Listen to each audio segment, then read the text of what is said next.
They have a special ceremony. They put a rabbi, a priest, and a minister on the space shuttle. It's not an offensive ethnic joke. And then they go up and they orbit the world several times, and they come back down. They land at Cape Canaveral, and the journalists are all crowded around, and they say, "So, you're all holy people, men of the cloth. What did you think of when you were in outer space?"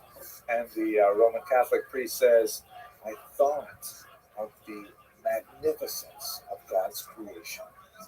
And they asked the Protestant minister, and he said, "I thought of the humility, the tininess of humanity, the scope of such expanse." And they asked the rabbi, and he said, "Who had time to think? Shachris min chamarav, Shachris min chamarav." Hopefully you're laughing to that. I can't hear you laughing. All I see is your screenshots. But whereas the Litvaks, also by the way, the Misnagdim, as we shall see at the end of this lecture, they're associated primarily with the cultural region known as Lithuania, which does not precisely conform to the political boundaries of the country, known sometimes as Lithuania, but they're called Litvaks. Litvaks are typically distinguished from other Jews by their cold wit, their scintillating sense of humor, their superior fashion sense, and many other features. So the Misnagdim have these very precise periods of time for prayer, and the Hasidim say, you've got it all wrong. It's not about the exact time of prayer, the time that you pray. It's about the nature of your relationship to God in prayer. And if you need more time to sleep and prepare yourself in the morning for prayer, then you can just slide right past those regular times. The most important thing is the communication with God, not the communication with your clock. And so the Hasidim had much different times of communal prayer. The Misnagdim said that's totally unacceptable. It is antinomian, and it represents a type of heresy of practice. So there's very dramatic conflict set up between them. We will outline many of those next week. To give you an example of how innovation was perceived as antinomian by the Misnagdim, I'm going to go to a 19th century figure here, a very influential figure, named Rabbi Moses Schreiber, known popularly as the Chassam Sofer, the signature of the scribe. That was the name by which he was known. And he instituted a saying, which is a little bit complicated to express if you're not familiar with the background, but I'll try anyways. There is a type of wheat that may not be consumed until a certain date has passed in the agricultural calendar of Israel. That type of wheat is called chadash, meaning new wheat. It's right about this time of year when it becomes very significant. So the Talmud says, chadash asur min Torah. The new wheat is forbidden by the Torah. You're not allowed to eat it until after a certain date. Then you're allowed to eat this wheat, which is called chadash. And the word chadash literally means new. So by Schreiber, the Chatam Sofer, famously said with regards the Hasidic and more importantly the Maskilic innovations, he said, Chadash asur min haTorah. And what he meant by that was not to translate it as the new wheat is forbidden by the Torah, but anything new is ipso facto forbidden by the Torah. Meaning we may only rely on things which we have already done in the past. So that's like a really strong statement of this rebellion of tradition, saying we are going to stick so hard to the past, even more than the past stuck to the past. That's the sense of Chadash Asur Min Torah. So that's two rebellions there. The rebellion of discovery, the Hasidim, the rebellion of tradition, which is their opponents, the Misnagdim, and then finally we have the rebellions of expansion. And this is associated more with the Maskilim, the so-called Enlightenment thinkers who were following Rabbi Moses Mendelssohn. They argued that the Ashkenazic culture in particular was excessively rigid and small. for hundreds of years, perhaps since the Crusades in the late 11th century, uh, Ashkenazic Jews had regarded the outside world as something very dangerous and to be avoided. And as a result, they had developed a very unhealthy insularity that Judaism and Jewish culture kind of folded within itself and became self absorbed and ignored the scientific and the cultural and the literary advancements that you saw happening all across Europe. And so the Maskilim said, it is time for us to expand our horizons and to look at the achievements of non-Jewish culture, to evaluate those achievements, and to participate in their continuing expansion. In order to justify this behavior, Maskilim in particular tended to look to certain golden ages, like the golden age of Spain in particular, shown here in this famous representation of a Jew on the left and a Muslim playing chess, which was kind of like the oft repeated motif of what they call the la convivencia, the living togetherness, the coexistence phase of the golden age of Spanish Jewry. It was not necessarily quite so golden, but nevertheless it did represent. And they see any kind of innovation as a type of correction, as if to say, hey, what's going on here in East Central Europe in the 1700s is all wrong. We have really messed this up by, not engaging in the intellectual debates by not engaging in culture, by not challenging the political status quo, by not getting involved in society in general. We have lost things. We've been stuck in our own historical rut and our own intellectual rut, and we lost a lot. So the Maskilim said we should expand ourselves. We should become more like the Golden Age. We should correct our flaws that have developed over the last centuries, and we should move in this modernizing direction. Their key example, or the person they look to the most, would be someone like Moses Maimonides, who was, of course, a brilliant scholar of Torah. He wrote the commentary in the Mishnah. He wrote the Guide for the Perplexed, a classic of medieval philosophy, and he wrote the massive and extremely influential Mishnah Torah, essentially a repetition of the entire Torah, written and oral. And at the same time as he was doing that, he was also a world-class physician, treating the royal family in Cairo and dealing with and publishing, by the way, in Arabic, tractates on allergies and on diet and on anxiety and depression. He was like a well-known, world-famous physician at the same time as he was a world-class scholar for the ages. And the Maskilim said, we have got to correct ourselves to be more like Maimonides. We have to go back to that kind of way of thinking, and only then, by jettisoning our obscurantist views, will we be able to take our true place in society and make our full commitment. So these are the three kinds of rebellious impetuses that come to an unusually sharp point in the 18th century. Obviously, these are not completely new.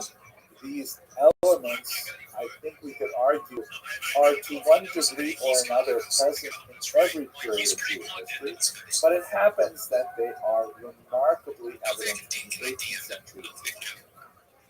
Now, why the 18th century? So let's take it back a little bit to the 17th century and try to see what kind of things were happening that led Jews to this unusual point. One of the most important developments that took place over the course of the 15th and 16th and especially 17th century was the expansion of the Sephardic diaspora. I'm sure you're all familiar that the Jews were expelled from Spain in 1492. Many of them made their way to Portugal, which is just on the western coast of Spain, and then they too eventually had to migrate from Portugal for persecution. Although the experience of Portuguese Jews is rather different in one key area, and that is that most of the Jews who fled Portugal were, in fact, the overwhelming majority, were in fact already baptized as Christians. And this had very significant impact on the entire population of world Jewry, not only throughout the Mediterranean basin, as shown here, but also in the New World. Um, Basically, this is like this. During 31, a century before Spain, there was a mass wave in the Iberian Peninsula. And forced conversions is kind of like a difficult topic for the church to deal with. On the one hand, officially, the church has always condemned, at least since the 5th century, they've always condemned forced baptism because baptism and adherence to Christianity should be something that a person undertakes willingly, and it loses value if it is put on a person. So the church has pretty much, for most of its history, condemned forced baptism. They happen from time to time, but they typically do not receive official sanction. On the other hand, what do you do with a person once they have already been subject to a forced baptism? On this point, the church was not very clear or consistent. In many cases, the church said, well, we didn't like the fact that someone went ahead and forcibly baptized a person, like, for example, the son of the Rabbi of Carpentras, France, was seized while he was walking in the forest and dragged to a ditch. This is in the 14th century, and forcibly baptized by some hooligans. And the church upheld his baptism and said that no, now he is in fact Christian. It's not performed by a priest, not performed by a church, or anything like that. So the same kind of thing happened on a very large scale in Spain in the late 14th century. And what this meant was that all of a sudden Spain had this massive number of Christians, formerly Jewish, who still consider themselves Jews, associated with Jewish community, um, married other Jews or other Jews who were forcibly baptized, and yet they were freed from all of the disabilities that were associated with Jews. They could attend colleges, they could take any kind of job they want, they didn't have residency restrictions, and since they were typically literate and numerate and urban, they had a significant advantage over the vast majority of the Spanish population in terms of advancing within the social and economic framework of the Iberian Peninsula. So over the course of the 100 years, Jews who were newly baptized, and as it were, they had their new driver's license that said Christian on it, and they could go anywhere with that, even though they still were behaving like Jews otherwise, eating kosher food and so on. They had the run of Spain in ways that they didn't have ever before. And so that's why the Spanish crown brought in the dreaded Inquisition that strove to examine those Jews, or actually literally new Christians who were still behaving as Jews, and to persecute them, to try to get them to either behave properly or they were, so to speak, relaxed, as the term goes. They were relaxed to the secular authorities and even burnt at the stake. Ultimately, Spain couldn't. The Spanish crown came up with the idea under Torquemada, the Grand Inquisitor, that one of the main reasons that this was going out of control. There's a lot more to say about why it was out of control, but not for today. The reason why they couldn't control the problem was because the non-baptized Jewish community was still present, and so these newly baptized Jews still had lots of sources of information on the Torah and how to keep kosher and all of these various practices. And so that's why Torquemada made the suggestion, and the Spanish crown accepted it, to expel the Jews in 1492, the Jews who had not converted. And that's what this map primarily shows. In Portugal, it's a slightly different situation. They initially accepted the Jews. They didn't have a lot of choice about it because they were overwhelmed by illegal immigration. And they let them be for about 5 years, with some persecution trying to get them to convert. And then finally, in 1497, they forcibly converted all of them. And they imposed their own Inquisition, which was even harsher than the Spanish one, and lasted for centuries. This gave even more impetus for these Portuguese Jews, who were now technically Christians, but really wanted to Judaism, to leave Portugal for the New World, different parts of Europe, and in many cases to resume their Jewish identity, but not necessarily giving up the privileges of being able to travel and do business like Christians. I know this is I've given you a long preface here, but why is this important to our story? Primarily because they're carrying a totally new set of ideas with them. One of the classic examples of this is the man portrayed on the right here. Uriel da Costa was his name. This is a painting from the early 20th century. Shmuel Berschenberg's amazing works. He was associated with the Bezalel Art School in Israel.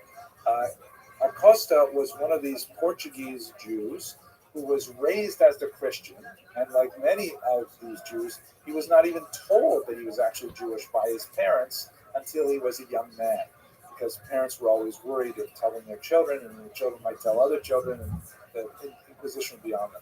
So he was delighted to hear that he was actually Jewish, and they fled Portugal and they made their way to Amsterdam. But when he got to Amsterdam, he was really upset. Among other things, he found that the Jewish community was not living up to the standards that he expected of them. He had only encountered Judaism through Christian texts, Hebrew texts, rabbis, Jewish educators forbidden in Portugal. So he had read the New Testament and the Old Testament, and he figured that's what Jews should be like. And he was disappointed to see that Jews sometimes speak Lashon Hara, that sometimes Jews don't behave properly. He ended up denouncing the Jewish community in Amsterdam multiple times because he was kind of like, a Baal Tshuva who says to people, hey, don't you have to bench after you eat that cookie? Things like that. He was like so difficult and irritating to them, and the Amsterdam community had other concerns. They ended up ritually, they excommunicated him 3 times, and unfortunately he ultimately chose to commit suicide, leaving behind an 11-page suicide note that described his religious frustrations. But he brought with him a very critical eye towards Judaism that was born from love, meaning he was not an anti-Semite criticizing Judaism from without. He was a Jew trying to discover his Judaism and saying, wait a minute, why are we doing it this way? And why aren't you behaving the way the Torah requires you to behave? It was kind of an insufferable internal goad. Sitting on his lap in this fanciful portrait, it is unlikely that anything like this ever happened, is a representation of a young Baruch Spinoza, also of Amsterdam, who painted here by Shmuel Berschenberg as well later, was expelled from, or excommunicated more formally from the Amsterdam community for espousing radical new criticisms of the Bible in particular. New ways of reading the Bible that ultimately would influence the Bible and erode traditional Jewish belief. So the Portuguese diaspora, which is spread now throughout the entire Mediterranean basin, Northern Europe, it is in Brazil in particular. Eventually, it'll make its way up to New York, which was New Amsterdam at the time. They're carrying a whole different sense of what Judaism is, and they are open to new thoughts. They're not deeply rooted in the past, and so they expose the populations that they move among with a broad new perspective on Judaism. You add to that the tremendous demographic upheaval that's happening in the eastern part of Europe, specifically in Ukraine, where you have a massive peasant uprising led by Bogdan Khmelnytsky of the Ukrainian Zaporizhian Cossacks. This is a famous painting of the Cossacks. They were kind of like outcasts of society. They were unhappy with the feudal status that they were stuck within in Ukraine. They were dissatisfied with the Polish overlords, and they were deeply angry with the Jewish leaseholders called arrendators. And so they rose up against the Poles and against their Jewish employees, and there were horrific massacres throughout Ukraine, Poland, and even reaching north toward Lithuania. It's hard to get a really good number on how many Jews were killed. Reasonable estimates put it at about 50,000, which is a massive number for this period of time. And this also caused a significant demographic shift of a lot of Jewish refugees who moved to the West. So you have incredible change going on in Europe in the 17th century. The intellectual challenge posed by the Sephardic diaspora, especially the Portuguese diaspora, and the uprising of the Khmelnytsky rebellion in the middle of the 17th century.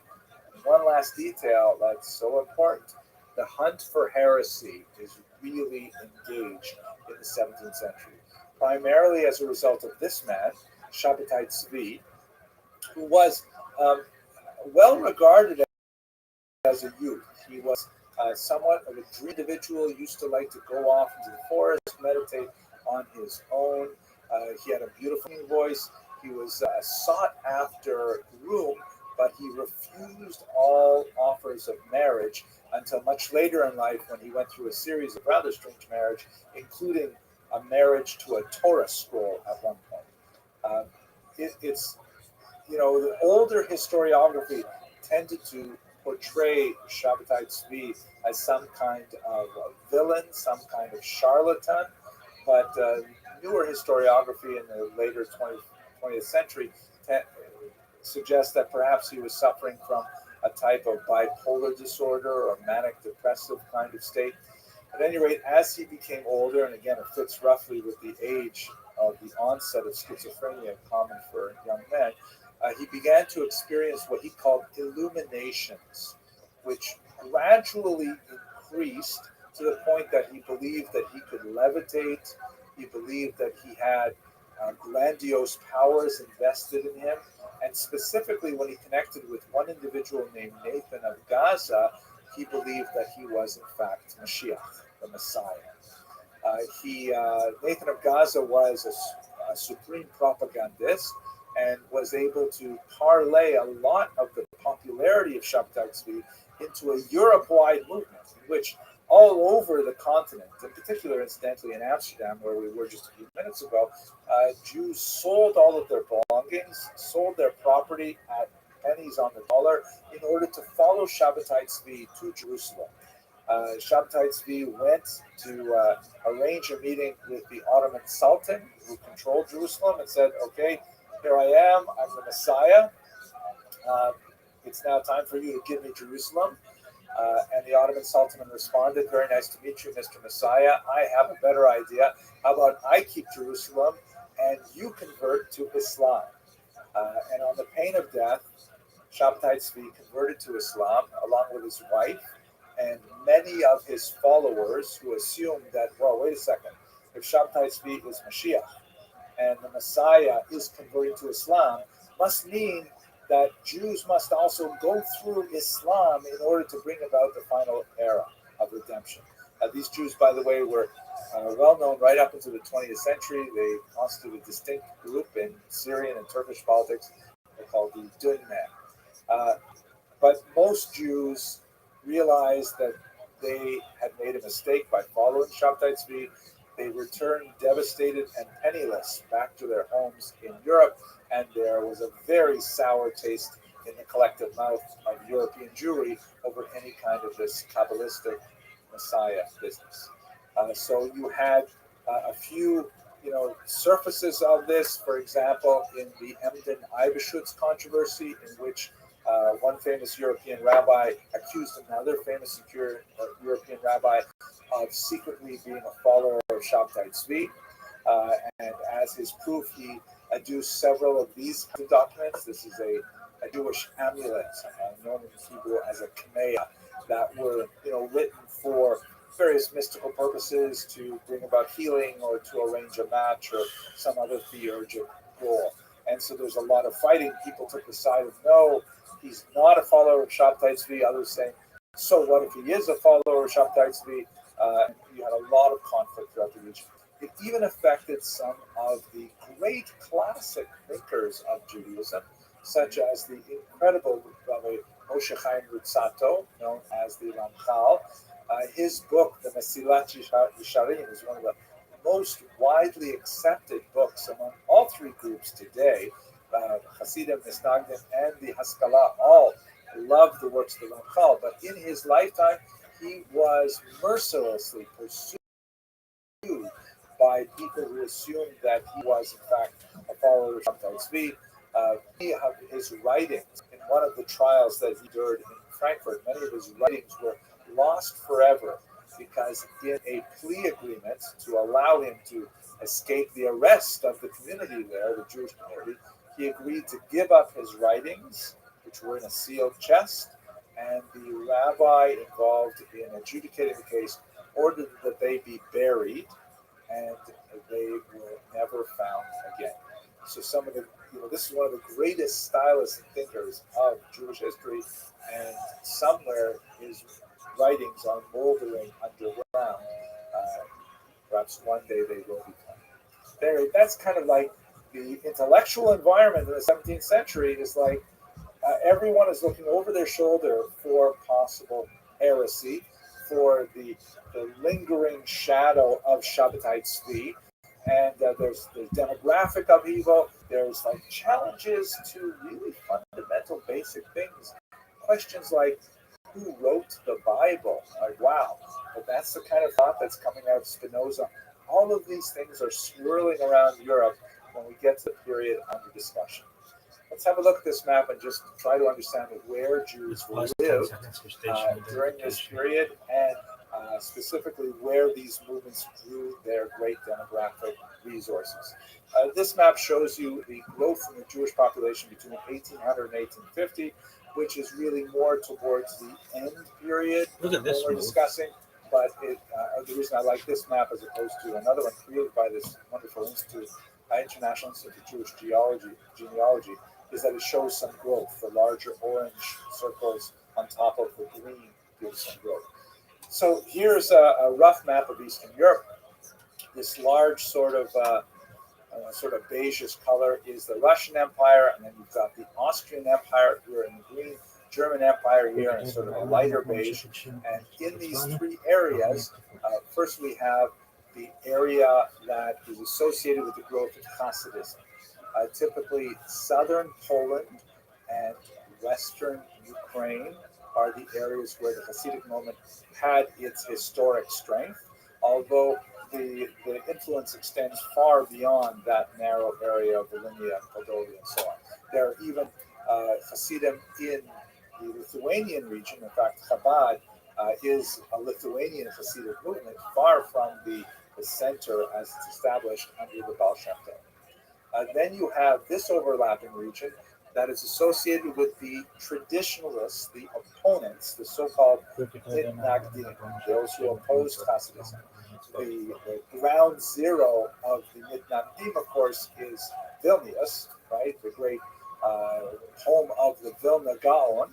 And but the ideas, nevertheless, were prevalent throughout the region, extending down to the south. One of the big reasons for this split, as we should discuss next week when I focus more on the conflict between these groups, is that the strongest centers of learning were really based in the north, and one of the reasons for the expansion of Hasidism is that Jews there felt disenfranchised, felt disconnected from the great centers of learning, and they felt like no one was taking care of their spiritual well-being until the Baal Shem Tov came along. And then the third group, the ground zero for them is definitely Berlin. These are the Maskilim, the adherents of the Haskalah. They tend to have much more impact towards Western Europe, but nevertheless huge overlaps in this kind of Venn diagram of Jewish thought and spirituality, huge overlaps with the regions that are dominated by Mitnagdim and by Hasidim. So it is into this maelstrom into which the tectonic plates are all shifting with all kinds of brand new ideas, and in a threatening environment where there's great demographic upheaval, population movements, political change, that's when you have these three rebellions get underway, and that's where I hope we will turn, God willing, when we meet again at 7:30 on Wednesday night. So with that, I'm going to conclude my presentation, and hope to entertain some of your questions, please.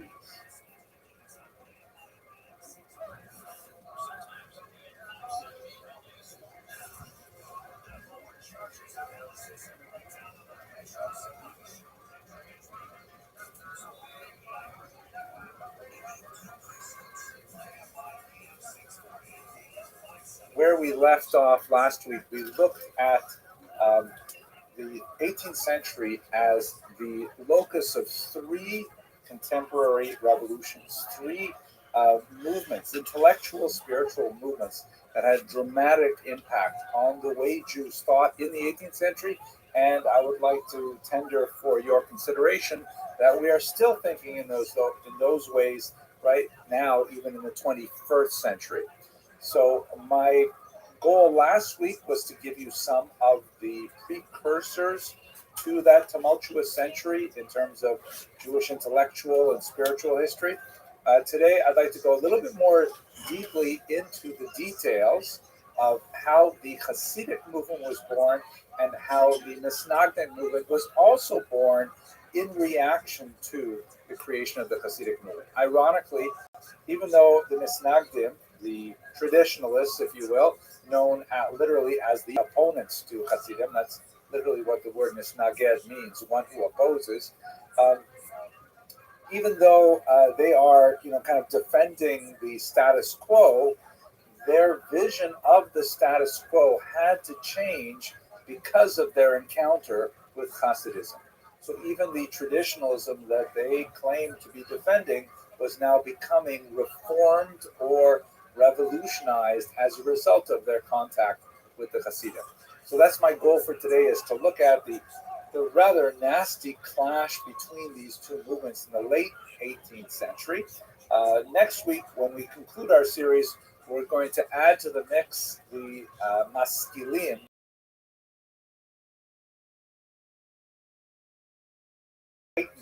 who are primarily based a little bit west in Berlin, and bring both the Hasidim and the Menagdim that will really look at this later. So it's really unbelievable. 10 seconds of stationary. Okay, so let's start by beginning with the fairly basic question. What exactly is Hasidism? What does it stand for? What is so revolutionary about it? So if we try to distinguish Hasidism from the religio-cultural milieu from which it emerged, it becomes actually increasingly difficult to really pin down what is precisely different about Hasidism, Misnagdism, the traditionalist background that Jews came from. Just to give you a couple of examples, if we make a little chart here that has on the left practice or belief, and then we put in the next column what the Misnagdim believed, and then finally what the Hasidim believed. On the left, one of the most basic elements that divides Jewish movements is their relationship to the number 613, which of course is well known to Orthodox Jews in particular. It refers to the traditional count of the commandments, referred to in a Talmudic passage without necessarily enumerating these 613. It later becomes a major point of discussion in the medieval period as the commentators strive to actually figure out what are the exact 613 commandments. Related to this number 613 is this notion that all of the commandments, both those that are explicit in the text of the Torah and those that are explained in the oral Torah, like in the Mishnah, for example, come from God. That is Torah from Sinai, or Torah from God at Sinai. The concept of Torah Sinai, Torah coming from a divine source, the text of the Torah being perfect and accurate and so on, that's pretty much a standard core belief for Orthodox Jews. How do the Misnagdim and their Hasidim feel about it? Well, identical, right? The Misnagdim certainly believe in this idea of 613 commandments coming from God to Moses in the form of the written and the oral Torah. The Hasidim believe it identically. Maybe we could argue about which customs were added on, but even the Hasidim who practice those customs do not recognize them as being a distinct commandment. So they're definitely right on par with this core theological belief.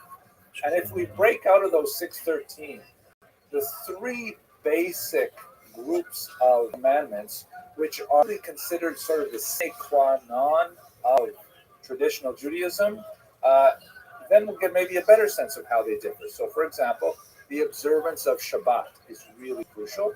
Both the Misnagdim and the Hasidim adhere to the notion that Shabbat begins at sundown and ends at nightfall, and that there are 13 categories of prohibited activities and so on.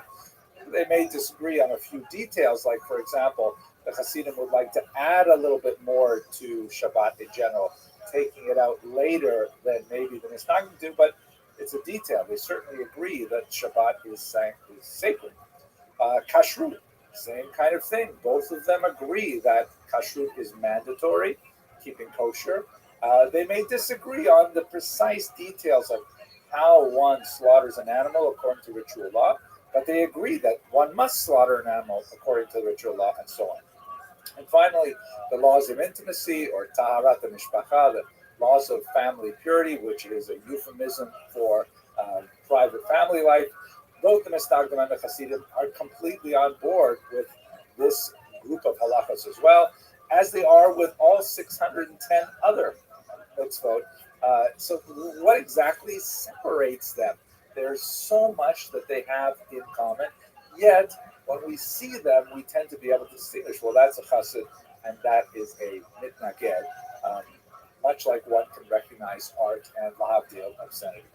So I would like to tender that in many ways it's really a matter of style, that the Hasidim have a distinct vector that they follow with their style that expresses itself in so many different areas where there is room for interpretation in how one actualizes Jewish practice, but it is not a theological game-ending kind of controversy.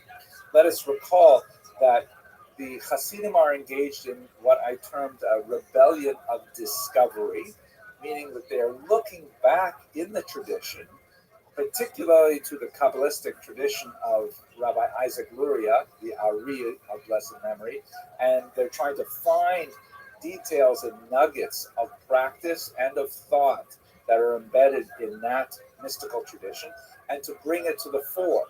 They're not inventing things out of whole cloth. They are discovering things that are already present in the tradition. And it is new in that they are adopting behaviors that have not been seen before, but nevertheless, it is not ab initio creation.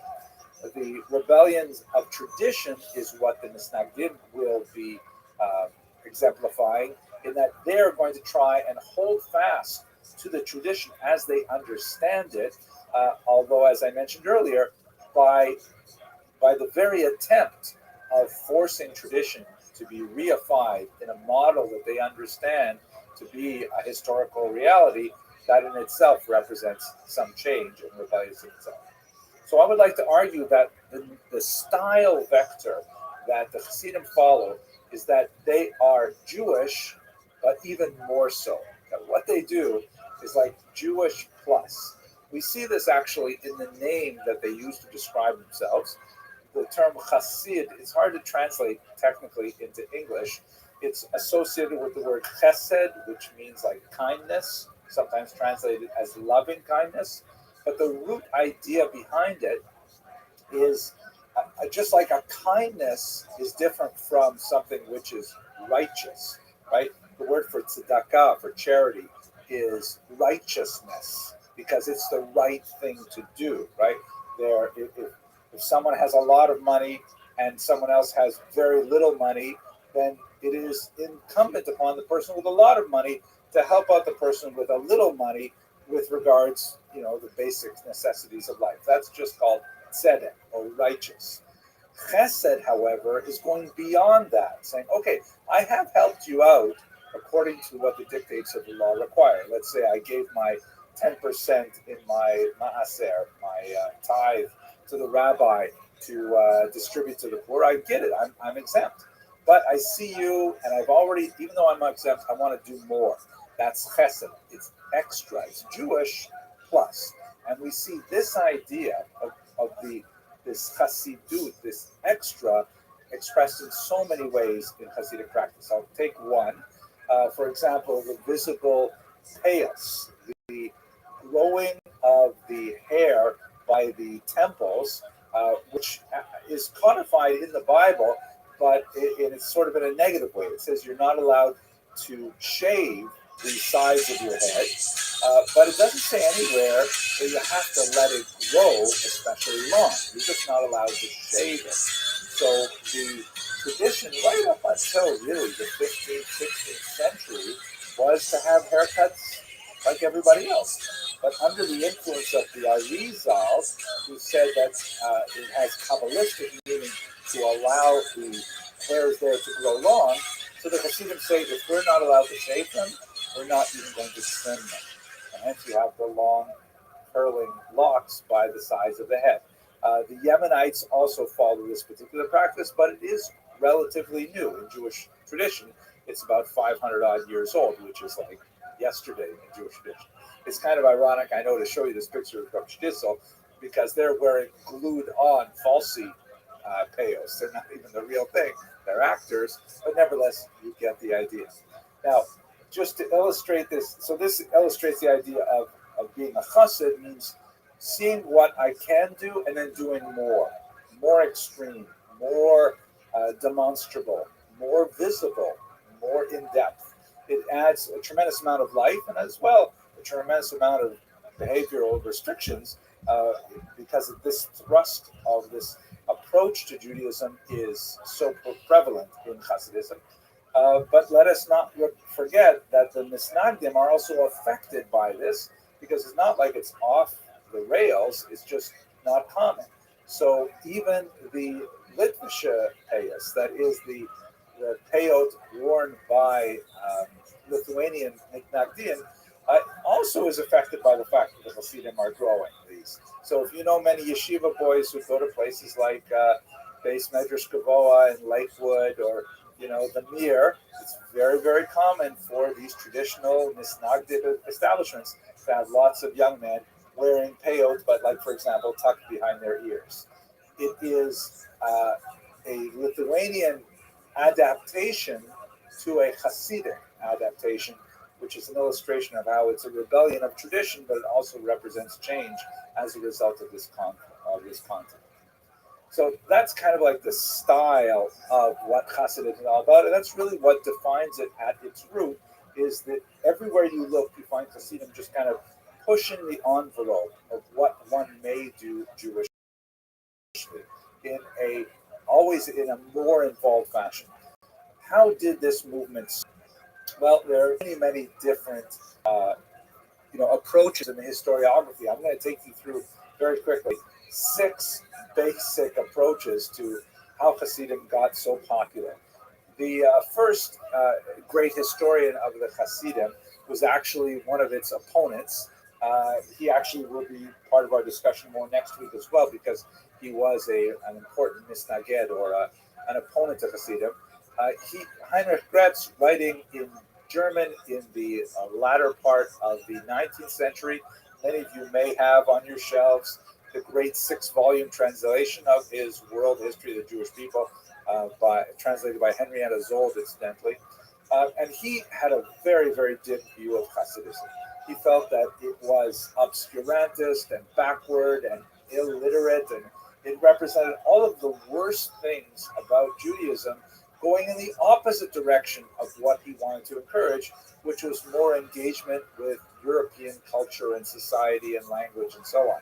He felt that the Hasidim were like hopelessly superstitious and backward, and he was embarrassed by them. They were the Ostjuden, the Eastern Jews that were so different from the kind of Western modern Jew that he was trying to approach. On the other hand, Shimon Dubnov, who came from Eastern Europe and remained there, the great historian martyred by the Nazis, one of his last words to his students as he lay dying in a street in Lithuania from a gunshot wound was "Schreib und verschreib," write and record, the words that resonate in the minds of all historians of the period since then. Dubno felt that even though you could level some of those accusations of superstition and of illiteracy at the Hasidim, he felt that it was actually a genuine expression of a Jewish joie de vivre, a joy of life, simchas hachayim, that was an honest and valuable expression of the Jewish life in Eastern Europe, and it was in many ways a rebellion against the oppressive conditions of the Tsar's empire. Martin Buber, not strictly speaking a historian, a philosopher rather, nevertheless was... How you living, Pam? Yo, you're muted and deafened.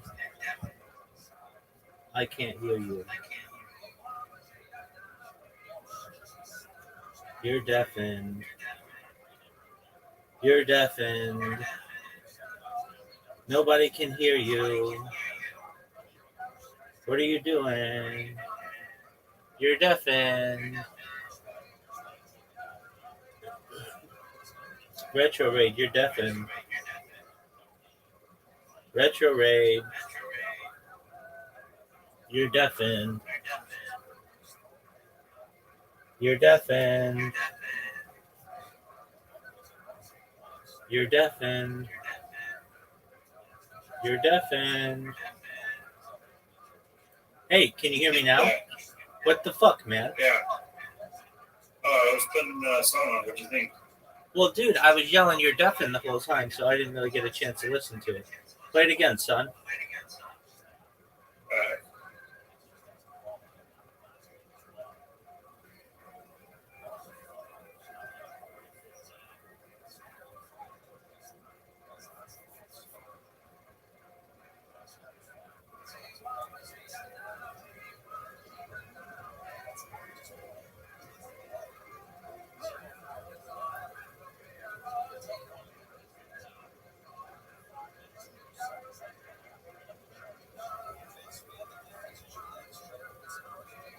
Pretty. Did you make that? Yeah. Very good. Did you see that Reddit? So far. Did you see that Reddit thread I sent you?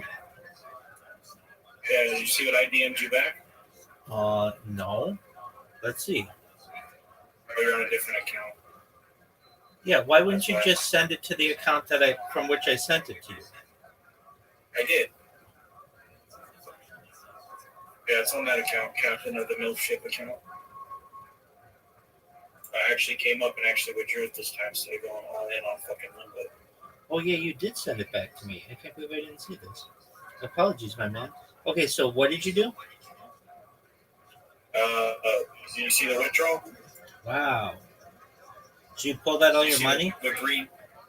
Yeah, it was like 1,100. How'd you... So to get it one day. How did you... So you're done with it? Yeah, and it's gonna be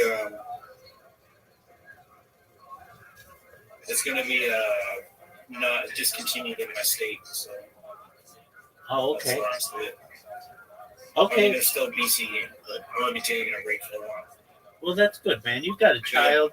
You've got a relationship. You got to invest in that. Not saying you don't, and I'm not saying you can't have a good time.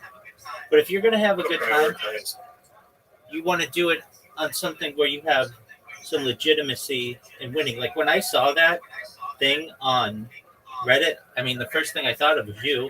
I'm like, man, my man plays this game, and he does really, really well, and then blows it on this. But I'm glad to know that everybody else does too. That's Crash, though. We should be a bigger Crash, I think. I play Limbo. Limbo's like the quick version of that. Okay, well, whatever. If that has an issue, what makes you think that Limbo doesn't have an issue? No, you're right. It's just, yeah. Well, Crash is glitchy. That's the problem. You know? But there's been times where it's happened to me too. Both Crash and Limbo have done that. It's an unstable site as it is. You know? So, right. I don't know. I'm done with Steak. Steak's a piece of shit. I get that. If I were you, if I were ever gambling, I would just always if I gamble ever online, I want to have a screen recording going all the time, every single time. Because if something goes wrong, you need your evidence, and you can't just be like, "Well, I think it was at this time, and they're just gonna be okay. We'll look into it, and then they never do. Yeah, they never care.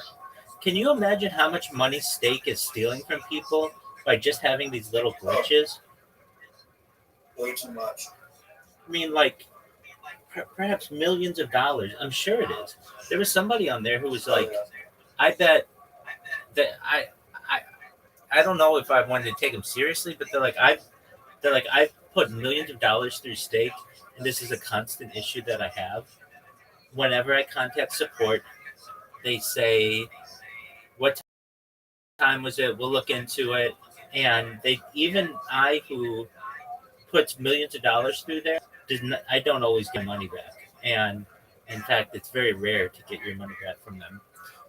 And then they just can very easily say, well, it was on your end. It was a Wi-Fi issue or an internet issue. And then you're fucked. And you go from perhaps being up thousands of dollars to nothing. I mean, that in some cases is life-changing money to people to some extent. I mean, if you're going to make $16,000 on just one go of this game and it goes away, then I feel badly. So I'm apologies I did not see this message, or I would have responded or told you like that's excellent. All right, so you had a net gain overall on Stake of $1,235.10. Is that correct? Well, yeah, that was just this week, but I'm actually curious. Let's see what I've made over time. Yeah, and you have Let's break this down. I'm sure you're curious too. Absolutely. You have 7 wins versus 799 losses. That's because of the bet size was like $1 or something. Yeah, but shouldn't you have like? Shouldn't you have more wins than that? Like 7 to 799 is like 100 to 1 win to loss ratio. Well, here's the thing too. What happened in those bets is those 7 wins are when I hit 100x with a $5 bet.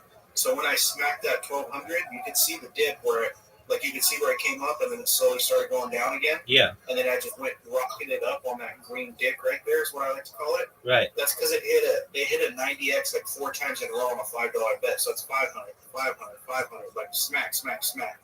And that rarely happens, but it can happen. So when it happened, I was like, fuck, it just stopped. You can see in the background, you can see it says amount $5, net gain $445. Before that, I was doing quarter bets and 10-cent bets for a 900x multiplier. I'm like, well, this is shitty. It's never hitting. So I dropped it to a 90x multiplier, and it hit back to back, like over and over again. And I was like, well, shit, now I'm done. Right. So it's depending on the multiplier you play and your bet size. Like I could have a way smaller bet size and take a bunch of losses because I have the bankroll. You know what I mean? Right. But here, let's break this thing up real quick. Overall. So I can do crypto. There's a way I can just export it and re-export it through a tool. But I'm going to do card first, and then I'll do the crypto because the crypto's kind of easy. So first we're going to do deposits. We're going to see what we have here. So I'll open up the sticky note quick. All right, so we have. I'm going to do a simple calculator here. Do you think you're up overall or down overall? I should be. Down overall? I should be up. Wow. How many pages do I got? 8 pages, 9 pages. It's just better to download a little bit. Yeah, exactly. Put it into a spreadsheet and then just total it. I don't know how to do that. All right, well, I'll show you how to do it. Okay, so take that data, Control A, put it into Excel or Google Sheets. Well, here's the other problem. Some of these say gold coin, and then they'll say 100.5. Like, you'll be able to remove them. Okay, I get it. This part right here is the actual deposit amount, this first part. The other two, I don't want anything before. Okay, so just select that. Or we just need this middle. That's fine. Put it in Google Sheets. Okay.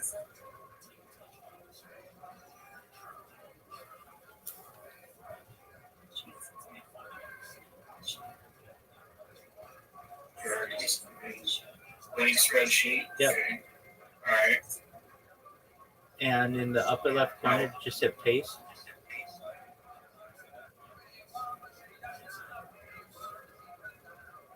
Where's the paste?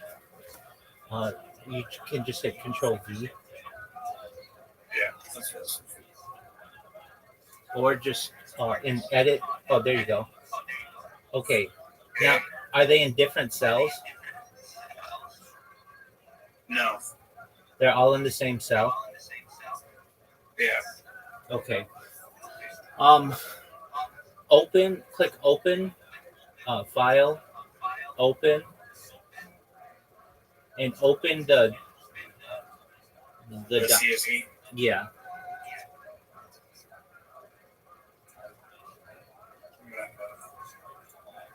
Let's see. My drives. Greg, computers.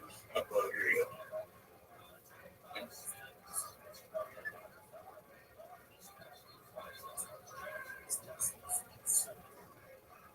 Okay, there we go. Excellent. Look at that. Yeah, there you go. Okay.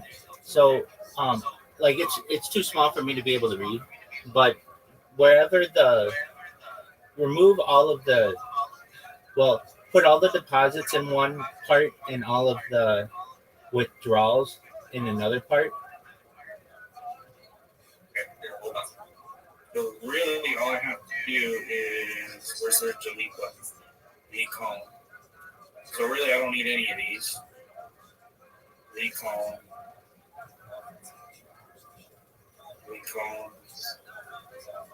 Delete column. Cool, I made it really easy. Delete column. So really, this is just deposits right here. So how do I add this? Okay, it should just add it for you at the very bottom. No. Yeah, just click the column. Okay. And the bottom, like right above your start bar, it should total it. What's in there? Do you see a number?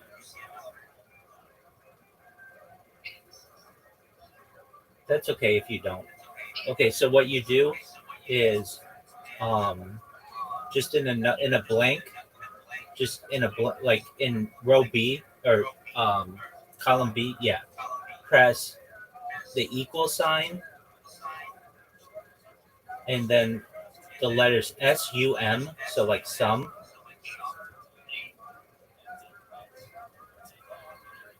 Yeah, and then just go from A1 down to whatever the last row is.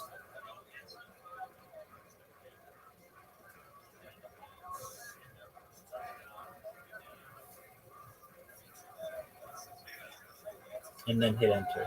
8224. If 224 is the last one.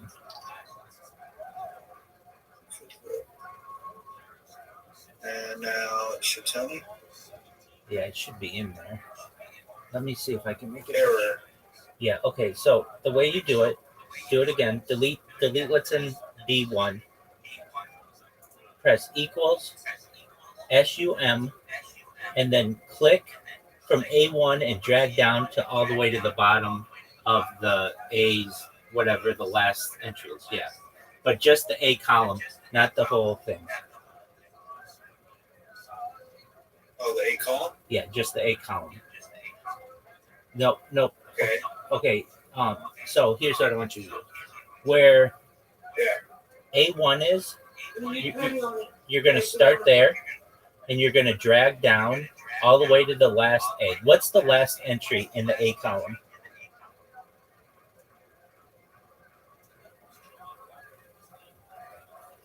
What's the last entry in the A column? Like, is it A10, A20, A30, A40, A50? What is it?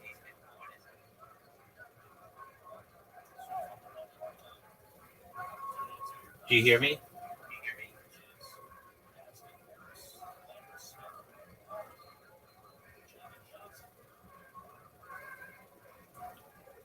All right. What was that? Okay, so what you want to do, what's the last column in the A column? What is the last row, I should say? 224. Okay, great. Exactly. So what you want to do is in B1, press equals SUM, Okay. and then what you want to do is click on A1 and drag to A224. No, just A1. Just A1.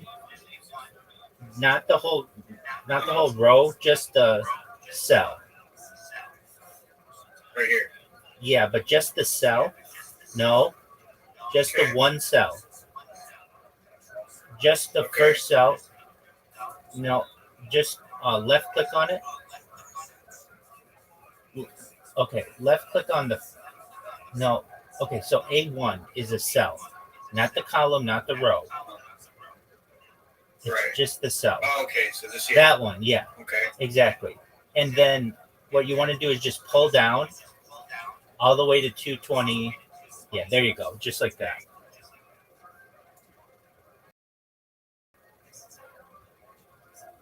You got it. Okay.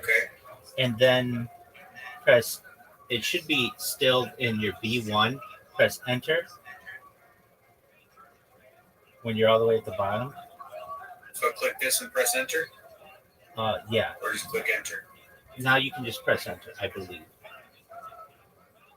That didn't work. Okay. So did you press? Oh, it says a comma and then dot. Okay. Let me try. Maybe it needs to not be in a different cell. No, it needs to be in that cell. No? It's that cell. Okay.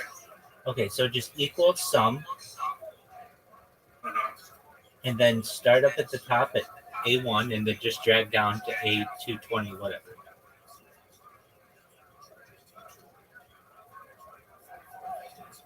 Okay, I can select it. Yeah, and then just pull down. Oh, there we go. Cool. I had to select it first. Okay. Okay, and then click enter. Yeah, you should. Yeah, you click something else though, but you should just be able to click enter. There we go. What's it say the total? 19,499. Okay, so That's a lot. that's the deposits or withdrawals. Deposits. Okay. So now get your withdrawals out. Damn, how's it that much? That doesn't make sense. Okay, we can double check your work. Do you see? Go up to A1 again. Now click on A1. Now drag down to A2. Okay. Yep. Okay. Now you should see it on the very bottom of Google Sheets. The numbers added.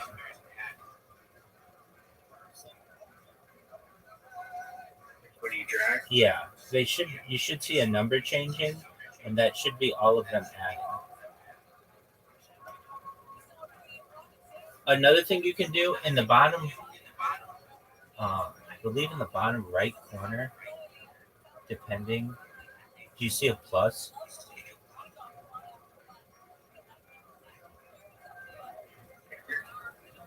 Bottom right corner. It's add sheet. Side panel. Oh, right here. Get add-ons. That's okay. Just take column 1, copy it. Okay. The whole column. And then just put it in ChatGPT and ask it to add it for you. Yeah, that's probably easier.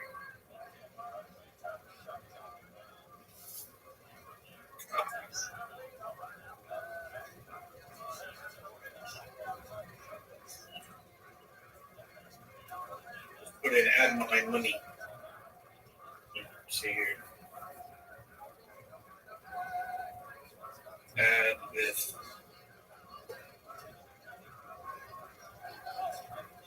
Oh my god. You don't have to log in. I don't think I would have to, but You don't have to. Just it says continue as guest. Okay, that's fine. there we go. You got it. And then at the end say add these. Add these.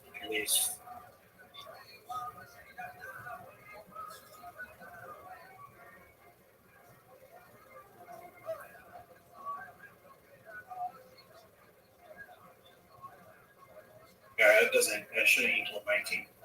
How? They need to equal 19,000. So it equals. How is that possible?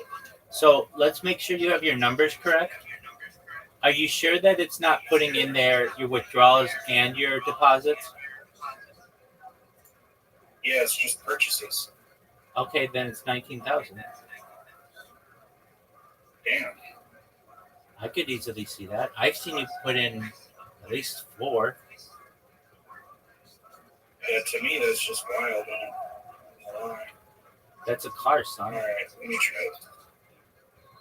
Yeah, I don't understand. This. Hopefully, this number's bigger though. Yeah, let's hope.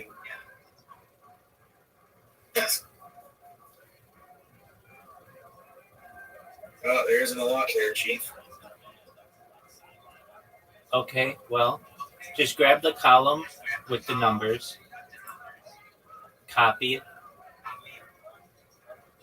and then paste it into ChatGPT.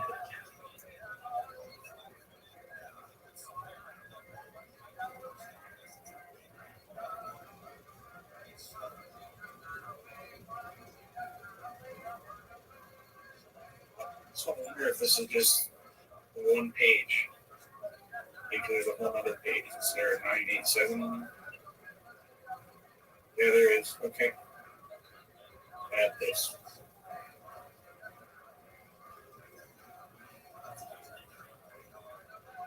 How much is it? Okay, clear. Okay. Hold on. They also got to keep in mind some of these also are withdrawn with crypto too. So I'm going to put it together. So we have this much is withdrawn. How much is it? I can't read it. 10,794. Okay. Now do So the. this is just, I'm going to add it collectively because they all came to the same place. This is depot, withdraw, the crypto ones. That's really at right here. You go to purchases and you click on crypto. You click download. Yeah, there's a lot of stuff that open, upload, crypto purchases.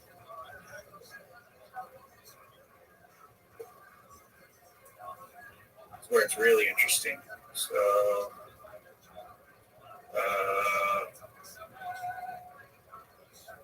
the problem is there's no USD thing here at all. It's just in, what's it called? Like these numbers. But the cool thing is there's actually a tool for this. Okay, so what you want to do is add up all those Hold numbers on. and then put it in your tool. Stake, profit tools, stake stats.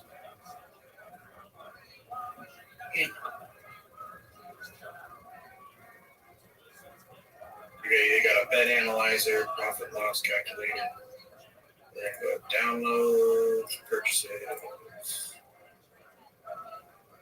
load your redemption.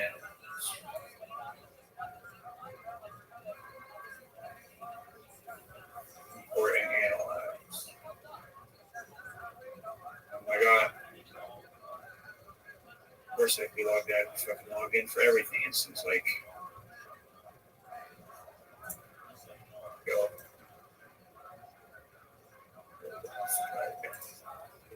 They got a game data thing too, so you can see like where a lot of your stuff came from. Or in analyze. Analyzing. Okay. End balance 6,471 profit. Okay, so You add that. you've lost like this. $3,000. That's really not that bad. No, it's not. It's a lot better than it was looking. Yeah. Used to be a lot better though. Yeah. You can see lowest balance 2,000, highest 7,000 profit, end balance 6,000, purchases 65K, redemption 71K. Jesus Christ. Isn't that crazy? Yeah. You also look at your game data and see where you pull out of your money at. Chaos Crew Scratch, huh? It's interesting. To game data. I'll look for limbo. See my limbo data here. 135% RTP. Total profit loss. Total wager. Okay, so it's total.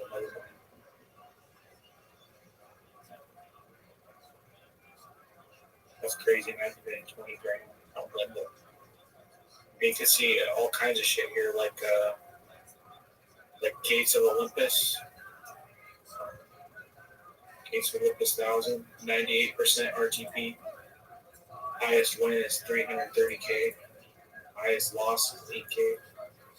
That's got to be ass. Imagine spending $8,000 or $10,000 on a bonus just to get a 0.19x. That's wild. That is wild. All right. So all in all, you were down $3,000 lifetime on stake. That's not bad, actually. It is not. Don't touch it again. They said I can't anymore. It's going to be gone. Yeah, Not that long. You can always use a VPN. No, it's because you have to have a verified account. I guess with KYC. Oh, okay. So, I mean, that is what it is. My BC account, though.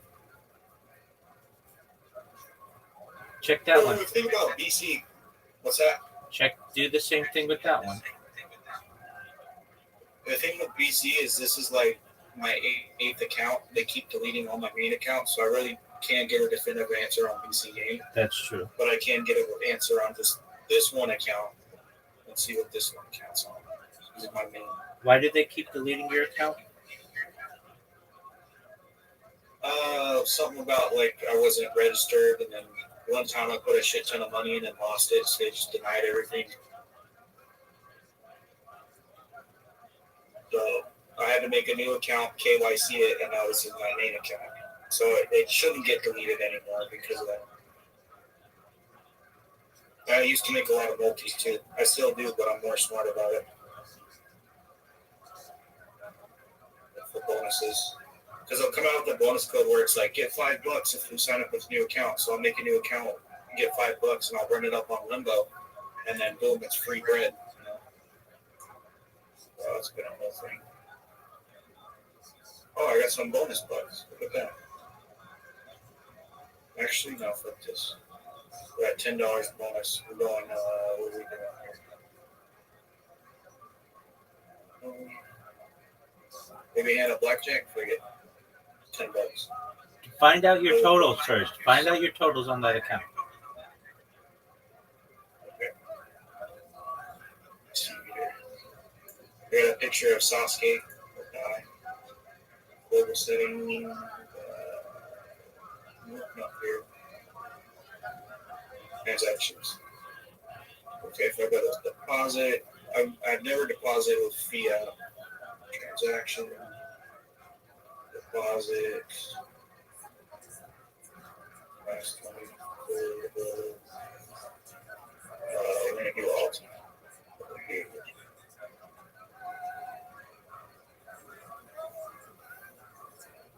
How far can it go down? The farthest I can go back is May. In the past 60 days, for example.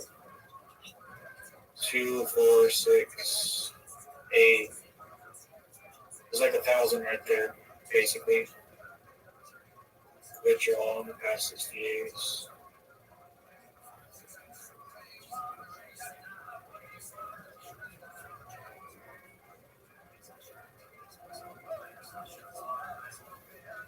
Yeah, that doesn't make any sense. Because I definitely withdrew from here. See, there's that. Withdraw. Yeah, I don't know. Something's fucked. BC game's kind of hard because they delete their logs every so often. Yeah, that should tell you everything you need to know about it. Yeah. No shit. Yeah, they're they got their problems. That's for sure.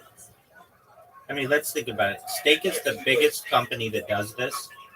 They do the most advertising. They have the most users, and they have these issues. So, can you imagine what this one that no one's heard of has? People heard of this game.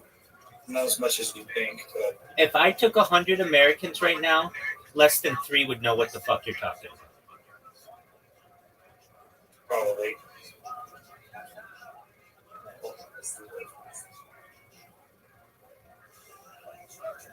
What are we gonna do though with this bonus?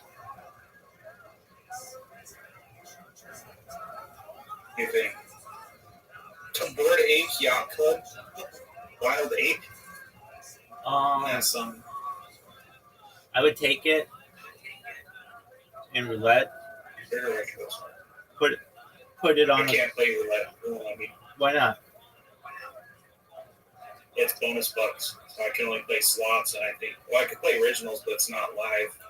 It's a little scammy, but Super scammy. I mean, Can I you play have blackjack original blackjack with no dealer? down here. Yeah, it's just computer. Scam. Yeah, Take it. I mean, there's some slots, but Yeah, but dude, those move so quickly. You can't keep track of what's going on with those. sometimes. I mean, do whatever you want to do. Do what makes you happy. Need some help. Hold on a sec.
fascinated with Dubno's approach, and he followed it up by translating many of the Hasidic stories that he encountered with a slightly tendentious editing, trying to locate the beauty of Hasidism and its appeal in the narrative power of its stories that were such an important part of Hasidic teachings. But nevertheless, like Dubno, arguing for a kind of natural wellspring of Jewish wisdom expressed in Eastern Europe.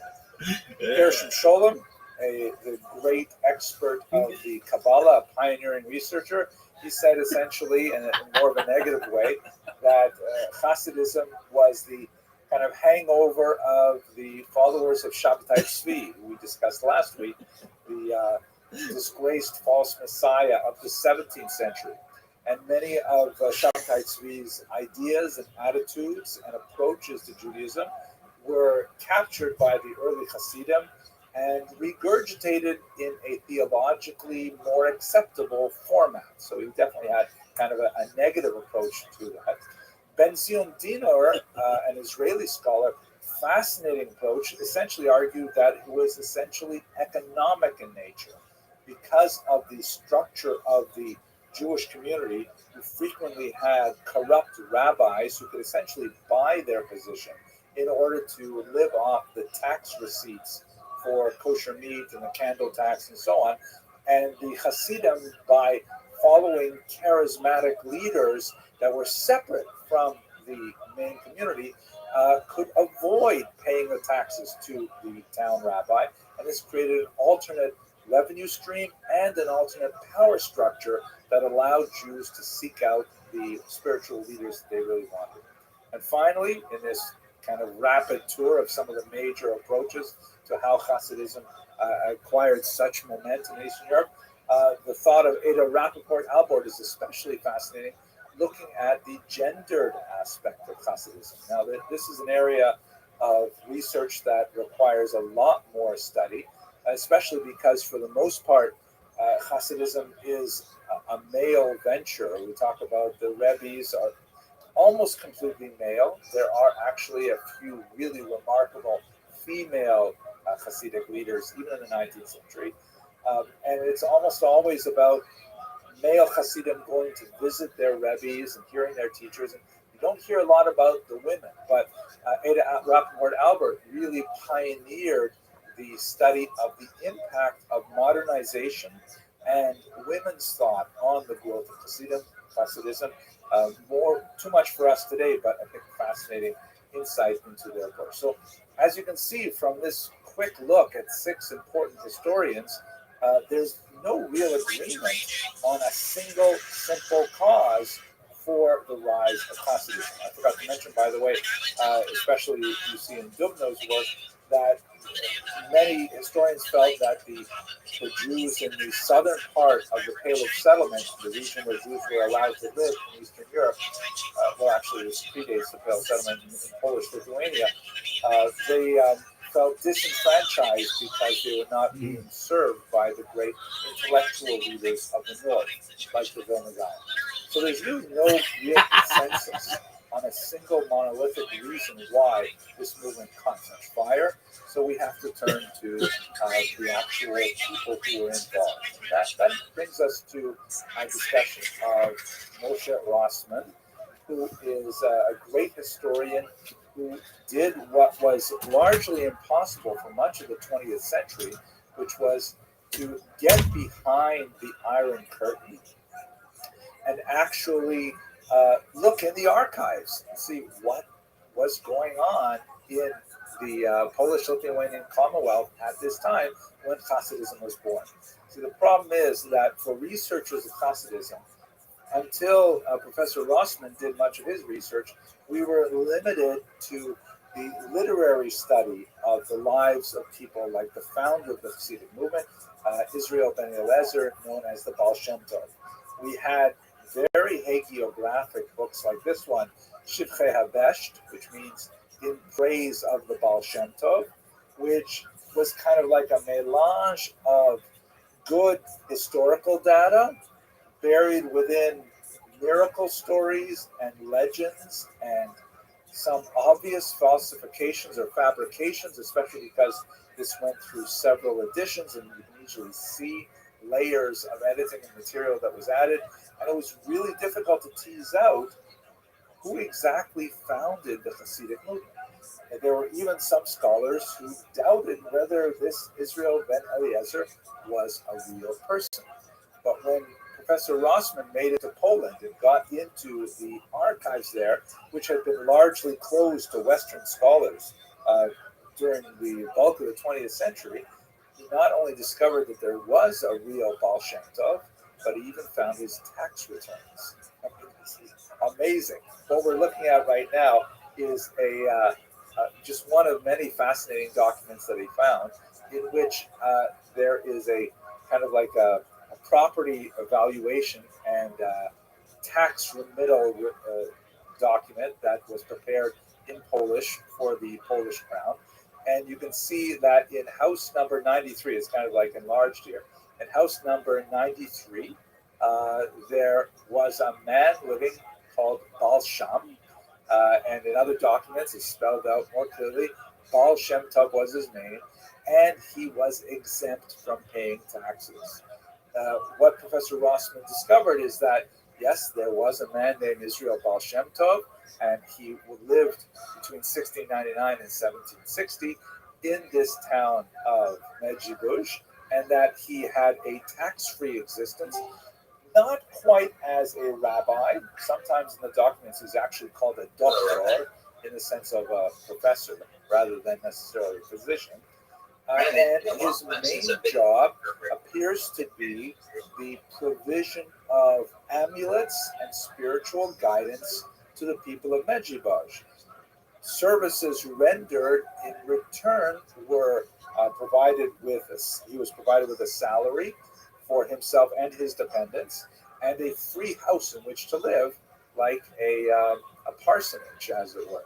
So he was a real figure, and he served in a quasi-rabbinic fashion, not precisely a rabbi in the sense that we've seen in other contexts, but really as a proto-Hasidic leader. So let's try and understand the Baal Shem Tov within the context of his precursors, to try to understand why this middle-sized village would hire a person like the Baal Shem Tov in the face of the possibility of having traditional rabbinic leadership. This is a photograph of my good friend and colleague, Dr. Yochanan Petrovsky Stern, in his youth. This picture was taken in Kiev in 1992. He was one of the first people to gain access, just like Rabbi Professor Moshe Rossman. He was one of the first people to gain access to Soviet archives working in Kiev, and he especially worked in the Vernadsky Library, where he discovered the writings of one person called Hillel Baal Shem. The term Hillel Baal Shem turns out to be extremely important here. The person that we associate with the foundation of Hasidism is called the Baal Shem Tov. I mean, his proper name was Israel ben Eliezer, but Baal Shem Tov literally means master of the good name. That's a literal translation, but it's not actually an accurate translation. A Baal Shem means a master of God's name, in the sense of someone who is able to write a good amulet. Amulets were incredibly widespread in 18th century Ukraine. These were kind of like written petitions for theurgic purposes, meaning asking that God affect some change in one's life, ensure a person a livelihood, ensure health, safe delivery, conception, marriage, all kinds of things. You would go to a person who was called a Baal Shem, a master of names, the name of God, and that person would write out a document for you, sometimes illustrated with mystical symbols and things like that, and then that would be sort of like your Jewish prophylactic to protect you against danger. This sounds, very foreign, perhaps, to a 21st century mindset, but if you go next time to your local Judaica store, you may find like this little rack there with these laminated cards that you could put in the crib of a newborn baby, or a little birkas habayis, a blessing on the house that you might take home and put on your wall, or a special prayer for one's practice, one's business, one's medical profession. These are all essentially in the category of amulets. The Hebrew term or Aramaic term is kmeot, that were professionally produced. And as you might expect, many of these balei shem were essentially snake oil salesmen. They were, charlatans who were producing these things for money, and they had no special training, and they were just, it was just a business in people's hopes, fears, desires, and so on. The Baal Shem Tov. By the way, Hillel Baal Shem was perhaps the most famous of these tens of Balei Shem that Dr. Petrovsky Stern discovered that were wandering around Ukraine at this time in the early 18th century. Hillel Baal Shem was one of the more interesting ones in that he left behind a large manuscript called Sefer HaCheshek, in which he wrote down all kinds of samples of legitimate amulets with instructions on how to create them, how to manipulate the divine names with various spellings and so on, when it should be used, when it should not be used, and so on. And he specifically directed that his book should not be published. He did not want to make that big trip from manuscript to book because he felt that the printed book would be too widely circulated, and these were secrets of the Torah that could be preserved only for the legitimate few. So that's the cultural milieu from which the Baal Shem Tov emerges. Now he is known, however, as the Baal Shem Tov, the master of the good name, and there's a question about what is the Tov referring to? Is referring to the name of God, meaning the Shem Tov, or is it referring to the good Baal Shem, meaning when you look at all those other charlatans and snake oil salesmen and late night TV salesmen, this is not like this. The Baal Shem Tov is really distinct from it. But ultimately, he is performing the same kind of function in 18th century Medjugorje and is highly valued for this. It is important to note that a lot of this comes to light only in the late 18th century as book culture really begins to take hold in Eastern Europe.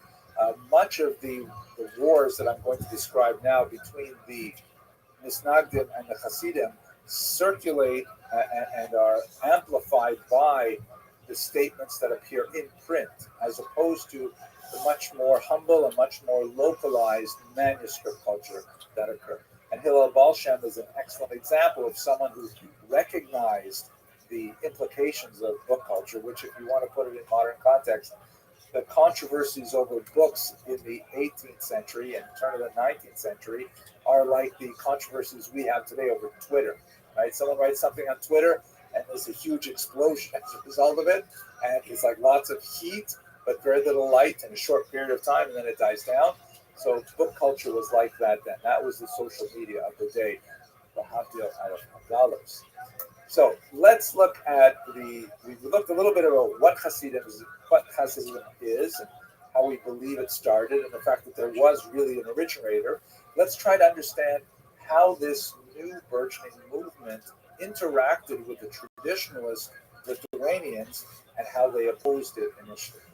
So much of the research that has been appearing in the last 20 years has been arguing that the Hasidim did not see themselves as a movement in the lifetime of the Baal Shem Tov. Meaning when he died in 1760, he was just viewed as being part of a continuity from the past in terms of those amulet makers who were popular leaders and very charismatic and wonder workers and so on.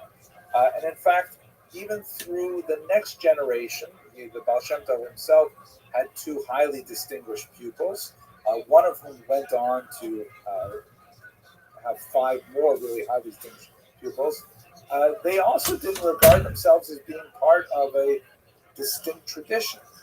It is only when they met the opposition from the Misnagdim that they began to coalesce around the idea that Hasidism was a thing unto itself.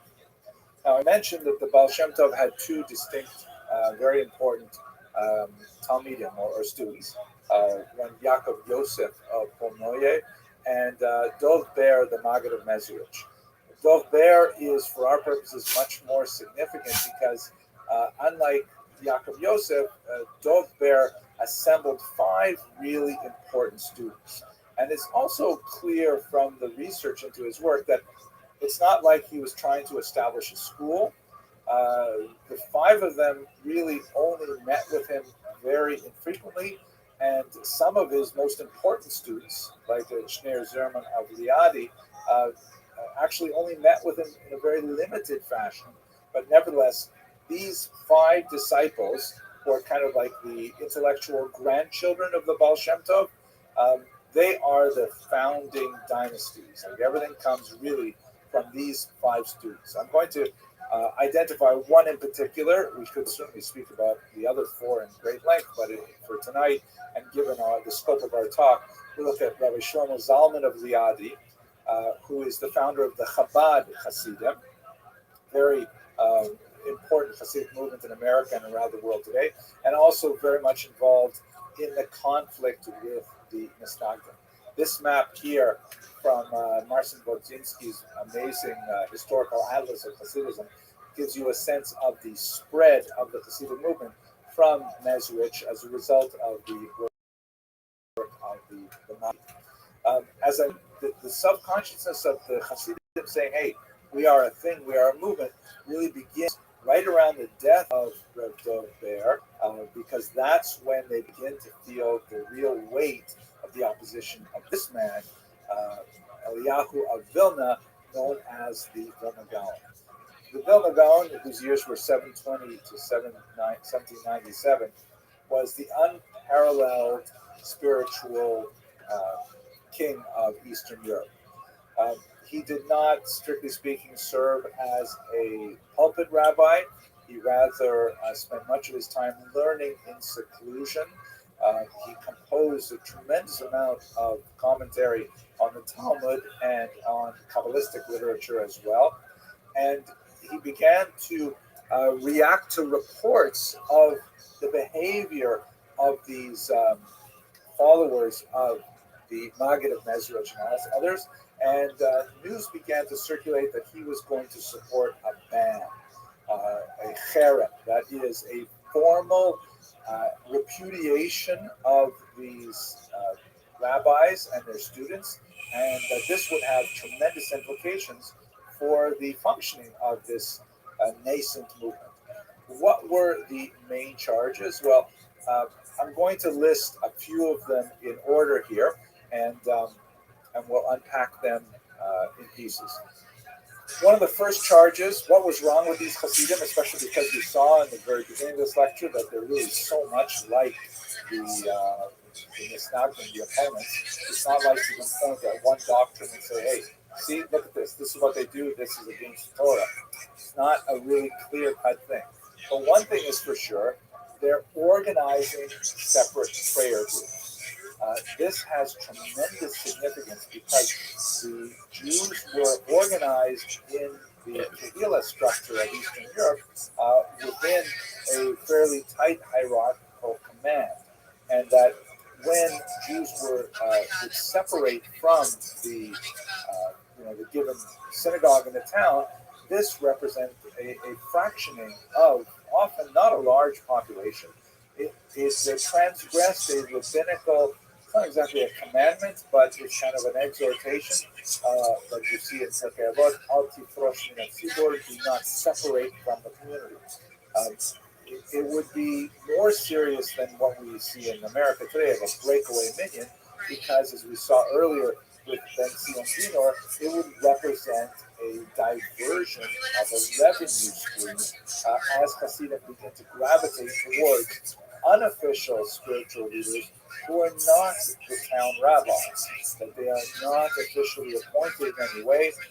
And if those Hasidim find a way to economically support this charismatic leader and do it by not spending money on things that whose tax revenue goes to support the town rabbi, that represents an economic challenge, as we saw briefly in the local Benzino. Related to that, a little bit more halachic in nature, the Hasidim ignore mandated prayer times. And earlier I talked about how the Hasidim are like kind of Jewish, only more so. And this appears to be more of a clear violation of halacha, but the reality is a little more complicated because, let's say, for example, the discussion in the Talmud is it better to say a lot of prayers and have your mind somewhere else, or is it better to say fewer prayers and really concentrate on what you're doing? The answer, of course, is it's much better to say less prayers but really mean them, and that's an operating concept in halacha.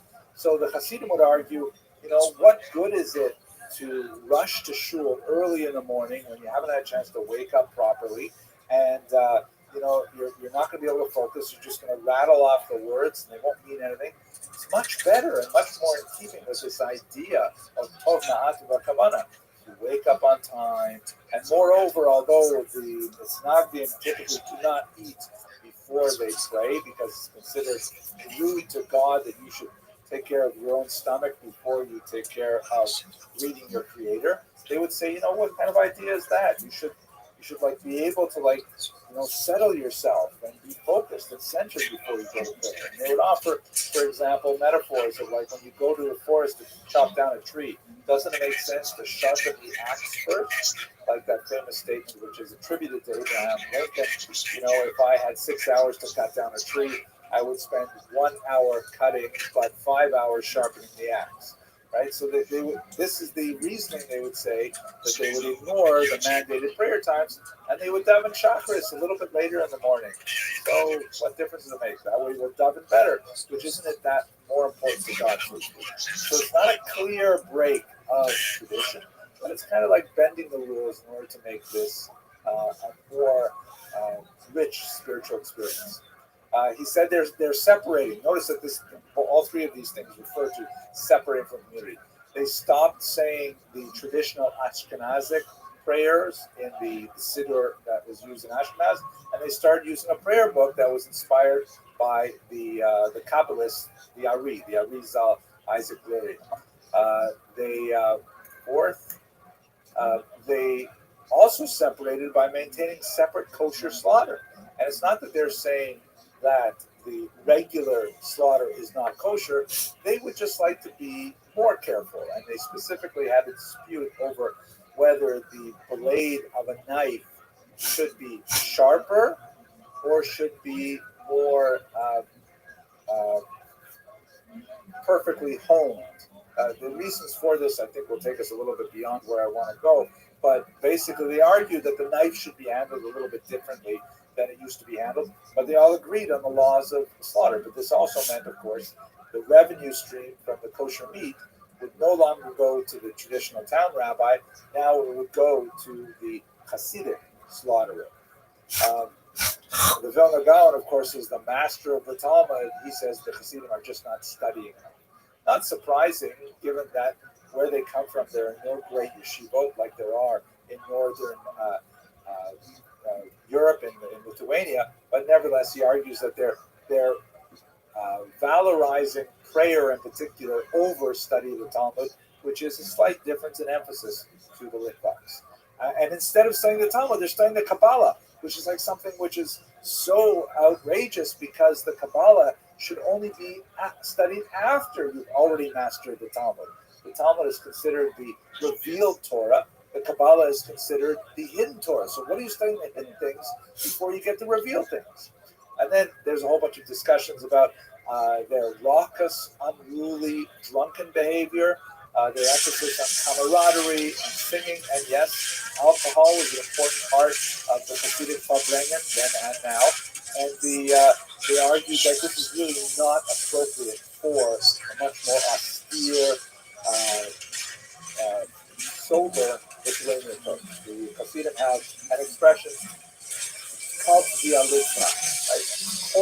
as a Lithuanian because they see people like the Vilna Gaon and his opposition as being something which is dehumanizing. And then finally, there is a discussion to argue that they practice antinomian behavior. There is a certain amount of discussion that they practice inappropriate sexual relations, which was probably kind of a slander that slipped in from the Frankist movement, which definitely practiced these kinds of things. And that was a highly dissident movement that ended up converting to Christianity. And of course, Sabbatinism, as we've seen before. Now, as the draft text of this ban began to circulate, and ultimately it was going to be released in 1772, the Alter Rebbe, who we mentioned earlier, and Rabbi Menachem Mendel of Vitebsk, tried to go to the Vilna Gaon to have a discussion with him, but it seems that the Vilna Gaon did not want to meet with him, and he removed himself from Vilna in such a way that they could not actually have a conversation with him about him, which is something that lives on in the Hasidic lore in a very important way. The Misnagdim ended up pronouncing this ban in 1772, and it actually set some Hasidic texts on fire. This was followed, not surprisingly, by Hasidic counterbans and other book burnings of Lithuanian books that were criticizing the Hasidim. This got so out of hand. In 1781, the Lithuanians and the Misnagdim imposed an even stronger ban against the Hasidim that not only identified specific written works and had kind of general criticism of these behaviors, but specifically forbade non-Hasidic Jews from associating with Hasidic Jews, not maintaining friendships with them, not doing business with them, not eating their kosher slaughter and things like that. Really strong ban in 1781. Probably the darkest moment in this period when it got way out of control was in 1794 when a Misnagdic rabbi in Pinsk lost his job and a chassid was appointed by the community in his stead. He went to the government. He argued that Hasidism was anti-Christian and anti-government, and the Russian government was always open to hearing things like this from Jews denouncing Jews. They ended up throwing the Alter Rebbe in prison for a while, and then there was counter denunciations of the Misnagdim. Things got way, way out of hand, and the battle was really set between these two major groups. Now, where we are in terms of our story is that while these two groups are fighting bitterly with each other, the news factor of the Maskilim, the Enlightenment thinkers are going to enter the picture, and that's what we're going to talk about next week. But before we leave the fight between the early Hasidim and the Misnagdim, I'd like to talk a little bit about that impact on the Misnagdim, which was in many ways unconscious, but is viewed obviously by historians who studied Millah. This is a picture of the famous yeshiva of Volozhin. It is the most important institution of communal learning established in Lithuania by the Vilna Gaon's own student, Rabbi Chaim of Volozhin. And this represents in many ways kind of the reaction to Hasidim that was expressed in terms of a revolution of tradition. First of all, the Hasidim were criticized for their loose attachment to Jewish textual study. So the Lithuanians redoubled their attachment to textual study in order to distinguish just how far they were from these Hasidim, who instead of engaging in Talmudic study, which, by the way, there is definitely some grounds for that criticism in the 18th century, but as we move into the 19th century, it disappears pretty quickly, and the Hasidim are also deeply involved in Talmudic study. But the Lithuanians, they redefined themselves by saying that we are really the people of the Talmud. Whereas before they had people like the Vilna Gaon, who was the pinnacle of it and the representation of it, the Lithuanians, the Misnagdim, began to internalize it far more so than ever before, studying the text with velocity and intensity that was unrivaled in prior generations. Another example of this revolution of tradition, the Talmud specifically became their Bailiff, and they studied it more deeply than any other group. I wish I had more time to talk about the contrast between 15th and 16th century modalities of study in this part of the world, but by the time you get to the late 18th century, oh my gosh, the Litvaks are totally doubling down in the way they study the Talmud. And the Kabbalah is fascinating because, of course, the Vilna Gaon himself was a master Kabbalist, and so it's not like they could say we're against the Talmud, against the Kabbalah, against mysticism. The heroic lead figure of the Misnagdim was known for his deep Kabbalistic wisdom. So what they instead did was they carefully parsed out who can study it. It remained solely for the elite, and barriers were created to try and socially ostracize people who studied Kabbalah too early. Those, by the way, linger right into the 21st century, even though some of the greatest Kabbalists, such as, for example, Rabbi Moshe Cordovero, the great teacher of the Arizal, said that people should begin studying Kabbalah at 25 years of age, but that was pushed back to 40, pushed back to people over 40 who knew the Talmud, the poskim, and so on. There was a kind of a pushback on popular Kabbalah. Rabbi Chaim of Voloshyn, the student of the Vilna Gaon, wrote this rather amazing book called Nefesh HaChaim, the life of the soul of life, and it's a pun, of course, because his first name is Chaim, which essentially is Kabbalah for Misnagdim. This is the Kabbalah that regular Misnagdim are allowed to learn. It is a remarkably powerful book, but fully 1/4 of it is devoted to discussing the Kabbalah involved in studying the Talmud. Fascinating material. And finally, just to give you one example, which I think you'll see more closely than anywhere else, one of the ways that I didn't list it in some of the tradition, some of the first band, because it was more pronounced in later bands, but one of the arguments against the Hasidim was that they inappropriately idolized their charismatic leaders, known as the Tzaddik or the Rebbe. That they regarded their leaders. How are you, Nando? Sometimes with a little messianic posturing. It's been a long time. All right, Pimp, what's good in your neck of the woods? You sling a dick like it's going out of style? I just smoked a cigarette and drank a beer. That's baller. How you feeling? Pretty stressed, bro. Not gonna lie. Why is that? Because, I don't really know what I want to do with my life. I don't know what I want to be. Okay. What are your thoughts? Let's do process of elimination. Do you want to be a marine biologist? No. Okay, do you want to be an astronaut? Not really, no. Okay, do you want to be a professional athlete? I wish I could, but I can't. Okay, do you want to be an exotic dancer? Oh, no, absolutely. Okay, do you want to have anything to do with the adult industry? No. Okay, so how about working in tech? In tech? Technology. As a CEO? Well, in time, but I mean starting off like a developer, project manager, and then working your way up. I mean, possibly. Most people told me, I asked a lot of people, what do you think fits me best? And everybody told me IT.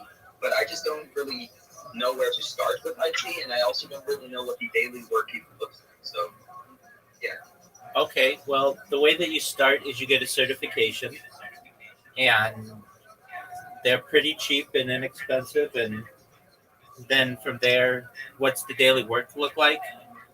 Generally, at any large organization, it's going to be something like, let's say you're going to work 8 to 5. You'll either be in the office or remote. If you're in the office, you get in at 8. Basically, You'll check your email for the first hour, see what kind of problems happened overnight. You'll prioritize your different issues. You'll work on those from like 9 to noon. You'll take lunch from noon to 1 or so, and then 1 to 5 ish. You'll continue to work on projects and push out your projects for other people on your team, and then do the same thing 5 days in a row for like 30 straight years. It sounds pretty monotone. Yeah, it's fun though. It's fun. I mean, they break it up. It's not that bad, and it's not all hard work.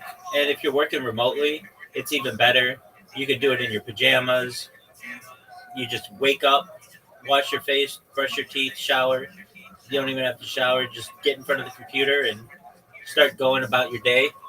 Then you don't have to commute. You don't have to put on business clothes. It's a good deal, and you'll make 6 figures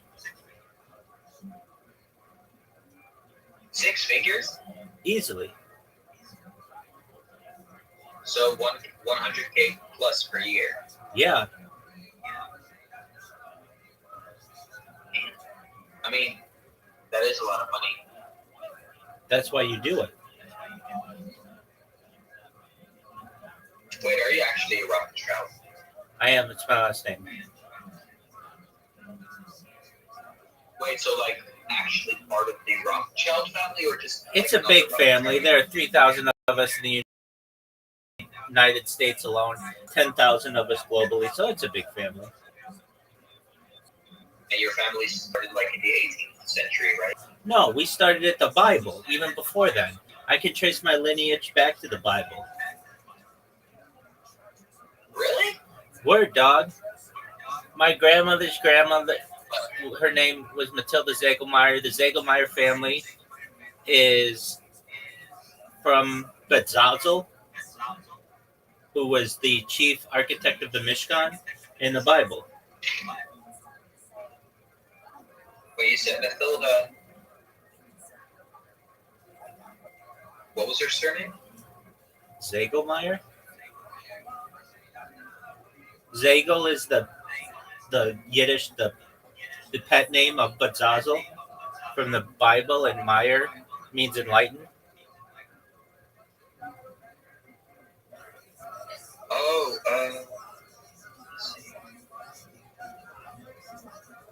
so how do you write that first part? Dog, why are you looking up my grandmother's grandmother? Wait, Zetzel? Zetzel or Zekel? Oh, no, actually, I found it, yeah. It says, and correct me if I'm wrong, but it says, Mathilda E. Zetzelmeyer, when she was born on 11th of March, 1857 in Rahway Union, New Jersey, United States, and her father was Louis Zetzelmeyer. Yeah, I don't know who that person is. That's not it. My grandmother's grandmother was born in Germany. Oh. Wait, so where are you from? United States. Oh, okay.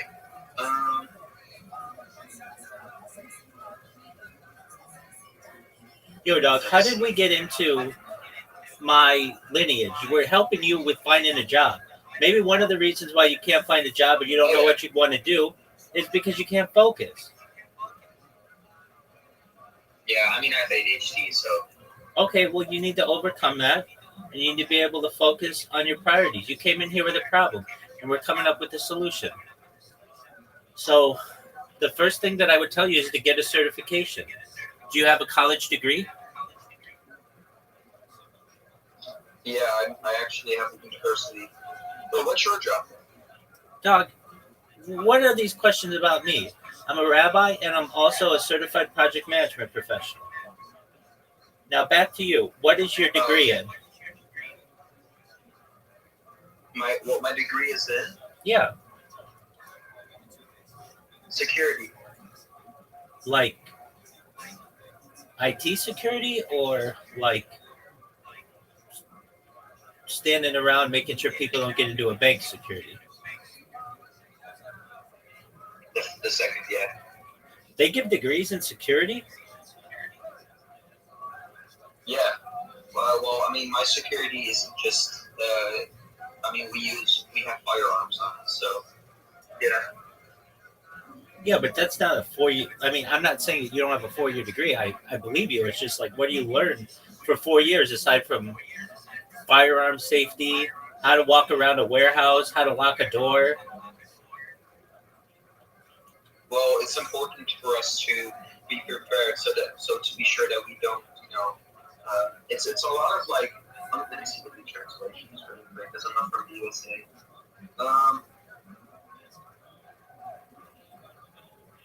Like like using our fight, like our kind of like using our not violence, but like like using our force, I guess, in a way that we don't overdo it. So proportionate violence. Okay, I get that. So why don't you work in security? I mean, I just don't. It's not like really stimulating for me anymore. Yeah, it's boring as I fuck. want to be bigger than that. All right, well then work in IT, dog. I just want to be remembered. Okay, well that's a different story. You can be remembered for a lot of things. Do you want to make money or do you want to be remembered? I want legacy. Okay, that's what you want more than anything? Yeah, I think so. I'm looking for status. Do you have the ability to be a live streamer? I guess, yeah. Okay, well why don't you live stream? Because I'm not sure when it's going to start to create income. Well, then you don't have the ability to live stream. I mean, you do, but not. You want to make money doing it. It takes a long time to make money to do it. Right. So you need. Yeah, So that makes sense. so you need a job. Okay, so I can tell you that a Salesforce entry level position pays $120,000 a year. All you need to do is get a Salesforce certification. Salesforce. Word.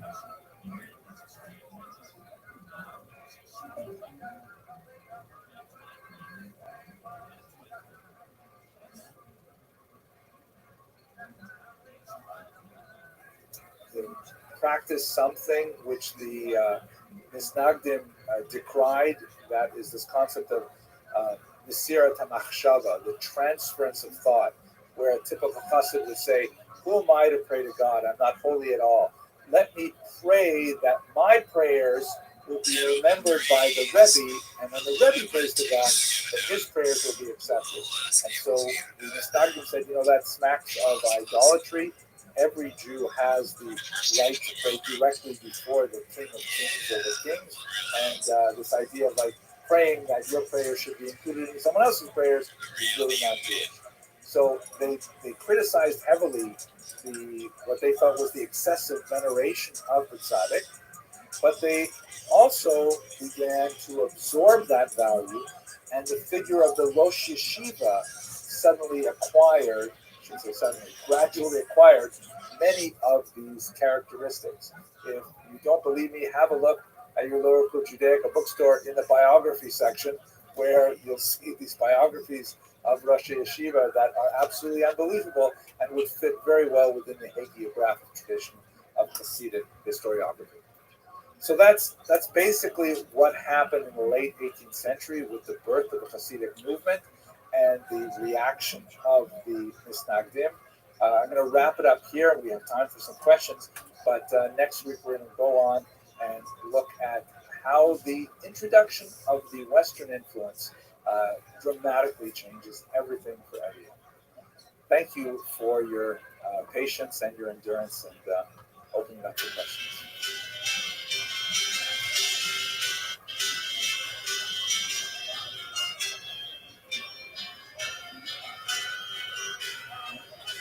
This is talent.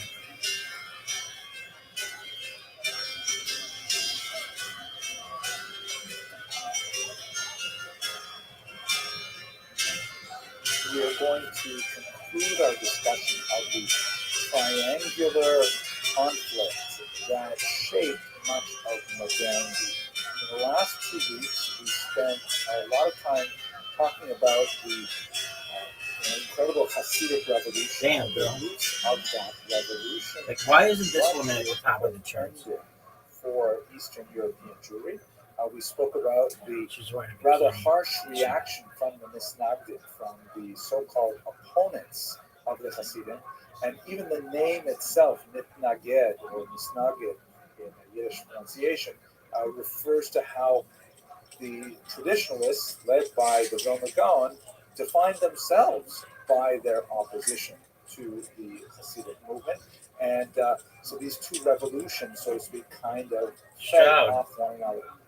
Today we're going to speak about the entry of the third simultaneous intellectual spiritual revolution that affected the Jews of Eastern and East Central Europe, and see how the mix of these three groups really came together to form a broad swath of Jewish identities that are prevalent even in today's Jewish politics. So let me start by going to the root of the Haskalah, which we only touched on briefly in the last two lectures. The term Haskalah, it's related to the word for intelligence, and it was used as a translation for the German term Aufklärung, which is, or enlightenment in English, which was the popular term used to describe this kind of movement that illuminated much of Western Europe in the 18th century. Figures like Immanuel Kant, for example, and political ideas of Rousseau and Voltaire and others. It contribute to this idea of an increasing emphasis on humanism, on the power of a human being, specifically a man, because they had not quite made it to consider women in the same category as men, but nevertheless still strides forward in that regard. That men could somehow be the arbiters of truth, that they could be the locus of truth, and they could translate that somehow into the political, social, and even the personal sphere. I'll give you just one example. The Lockean concept of tabula rasa emerges out of the Enlightenment. Tabula rasa meaning the blank slate. The idea that human beings are born devoid of any data, like a slate, like a blackboard is devoid of any writing. And whatever you write on that tender child's soul, in terms of exposing them to education and experiences and so on, that's what will create the perfect human being. This kind of idea of the tabula rasa and the potential that it represented was at the beating heart of the Enlightenment and also of the Haskalah. And when it encountered the Hasidic movement and the Misnagdic movement, there was quite an eruption, because not all three movements saw this tabula rasa in exactly the same way. Let us, though, go back a little bit in time and explore some of the Jewish intellectual roots of the Haskalah. We could actually spend the entire lecture just exploring this easily, but I'm going to pick out two figures, for example. One of my favorites, rather amazing figure, named Azaria del Rossi, who lived in northern Italy in the 16th century. In many ways, not a very talented person. He was essentially a proofreader for the emerging publishing industry. He was a copyist. But it happened that in 1570 there was a dramatic earthquake in Ferrara, and he fled with much of the Jewish community that lived actually in a lowland very close to the river, and they were worried about their buildings collapsing, so they actually spent a couple of weeks living outdoors, a little bit like my shul during the COVID condition. They spent a couple of weeks living outdoors with the non-Jewish citizens of Ferrara in an unusual kind of environment where all of a sudden, they're all in the same boat. They're worried about what will happen to their city during this literally tectonic change. And Del Rossi struck up a friendship with some of the Christian monks who were out there at the time. And they were exchanging all kinds of ideas, and this led to kind of an epiphany, to borrow a Christian term, for Del Rossi. He ended up writing a very important work called Me'ir Einayim, the enlightener of eyes, and it really took a different approach to the entire way that Jews appreciated the world. It was a tremendously dramatic work because of two things. First of all, Del Rossi really had a very wide open idea when it came to what science could tell us about Torah. He did not have that kind of, you know, instinctive rejection that we see in the church about, challenges to the Ptolemaic view of the universe with the Earth at the center and the sun revolving around it. He simply said, "Wow, look at this! I bet there are a lot of things that we could get from science that would help us learn about the Torah." The specific connotation, by the way, was he wrote a study of earthquakes in Jewish history, starting from Tanakh and moving forward, which is really quite a fascinating thing. The second thing that was really important about Del Rossi, perhaps even more important for our purposes, is that he was completely willing to engage in frank and open dialogue with Christians. And this was something that was not as common as one would think, even in the 16th century, even after the Renaissance and so on.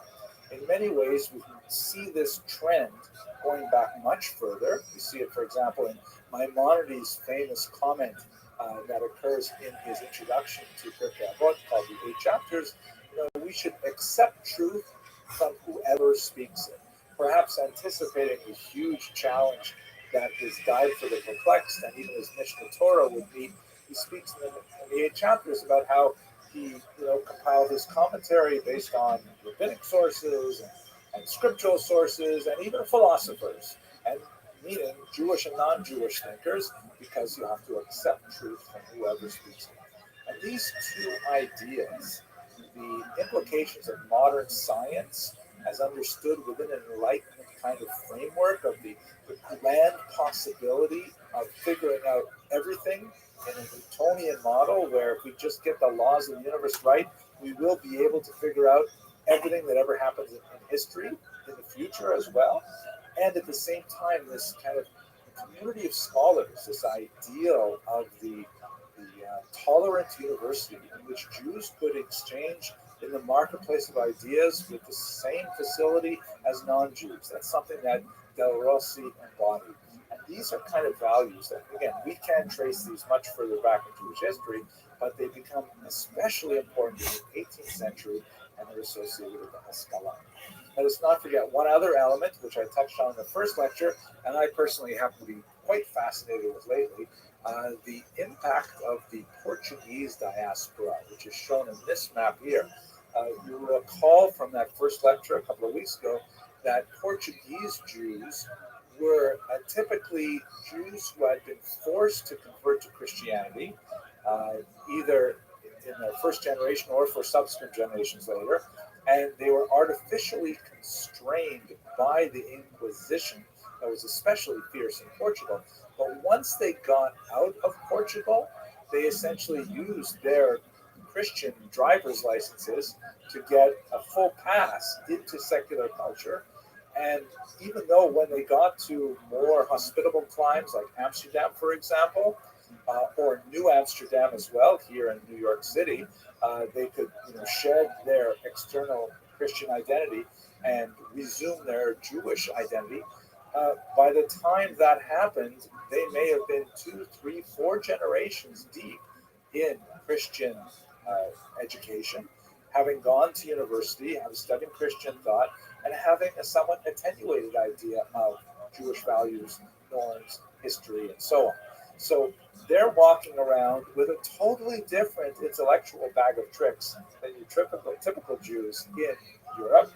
And they're spreading a lot of fascinating ideas, many of them deeply challenging to the Jewish status quo, people like Spinoza, who we spoke about in the first lecture.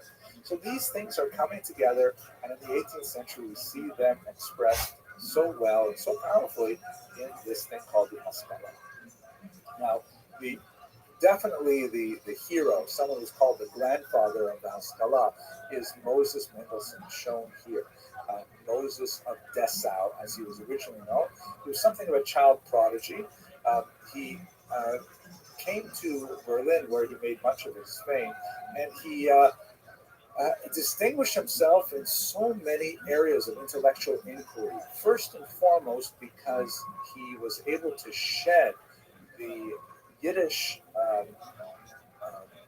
the Yiddish tinged German that most Jews spoke. That is, their Yiddish was, overwhelmed their German skills, and they frequently, were parodied as country bumpkins speaking some kind of bizarre, old historic form of German with a lot of strange words in it.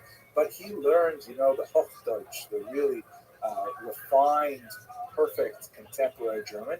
And not only that, he was quite an able philosopher. He was able to actually enter the salons of the day and impress everyone for the sobriety of his thought, the expansiveness of his comprehension, and his fluency with the written materials. And I mean, it sounds strange to us now, speaking in the 21st century, but in the late 19th century, this was like, some feral child wandering out of the woods and suddenly, getting a tenured full professorship at one of the greatest universities. So he was like a cause célèbre, and for many, he was viewed as the possibility of Jews for full emancipation into Western society.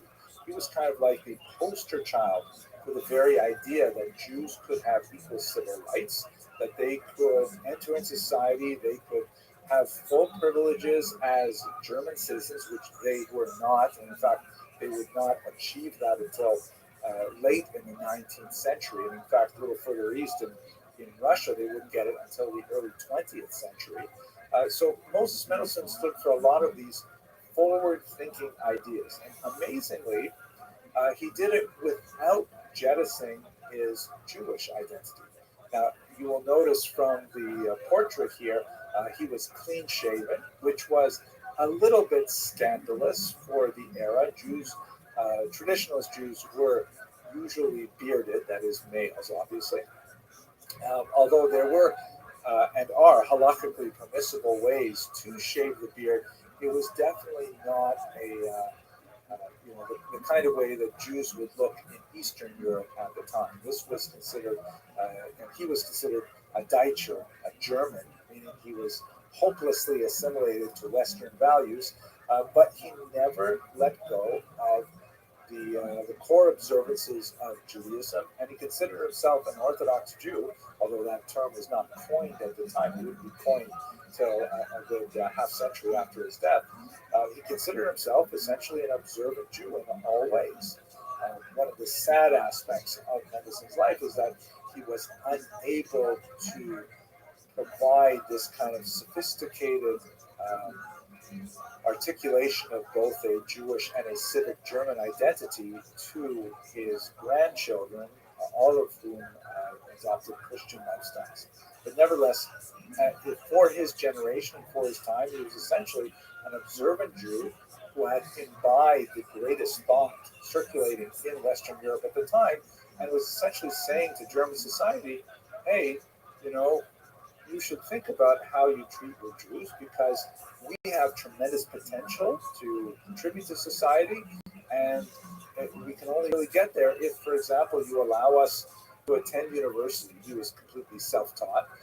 If you allow us to, pursue the occupations that are currently closed to Jews, and so on. So he's kind of like the grandfather of the Haskalah.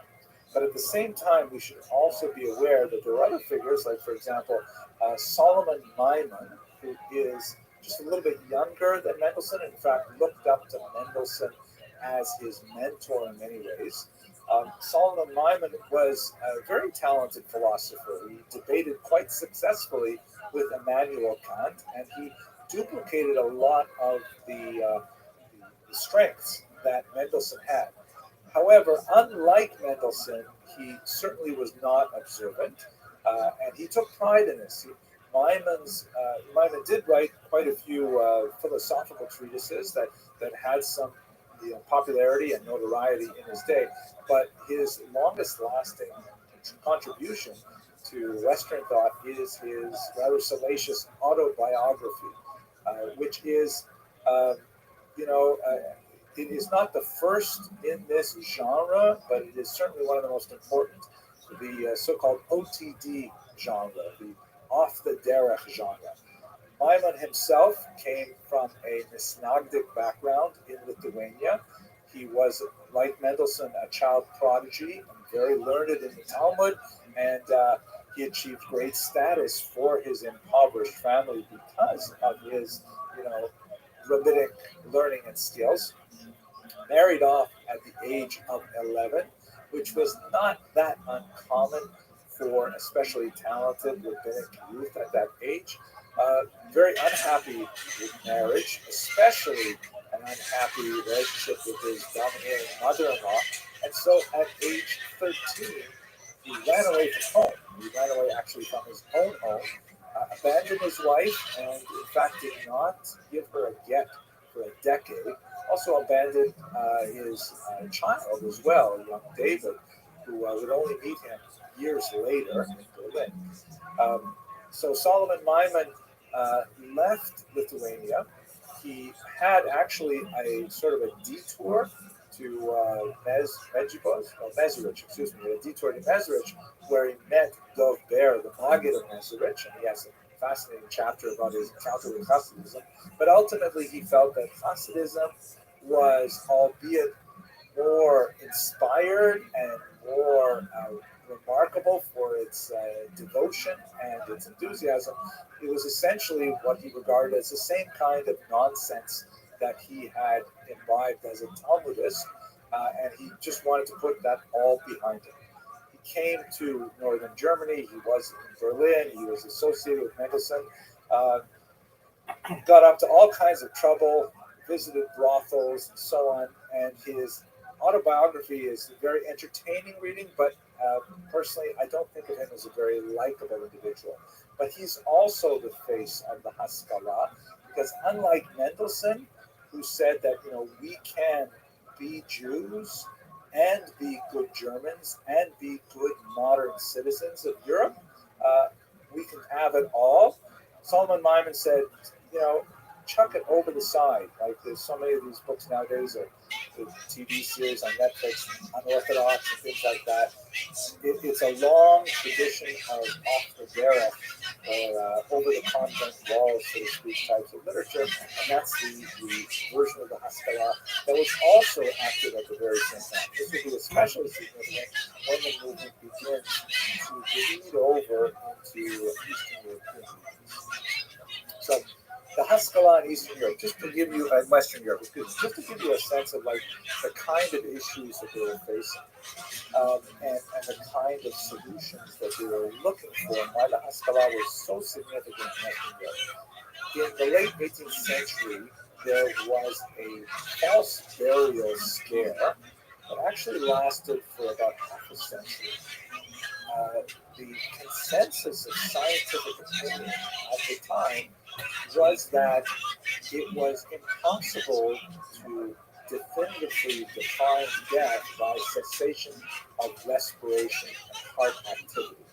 And that, in fact, a person could stop breathing as far as 18th century devices were able to measure, and the heartbeat could not be detected, but the person could still be alive and then wake up sometime later. So this was kind of like a mania that circulated around Europe. It also reached the shores of America, and the invention of a safety coffin is actually, I did a little bit of research on this before the lecture. Apparently, America approved almost 90 patents for different kinds of safety coffins, specifically for this reason. And there's actually a word which I forgot that specifically describes the phobia of being buried alive. At any rate, you can see in this particular version, on the left is our dearly departed, who has been buried underground in his coffin, but then, and there's this structure that extends from the coffin up to the surface of the graveyard with this flag that looks a little bit like a mailbox flag. And on the right hand, you see in this picture, he's woken up from his coma-like trance. He's not actually dead, but he has been, falsely buried, and so he operates this little winch that frees the flag and has it pop up in the air, hopefully so that people walking by the graveyard will see that flag flying in the air, and they'll have a chill run down their spine, and then immediately they'll go out to the shovels and rescue him before he can expire a second time. There are also versions of this that had like bells and strings attached to it. There is a widely held belief, probably not true, but that the phrase "saved by the bell" refers to the ringing of such bells on safety coffins so that people would come and rescue a person. That "saved by the bell" probably comes from the boxing ring, where you're at the end of the round and you're about to be knocked out, but the bell rings the end of the round, so you get to go back to another. At any rate, why is this relevant to the Haskalah? So when Duke Friedrich of Mecklenburg-Schwerin, which is in northern Germany, heard about these things, he was quite taken with it, and he decided to go along and take the progressive scientific position and say that in Germany, or in the region that he controlled, no one could be buried until 72 hours had elapsed after the death was confirmed. So in other words, they would make sure that a person was dead before they interred him. And this was a tremendous affront to Jewish burial practices, which of course, inspired by the Middle Eastern origins, argued for almost immediate burial, ideally within the first 24 hours of death. And all these ideas in the Talmud that speak about the Yibul HaMeis, the desecration of the corpse, if it's left alone, if it's God forbid, it should be interred as soon as possible. So the rabbis were very upset about this issue, and they went to Moses Mendelssohn for a solution. They said, "You've got to help us out here because the Duke is going to impose something on Jewish practice that is so different than what we've done for the last 1,800 years. We can't have it." So Mendelssohn took three distinct positions, quite fascinating. On the one hand, he argued to the secular authorities, the Duke and others, that the Jews should be allowed to maintain their traditional burial practices, that they would have no instances of false burials, and this is a religious thing that should be respected and so on. But to his patriot, he said, "Why don't we do what the Duke said?" Why? Because it's science. It makes sense. We should do this. Because don't forget, Mendelssohn was also a product of his time, and also had the same concerns of the scientific community of the era. And so privately with other rabbis, he said, "You know what, I think we should probably do this." Now, lest you object to say, how could he, as an Orthodox Jew, propose such a radical change to Jewish burial practice?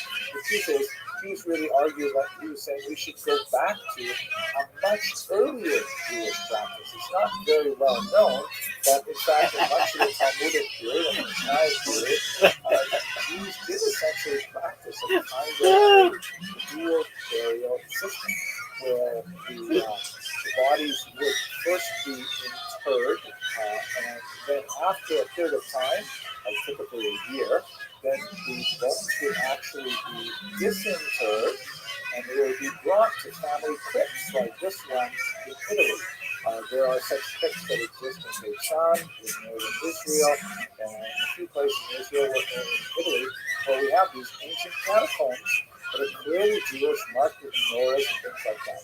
And so essentially he was saying, why don't we just readopt an ancient practice, which is described in the Talmudic small tractate called Smachot. Why don't we just go back to that practice? That way we'll be good with science and good with Judaism.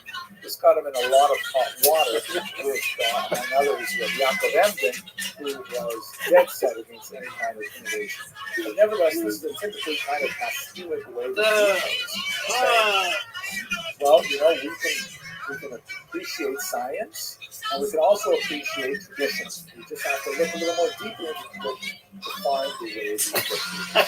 So by trying to respect modern knowledge, which was evolving through scientific revolution, and also respect the Torah, but not necessarily respect the traditional sense of the customary behaviors, what we would call in Hebrew minhagim, things which are not necessarily rooted in scriptural commands or even the Talmud and the Mishnah, but rather, customs that had sort of like attached themselves by the dint of Jewish choices over generations that would result in things like modes of dress and I mentioned beards and things like that were more regional kind of traditions.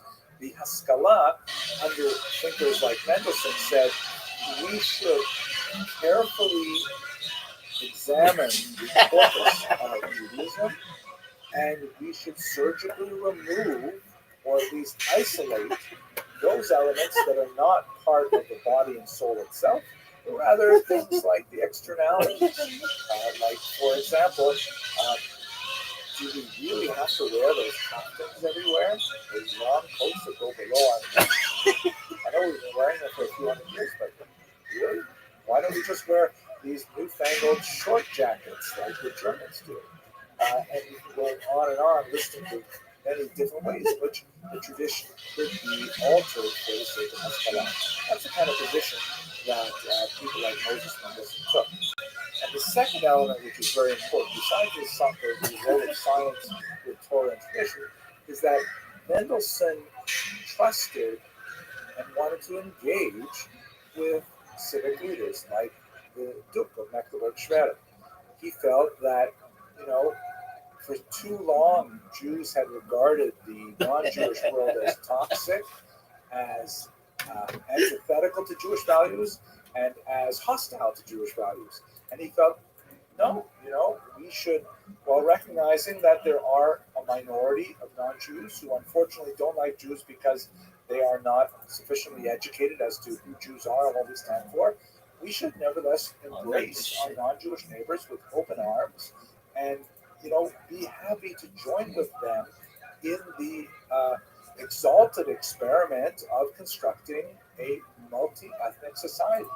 And so the idea of openness to the German population in particular was a distinguishing feature of the Western Haskalah. But remember, we've got a whole range. We had the Mendelssohn, who was kind of like the middle of the road person in many ways. We have the off the derech Maimon, who was also in this camp, who was also saying, what are you even trying to keep the Torah? Just get rid of it. And then we have people like Mendelssohn's, one of his prime students. Here is David Friedlander, his years are 1750 to 1834. And we should realize that Mendelssohn's plan simply was not working. His idea of demonstrating the value of Jews to German society would naturally result in the conference of emancipation and equal rights to them. In reality, as much as the Jews tried desperately to show that they deserved emancipation, it eluded them at every turn. And this drove the Jews to an almost ape-like, slavish imitation of German norms. For example, the reorganization of the synagogue layout to make it more church-like. And in fact, one movement in Germany argued that, hey, maybe one of the reasons why we're not like meshing with the Germans is because we observe the Sabbath on days. So fine, let's do the Sabbath from Saturday to Sunday, which is like an absurd argument, but nevertheless, it was debated and discussed very seriously. In fact, even adopted, but the laity would not accept it. The introduction of organs into the synagogue, all kinds of things which are definitely contradictory to Jewish law, but nevertheless, these like bending over backwards attempts to try and prove that Jews were willing to and appropriate partners in the national enterprise. David Friedlander, for example, went rather far and he argued for a so-called dry baptism. This was a proposal he put forth in 1799, realizing that one of the only ways that Germany seemed to be willing to accept Jews as full members of society is if they would convert. We see this over and over again with great figures like Gustav Mahler, the composer, or Karl Marx's parents, who were all baptized. Heinrich Heine, the great poet, that the only way they could really, get university positions, get reasonable jobs, get published in certain places, and so on, is if they formally adopted Christianity, specifically Lutheranism. So Friedlander said, you know what? Okay, how about this? And he actually wrote an open letter saying, how about all of us Jews convert to Lutheranism? We just want to do it on our own terms. I mean, we don't really want to believe that Jesus is our Savior, but we will, pro forma say, yeah, sure, we're Lutherans. Yeah. This was why it was a so-called dry baptism. There was no water involved. Of course, it didn't work out, but you see the extent of the desire for the Haskalah to get that elusive German citizenship, that they would do anything for it. And Haskalah was like stretched out way beyond anything that Mendelssohn himself would have approved of. And just to put this in context, since this is the audience we're speaking to, there were genuinely Orthodox figures who found a way to kind of thread this needle. One of the most famous is Samson Raphael Hirsch, who in the middle of the 19th century articulated a very controversial strategy, which indicated that one of the things that was necessary was a cleavage of the Jewish population in Frankfurt am Main, the so-called Austritt, where the Orthodox community formally separated from the general Jewish community. In the context of Jewish communal structure, this was really quite a radical move. And at the same time, he argued for a full engagement with German society to the furthest extent that halacha would allow. And this is essentially the essential genesis of what would later be called modern Orthodoxy. A lot of things happened between Hirsch and the 21st century, but the idea of trying to find a safe middle ground between outright assimilation and an obscurantist, insular kind of Judaism that doesn't recognize the value of modern science, modern thought, or non-Jewish civilization. That's sort of where Samson Raphael Hirsch was trying to focus his efforts. And in case you think he wasn't sufficiently religious, this photo was often circulated with a little bit more rich beard, so he looked a little bit more flint, so to speak, in these pictures. That's a little bit richer. Let's go on. That's what's going on in Western Europe, right? You have these maskilim, the adherents of the Haskalah, who are trying very hard to achieve certain political goals, and they are willing, along a spectrum, they're willing to go so far as even have a kind of a mock conversion if that will get them what they want. They were unsuccessful. Eastern Europe, on the other hand, was rather different. One of the most important ways in which Eastern Europe was different is that it was way more populated by Jews. Russia proper, that is Russia before the expansion under Catherine the Great, was actually closed to Jews from the 15th century onward. But when Catherine expanded the region right around this time in the 18th century, she actually ended up inheriting a massive population of Jews, which she promptly sequestered in a region called the Pale of Settlement, which basically extended from halfway through Latvia all the way down to the Black Sea, encompassing the southern half of Latvia, Lithuania, Belarus, a big chunk of Poland, Ukraine, Western Ukraine in particular, and Bessarabia. These were all the regions of the Pale of Settlement, and there was a massive Jewish population there that far outpaced both the absolute number of Jews in Western Europe and also their concentration.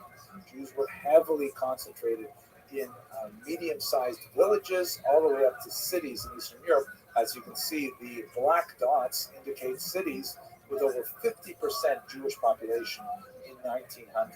It was a little bit less so at the time period we were discussing, because there was an unusual population boom that especially affected Jews over the course of the 19th century. But nevertheless, you get a sense of the difference in scale because of the massive number of Jews that lived in Eastern Europe as opposed to the West.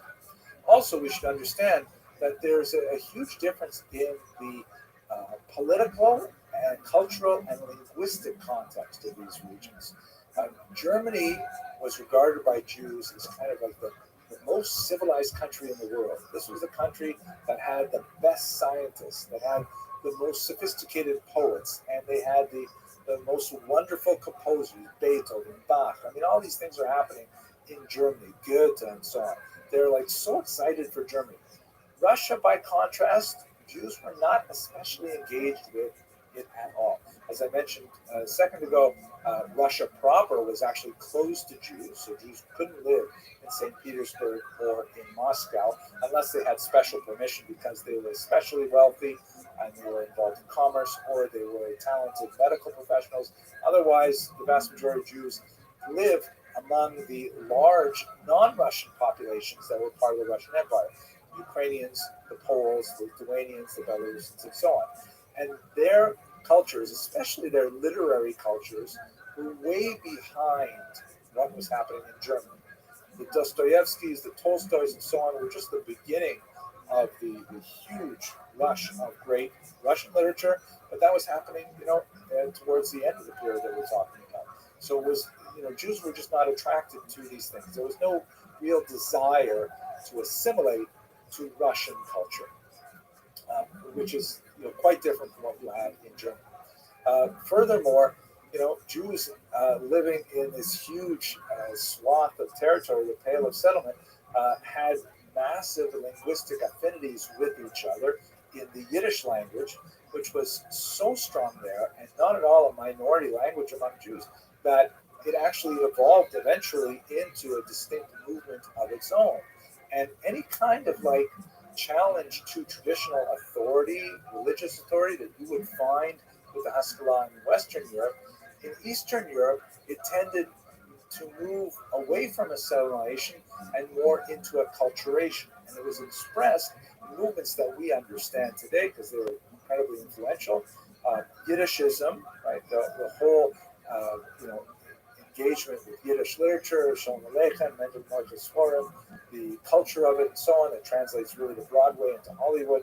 Zionism, the great political experiment of the Jews that was heavily weighted towards the demands of Eastern Europe, and Jewish socialism, the Bund, the Arbeiterring, and of course elements of Jews in the Communist Party, the Mensheviks and the Bolsheviks, and so on.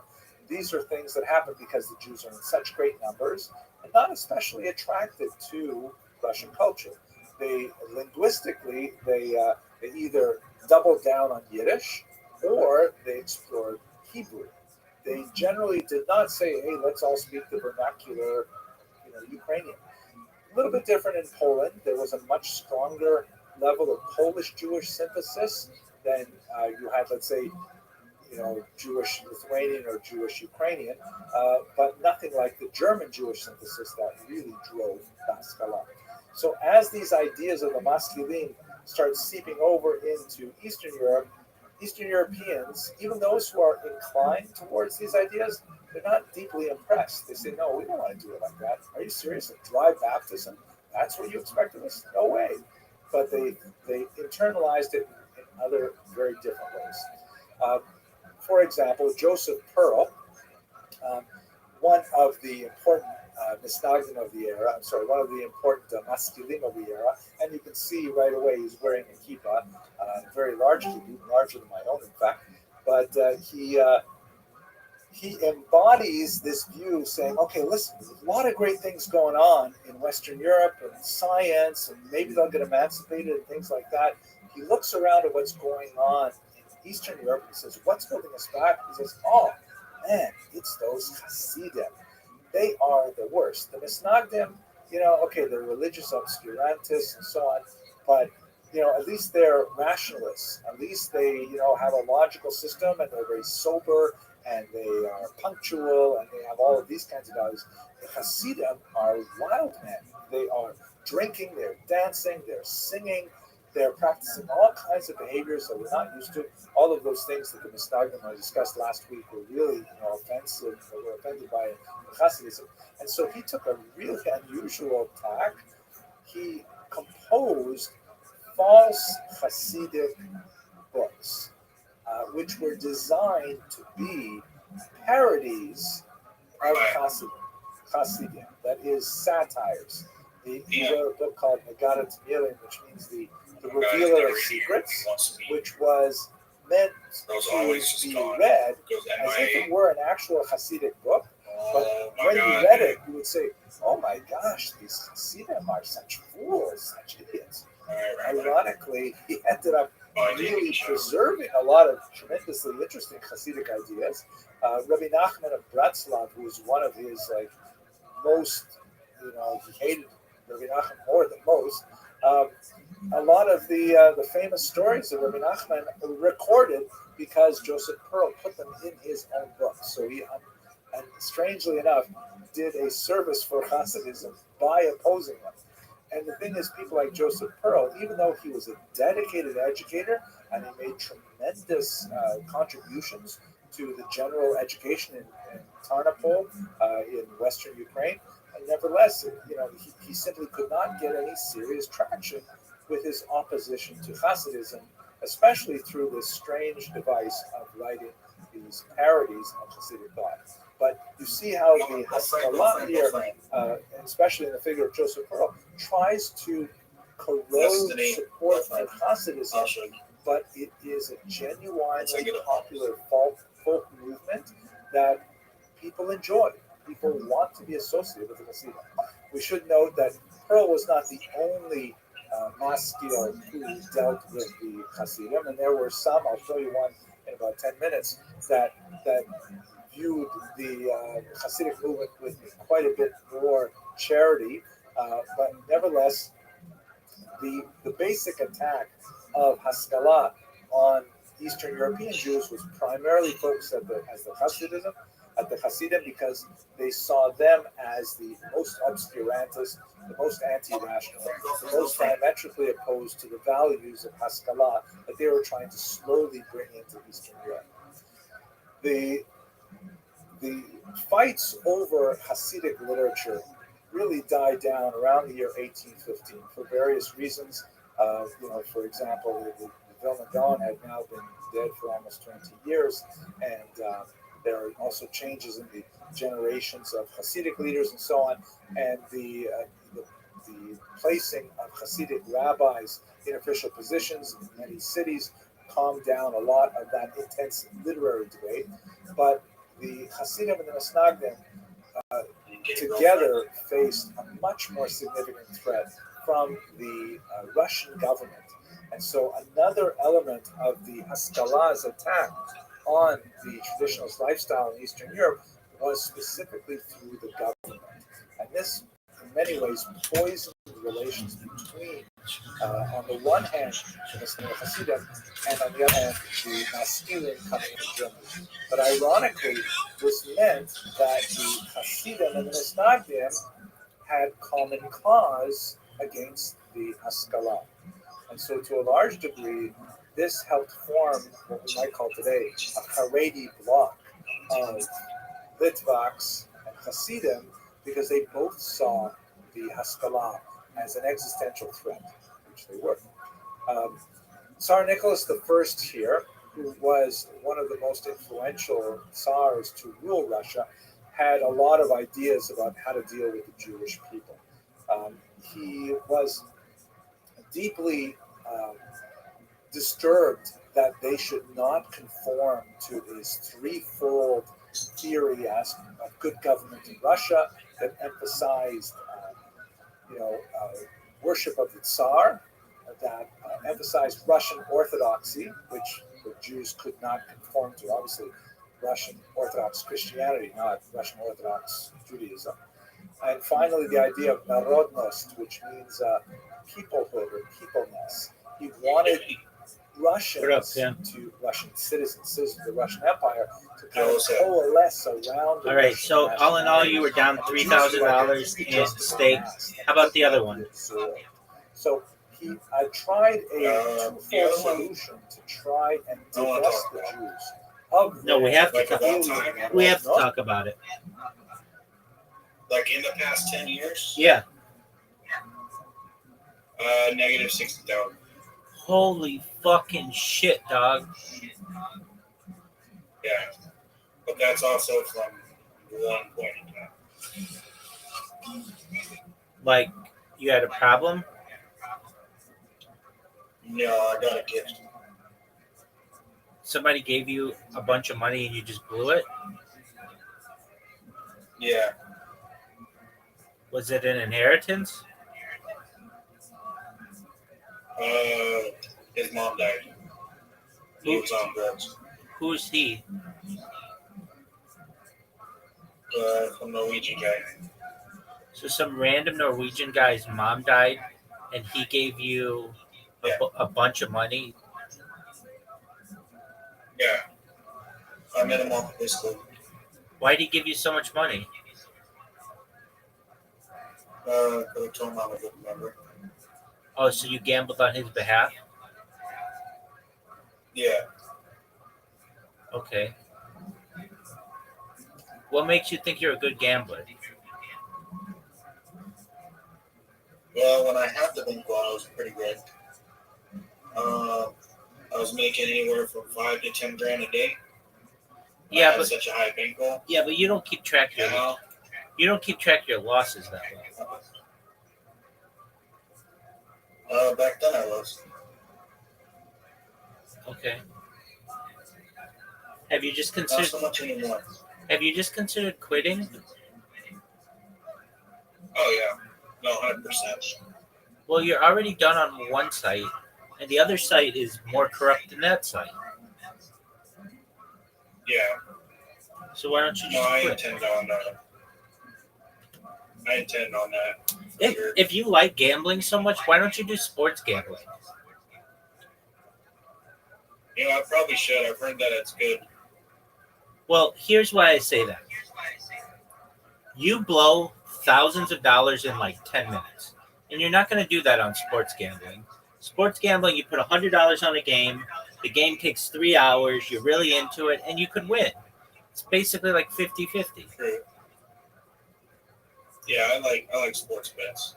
And it's harder to rig those. Like these websites that you're on, you know how they can code them and just be like, okay, we're going to win 55% of the time and you're going to lose 45% of the time. Or you're going to lose 55% of the time. You're only going to win 45% of the time. And basically every time you put money into it, there's no regulation. There's no gaming board. So they can just at one point say, you know what? Let's just make it he's going to lose 90% of the time. And Which is what happened with that movie. One day I got pissed off. I was upset at him, so I went in and I did $9,000 bets, and I lost like 10 bets in a row. and don't feel bad. Don't feel badly. Like, dude, when I used to gamble with this friend of mine, and do you remember what Bodog? Do you know what Bodog was? Okay, so Bodog was like the OG online gambling site. It was really big for online poker and sports betting. And my friend and I would get on there. We'd get on these. We would use it for sports betting originally, but then we get an online poker because we had some friends of ours who did online poker and made a lot of money. And so it was like, okay, well, we'll do it. And every single time we got like an unbeatable hand, like a full house, like a really good hand, we'd lose to 4 in a row, 4 of a kind. And it'd be like every single time. Well, what we didn't know is we were playing against bots. So they always would make you think that you had a good hand, and then right at the end, they'd steal all your money. And then guess what happened to that website? It was some Cayman Islands website that went under, and we never saw anything from it. We lost thousands of dollars doing that. It's registered at, like it says right here, operated by 2Sec Technology Limited, a limited liability company registered in Belize, with the registration number with an address C. Urchin Street, number 2 at San Pedro, Cayenne, Belize. Licensing the government of autonomous island of Yorian, Union of Comoros, and operates under the license to the Yeah, so that's not legit at all. Like, what is the island of Aurorion? They're in a real thing? Is it near Belize? It's a volcanic island in the Comoro Islands, All right, it's like when situated in the northwest of Madagascar and east of Mozambique. Mozambique. So you're talking about like in the Indian Ocean. Like there's no getting these people. It's basically a scam. Yeah, what's the population? That's how you really know right here. Okay, they have a decent population. That's not how Still, you. it's like, That's not how you really know. How you really know is if it has a gaming board and audits. If you can't, we couldn't even pick out where that island is on a map. come up. The thing is, where it says 2 Cent Technology Limited, they actually sold the site. This used to be owned by someone in Curacao. And it got switched out. Curacao. So, Yeah.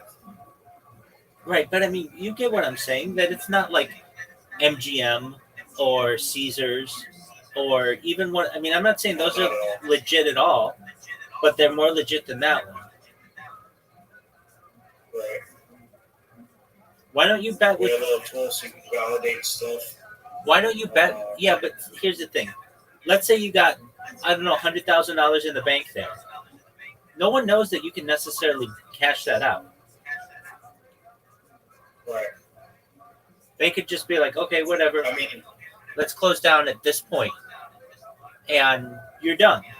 You're not going to the Indian Ocean to get your money. And no lawyer's going to pony up to just be like, all right, let's sue these guys. You're done. You just yes, this is good. you just like the rush. Yeah. And you can get that rush in other ways. You can get that rush in other ways. I agree.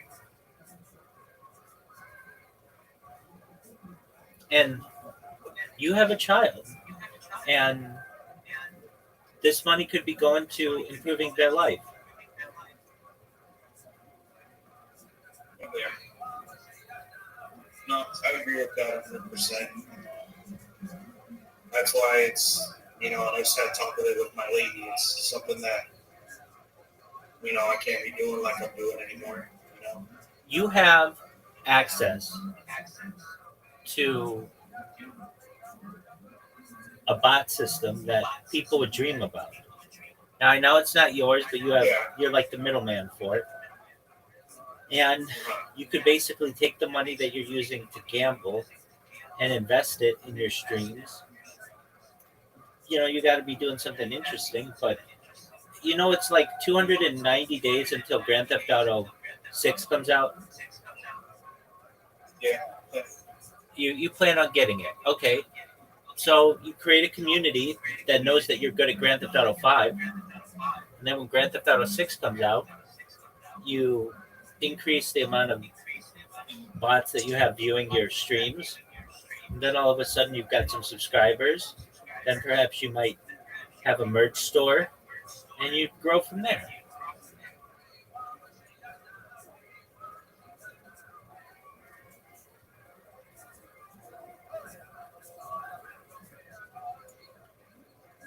The online gambling thing, though, is Sustainable. yeah, exactly. It's not the way to go. I like it. I mean, it's cool for you to come in here, but I've also seen you in some sad shape too. Online gambling causes you a major alcohol problem, or the alcohol problem causes you a gambling problem. And you're a really nice guy, and when you're sober, you make good decisions. But when you're drunk, man, you'll like take your whole bank account and just pour it out. It's like, wow, he has no control when he's drunk. I don't. It's very irresponsible. Absolutely. And again, you're a dad, you have a lady, they love you, and have you thought about stopping drinking? Yeah, I don't anymore. Okay, you got to stay away from But those. it's never been an issue. Oh, it has been. I've seen you lose thousands of dollars because you were drunk. Well, no, but I mean, like, it's not like an every night thing. It's It's been a weekly. lot better. It's weekly though, Yeah, so you just stay away from that. not the last two. Okay, but that's good. That's good. Do you smoke pot? No, Why not? because I work as a correctional officer. Oh, okay. Well, that'll do it. Okay, Yeah, so you've got a good job, and yeah. you just got to stay away from the bottle, stay away from the gambling, use your funds for your family, and then any extra that you have, put it into your streaming career. Yeah, I should. I eventually will. Retro rate. I mean, I'm just asking, why don't you just live stream whenever you're at home? Why don't you just have the stream going? It doesn't cost you anything. It doesn't It cost. doesn't. I have bad internet. I have bad internet, and it's cost time that I don't have at the moment. Doug, you don't have bad Well, internet. now I give to my family. You don't have bad internet, and you don't have to have the stream on you necessarily. You can show other stuff when you're not there. Yeah, But basically, what I'm saying is, I know. it becomes an advertisement for you, and people will just randomly join your stream. And then whenever you go live, you'll have a ton of people who just check you out to see when you are on camera, to check out what you're doing. Well, the problem is I'm also not on the computer. I'm only on the computer 5-6 hours a week because all the other rest of the time I'm either at work or spending time with my family. You know, so that puts a big dent in just streaming like I would like to, but it takes away from time from other things. You know, for my girl and for my kid. So, Absolutely. And they don't want to be on stream. you know, yeah. Okay. Well, then you just got to respect that. But I intend on it soon at some point, you know, like dedicating like a weekend night every night where I have at least one stream and start there, Right. you And know, or something like that, and then start slow.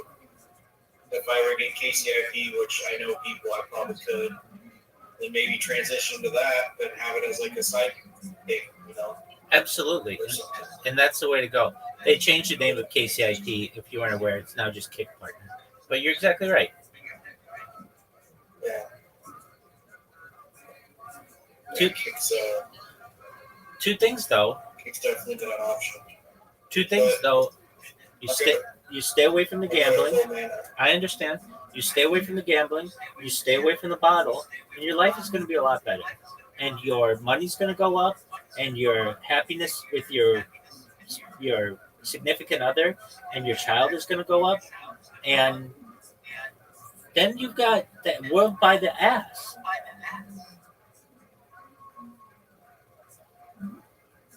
If you can just stay away from two things, and they're pretty easy.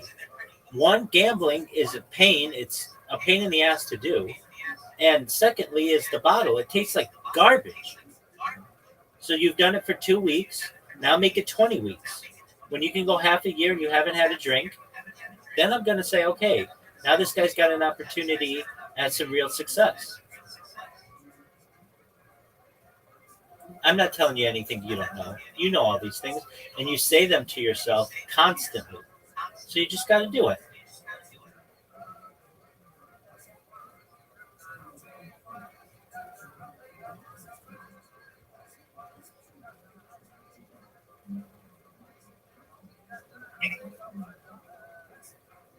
Hello? Yeah, what'd you say, Big Dog?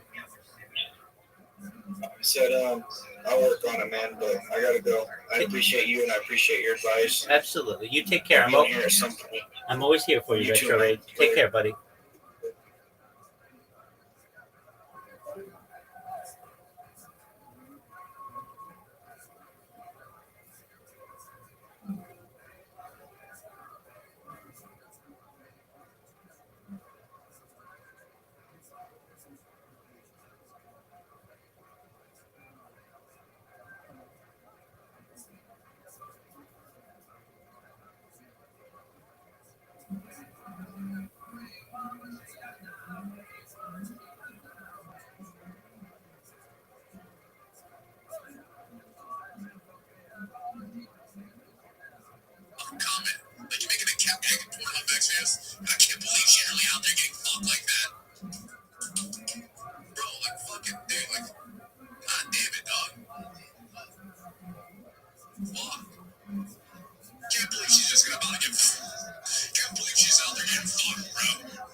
Holocaust, and at the same time their alien Judaism, and hoping that that would bring them into the Russian fold per se through a form of assimilation. The carrot element of this was in the form of the Crown Schools, which was a network of Russian-sponsored schools that enrolled Jewish children and purported to use the Haskalah methods of education to enlighten them and to expose them to science and the Russian language and all kinds of things like that. This is one of the reasons why the yeshiva at Volozhin closed down, was specifically over whether or not the students there would have to learn Russian. And it's clear that it's not because they felt that the Russian language was somehow completely, divorced from everything Jewish, but that they felt that it was the leading edge of much worse things. They brought in maskilim like Max Lilienthal, who initially tried to set up these so-called crown schools, but when it was discovered by Lilienthal and others that in fact these were like very thinly veiled attempts to actually convert Jewish children to Russian Orthodoxy, with actually priests working on the payroll and so on, Lilienthal ended up giving up, and he actually retired here to America, where he made a career here. And this was the carrot, enrolling kids, Jewish kids, in the Crown schools. The stick was that if you didn't enroll your child in the officially Russian-sponsored school, then your child would be exposed to the Russian army under the so-called Cantonist system.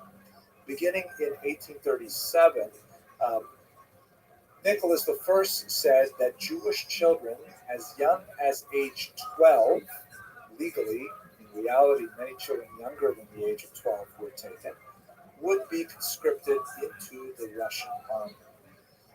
Now, there's a lot more to say about this terrible decree.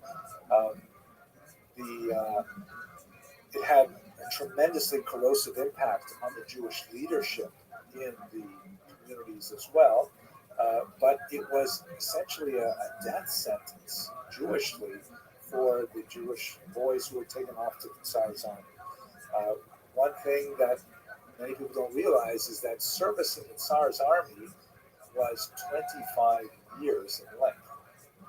And Nicholas I, recognizing that conscripting adults at 18 years old, Jewish adults at 18 years old, they were already so steeped in Jewish thought and culture and family connections, they might even be married at this point, they would never completely assimilate. So that's why he backed it off by an additional 6 years, at which point they would have 6 years of military education, and then they would serve their 25 years in the Tsar's army. A horrific thing, these children be taken away from their families, and you can see the desperation in this contemporary Russian painting describing the removal of the Cantonist. So the Jews of Russia had this terrible choice: either put their kids in these Russian-sponsored, basically conversionist Haskalah schools, or they can expose them to the risks of being sent off to the Tsar's army and not really seen again for decades. This is the reason why I'm here. My grandfather, Oliver Shalom, did not want to fight against the Japanese in the Russo-Japanese War on behalf of the Russians, so he made his way to Canada. And about 70% of Ashkenazi Jews in America trace their origins back to this particular period in history as well. You have a lot of shenanigans with Jews mutilating themselves by shooting off toes, children being adopted by other families, so they would be considered as only sons, mixing up ages of birth and all kinds of things that occur during this period. But under these circumstances, the Misnagdim and the Hasidim realized that they had much greater enemies in the Russian government itself and in the Maskilim, who were penetrating into the Russian government and using their position to try to, in their own way, their own misguided way, to enlighten the Jews and using state power to do so. So this coalesced in a kind of two-front battle. But not everyone agreed with this general assessment. There were some exceptional figures, like Eliezer Tzvito here, who was a maskil, who, unlike Joseph Pearl, did not agree with the excoriation of the Hasidim. And in reality, he took kind of an elevated approach to the three-way conflict that was developing. And I'd like to just close with a quote from a book he wrote called, appropriately, Shalom al Yisrael, in which he writes, God saw that there would be three shepherds, Rabbi Eliyahu in Lithuania, this is the Vilna Gaon, to safeguard the Torah, to purify the Talmud, and to oversee its logic and its diligent study. The Hasidim in Volhynia, which is in southern Poland, western Ukraine, to marshal devotion and to fan the embers of feeling.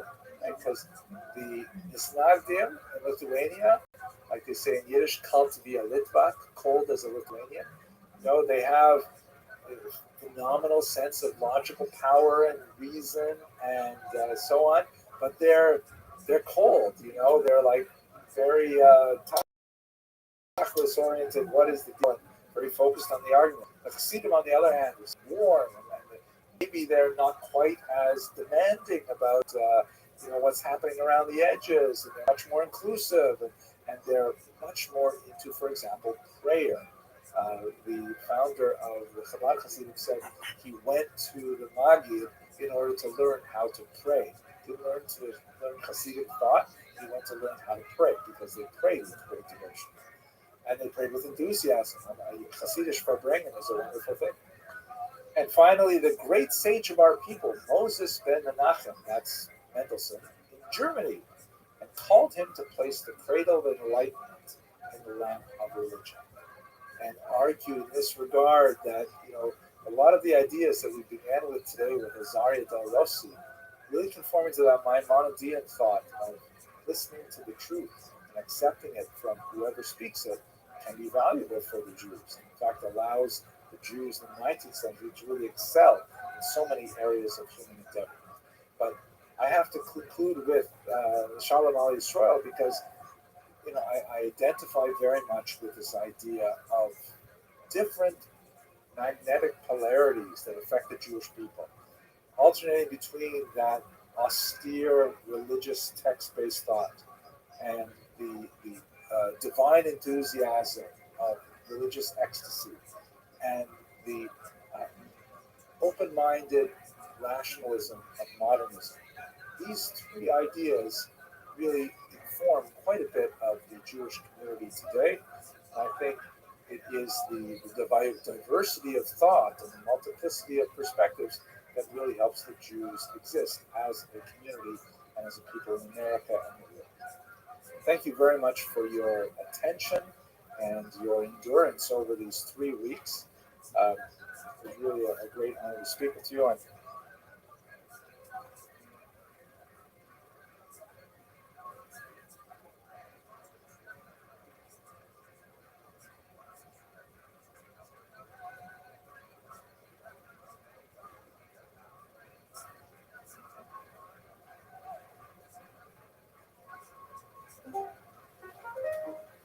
Welcome. How are you?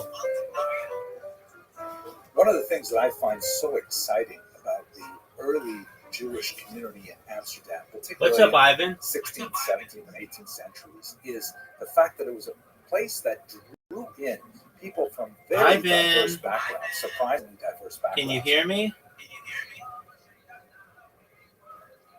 Ivan.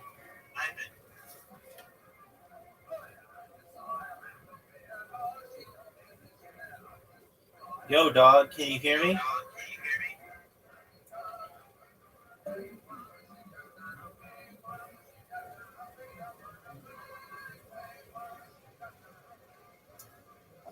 And they came together to produce some tremendous artifacts of Jewish culture that later went on to have very illustrious careers.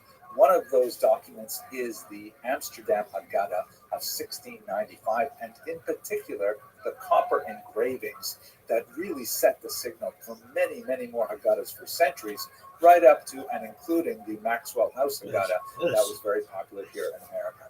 Now, we all love reading Haggadahs with great illustrations, and the person that we have to thank for the Amsterdam Haggadah is an unusual individual named Abraham Bar Yaakov, whose years were 1669 to 1730. He was born in Germany, probably in the Rhineland, and what little we know about his background is that he was actually a convert to Judaism. He was originally a Christian pastor, a Protestant pastor, and he moved to Amsterdam at the age of 26, and that's where he converted and began to, use his talents as an engraver and presumably as a pastor because he had great familiarity with the illustrated Bibles in circulation at the time, and he brought those talents together in the Amsterdam Haggadah. We know just a handful of facts about him. He was apparently married twice. We don't know about his first wife. Perhaps that was when he was still Christian. His second wife, however, was Deborah Proops, a very famous family of printers. Her husband was actually employed by her brother, Solomon ben Joseph Proops, who published the 1712 reprint of the 1695 Haggadah that Abraham Bar Jacob is associated with. And it was Abraham Bar, Aramaic rather than Ben, Yaakov. And normally with a convert you add Yaakov Bar Abraham, but there's no question about it because he referred to himself elsewhere as Mishpachat Abraham Avinu, meaning from the family of Abraham, our father. But anyway, let's have a look at this amazing Haggadah just for a few minutes. So here's the title page of it, absolutely gorgeous. And see there's representation of Moses on the right, the lawgiver, and Aaron, the high priest, on the left. Extremely influential design that was repeated again over and over again. And copper engraving, which is a technological upgrade from previous forms of illustrations. Here you can see gorgeous rendition of the daughter of Pharaoh receiving or finding baby Moses in the Nile. You can see right in the center of the river, in the mid-ground there is Moses in the basket, and then instead of compressed timeline in the back, you can see it looks like the maidservant, not the daughter of Pharaoh herself, as we might have in the Midrashim tradition, reaches out to receive Moses. And then on the left side of the foreground, you see apparently the maidservant presenting the baby Moses to the daughter of Pharaoh herself, who is so designated by a crown. Fascinating, kind of very detailed and gorgeous illustration. You can imagine people sitting around the Seder table in Amsterdam enjoying this, and then really all over Europe. If the previous image might have appealed to the young daughters in the family, perhaps with maternal instincts, this one was definitely designed for the young boys in the family, with this dramatic image of Moses beating the Egyptian who presented a danger as described in the book of Exodus. And you can see all around are various activities involved with building Pitom and Ramses, the cities described as the slave cities that the Jews were involved with in the book of Exodus. So really gorgeous, detailed illustrations, very evocative and so on. It's also famous for being the site of a very early Hebrew map. You can see it's laid out east to west. Here's a colorized version of it, also very interesting looking.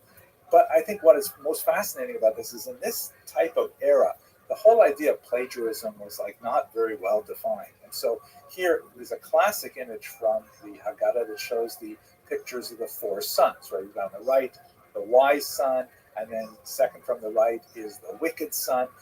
The third from the right is the simple son, and then at the very left is the one who does not know how to ask. And you can see they're actually, different in size as well. But when you look a little bit more deeply, you see that actually these four sons were clearly taken from early models. And in fact, many of the images in the Amsterdam Haggadah were simply taken from earlier biblical illustrations that came from Christian sources, which is perhaps something that our artist might have become familiar with through his earlier Christian study. Here, for example, you see the four sons in the Amsterdam Haggadah is in the top left image. And by the way, ironically, it says underneath here in the German, Nachdruck verboten, reproduction is forbidden, which it's ironic because, of course, this is exactly what he was doing. But this is also from 1931. It's a reprint from then, so it's already well in the public domain. At any rate, 3 of the 4 sons are simply flipped and mirror image and taken from entirely different illustrations drawn from the Iconis Biblicale of Matthäus Marian of Basel, a mid-17th century print of the Bible with illustrations. So you can see, for example, the Chacham, the wise son, is actually from a picture of Hannibal, who's offering a sacrifice in the top right. The Russia, the wicked son, is actually a Roman soldier in the bottom right, fleeing a battle. And then on the left, the simple son is ironically based on a model of the prophet Samuel in the lower left, and then he's just flipped as well, and a hat is added to kind of reinforce the image. So the whole idea of what could be borrowed, what could be built upon, what could be augmented was really very fluid in the 17th century. I'll just wrap it up with one quick look at his own signature, which is really beautiful and evocative in many ways. And you can see that right there in the bottom of this image, it says Abraham Bar Yaakov. And I find it interesting that he chose to specifically illustrate his name underneath a depiction of a story from the book of Jonah, the book of Yonah, in which the stormy sea throws Yonah overboard. He's swallowed up by some kind of aquatic creature and then spit out safely on dry land. And I just wonder, it's very tempting to think, is this what Abraham Bar Yaakov thought of himself? That he too came from a very tumultuous era. He landed in Amsterdam and he found his wife, he found a family, he found his métier as a copper engraver, and finally as a Jew. Fascinating, don't you think? I hope you enjoyed this video, and I hope we'll have a chance to explore Amsterdam together this fall with Kosher River Cruises. Thanks very much for watching.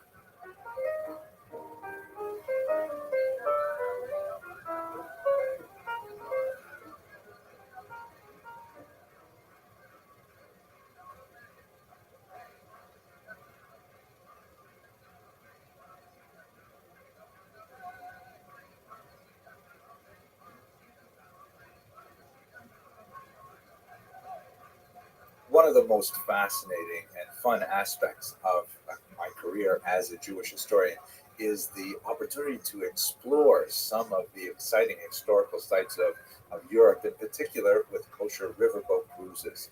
We've been doing this for a few years now, and I really love taking these voyages of discovery as we explore the rich Jewish heritage, particularly of the Jewish waterways of Europe. And I'm especially looking forward to visiting Amsterdam this fall. Here's a little Vorspeise video, a little appetizer to give you a sense of the exciting nature and unique nature of the Amsterdam Jewish community. And I think one of the most fascinating elements of this unusual Jewish community is the deep involvement of Portuguese Jews. And so let's look at one in particular, a rather tragic example, but nevertheless illustrative of the kind of spiritual, creative, intellectual energy that was brought to Amsterdam by the Jews from Portugal. I'm speaking specifically about Uriel Acosta, also referred to as Da Costa, who was born in 1583 and passed away in 1640. His tragic story has been dramatized and produced in theater in many different cultures. Here, for example, you see a poster from a fairly recent Polish production of his sad life. He was born in Portugal in 1583 to a new Christian family. What exactly does that mean? Many people speak about the Spanish Inquisition, but in reality, the Portuguese Inquisition, which followed shortly after the expulsion of Jews from Spain in 1492, was an absolutely horrific experience and had in many ways just as powerful, if not more powerful, an impact on Jewish history, because the Portuguese Jews were forcibly converted in 1497. There was kind of like a status quo agreement that the crown in Portugal would simply turn a blind eye to whatever they did behind closed doors. And so there was this tolerance for about 3 decades of Jews being outwardly Christian, and yet nevertheless, as an open secret, they were still practicing Jewish practices. In 1530, the Inquisition came down hard in Portugal and created tremendous havoc for many Jews living there. And so many Jews went deep underground, but they had had several decades of experience living as crypto-Jews, and so they tried literally for centuries to make their way out of Portugal afterwards. these families who were technically Christian because they had received baptism, willingly or not, were called new Christians, which made a distinction between the so-called old Christians who had never had any experience with Judaism and the new Christians who were of Jewish background. There's a lot more to say about that, but I don't want to take up too much time in this video. At any rate, like many Jews of his generation, Acosta was not informed of his Jewish background until he was really a teenager.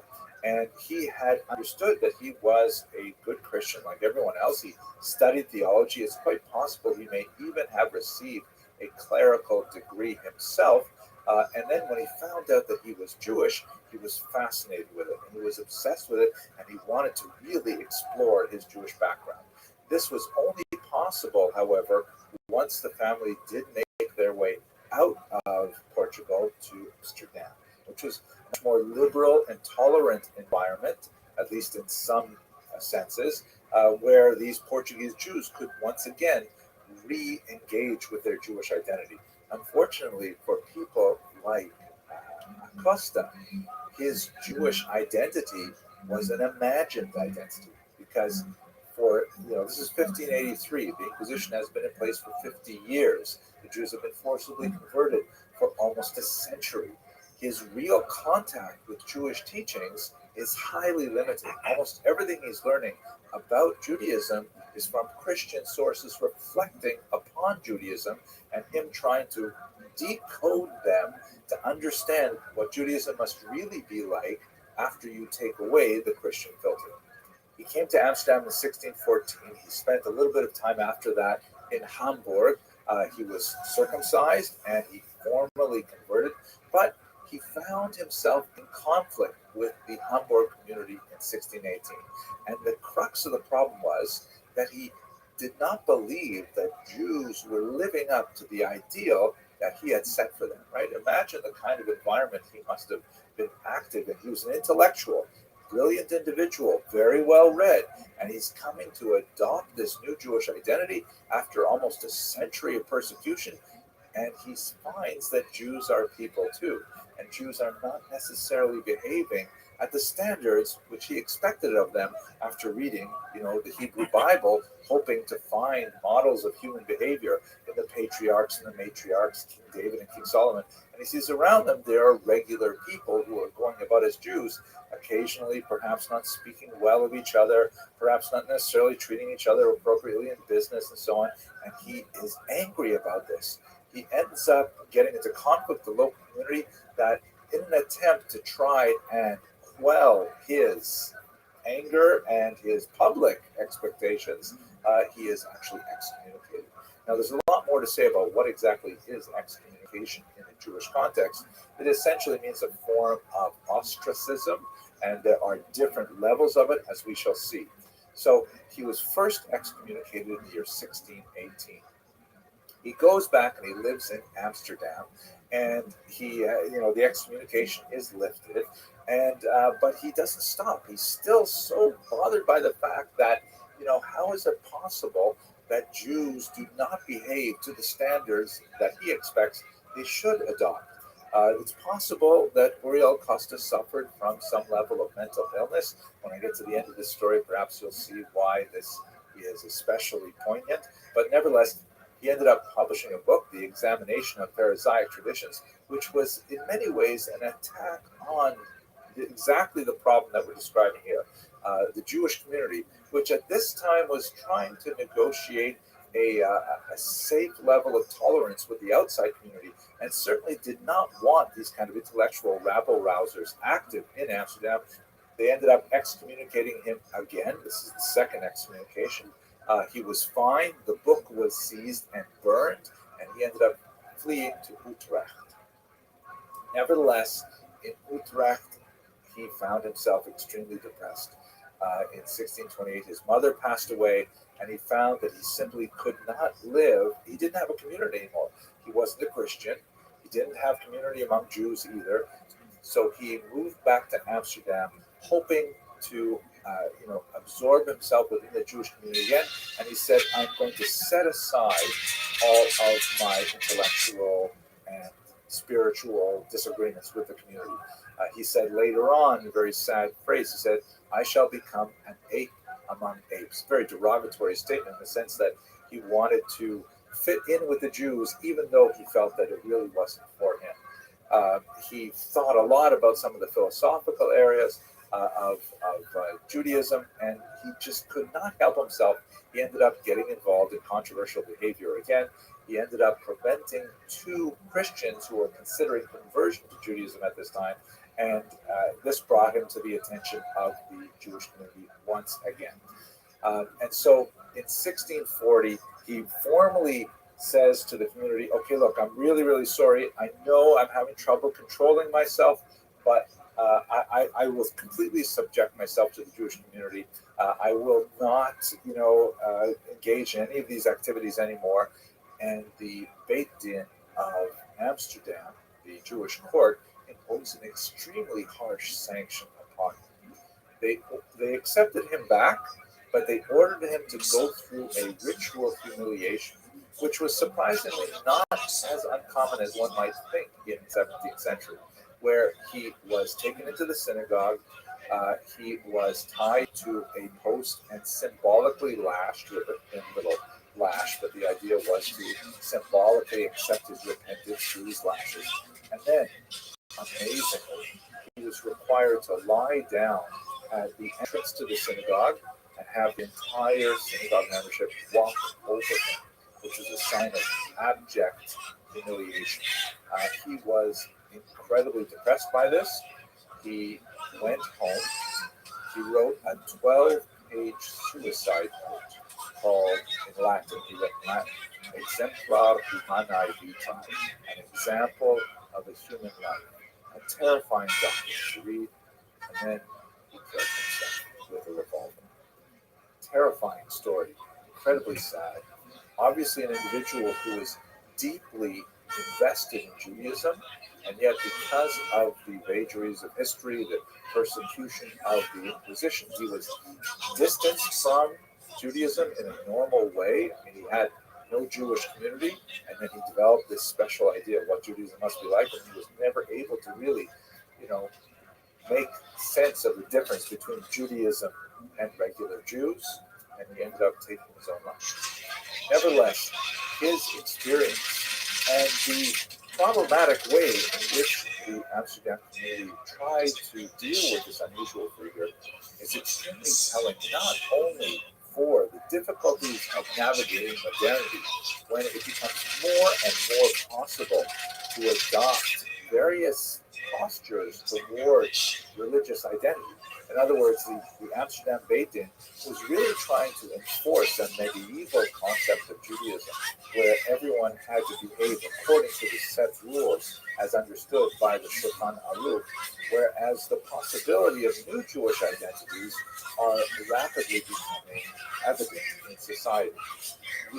One of the most profound links, you may have already anticipated it, is with Baruch Spinoza, who not that much later, after Acosta's experience, went through a similar experience with the Amsterdam Beit Din, but many have drawn the direct connection between Acosta's experience and Spinoza himself. This painting by Samuel Hirschenberg, who painted remarkable representations of Spinoza's life and Jewish life in general in the 19th century. He shows the young Spinoza as an innocent-looking child with colorful clothing, blonde hair, holding on to flowers, sitting on the lap of the much more brooding and unhappy Acosta, as if he is Acosta's student, as if he is the bearer of his legacy. It is a tragic story, to be sure, but it also gives us some insight into the complexities of the Amsterdam community, and in particular the Portuguese element that was so important in bringing both economic vitality to Amsterdam Jews, but also an intellectual ferment that would produce intellectual scholars like Spinoza. Okay, I hope you found this sad video nevertheless meaningful, and I really hope to see you on this tour because it is going to be fantastic. Thank you very much for watching.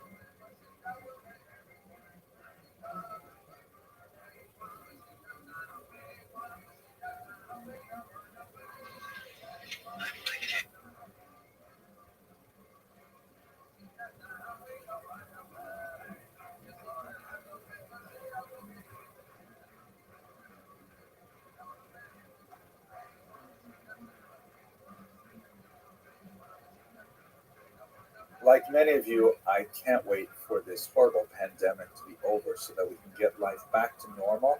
And I'm especially looking forward to traveling once again with Kosher River Cruises, where we're going to be touring Amsterdam in the late summer and then a few other trips coming up after that. One fascinating little incident associated with the Jews of Amsterdam is a remarkable moment that occurred to an exceptional individual named Menashe ben Yisrael. Menashe ben Israel, very important person who was not the chief rabbi actually of Amsterdam, but a very prominent rabbi, and his association with the 10 lost tribes of Israel. A little background on Rabbi Menashe ben Israel first. He was actually from a converso family, like many of the Jews of the 16th century. His family had roots in Portugal, and the more liberal environment in Amsterdam made it possible for many of the Jews who had been living as crypto Jews to make their way out of Portugal and then reclaim their Jewish identities when they made their way to Amsterdam. He was actually born probably in Lisbon to a crypto Jewish family. He was actually baptized under the name Manuel Diaz Soero. The Inquisition accused Rabbi Menashe's father of practicing Judaism secretly, and he very narrowly escaped being burned alive in an auto da fe. And so the family escaped from Portugal and made their way to Amsterdam, where they reclaimed their Jewish identities. Young Manuel was given the name Menashe. His brother was given the name Ephraim. Those are two children of Joseph that are, in the Jewish tradition, known to have gotten along famously, despite the fact that they were brothers. And this is one of the reasons why Jewish parents bless their children in the name of Menashe and Ephraim, hoping that they all get along. And he became a child prodigy. He was actually extremely talented, not only in Judaic studies, but also he had a very kind of like broad-minded approach to things. He studied widely and communicated in multiple languages with people of many faiths. He was very ecumenical in his outlook and really established a continental presence for his intellect. He was not especially wealthy. He made his living really barely as a writer and especially as a publisher. This was a booming industry in Amsterdam in particular. The specific incident of the 10 tribes occurred in 1644 when Antonio Montesinos, who was also one of these Portuguese conversos, who was living under a Christian identity and traveling the world. And he made his way to eastern Ecuador when, and the story he tells is absolutely fantastic, he is guided by an indigenous guide to a population that lives across an impassable river. But when he encounters them on the other side of the river, they address him in Hebrew. They recite the Shema prayer in Hebrew. He reveals himself as a Jew. He proclaims that his parents are Abraham, Isaac, and Jacob. He meets with the people on the other side of the river frequently, although he is never able to actually cross that river. He nevertheless sees them, speaks to them across the way, and they are apparently indigenous Ecuadorian peoples who are claimed to be of Jewish origin from the tribe of Reuven. Aaron Levi, of course, was from the tribe of Levi. Now, Aaron thinks this is an absolutely fantastic event. He travels back to Amsterdam and he relates his story there.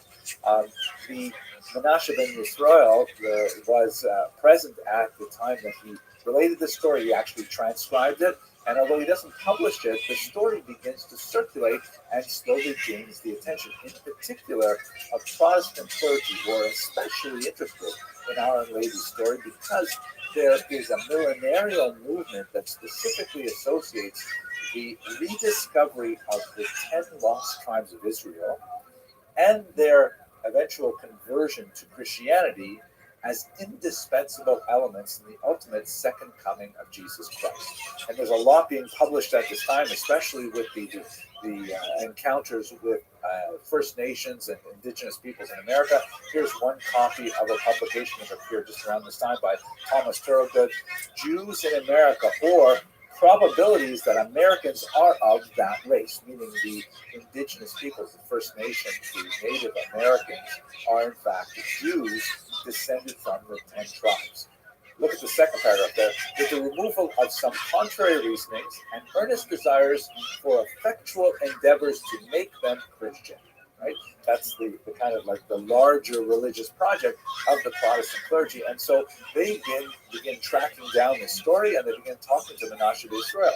This is also recalled around the time of Shabbatai Tzvi. There's a lot of messianist fervor going on the continent, in England, and also among Jews too at this time.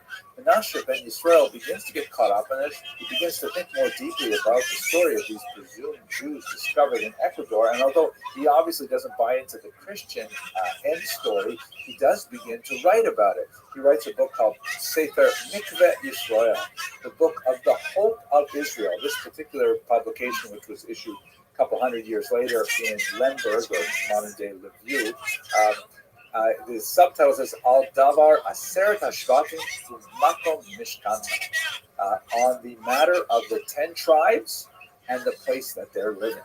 Isn't that fascinating? He also issues this in Spanish here. You see Esperanza de Israel, the hope of Israel, and of course in English. Here it is, the hope of Israel. There's a famous illustration of Menashe Israel on the side. This is a fascinating story about how he got involved in this, and he became quite a bit more famous as a result of his promotion of this story, that in fact these people in Ecuador may be part of the lost 10 tribes. As it happens, it's highly unlikely that they are the lost tribes. Who were those lost tribes?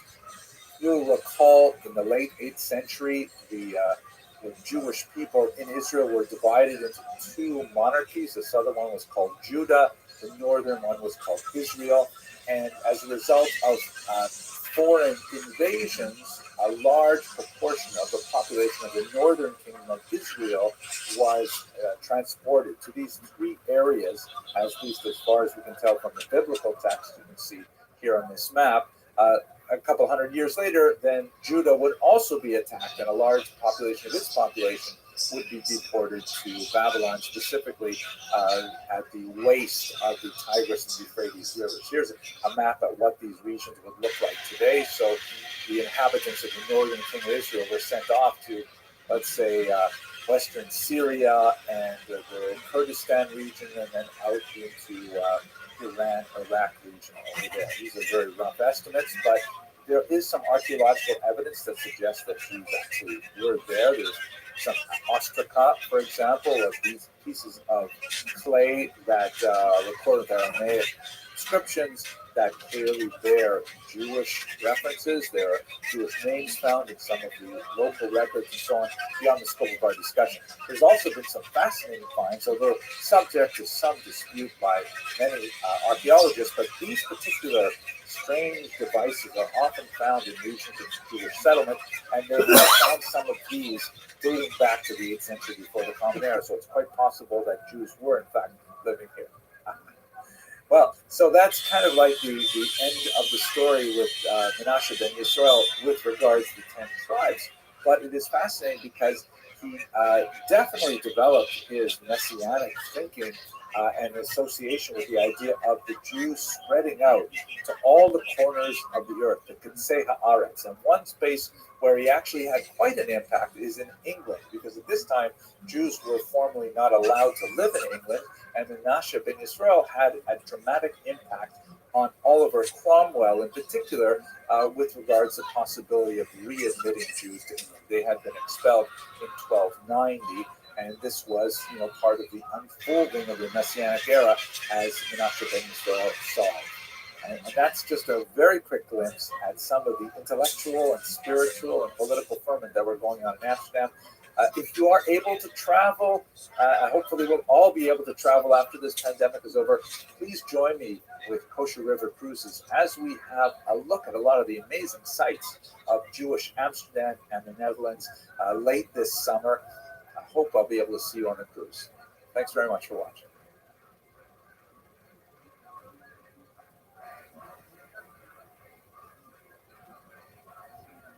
I got the baby in here.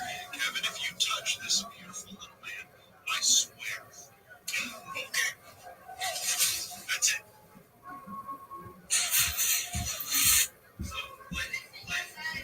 Here's hoping that the conditions will improve significantly over the next few months so that we'll be able to get back to traveling. I'm especially looking forward to visiting Amsterdam in the late summer with Ocean River cruises. Amsterdam is such a fascinating city in Jewish history.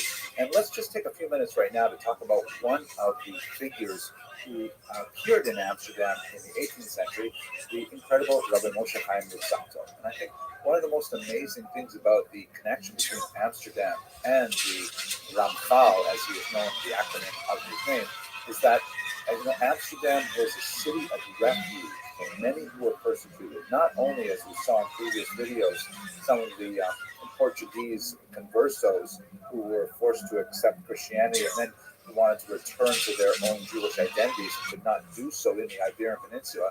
They had to find a safer location. Amsterdam was one of those locations, and we see it in particular with Rabbi Moshe Chaim Luzzatto.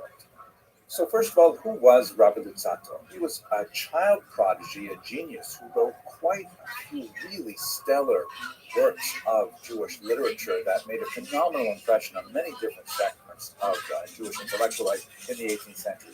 Perhaps he is most well known for a book called Mesilas Yesharim, The Path of the Just, which was regarded as an absolutely incredible sort of self-help guide, an ethical guide, a masterful statement of Jewish morality, and the way in which it could be applied to an individual in a personal program of development. I myself enjoy it tremendously. I've studied it many times, and every time I make my way through it, I feel some incremental growth in my own personality and a desire to read it yet again. His work was accepted amazingly well across the spectrum, at least when you look over the course of the 18th century and onward. For example, there's a remarkable diversity of people who really enjoyed the Ramchal. There was the famous Moses Mendelssohn, who was a maskil, an Enlightenment figure, who argued that Jews should engage more fully with secular non-Jewish culture, that Judaism had something to offer the general European world, and that even European studies in culture and literature, art, music, science, and so on, could also enrich the Jewish perspective of the world. He had a tremendous respect for the Ramchal. Also in the world of literature, the famous professor at Hebrew University, Joseph Klausner, argued that the Ramchal was actually the first modern Hebrew writer that was actually producing works of fiction. In fact, he was a playwright in modern Hebrew, and that all modern Hebrew literature stems from this one 18th century thinker. For those who are very close students of the Ramchal, will know that actually one of his most cherished areas of intellectual activity was the Kabbalah, mysticism. And it is in this regard in particular that he's especially beloved by Hasidim. The Maggid of Mezrich, for example, one of the most important early Hasidic leaders, argued that the generation was not worthy to understand the Ramchal. He was such a tremendously important figure. And on the other side of the Jewish spectrum, we've already talked about Maskilim, we've talked about Hasidim, the Vilna Gaon, the great Litva, the Lithuanian traditionalist thinker, who in many ways was opposed to the Hasidim, also found the Ramchal's work incredibly valuable. He once famously wrote that there is not a single word out of place in Mesilas Yesharim until chapter 11. And what that word is, maybe if we have a chance to learn together, I'd like to share with you what I think it would be. The Vilna Gaon also said that if he were alive at the same time as the Ramchal, their lifespans just overlapped very slightly. He would have walked all the way from Lithuania to Padua in Italy to study. The biography of the Ramchal is phenomenal. As I mentioned, he came from Padua in northern Italy, where he was regarded as a child prodigy. He wrote his first book at the age of 14. He wrote on grammar, on linguistics. He actually wrote one of the first, books of how to engage in public speaking. He wrote quite a bit of poetry and so on, and he actually attracted to himself a remarkable number of medical students at the University of Padua, which was one of the few schools in Europe that would admit Jewish students. They had some interesting kind of disabilities. They had to pay more tuition. They had to offset some of the expenses with non-Jewish students and so on. But at any rate, they could earn a medical degree at Padua. And so some of the brighter Jewish medical students who had traveled from all over Europe were attracted to a special circle that formed around the Ramchal specifically to study Kabbalah. However, this attracted a lot of undue attention, particularly when the Ramchal started expressing some more radical ideas about Kabbalah, which are beyond the scope of this very short video. But he was attacked in particular by a figure named Rabbi Moshe Chagiz, who thought that this young individual, who was in his early 20s at the time, was actually a secret follower of the disgraced Shabbatai Tzvi, shown here, who led a disastrous messianic movement in the 17th century that resulted in the disappointment of hundreds of thousands of Jews all around the world who had thought that this might actually be the moment when Jews would return to Jerusalem. It was so amazing how widespread Shabbatai Tzvi's movement was. You can see in some of these woodcuts that even non-Jews were talking about it because they saw so many Jews, selling their properties, including in Amsterdam, where he had a very large following, and preparing to pick up and move to Israel. However, Shabbatai Tzvi, when he confronted the Ottoman Sultan, was given the alternative of continuing in his quest and losing his head, or converting to Islam. Shabbatai Tzvi decided to convert to Islam, disappointing so many of his followers, although a small number of them actually continued, believing that if their purported Messiah had converted to Islam, then perhaps that meant they should do so as well. They became a sect known as the Dunna, who were active right up into the 20th century in politics in Turkey, for example. But back to the Ramchal. Rabbi Moshe Chagiz felt that the Ramchal was actually a secret follower of Shabbatai Tzvi, and he raised the issue with the Jewish court in Venice that actually looked at the Ramchal, and they were somewhat troubled by what they saw because he was remarkably young. Kabbalah is usually only studied by people at least at the age of 40. He was still unmarried, and in fact, he did not grow a beard, which is one of those things that bothered them. And so they insisted on interviewing him, and they made him promise that he would restrict his Kabbalistic teachings. And when he got married, that actually assuaged some of their concerns, so they let it be. After some time, however, this rankled the Ramchal, and he felt that he really wanted to continue teaching Kabbalah, and so there were also some family reversals in business, and so he decided to leave Padua and travel north in Europe to find a more secure income.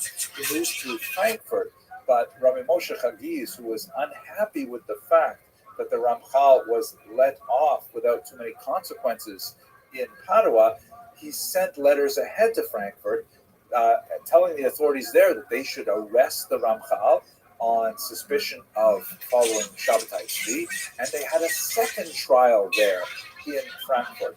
He was once again forced to submit to a humiliating oath indicating he would not teach Kabbalah and so on, and perhaps most tragically, the Frankfurt Beit Din seized all of his unpublished manuscripts in order to examine them for possible heresy, and finding none but still uncertain of their content, they decided to bury them as if to hide them away, and then they lost the site of their burial. And so many of the Ramchal's phenomenal works are lost to history until perhaps one day they will be unearthed. The teacher of the Ramchal, Rabbi Isaiah Bassan, marshaled a tremendously heroic defense of his student, arguing that there was no reason for him to be persecuted on these suspicions. He was an incredibly upright and especially talented young man. And so in the end, after he took the second oath, they allowed him to travel on. And it was finally in Amsterdam where he found some rest. As we've spoken about in a couple previous videos, the Portuguese Jews in Amsterdam in particular had a predominant influence on admitting the Ramchal and giving him the respect he needed and a place to teach. He had an honored position and so on, and he enjoyed some of the best years of his life, of his short life, were in Amsterdam because they saw, among other things, not only his brilliance, but also they recalled some of the negative repercussions of the situation with Uriel Acosta that we spoke about previously, and also not too far in the distance was the excommunication of Spinoza, which engendered some controversy as well. So the Ramchal was allowed to teach and study and write in Amsterdam, and it is there that he wrote his remarkable work, the Mesilat Yesharim. One thing that I'm especially excited about, if you haven't studied the Ramchal in a while, perhaps it was when you were in yeshiva, you had an opportunity to study the Ramchal. In the 1990s, a new version, an autographed version, meaning written in the Ramchal's own hand, was discovered in the archives in the former Soviet Union. And this version is not like the one that has been studied for the last 200-300 years. It was a dialogue version in which the entire, theme and plot of Mesilat Yesharim is expressed in terms of the two old friends who reunite after many years apart. One of them has kind of gone on, it's not an exact comparison, but has kind of become like a modern Orthodox Jew, still very observant, but at the same time quite engaged in secular culture. And on the other hand, his old high school friend has become like a super chassid. Says Tehillim all day, recites Psalms all day, very, very pious, very, very particular about their observance of the halacha. And the two of them get together and they start talking about their comparative experiences, and it is brilliant. It's so insightful. In many ways, I prefer the dialogue version, which the Ramchal decided not to publish, to the version that has been available. So much fascinating stuff. At any rate, I hope that you'll be able to join me on this cruise. We're definitely going to look at the Mesilat Yesharim because of its connection to Amsterdam, and I try to understand a little bit more of his thought and what he had to offer the world. Thank you very much for watching, and hope to see you on a cruise one day.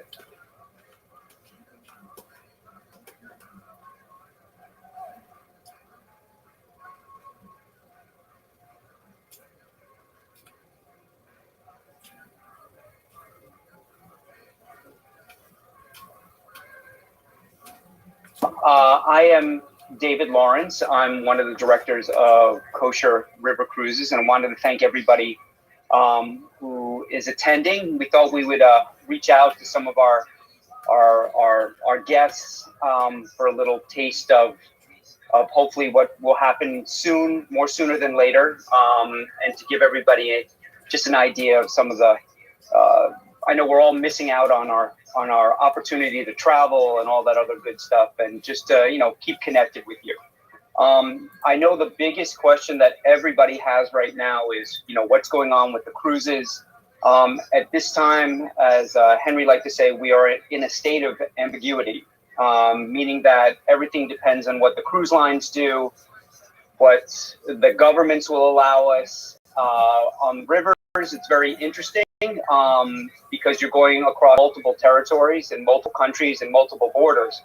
With the Amsterdam cruise, obviously, we're in the Netherlands the entire time, but some of the issues are the ships coming up the Rhine from Germany. So there's a lot that goes into who's deciding where, when, what, and how, and we're keeping our communication is constantly open. We just don't have an idea right yet. The minute we do, we'll let everybody know what's happening. And like we have our Dream Now Cruise Later, everybody signs up for a cruise if they want, no deposit necessary, and then that just holds your space. We hope, and we kind of need to know, obviously, same as you, for airfare and everything else, pretty much around 90 days prior to cruise, we're going to have that stop dead date or just, an update as to what's going on, because, we all need to know what's happening so we can prepare for it. So we're hoping, praying that the cruise might run for our Netherlands. If not, then the first cruise that will be happening will be our Douro cruise, which is in Portugal. That gives us a whole bunch more time to prepare for that, and hopefully things are a bit calmer. So I am now going to turn it over to David Krause, one of our directors, scholar in residence, all-around good guy, and he's going to take it from here. Thanks, everyone. Thank you, David. And thank you, everybody who have joined us today. It's so nice to see some of the familiar faces, although only behind the names on the screen. And so just very quickly, Henry had the great idea of doing this sort of a little tasting of the cruise in the form of a particularly interesting lecture on the Jews of Amsterdam and the Netherlands. And this is, for me personally, and I think you will agree, this is one of the most intriguing, one of the most interesting stories of any Jewish community on the European continent. And there's so many layers of history in Yiddishkeit in it. Amsterdam is known not just for the Jews with the nickname Mokum, which obviously comes from Yiddish, and it's sort of a version of Makom, the place to be. And Amsterdam really is a place to be. It has incredibly rich history, and so does the Dutch Jewry in general. And so this is what we're going to hear about today. Before I hand it over to Henry, I just want to give you a technical information. I am here to moderate the questions today. So in the Q&A section, please feel free to type in any questions you might have, and we will address them after Henry's lecture. So without further ado, Henry, it is yours. Wow, thank you so much. I hope everyone can hear me all right. And let's just have a quick look at the screen share. Is that coming through okay? Everyone sees the beautiful picture of the canal now in Amsterdam. Excellent. So like all of you, I am incredibly excited about the potential trip to Amsterdam, and I am definitely putting in extra energy of petitions to the Supreme Being that he should allow this pandemic to, subside as soon as possible, and not only obviously for the human cost that it has placed upon all of us globally, but also in a very selfish way, so that we can get back on the road again, and especially on the rivers of Europe. And like David said, the truth is Amsterdam is just so incredibly fascinating. It is an unusual paradigm of the entire story of the Jewish experience of modernity, specifically how we cross the chasm from the pre-modern or medieval environment into the Judaism and the Jewish practice that we see around us today. Jewish sociology, Jewish society, Jewish achievements in the secular world, all of these really can be seen in a very tiny form as being birthed from Amsterdam, specifically in the first half of the 17th century. So in this brief lecture, that's really what I'd like to do, is just to give us a sense of why was Amsterdam so incredibly important?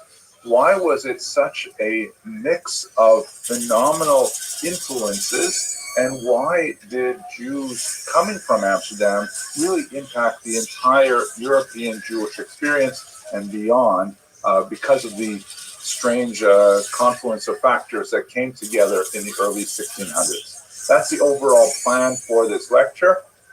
It's really a short lecture.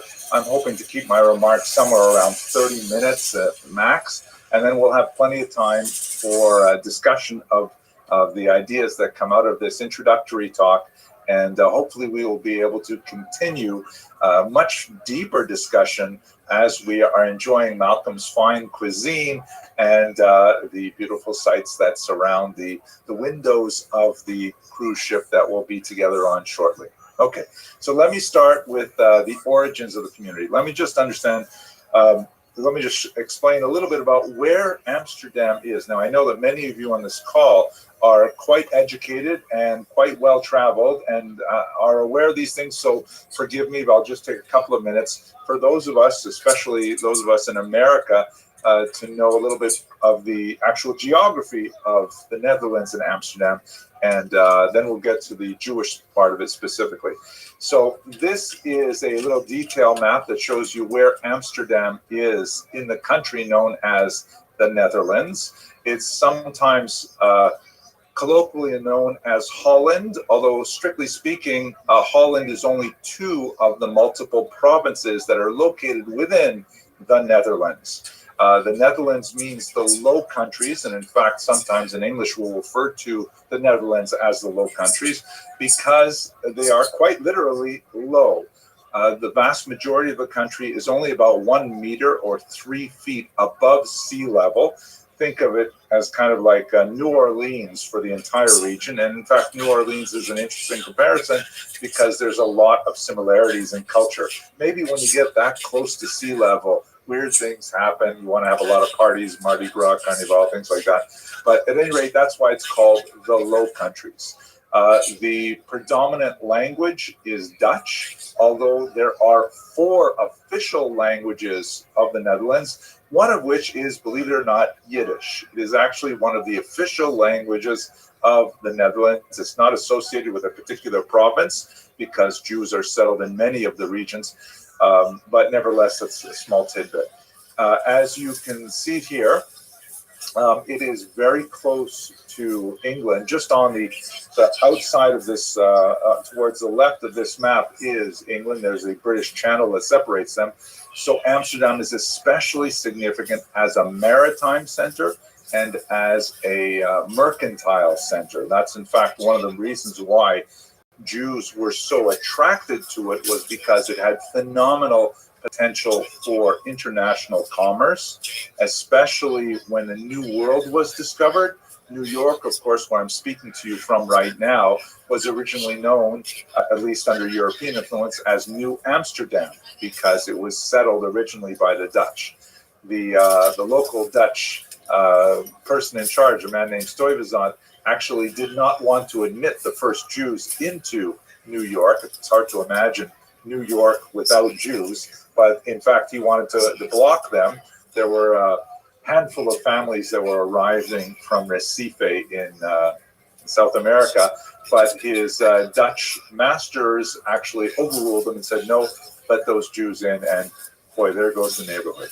Anyways, this is a map of where the Netherlands and Amsterdam is. Looking at Jewish origins in the region, they go back quite far, although it's rather spotty before about the 11th century. From the 11th century onward, you begin to see an increasing number of Jews in Ashkenaz proper, and Amsterdam is one of the most significant cities of Ashkenaz, particularly, as I mentioned, in the early 17th century and onward. This is a great map which shows you the pattern of Jewish settlement by DNA sequencing, not by historical documentation, which has revealed some really fascinating things. This is a study specifically looking at the Y chromosomes of Jews who are from the tribe of Levi, which would mean they call themselves either Kohen or Levi today. And since it all descends through the male, only men serve as Leviim or Kohanim, it's fairly easy to trace it on the Y chromosome. As then you can see from this map, 40%, no, I'm sorry, this is 100% of, or a statistically very large number of Kohanim and Leviim have genetic history which can be traced. You see the lower right, the number 1, from Israel proper, which stands to reason because of the Hebrew origins of an ancestor born 3,000 years ago, Aaron the Kohen, who is, by the way, is completely consistent with the DNA patterns we have today. And although many historians, myself included, often felt that Jews migrated across the coast of North Africa through Spain and then into Ashkenaz, it has become abundantly clear that the alternate route, which was through Italy, was far more significant. We know that there were early Jewish communities set up in the 1st century of the Common Era, some even prior to that. And there was a significant expansion with the tens of thousands of Jewish slaves that were taken from Israel and brought to Rome after the First Roman-Jewish War. Those are numbers that Josephus, an ancient historian, provides us with. And fascinatingly, if you look around where the number 2 is in this map, modern geneticists have calculated that about 40% of Ashkenazi Jews today trace their origins to 4 women living in North Italy sometime around the year 1000. Now, I find it ironic there are 4 women. Probably their names were Sarah, Rebecca, Rachel, and Leah, just guessing. But at any rate, it's very clear that the genetic origins of a large chunk of Ashkenazi Jews are specifically associated with these 4 women, most likely converts to Judaism who lived around the same time in northern Italy. At any rate, that creates the nucleus of the community in the Rhineland, which was known to Jews as Ashkenaz, named after a figure that occurs in the book of Genesis. And then, as a result of pressures that are both political and anti-Semitic and economic, a large majority of them move to the east, where they populate the regions of Lithuania, a certain amount of Estonia, Latvia, especially Poland and Ukraine, later Russia. And that's why most Ashkenazi Jews in America hail from Eastern Europe, but their roots come via the Rhineland of Ashkenaz. Following that, if you look where the number 4 is, there's a reintegration of Sephardic Jewish genes as well. But to bring this all to a close, the Jews of Amsterdam, while historically there are very old medieval roots from the numbers shown from number 1 to 2 here, there's a much more significant migration after the Spanish expulsion of 1492. That's what I'd like to take you to next. And this is extremely important for the background of Amsterdam Jew in particular, and very helpful for us because the cruise that, God willing, will be going on after we enjoy Amsterdam will be on the Douro River in Portugal, which is a fascinating opportunity to see some of the legacy of Sephardic Jewry. So this map here shows you the migration of Spanish and especially Portuguese Jewry in the 16th century and beyond. To understand this migration, let me just take you back about a century to the year 1391, when a wave of pogroms swept through the Iberian Peninsula.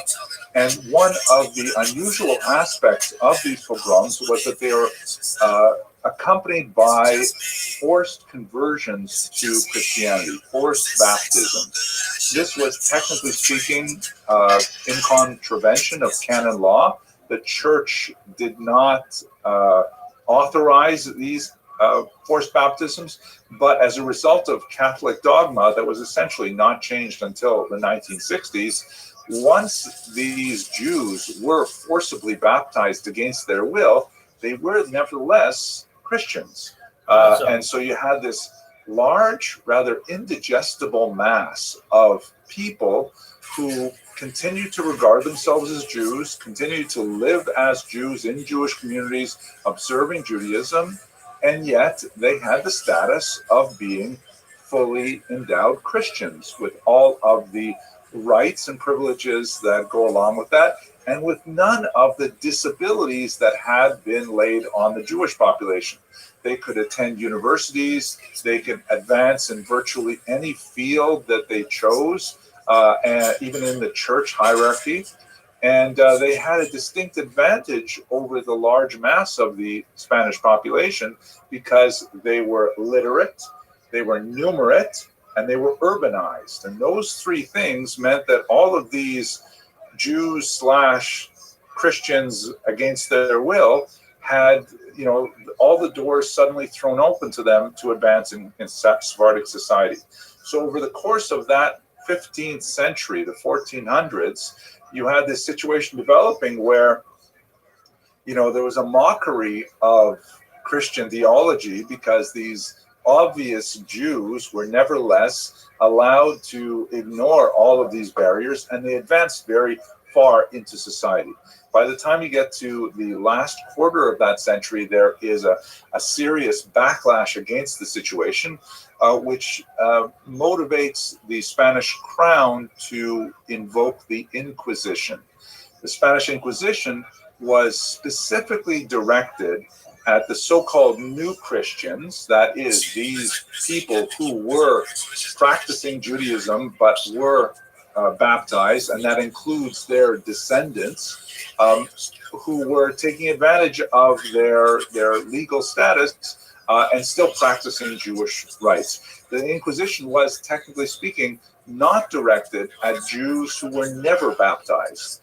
They were, restricted into certain living areas and all kinds of disabilities placed on their economic advancement and trade activity and so on. But they were, strictly speaking, not part of the problem because they were not pushing up against the Spanish establishment. The Spanish Inquisition, which we'll talk about a lot more when we're speaking about the Douro River trip, but as I'm sure you're familiar, it was a horrendous kind of purge atmosphere that completely subsumed Spanish society, where people were economically incentivized to betray their neighbors, because once a person was accused and condemned of Judaizing, of secretly practicing Judaism, their property was forfeit. And that property was now shared by the church, the crown, and the people who betrayed them. So there was like an incentive to rat on your neighbors. Once a neighbor was accused of Judaism, it could be anything small, like, for example, they never seem to eat pork at their house. Or I've seen that they don't do work on Saturdays. Those people were arrested, tortured horribly, and forced to confess and to give up names of everybody else they know who were also Judaizers. And this created a massive ripple effect where the Inquisition literally took over society, and people at high levels of authority were accused of the Inquisition, by the Inquisition, and were forced to undergo this terrible situation. The culmination of Inquisition trials was the auto da fe, in which the church would, technically speaking, release the accused to secular authorities. The church, strictly speaking, never put anyone to death in the Inquisition, but they used the term relaxed. They relaxed their hold over these people to the secular authorities, who would then have these public burnings that were absolutely horrific. And they lasted right up until the 18th century. The Inquisition did not die in the 15th century. So the final chapter of this, of course, is that by the time you get to the late 1480s, it's not working. The Spanish Inquisition has gone way out of control. Society is upside down. And so the Grand Inquisitor, a man named Torquemada, goes to the Spanish crown, Queen Isabella and King Ferdinand, and says, we think we know what went wrong here. We left the original Jews in place. The reason why generations of these baptized new Christians are not converting is because they still have Jews to go to. They still have a place where they can learn Torah, where they can get kosher food, where they can hang out with other Jews. So what we need to do is get rid of those Jews, and then we'll be able to put an end to all of this. The crown agrees, and in 1492, on the horrible day of Tisha B'Av, of course, the decree is implemented, and the Jews are forced shortly thereafter to flee the peninsula. And this map shows the direction of their flight. Quite a few of them made their way across the Mediterranean basin to Constantinople, to Israel, Tzfat in particular, and many to North Africa. And there were two major areas that we have to look at. One of which we're going to spend more time on in the next slide, is of course Amsterdam. You can see that they made their way, especially through Portugal and then to the north to Amsterdam. You also have that massive wave of illegal Jewish migration into Portugal. Lock in. So let's look at Portugal for a second now. Portugal was, for a very brief period of time, quite literally 5 years, a place of refuge for these Jews. Even though they tried to hold back the wave of migration, the Portuguese allowed the Jews to practice Judaism until 1497. At that point, as a result of some geopolitical changes, the desire to unite with Spain, for example, and a desire to not expel the Jews because they clearly provided lots of economic advantage to the western part of the peninsula. In 1497, the Jews of Portugal were forcibly converted en masse. They were all made Christians. There were incredible negative incentives placed to force them to convert.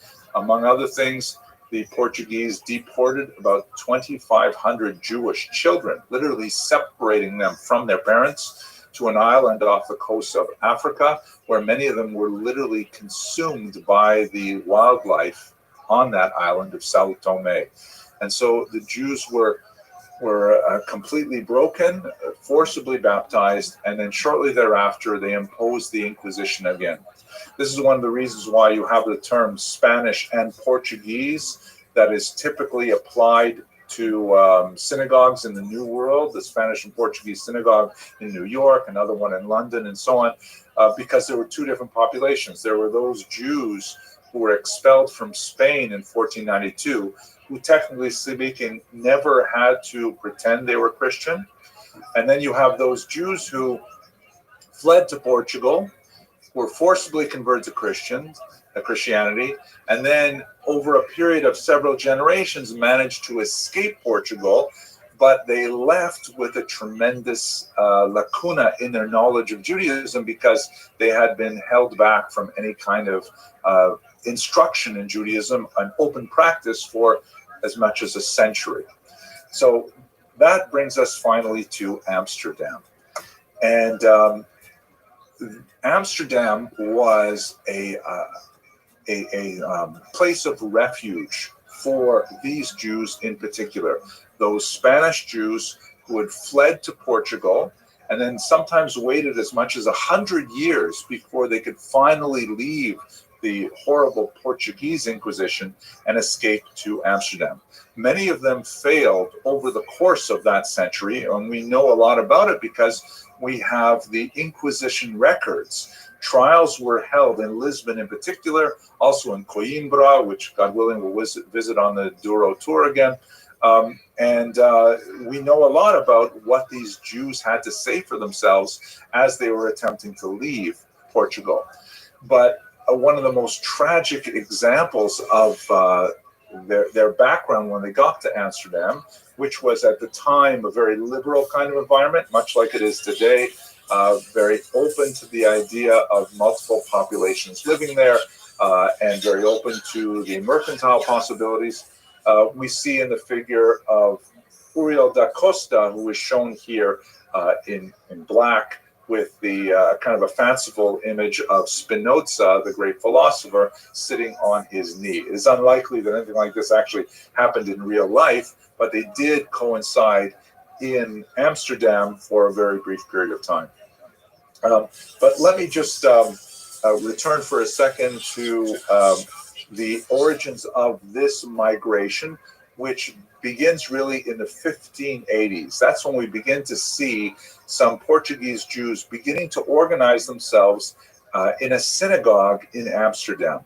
Now, the story that we have of the origins of the Portuguese community in Amsterdam are shrouded in legend, but we do have a history that was written in the 1660s that records an amazing story of the secret gathering of Portuguese Jews in Amsterdam on Yom Kippur. Suddenly there's a knock at the door. This is, I think, 1582. There's a knock at the door, and the sheriff's office breaks in, and the Jews there are accused of being of secretly practicing Judaism in their place. And Amsterdam at this point did not officially allow Jews to reside there, but they were residing as Portuguese individuals, right? Because they were technically Christian. The rabbi and his son were arrested, were brought before the magistrate on Yom Kippur, and they explained that, in fact, they weren't doing anything. Oh, I forgot one small detail. Excuse me. They were accused, actually, they had no idea, according to the original story, they had no idea that they were Jews. They accused them of being Catholics, which was, for the Dutch at this time, quite a bit worse because they were warring with Catholics. And so they were brought before the king, the magistrate, and the magistrate asked for the report from the sheriff. And in fact, they amazingly found no Catholic paraphernalia in the house. There was no crucifixes, no chalices, nothing like that. And so the rabbi explained, the truth is we're not Catholics, we're Jews. And so the magistrate said, oh, Jews? Well, okay then, no problem. And he let them go. And this is the fanciful version of the story of the beginnings of the official community. About a dozen years later, they were granted official permission to exist. But at that time, the Dutch simply turned a blind eye to them. Now, fascinatingly, the story is basically true, but there are some key details that are different. The reason we know there are key details that are different is because we also have the police report. And the police report says a few different things. The first thing is, it was Yom Kippur. It was about 10 years later than reported. And the police broke in not because they suspected them of being Catholics, but because they suspected them of white-collar crimes. They suspected there was some kind of criminal conspiracy going on to subvert the tariffs and taxes of the state. And they arrested the rabbi and his son, and they pleaded before the magistrate that they had nothing to do with any of this, kind of white-collar crime. And all they were doing is praying according to the rites and rituals of Yom Kippur. And that's when the magistrate said, okay, fine, you guys are not white-collar criminals as far as we can tell. And he let them be. That's the origins of the community.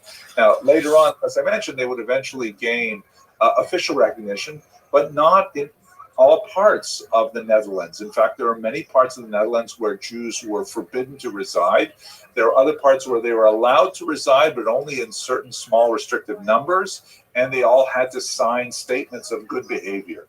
And even in those places where they were required to reside, they had all kinds of disabilities, like if they were drawn into a court case, they were intrinsically believed to be liars, and they had to take the more judaico, the Jewish oath, which meant that they had to undergo a ritual humiliation in order to prove that they would tell the truth. Not only putting their hand, for example, on a Tanakh, which is a very common thing, you put your hand in the Bible and you swear to tell the truth, the whole truth, and that kind of thing. But Jews were required to, for example, bare their chest, stand on a newly slaughtered pigskin, sometimes even hold a Torah scroll to swear they would tell the truth, because they were intrinsically considered to be untrustworthy. At any rate, by the time you get to the year 1600, you definitely have a small, officially tolerated presence of Jews in Amsterdam, and they're primarily these Portuguese migrants.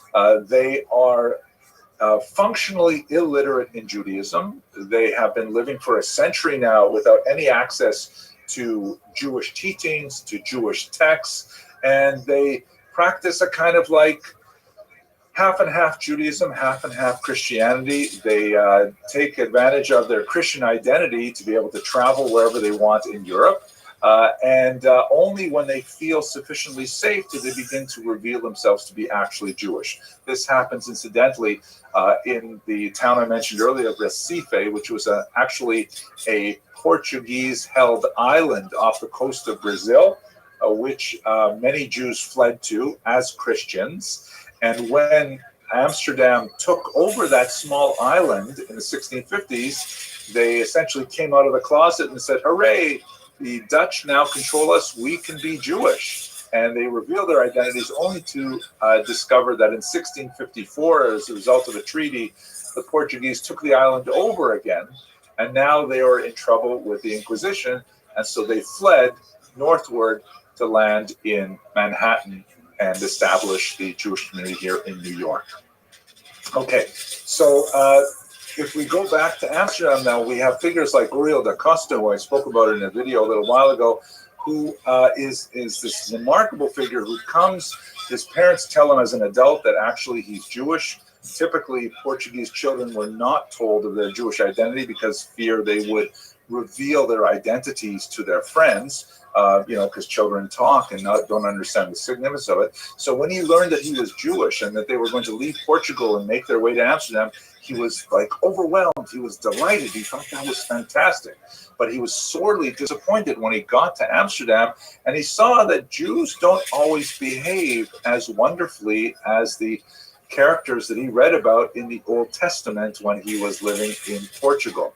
And he became quite a gadfly to the Portuguese Jewish community in Amsterdam, so much so that they actually excommunicated him 3 times.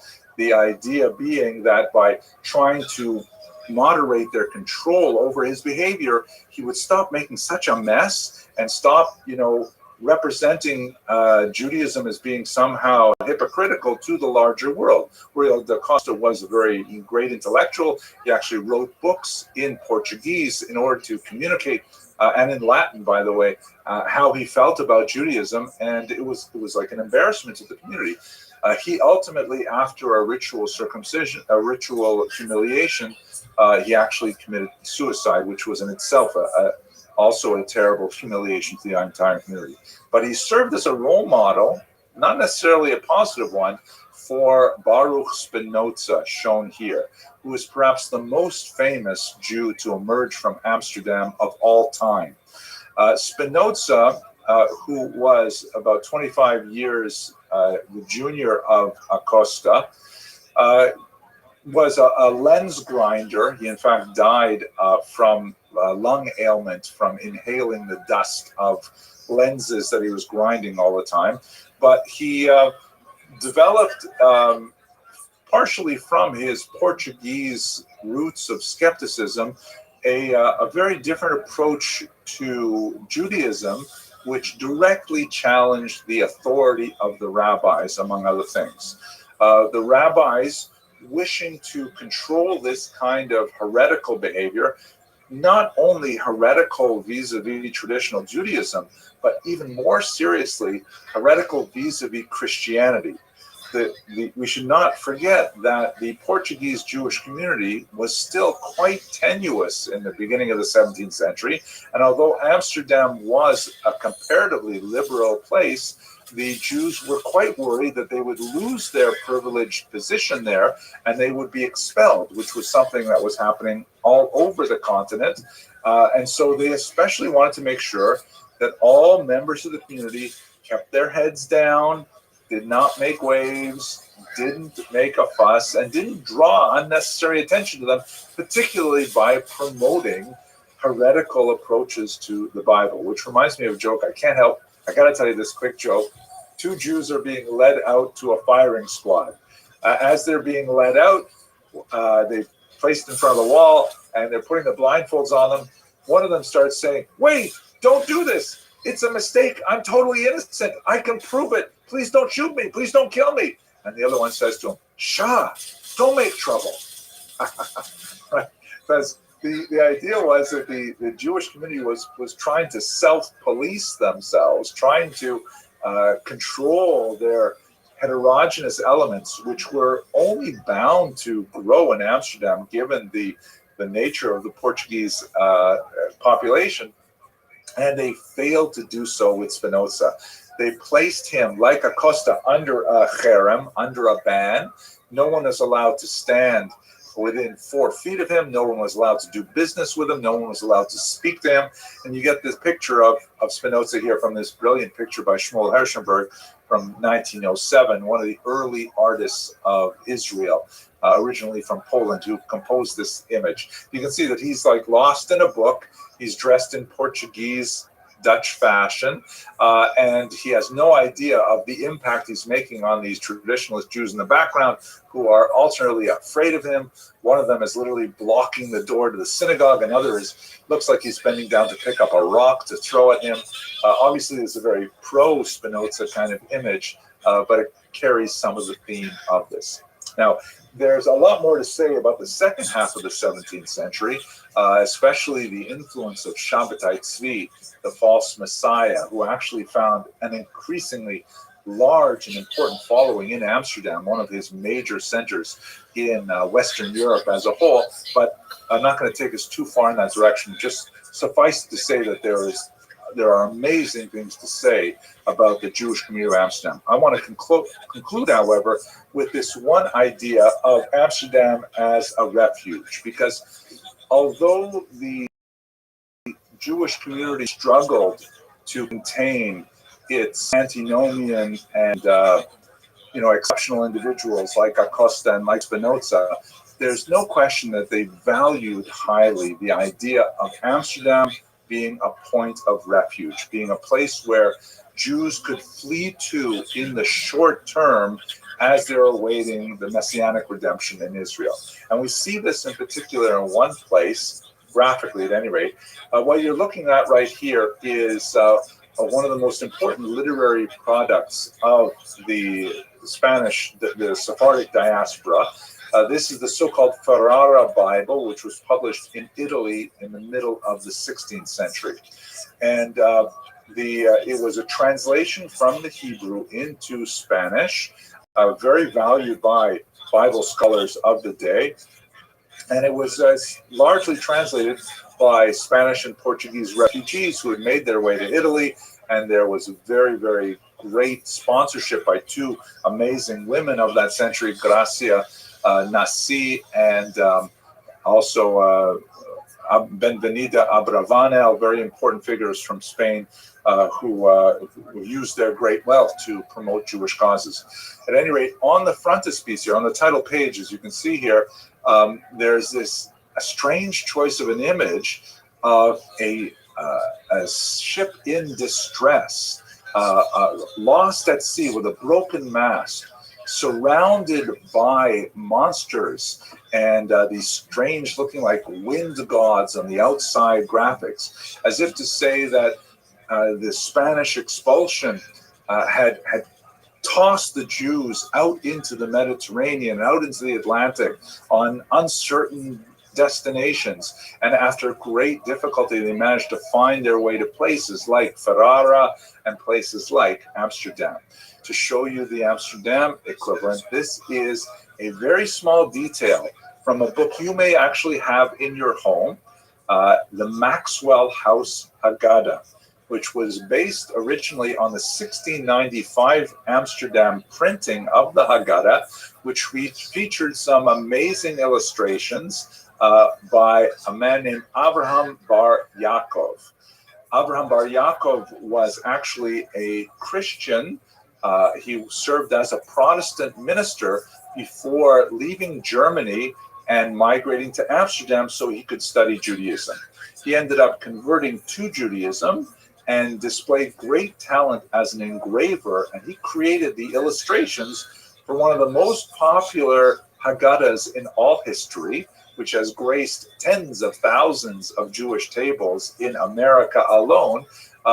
It is largely a result of this one unusual individual's conversion to Judaism and his interpretation of the stories in the Haggadah. And this little detail is on the title page. It's his signature. You can see at the bottom there, Avraham Bar Yaakov, but he's portraying something which has no occurrence in the Haggadah whatsoever, but is his own personal view of his life connected inextricably with Amsterdam. As you can see in the top left, there is again that motif, like in the Ferrara Bible, of the ship at sea in distress, people falling overboard, the terrible sea monsters about to swallow them, but he transvalues that by putting in the lower right corner the figure of Jonah, disgorged by the great whale or great fish onto dry land to safety. And as he looks over his shoulder at the horrible danger that he has survived, That's when he reflects on the tremendous kindness that Amsterdam showed him by being that place of refuge intellectually and spiritually. And this is part of the Amsterdam Jewish story in a very small image. So I'm hoping that, God willing, we will have the opportunity to speak at much more length about the entire history of the Jews of Amsterdam from their earliest origins up until the 21st century. But for now, I will conclude, and I'm going to hand this back to David, and I look forward to hearing your questions in the Q&A box. Thank you for your attention. Wow, thank you, Henry. This was, I have to tell you, such a interesting and thoroughly executed lecture that, believe it or not, there are no questions because you said it all. So, thank you very much. And you can ask questions, David, if no one else is ready to ask. No, everyone is afraid to ask the first question. So if someone wants to start with the second question, we'll be good with that.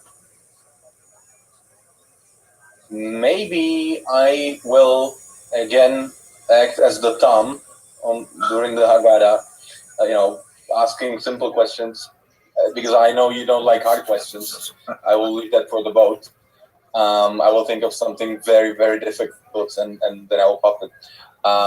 Maybe just very briefly, if you can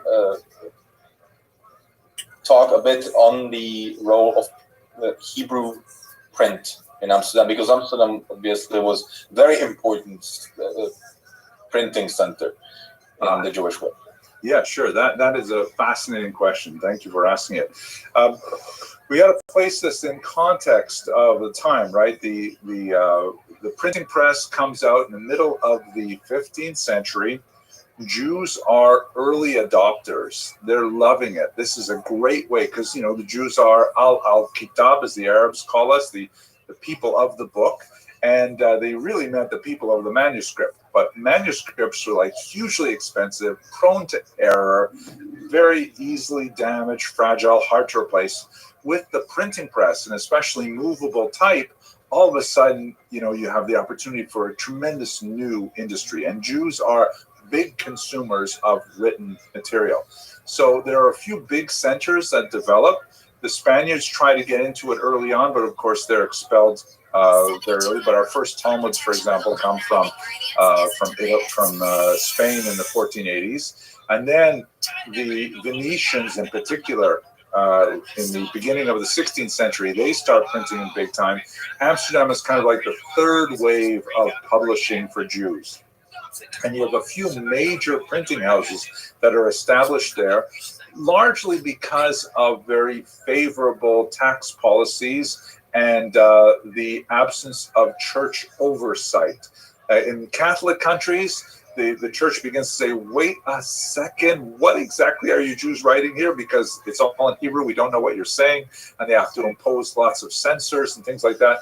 In Amsterdam, you don't have that church oversight, and you have the mercantile connection where they're shipping books out everywhere across the ocean as well. So there is this effervescence of Jewish printing. Also, bear in mind that these Portuguese Jews, they're essentially Baalei Tshuva. They're essentially coming to Judaism with a Christian background, a secular background, if you will, for that time or place, and they're willing to entertain new ideas.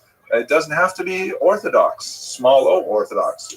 You can give us new thoughts. One of the most important Amsterdam Jews of the time was Manasseh ben Israel, who published the theory that some of the 10 tribes that were lost in the 8th century before the Common Era were actually alive and well and living in Colombia, in South America. And that was a hugely popular book, very influential across the ocean. He translated it into English as well. It's available under the title The Hope of Israel. So there's some fascinating, beautiful things with printing in Amsterdam. Thank you very much. We have another question, which is from an anonymous attendee. Any idea why Dutch Jews, alone among all other Jews, wait only 1 hour between meat and milk? Yeah, I think the one answer to that is probably the proximity of Swiss chocolate, Toblerone, right? Like once you've got such a great chocolate like that, you really want to eat it as soon as possible. Okay, that's a joke. I hope you laughed at that. But it's an excellent question. I've never actually thought about how that particular minhag or custom developed. From a halakhic perspective, and I'm not a rabbi, but from a halakhic perspective, when you look at the passage in the Talmud that talks about meat and milk, it doesn't specify a specific amount of time.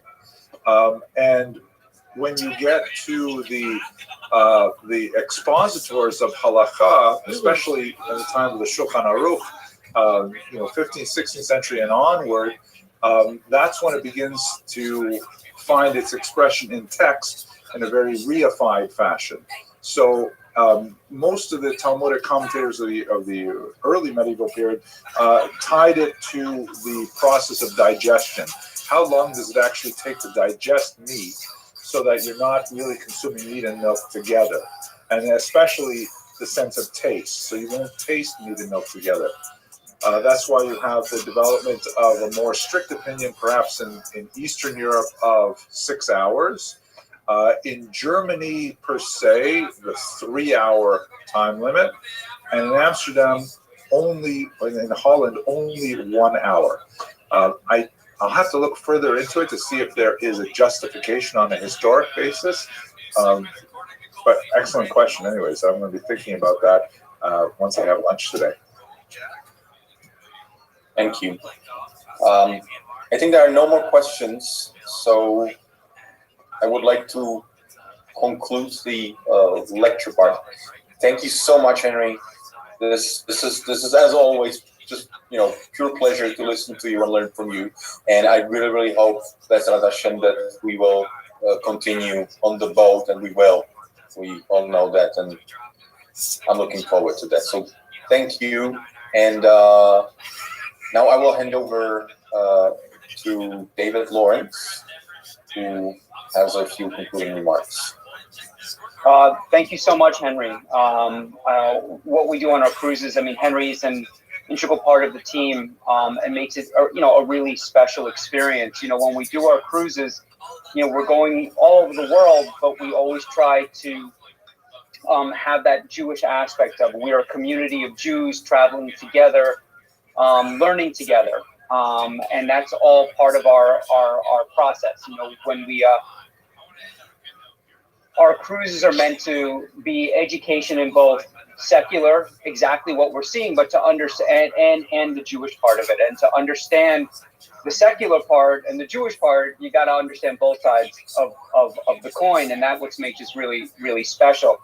What we do is, and when we create this community, people, Henry is always around, whether they're impromptu talks over dinner or whenever people can ask questions, people can have extra time. There's so much going on, as you know, and people have been on our cruises before. They start at 8 in the morning and finish at 11 at night. So there is always something scheduled, and there's always something happening. Do as much as you want, or do as little as you want. And again, this is something that we've tried for the last, I guess, cruising has been doing this for about 25 years. Malcolm is one of the experts in cruising from large ships. We've moved over to the small ships because we enjoy being just a community of Jews traveling together, and we think that's what makes this a really special experience. People who came in a little bit later, we are waiting to hear what's happening in Europe, what's happening with the governments, how they're allowing the rivers to flow, who's allowed on the river, when, what are the protocols. Once we know what's happening, we'll let you know exactly what's happening. We have, like I said, our Dream Now Cruise Later, which is just sign up, no deposit necessary when the cruise is confirmed, and at that point you can make a decision if you want to come or not. And if Amsterdam doesn't go, if the Netherlands doesn't go, again, our next cruises will start in October in Portugal. And then for next year, we have everything from, as you see on our website, which we keep updated all the time. I'd like to thank everybody once again for coming. Please contact us if you have any questions whatsoever. Be happy to answer them, and spread the word. We're here, and we're looking to travel all together soon. And once again, thank you, everybody. Just to make yourself like you're playing more. You go to the tabs because you want to be honest, but you're actually better than that. So it's really not honest. But also, I think handicaps are just really interesting because there's like the vanity aspect where you don't want to tell people that your handicap is higher, but that helps you with money. It's like an honest loss. Yeah. Hello, fellow students of Jewish history. I'm really excited to share with you today the results of a study that I recently read that is absolutely fascinating, talking about the genetic history of early Ashkenazi Jews. I'm just beginning my research now to prepare for the cruising season with Kosher Riverboat Cruises. Looking forward to visiting the Netherlands and Belgium, and then a little later going to the Rhone River again to the south of France. So let's start with this new study, which is absolutely fascinating. Talks about the genetic history of early Ashkenazi Jews. So first of all, let's understand what are the regions we're speaking about. If you look at this map here, you see basically the settlement of Ashkenazi Jews begins in this northern central part of Europe, primarily Germany, the Rhineland, and these locations were where we begin to see Jews showing up from the 6th through the 11th century, especially around the 9th century, start getting much more concrete historical data. Then, of course, they'll spread towards the east in particular, eventually into the great heartland where they'll expand in Poland and Ukraine, and eventually making their way over to the Americas. But one of the enduring questions in Jewish history has been like, how exactly did the Ashkenazi Jews get there? And there are a few different models of migration. Here, have a look at this map, which takes advantage of new research available through DNA studies. And the model, which seems to be the most definitive, and in fact the study that I'll look at with you today seems to confirm it, indicates that most Ashkenazi Jews, or at least a plurality of them, have their roots in the Middle East, of course in the region of ancient Israel, with a strong admixture of Italian DNA, meaning that they migrated from the ancient site of Israel through the Italian peninsula before they made their way to the heartland of Ashkenaz in northern Europe. There's also a significant admixture of Sephardic Jewry. You see them coming from the Iberian Peninsula after perhaps a trek across North Africa, and then moving into Provence, the south of France, and then up into the Ashkenazi heartland. But the main trend of migration, which has historically been accepted based on literary evidence, like the Kalonymus family settling there and so on, has always been through the Italian Peninsula. And some partial DNA results have indicated that there's support for that. DNA research is definitely the cutting edge of history, or looking at original populations. And one of the studies that we looked at a little while ago was the discovery of the remains of 17 people who were sadly thrown down a well in Norwich, England. Radiocarbon dating of the remains suggested that they came from the 12th century, a period when there were great massacres of Jews connected to the Third Crusade. And in fact, when the DNA analysis was performed on these remains, it did confirm that these were Ashkenazic Jews, very well matched to contemporary Ashkenazi Jews. And as you can see from this image here, which comes from the Natural History Museum in England, they were able to actually reconstruct their faces. Amazing, based on the DNA evidence that we collected. They're also able to reconstruct some of their, complexion and eye culture and color and things like that. They were also able to determine, for example, that one of the children had blue eyes and red hair, which was sort of a stereotypical way of depicting Jews in the 12th century as well. So it's just fascinating to see these kind of episodic bits of information. The problem, however, is that in Jewish law, Jews are prohibited from simply digging up graves and then taking DNA samples. That's totally unacceptable. And in fact, in Israel, whenever there's some kind of construction going on and they find the remains of some ancient cemetery, they have to take all kinds of precautions. They can't immediately dive in and start, dissecting the remains of these ancient people who lived there. So there's always been a great difficulty in actually conducting this research. But I'm very grateful to my colleague, Dr. Ellie Dolgan, who is a science writer who shared with me this fascinating preprint study that's going to be appearing in a very prestigious journal soon. And it gave us the results of a new study that comes out of Erfurt, Germany. Let me show you that study and explain how it depicts in much greater detail the genetic history of early Ashkenazi Jews. So first of all, it's dealing with this site in Germany, the city of Erfurt, which has a known, well-documented Jewish community living there. The title of the article is Genome-Wide Data from Medieval German Jews Show that the Ashkenazi founder event predated the 14th century. And there are over 20 authors from really prestigious institutions all over the world, led by S. Waldman, putting together this amazing piece of research. It's about 100 pages long in total. I was so fascinated to read it. Here's a photograph of the actual discovery itself. It's a cemetery just outside the city walls of ancient Erfurt, or medieval Erfurt. You can see in the top picture, the city wall is just there on the right, and in the bottom you see actually the discovery of the remains. Now, once it was suggested that these were in fact Jews, the study actually went to some of the most premier authorities of Jewish law to ensure that the remains were treated with proper respect. In fact, the research was conducted entirely on teeth that were detached from the skulls of the deceased, which constitutes a different category of remains, and it was much more lenient with regard to assessing the DNA in those teeth. Also fascinating, they looked at differences in the enamel and were able to identify, in fact, that some of the remains came from a slightly different location earlier.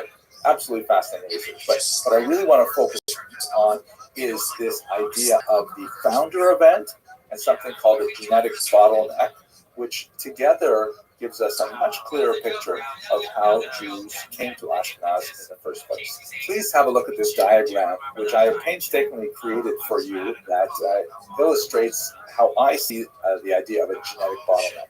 You've got these curving lines, and they move upwards in time. At the bottom of this bottleneck, you have Jews in ancient Israel. And at the top, you have modern Ashkenazi Jews. We're speaking specifically about Ashkenazi Jews because that's the results of the Erfurt research. So the Jews in ancient Israel, there's really no category of race within traditional Jewish thinking. There is a category of religion. There's a category of tribal affiliation. And you see in lots of literary sources that there are tons of people from outside the Jewish world coming into the Jewish genetic population base. So, for example, in the Bible, there's descriptions of the Moabite woman Ruth, who of course comes in and marries Boaz, and then later one of her offspring actually her descendants is David, King David. You have Antipater, who was the father of King Herod. He was Idumean. You have Helena of Adiabene, who converts to Judaism and joins the Jewish people and is actually buried in Jerusalem. You've got lots and lots of examples of people who come to the Jewish community later in life. Makes perfect sense. Then there is a significant historical displacement with the Roman Jewish wars, starting with the Great War from 66 to 74 of the Common Era. A massive number of Jews are displaced from ancient Israel and taken as slaves to Rome. That number is expanded with the Bar Kokhba rebellion 70 odd years later. And there's already an existing Jewish diaspora community living in the Italian peninsula. So that's when you have a significant population of Jews moving to that part of the world. So beginning in the 1st, 2nd century in particular, you have Jews who are also marrying South Italians and then later North Italians, and the genetic base of those Jews who were displaced to Italy is naturally expanded by their connections with other people. Of course, we're not getting here into the whole discussion of the various types of relationships. Certainly, some of them involve conversion of one form or another. Some of them might involve forced relations, of course, rapes. But at any rate, you definitely have an admixture of DNA during the early part of late antiquity. Then you get to something which we call the founder event. And this is the period when a small number of Italian Jews migrate to the Ashkenazic heartland in central Germany, around the Rhineland.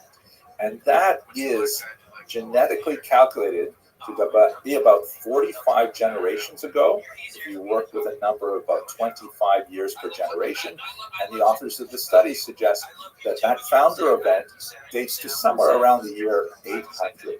And that corresponds with a lot of the data that we have from other sources, including literary sources. Welcome. And when you calculate that based on the Erfurt remains, What's it's up? very clear that the people who were buried in Erfurt, the 33 individuals discovered there, What did you say, are Cliff? the descendants of people who have this combination Are you ready of for it? Middle Eastern and Italian DNA.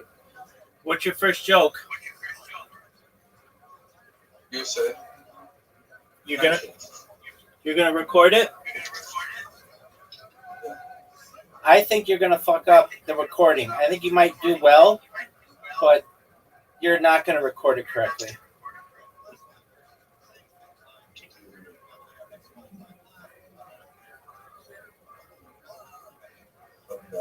No.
tells me, how can I become a great boss? And the answer is having a happy.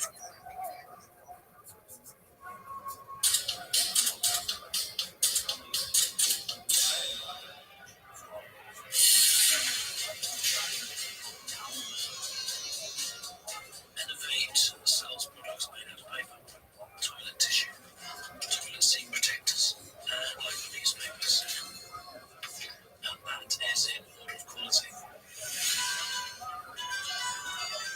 Here is one of my articles. I'm pretty proud of. I'm scrolling, and I'm learning a lot.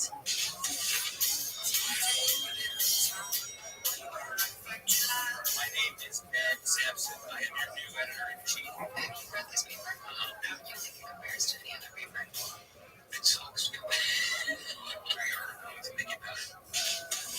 I hope it's not too disruptive to have me come in and sort of shake everything up. Oh, no. Don't be so self-deprecating. Welcome, volunteers, to your first staff meeting as reporters and a Toledo truth teller. How many of you have actually written for paper? I wrote a paper in junior high. Not quite the same thing. You tweeted. This is terrific. Let's go. How would you join? 7 Nile, the nation's Buckeyes are out here hunting for news. You'd be a fool to bet against that.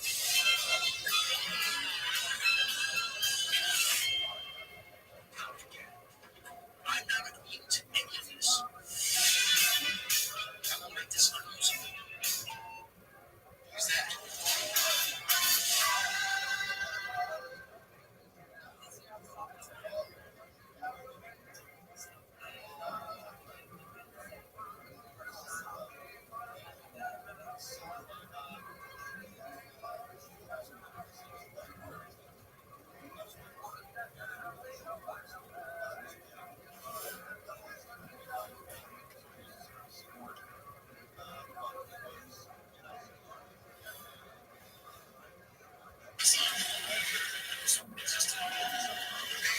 It says no left turn, but then the GPS is telling you to turn left.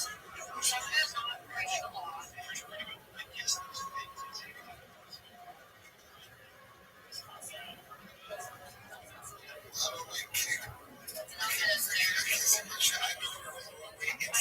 I know, I'm sorry.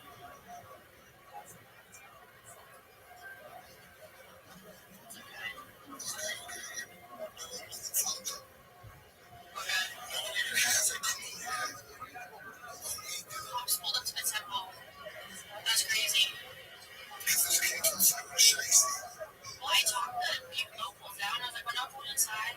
I had to, someone called someone on the phone. I was like, security for the temple, and I had to talk to them.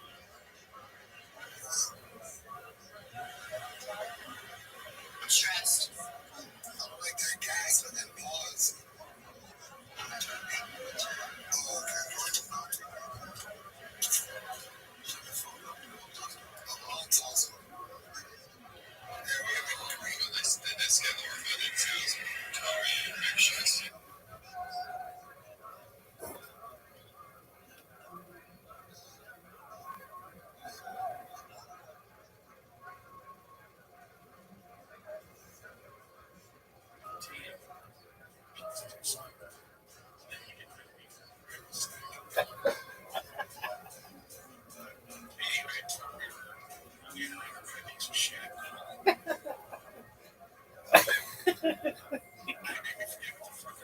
You can like practice. You can make me from practice.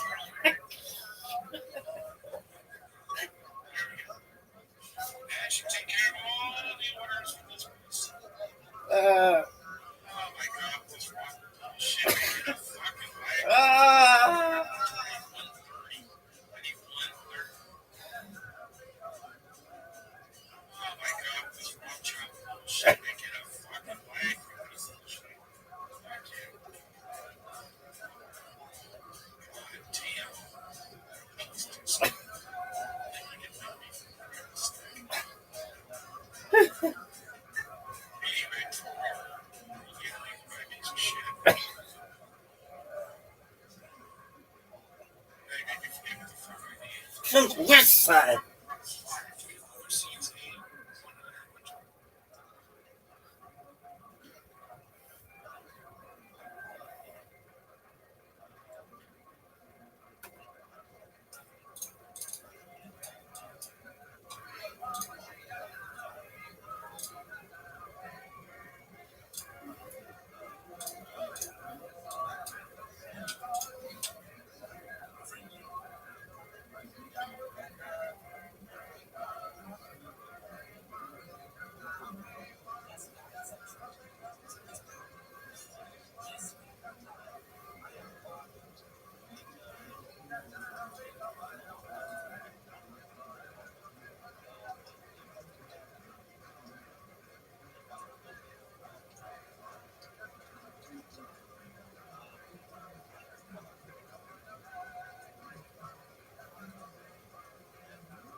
Seen 10 times, right?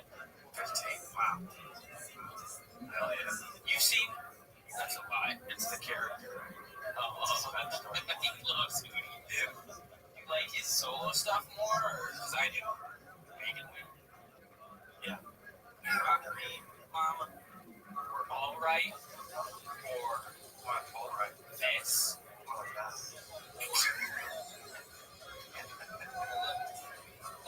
I saw Chris Rock the other day. That's Santa Monica. Santa Monica. Walking with coffee. I looked at him. Did you slap him? Yeah. Yeah. You guys see his most bit? I don't know how old he is, but he's old. Oh, yeah. It's good. Yeah, I wish it would be. I wish you wouldn't have said more. There's something we pushed off a couple weeks. What's that? AI taking conversation. We talked about last week. Oh, did we actually? Yes. Yeah. you were going out to talk to your Armenian friend. You're working away on their murders. Yeah, bro. Yeah. Update. Have worse regret. Oh, I got on it. I'm getting closer. We're gonna get people in the comments are saying like, "Our one's in here. We're gonna interrupt this episode." And I realized Red Dead Redemption, bro. I know it's incredible. I woke up last night yelling, "I'm sorry!" And she's like, "Oh, who are you apologizing to?" I was like, I was playing the game. That's really. How long are you playing? I play about 4 hours. You know, honestly, that makes me happy. That's the most I have. That makes me happy because you don't seem like the type of guy that can just chill and do one thing at a time and like just have fun, get immersed in something. So that makes me happy that you're doing that. I have the same thought about myself. Yeah. I'm like turning off. I'm only focused on the game. Yeah. I do have a really bad phone addiction. Like always looking stuff up. Like I'm out on the walk and looking stuff up on my phone. I'm just staring at one big 75-inch screen. You know, being one with nature. But looking stuff up on your phone, you can also chalk that up to like that might produce it. It's 100% how I justify it, but I've taken it too far. I should just do an hour on Twitter in the morning. Fucking, you can get all the stuff. The next day, the stuff you miss. Welcome. What's going on? How are you, Havens?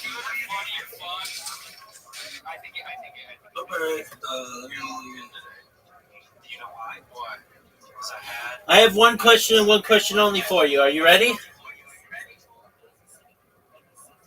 Yeah. Are you slanging dick like it's going out of style? I just asked you the question. You don't even know what it is.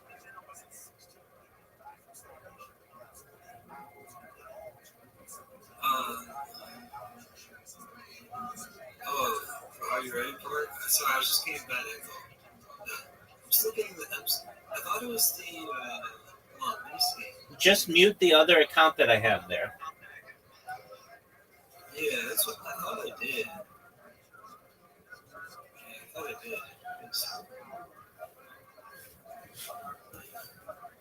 No, it's alright. Yeah, how's it going, man? Are you alright? Yeah, I'm kicking ass, taking names. How are you, pimp?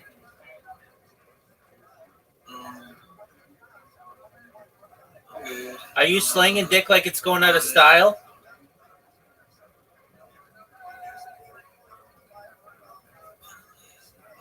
Not really. Why not?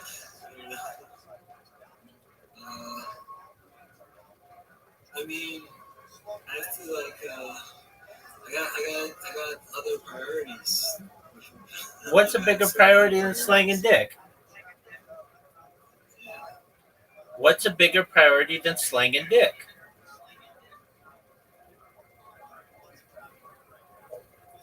Yeah, man. This echoes wild. Yo, dog, just mute the other one.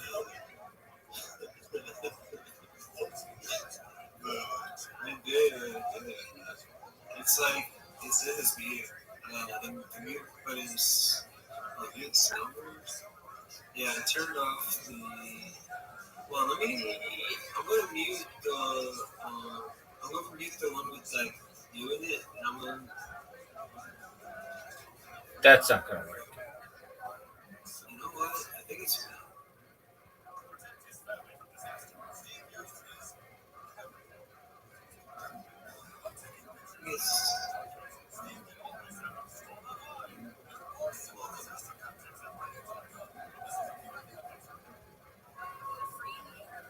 Oh man, I'm the. This is like the part of the movie when you play out that you're like you're the serial killer. What in the fuck are you saying? But meanwhile, you didn't know it was actually you the whole time. Yeah, maybe you are, dog. Are you gonna try to kill me? I'm saying like.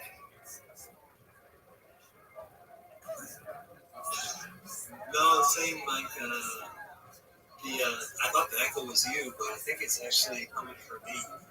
That's right, baby.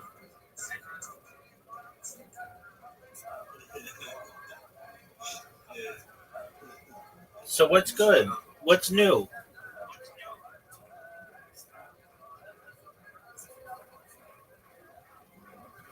Oh, so one of my viewers had a question for you. What's your viewer's question?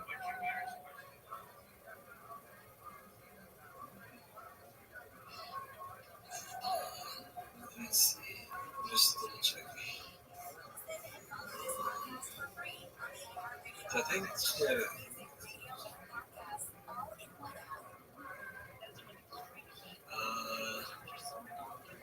So it's Chris from Vermont. She wants to know. Wait, so I'm just trying to see. Ask the rabbi to send me photos.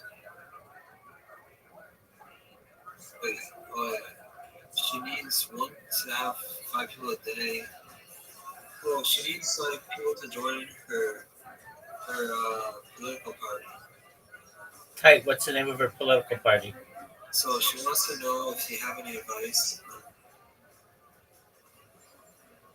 I forgot the name of her political party. What's the name? How are we supposed to promote it if you don't know the name?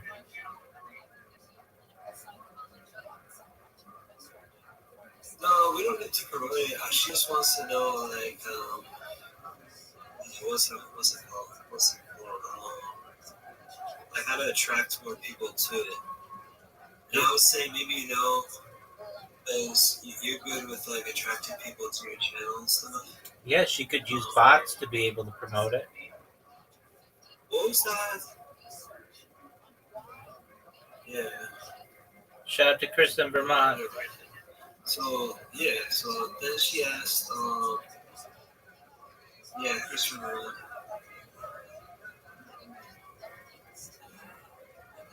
I'm the one echoing. It's my fault, guys. It's all my fault. could deafen myself, maybe.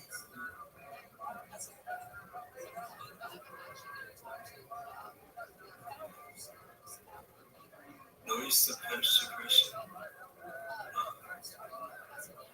Are you sure you have that other account muted? Yeah. Yo, I just asked you a question. Are you sure you have that other account muted?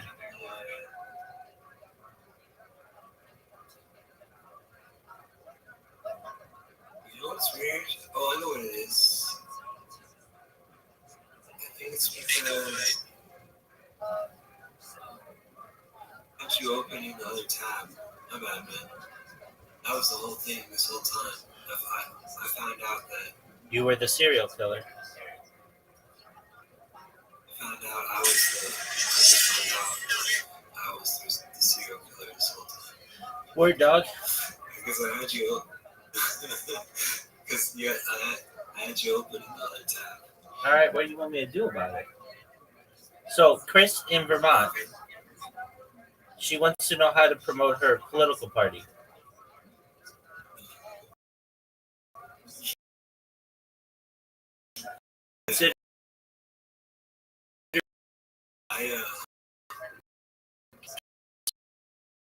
Considered creating a bot to do it. Yeah, what do you use to create a bot? For free. I use a piece of software known as JitBit Macro Recorder. What was that first one? JitBit. JitBit. J-I-T. J-I-T. No, J-I-E-I-T. Bit. JIT. Bit.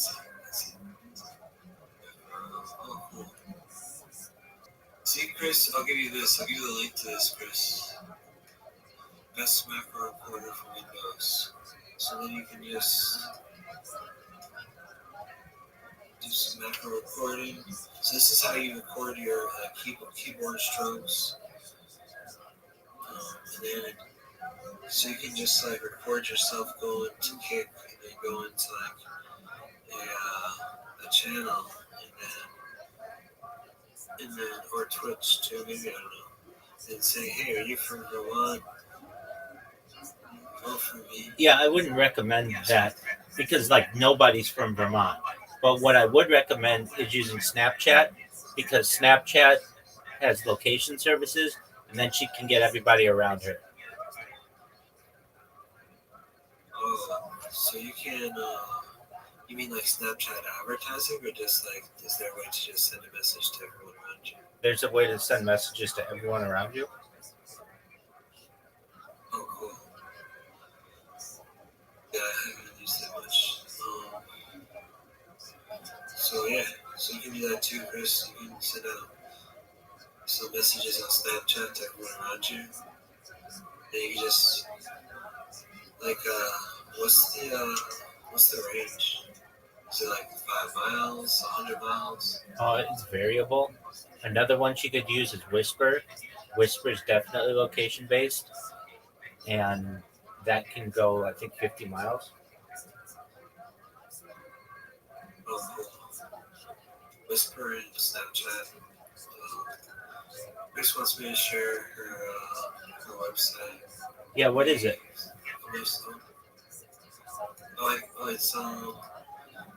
It's Chris Erickson, C-R-I-S, Erickson, ERICSON.com.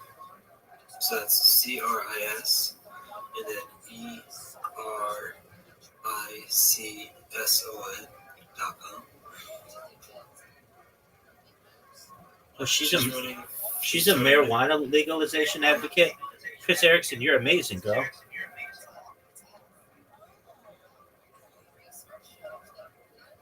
Good on you. Hey, if you're watching me right now or in the future, everybody go to chriserickson.com. Check her out. She's an American marijuana legalization activist and perennial candidate for public office in Vermont. She's amazing. Everyone should love her and love what she stands for. Thank you. Oh, she said thank you. Absolutely. Thank you, Rabbi. You're welcome, madam. There's no name of the party yet. Oh yeah, she said there's no name of the party. It's just being formed. That's okay.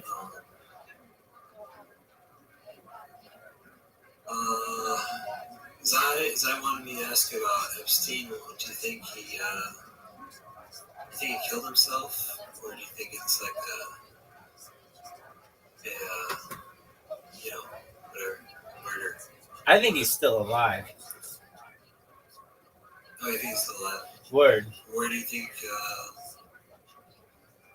Where do you think he is? Like, what do you think's going on? I mean, he had the money for a private island, multiple private islands, so he could be anywhere in the world. But he has high-powered friends who could probably house him. Ghislaine Maxwell was being housed in New Hampshire, and like there was a global search for her, and she was there for months and nobody knew about it. So he could just be hanging out in one of their houses. My evidence for this, and it's pretty clear to me that he was not killed, is number one, there's no video of him being killed. Number two, the guy who they said, the pictures of the guy who they said was Jeffrey Epstein has different ears and a different nose than Jeffrey Epstein does. So it's like they used a body double, basically someone who was like on ice, so to speak, ready to just be put on a stretcher, have some pictures taken of them, and Jeffrey Epstein left. And then I can tell you as well, days after he quote unquote died, there were pictures taken of Little St. James Island, and it showed some gray-haired man who looked just like Jeffrey Epstein pointing the workers there. He was like on an ATV, and somebody, there was a YouTuber who took a drone and was flying a drone over it. And so there's a lot of evidence to me that he's still alive. You'll never hear that in the mainstream, but unless I see a video of him literally killing himself, I'm going to have doubts.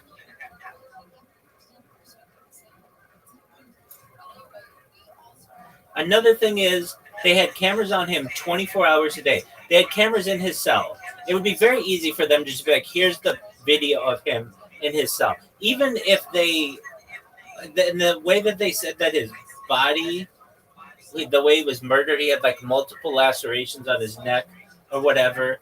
Look, it's very easy. If he's some intelligence asset, he just needs to have basically a body that looks like him, which is just basically a 50-year-old gray-haired male, which is what they got. If you look at if you look at his autopsy photos, or what, it wasn't even an autopsy, but the photos of his supposed dead body, and you look at the ear, which is very difficult to recreate, and it's like an identifier of a human. You look at his that they have versus the ear that he had it in all the pictures. Pretty obvious to me they're not the same guy. Even the face different. They literally just took gray hair who somewhat looked like him. But in my opinion, all this, he was a billionaire. He owned multiple islands. He had so much power he could just walk out of jail whenever he did when he was in Florida. That it's very easy for him to just get his intelligence cronies and say, look, all I need you to do is get a body that looks like me. We'll say that I killed myself in jail or somebody killed me or whatever. And I'm just going to walk out and I'm going to go live with my friends or go live on another island somewhere and just chill. And he also had enough money to be able to get in touch with plastic surgeons to be able to change his look. So I don't know. I just don't believe it. And I'm entitled to that opinion. People can say that I don't know what I'm talking about. And I will just say to them, let's look at the evidence. There's no video of him killing himself. There's no video of him getting killed. Everybody talks about these videos, but none exist. Then let's talk about the one or the two pictures I've seen of the body that they say was him. And the ears are different. And even to me, the face is different. So we have basically a look-alike body swap, and he just perhaps walked out of jail. There's no evidence that, and they have literally cameras on him. If something happened to me right now, there are a bunch of cameras on me, and people would be able to say, okay, this is what happened to Rabbi. He's got cameras on him 24 hours a day. And Jeffrey Epstein had the same thing. It should be very easy for the Metropolitan Police to pull up that video. The fact that they don't, and the fact that they use what's called the red herring. They say Epstein doesn't kill himself. But nobody talks about Epstein just didn't die. Nobody talks about he just got away. And I think that's what happened.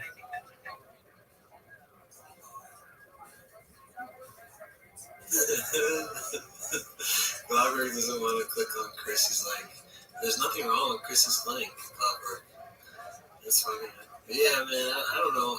I think your points make sense, man. This guy was really rich. He was really connected. It makes sense that he was able to just like escape or whatever. If anyone was able to. Plus, he was Trump's best friend for like 15 years. And I think Trump was the guy in charge at the time he was in jail or whatever. So all valid points as well. I mean, if you want to see for yourself, I think I'll probably be able to look. Okay, so if I go to Epstein, dead body, and if I just look that up, okay, so I'm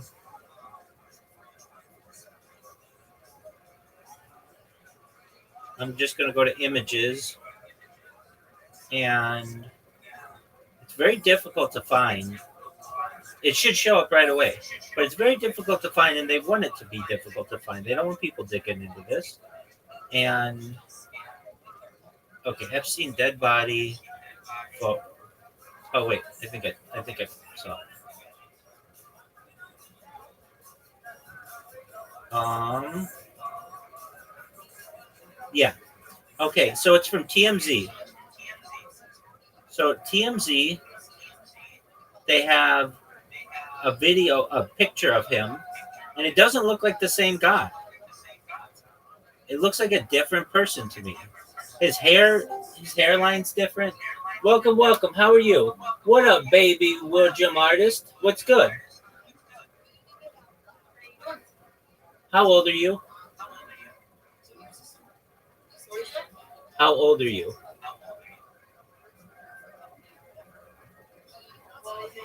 Okay, it takes too long for you to answer that question. You need to go. You have to be at least 18 to be here. Take care. Bye-bye. No, I don't. Yeah, you do. Can I read you what Glockwork was saying to Chris and back and forth? Absolutely. So Chris said Glockwork, cricket. Chris Erickson got. By the way, William, if you live in Vermont, Chris needs Vermont reporters. So Chris says Glockwork, ChrisErickson.com, and then Glockwork says, yeah, not gonna click some random link. And then Chris says, Glover, I am Chris Erickson, ChrisErickson.com. And then Glover says, and who is that? Chris says, Chris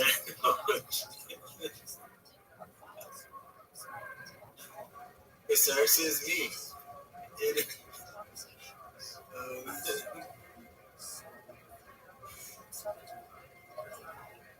In no government in Vermont, I'm a poor senior citizen trying to start a new party. Walker says, I'm fine with weed. It's already legal here. Something tells me we're not politically aligned. Maybe you guys are politically aligned. Let's see. You don't have to click a link, Glover. Just Google me, Chris Erickson. Nothing personal, just don't click random links. I hate to say it, this guy has to be a Reddit mod. Oh, that's a different subject. I don't know what a Reddit mod is. Let's see. Wait. Look, Lockberg. It's just if you're a Vermont registered voter and you want to help start a new political party in Vermont, please email Chris Erickson. Whatever. Do you believe it is time to stop the Jewish state of Israel from committing ongoing genocide against Palestinians? Do you believe it is time to make marijuana cannabis legal under federal law? Do you believe it is time to stop giving corporations hard-earned taxpayer dollars as subsidies? Do you believe that when our hard-earned taxpayer dollars are used for medical research, that we the people should have ownership rights in the resulting prescription drugs and medical devices?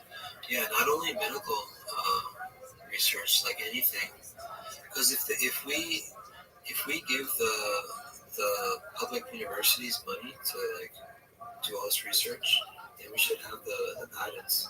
We should own the patents.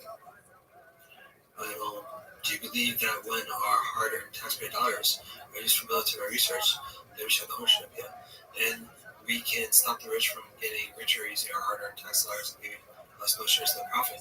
People like Bernie Sanders will simply simplify our problem by telling you that we need to tax the rich. Then he goes and takes political campaign donations from PACs, political national committees. We take donations from nonprofits created by corporations, so the money trail is not clear and transparent. The corporations are giving money to the nonprofits, who give it to the PACs, who give it to Bernie Sanders, who then claim he doesn't take money from corporations. And he says the rich corporations should not be taxed more, but he does not think about it. Nothing has changed in the years Bernie Sanders has been in political office. Property taxes in Vermont are higher than ever, and there are almost people in Vermont. People call two parties, the most powerful power, the Democrats and Republicans, the Union Party. Politicians on both sides are taking money from the same corporations to different tax. I think that's good.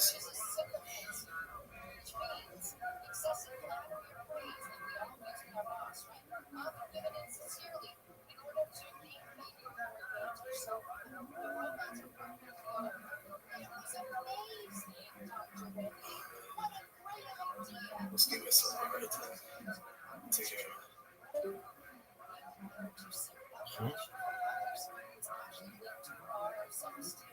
But anyway, that motherfucker, the TMZ pictures don't look like that.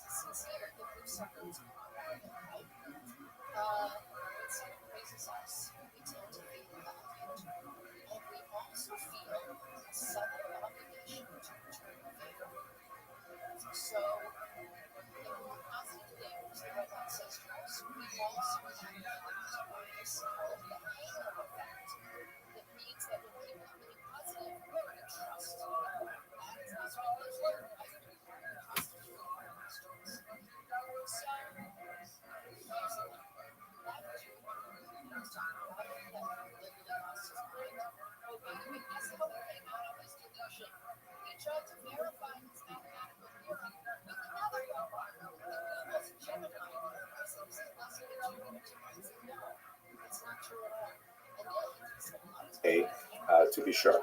Another fascinating thing is that the narrowing of this genetic bottleneck, because the people who were born from 800 in Ashkenaz till about 1350 are basically drawn from this very small sample of people. And in fact, the authors observe that modern Ashkenazi Jews, even after another 700 years, are also really closely linked to the genetic profile that they see among the Erfurt remains. So even though there's been a tremendous amount of change in the Jewish world over the last 100 years, are you ready to lose? Ashkenazi. Zoot, are you ready to lose? Yeah. All right, pimp. Why'd you abandon me the other day?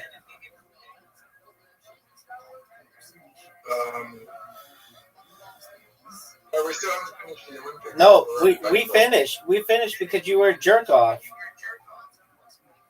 No, we haven't finished. It's over, baby. You lost. No, we're doing the Olympics. We gotta finish. Nope. I told you, don't leave. No, we're gonna finish. And you left. You have an invitation. Everybody's waiting on you to accept the invitation. We gotta finish. Zoot, the world does not stop and start at your behest. The dog. How many hours until you do your stand-up?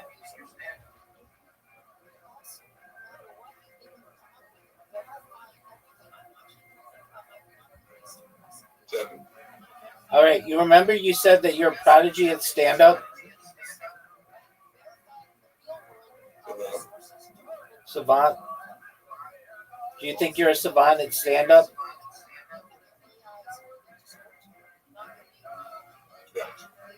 Okay.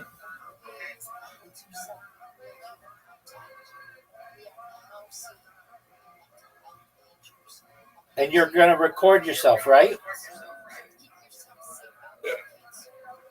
What is this about me? It's like someone who's a genius at something. I like how you call yourself a savant and you didn't even know what it was. The genius of something, but an idiot at everything else. Not necessarily.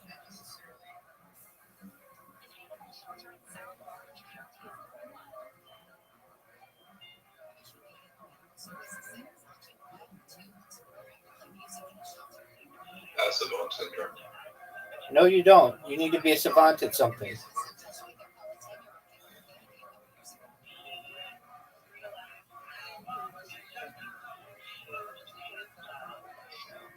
You know, I've realized something. What's that, pimp? Intelligence really comes from interest. And to be a savant, you need to be interested in the thing you're doing more than anyone else, and you'll be the best at it. Not necessarily, but generally. Yeah, I've been watching. Yeah, I went to school with this kid, and he was in the special unit, right? Special, unit for people with, intellectual disabilities. Right? Right. So, there were two parts of the school. There was mainstream school, and then there was the intellectual disability part. I was in the mainstream school. You were in the what? I was in mainstream school. In the normal part? Yeah. And they showed us, this kid could not, if he was sort of non-verbal, he could say stuff, but when he talked, it was, absolute mutter. It was just mumbling mess that words didn't even make any sense when he talked. He could draw like I've never seen anyone draw. He drew this eagle art, this artwork, this eagle on a tree, and it was honestly fucking Da Vinci in Picasso level. It was fucking one of the most insane artworks I've ever seen. Okay, well, that guy could have been a savant. You, on the other hand, you have yet to show that you can, do your eagle. Why were you in the normal class when you think you have all these disabilities? Because that was for people with intellectual disabilities. I don't have intellectual disability. Doug, you say you've got 4 of them. Neurodivergency is not an intellectual disability. How is it not? How is neurodivergency not an intellectual disability? Right. Doesn't affect intelligence.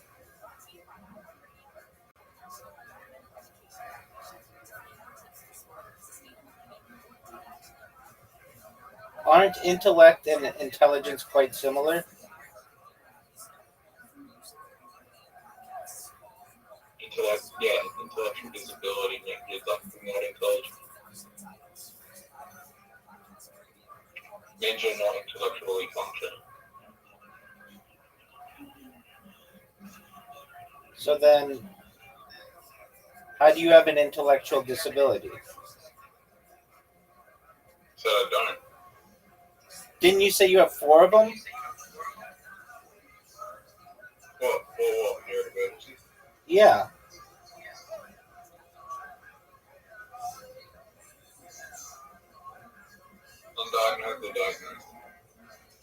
Dog, whatever they told you at that fucking place. They said you had Tourette's, which I believe. They said you have autism. I don't really think that. They said that you have ADHD, whatever that is. And they said that you have something else too. And then you were upset, and I am in agreement with you that you were like, they just need to make money, so they'll tell you whatever you want to be told that you have.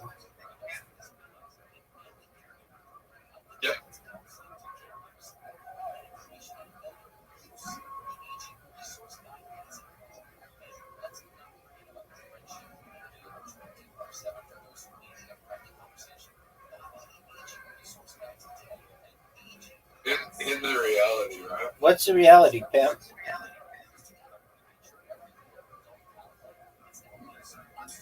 You're not autistic until you have a diagnosed autistic or you want to be autistic. That's the actual reality. Is that the reality, big dog? Yeah.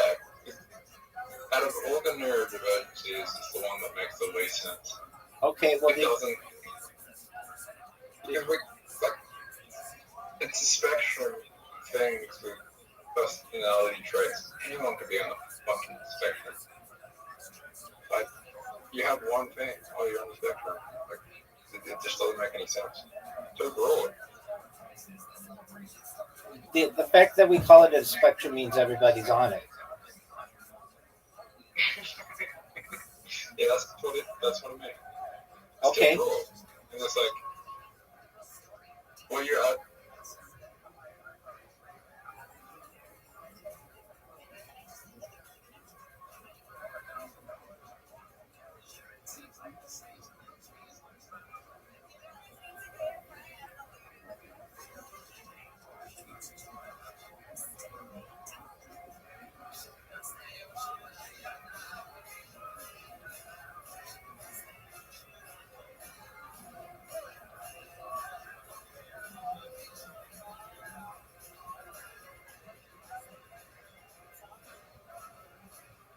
All right, Zoot. Get it, big dog. Maybe you're a savant at archery. Definitely not.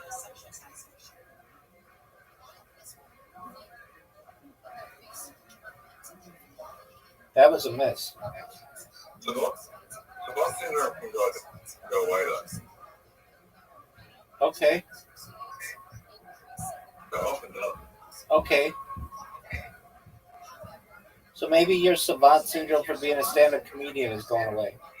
Dog, why don't you just work? Like, we could seriously come up with a minute of comedy for you that's really funny, and then you have something to say tonight. But we have something like that. But it's not funny. Look on. All right, big dog, then what are you going to say? Looks like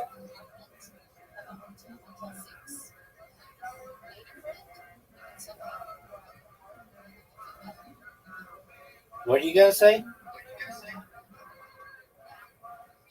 if I want to be a super savant, I cannot write any jokes. I have to do it off the top of my head. That's not true, though.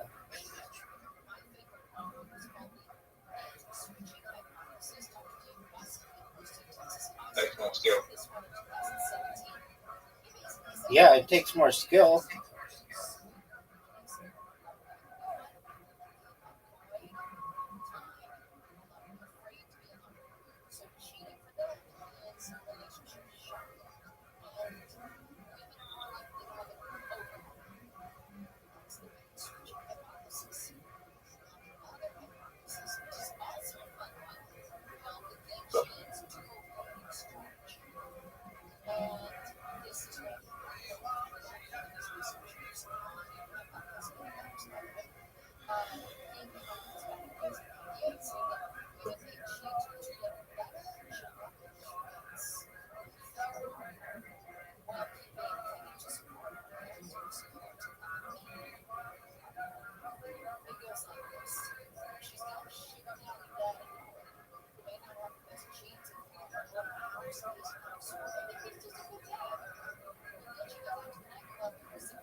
You have 0 wins.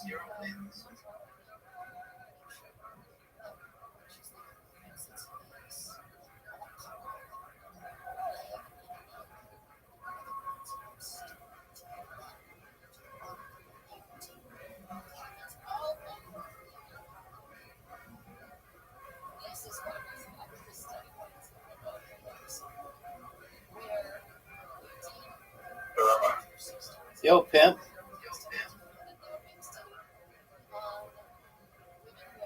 Yo, big dog, I'm waiting. What?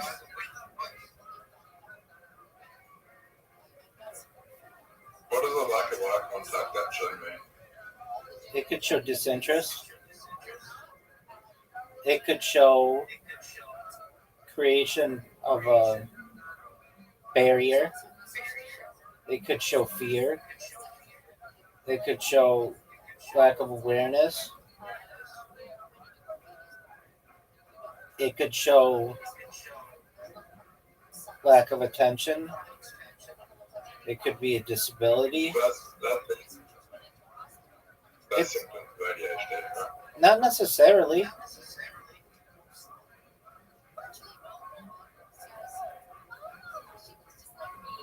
I have known people who out there to remain nameless. I've been very close with them, and they have thought that they were better than other people, and they wouldn't make eye contact with them.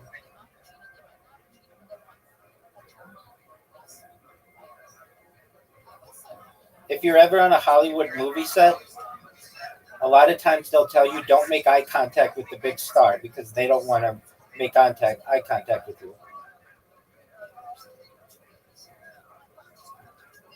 What's that? They just feel that they're better than you are. They don't have to look you in the eye. It creates a barrier. I mean, do those Hollywood stars look at people in the eye when they're acting? Yeah, because then they feel the people are on the same level as they are. But if it's just like some intern, they'll tell the intern, don't look so-and-so in the eye. They don't like to be looked in the eye. I've been on a red carpet.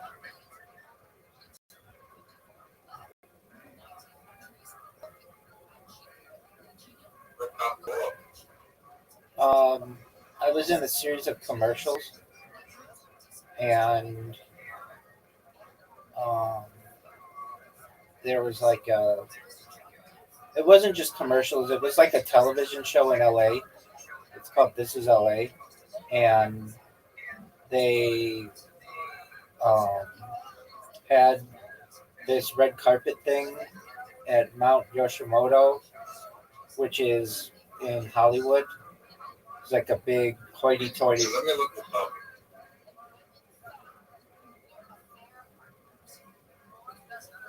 Oh, This Is LA. Yeah.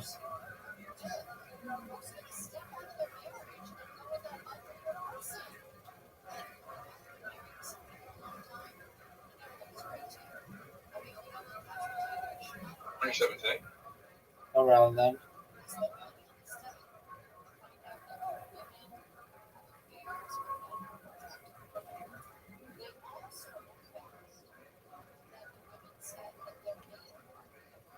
How many episodes are you in? I was just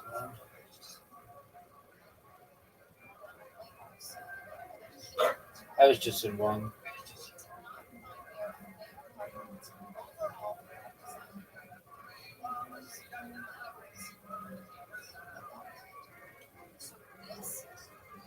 What's happening?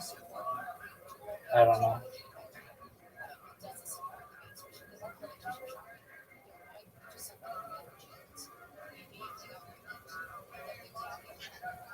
Lifestyle show. What did you do in it? They interviewed me for a technology project I started. What project? A technology project, an app I started.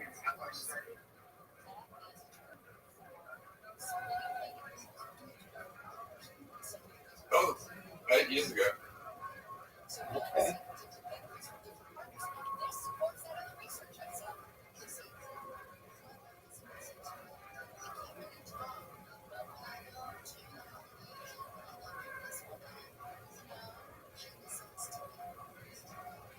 Do you know that you have an invitation?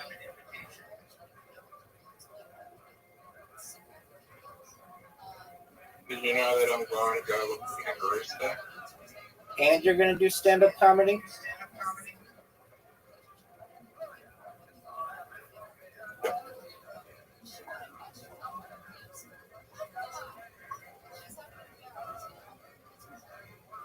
Are you going to go?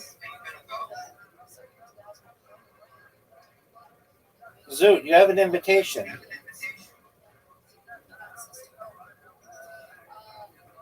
Zoot. Zoot, are you going to go? Yeah. Hey, Rabbi.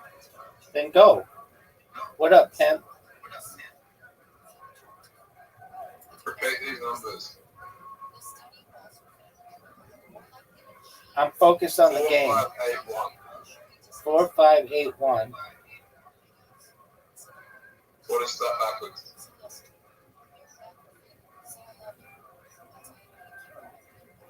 1854.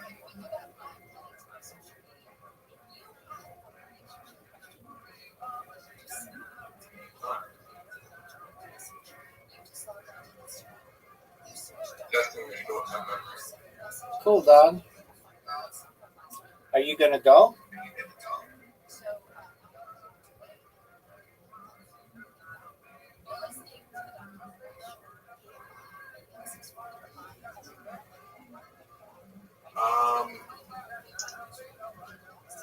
Here we go. I don't know if that was a good move or not.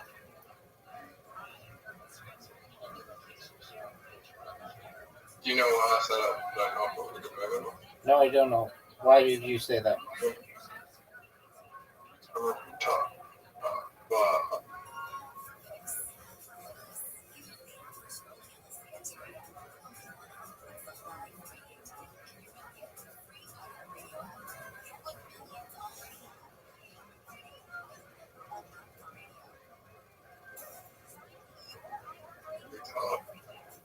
Calm down with your words.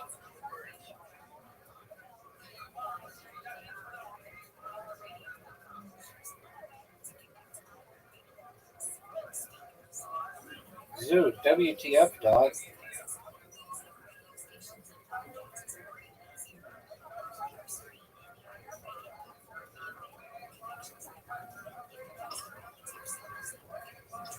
what's the best?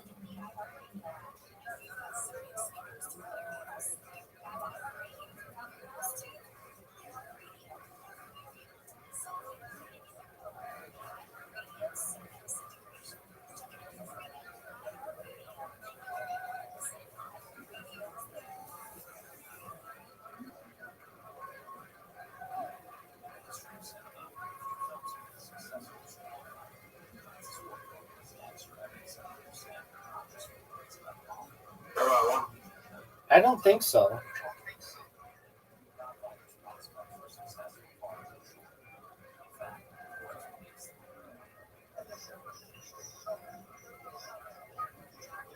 That was a good move.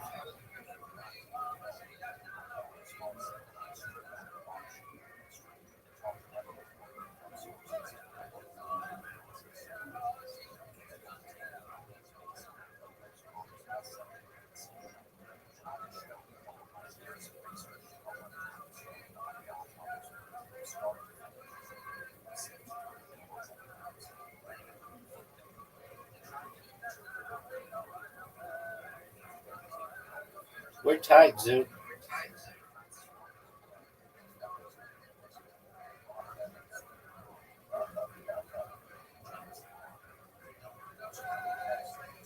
Hydro Rush.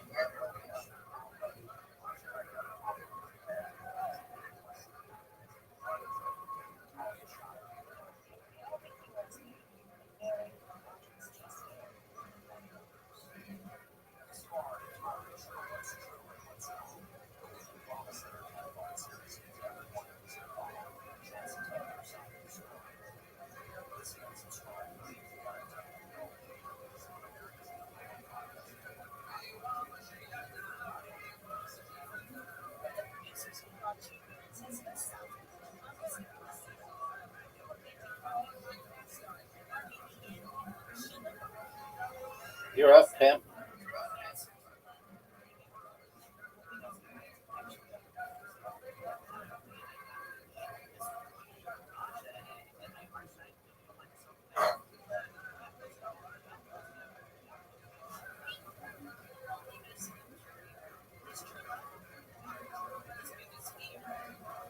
Oh, big one. Big move, son.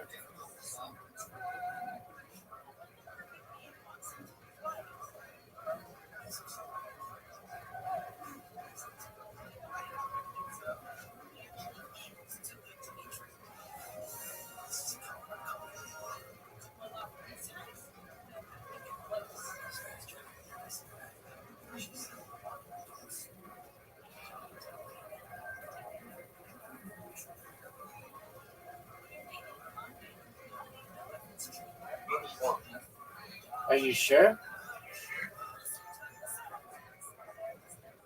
Big dog, you're up. Big dog.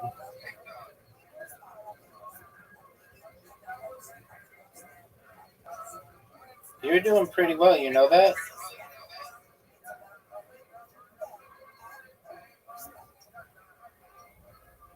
Slap down.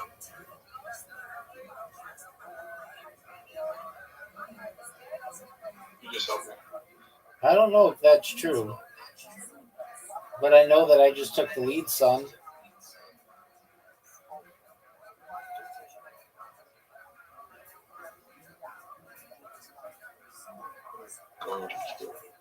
Calm down, dude. You don't need to say you're going to kill anybody. Oh, here we go. Dude, how did you get so many turns? That was garbage. There's a couple extra there. Yeah, I see that, dog. No, don't do that. Fuck.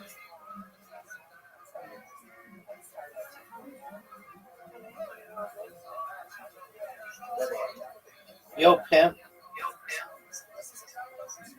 You're moving the berries further away. What do you want me to do, big dog? Ah, look at the ball. Oh, Look at the ball. you didn't evolve, son.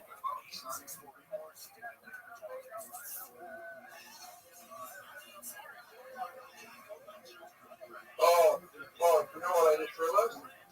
What's that, big dog? That we're all fire.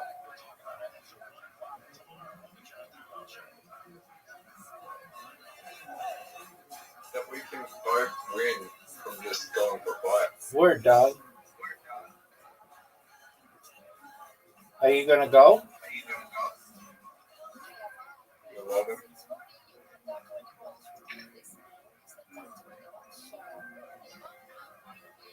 I'm in front of you guys. Yeah.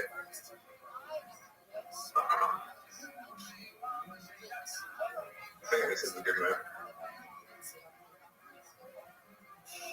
Oh, I just helped you. I gave you an extra round.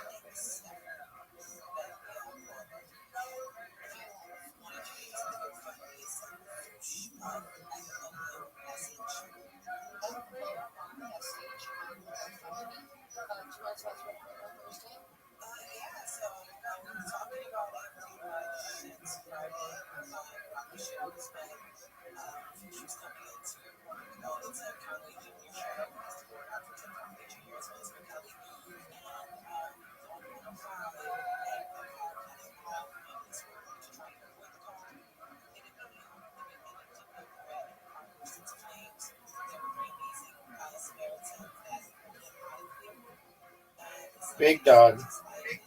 What are your thoughts on this move?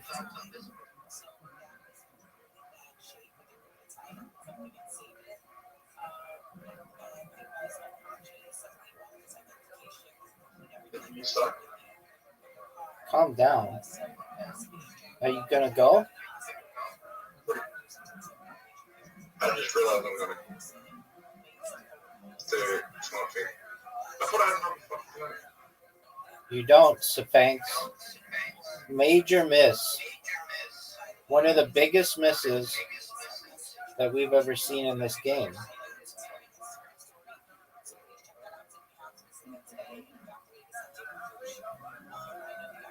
Not bad.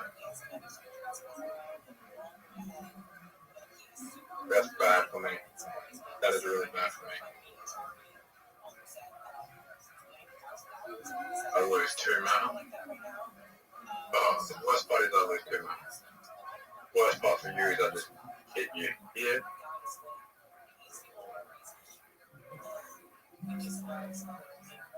Rothschild. What up, pimp? Actually, you're a gangster. I am. I'm the East Side pimp You're a gangster. and the West Side gangster. I'm the West Side gangster and the East Side pimp, baby. Oh, what a big miss. What a big miss. You fucked up.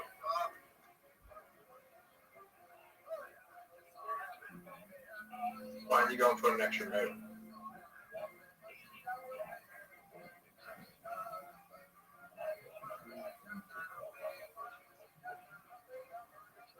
Can't he win? Can't he win though?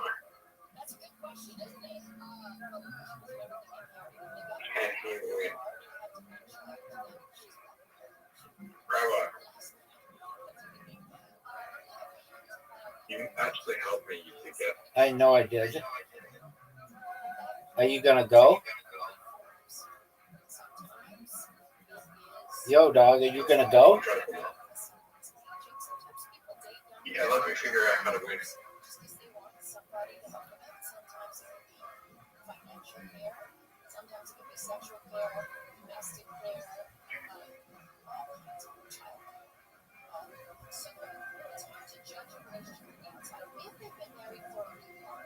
You won. You won.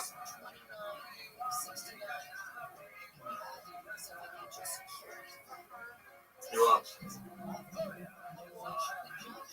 It's over, baby. It's over. Big dog. Let's go then. Are you sure you want to go again? Yeah, I'm gonna win the next game. Are you sure? Yeah.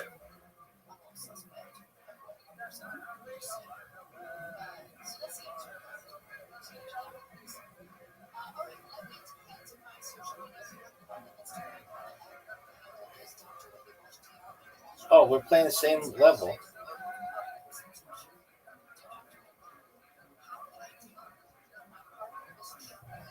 Rushing. Break. Okay, same rope. Are you gonna go? Are you gonna go? Yeah, I'm thinking. Okay, we'll think.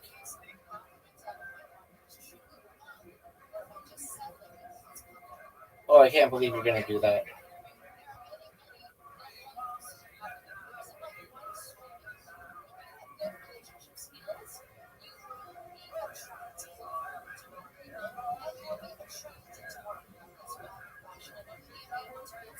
How did this help you?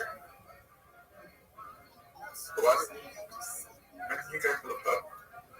Because I could go for the berries, baby. Extra move.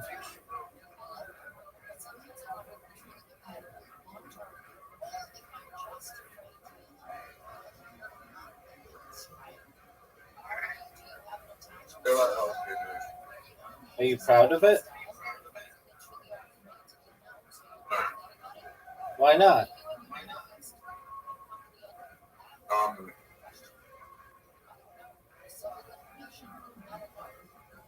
No matter what you do, you're gonna help me.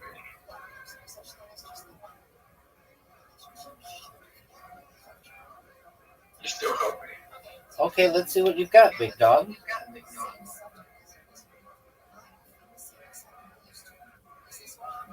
I fucked up. Yeah, you did. I pressed the wrong way. I mean, what do you want me to do about it? Anyway. Gotta do a little bit of damage.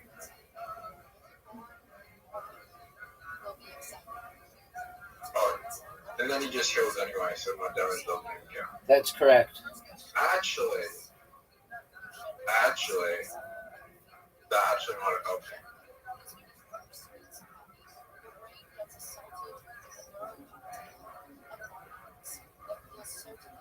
You just got psycho bitten.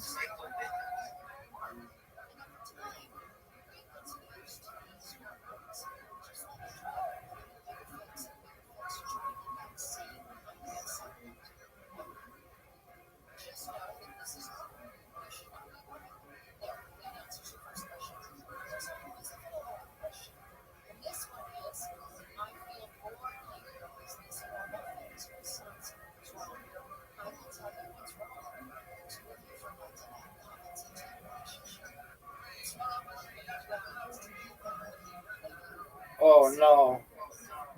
Oh no. Oh no. Oh no. Oh no. Oh no. Zoo.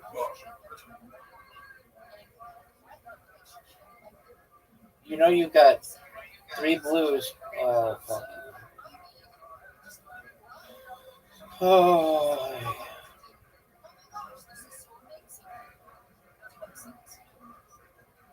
Big dog, are you gonna go? Are you gonna go? No way, and you're gonna hurt me? Oh, that was fortunate.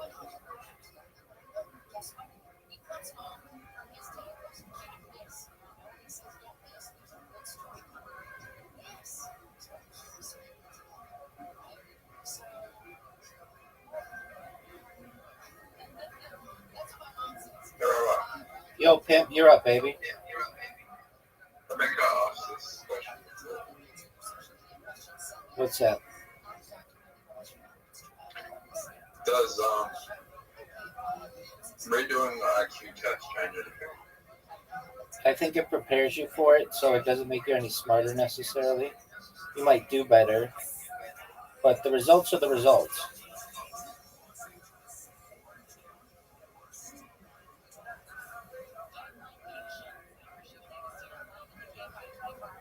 Okay, what if you score like fucking insanely low and then you prepare and then you score like fucking insanely high? Well, I mean, you just kind of prepared for the test. I mean, isn't that like every test in school though? Yeah, but those tests in school test how well you know the material. So that's basically what you would be doing is how well you know the material, not how intelligent you are. Well, there's things in an IQ test that you can't really prepare, that you can't help. Like doing digit span, for example, if you do digit span, that's digit span with your short-term memory. You can't improve short-term memory.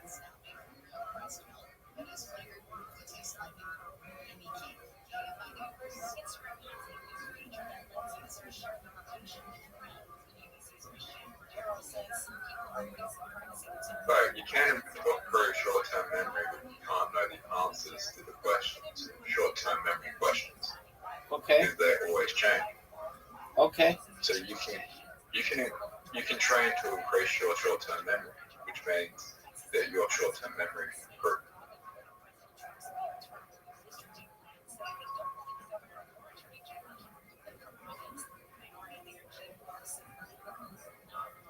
Did you know that I just evolved? The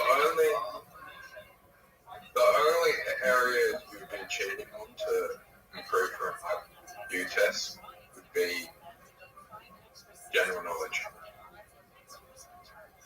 By knowing the general knowledge questions, the IQ test would be cheating. Okay. That's really the only area you really cheat on. Okay. Are you gonna go? Dude, that was good. Welcome, Miss Aquarius.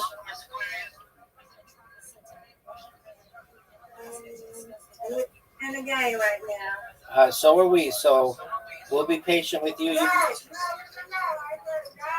Oh, yeah, but we'll be done in a second. We'll be done in a second.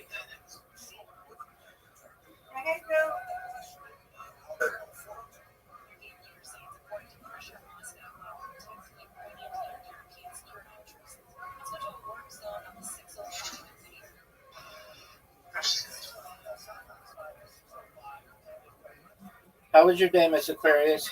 It was good. How was yours? It was lovely, thank you. You're welcome. Thank you. You're welcome.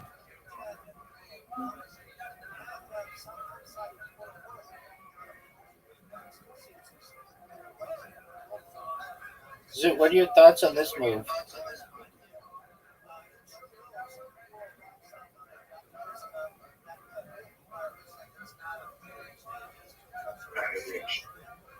Calm down, Zoot.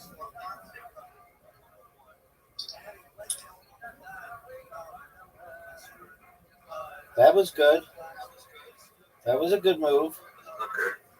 It was a very good move. It was an excellent move. There you go, big dog. That's what I'm talking about, big man.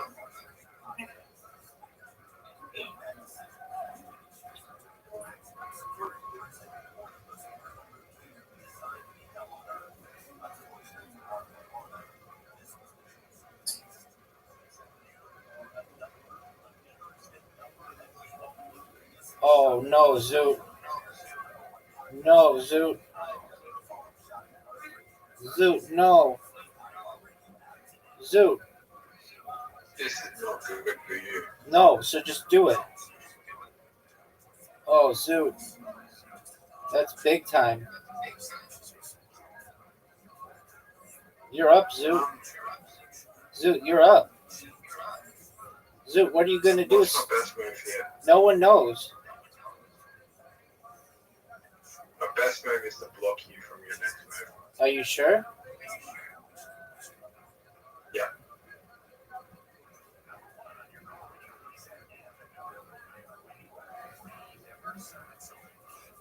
You know what your best move is, Robert?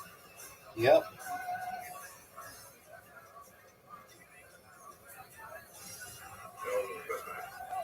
Are you sure?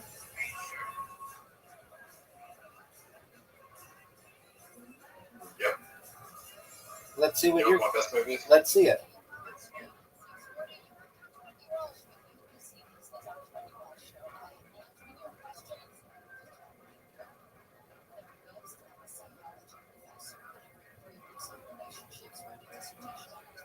That was good. That was a really good move, Zoot.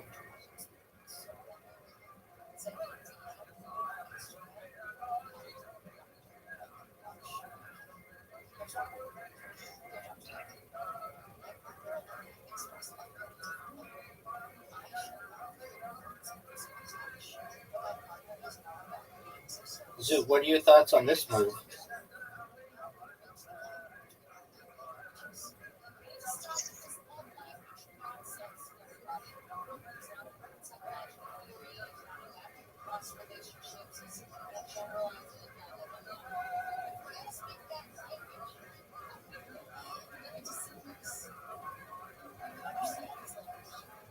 Zoot, are you ready for this?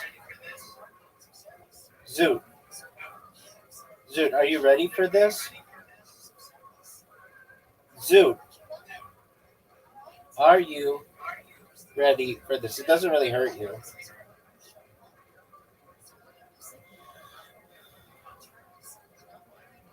Oh, Zoot. What are you going to do?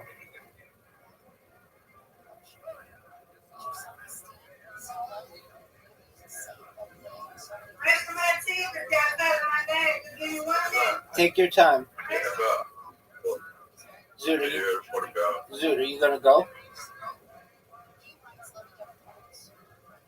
Oh, shit.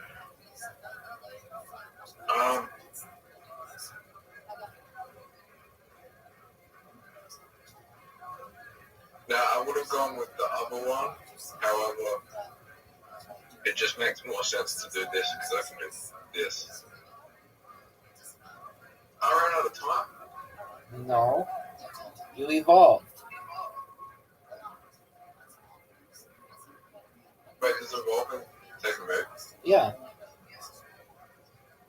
Oh, really? Yeah, dog. I didn't know that. Oh, baby. Zoot, you're on the rope, son. I didn't know that evolving takes a move. Well, what do you want me to do about it?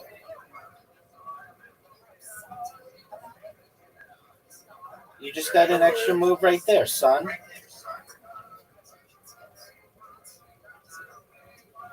Oh shit! What are you gonna do, Zoot? What I do you, don't think you can win the next turn. you just But you can get a very, very big advantage. you just hydro rush me. I know. You can get a very, very big advantage.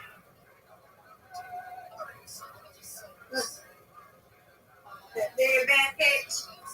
So, are you winning? He is not. Zoot, what are your thoughts? What are your thoughts on this move, Zoot?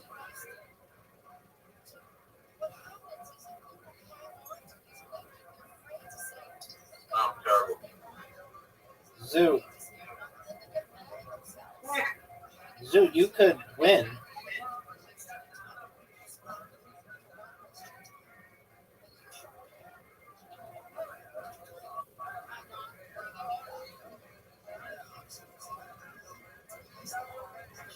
Zoot, you just won. Oh, no, you didn't. Because you're no, he didn't. Oh, Zoot. Zoot. Zoot. Dog. Oh, you just won. You just won. You just won.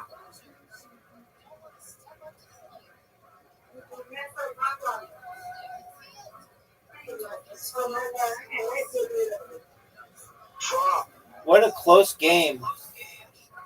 All right, Miss Aquarius, you. Yes, you could have. All right, Miss Aquarius, are you ready? Zoot, you ready? When's the 15th of August? It is in 5 days. All right, okay. Come on, please. Friday. All right. Something like that.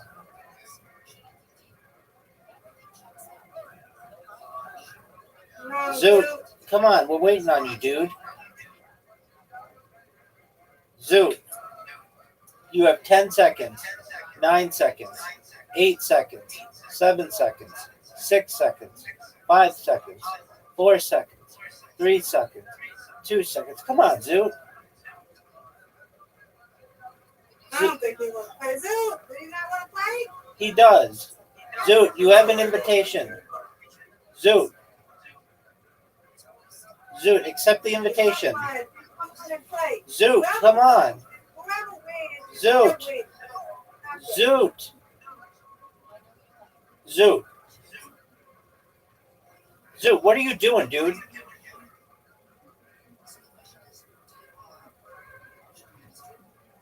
Zoot. There he goes. Get it, Miss Aquarius. What a perfect strike. Hey. You're welcome. Zoot, you're up.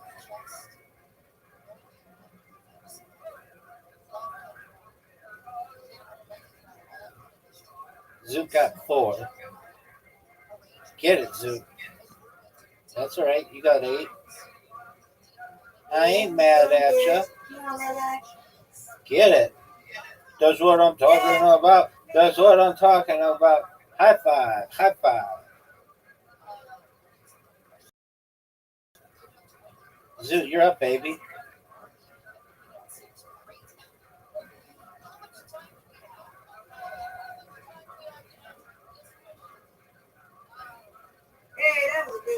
That was an excellent spare. Thank you. You're welcome.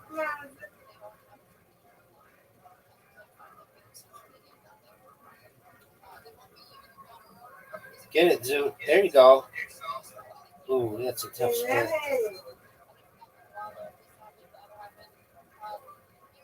Get it.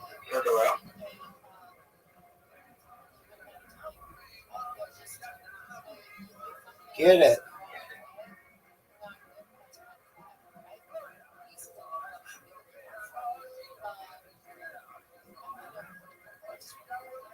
Get it, Zoot. No, Get it, me. Miss Aquarius. Get it, Miss Aquarius. Seven dudes. I know. Get it, Miss Aquarius. Get it, Miss Aquarius. Get it, Miss Aquarius. There you go. Get down. You up. You That up. was you. You're up, Zoot. Got me, Zoot. I just want. No, you didn't. Yeah, we're going to the best order. The lowest. So we get the lowest score wins. I don't think that's how it works, big dog. Let's go. That's how it wins. What?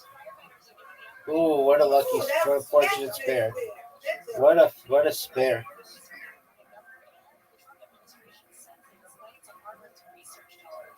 Oh, Miss Aquarius.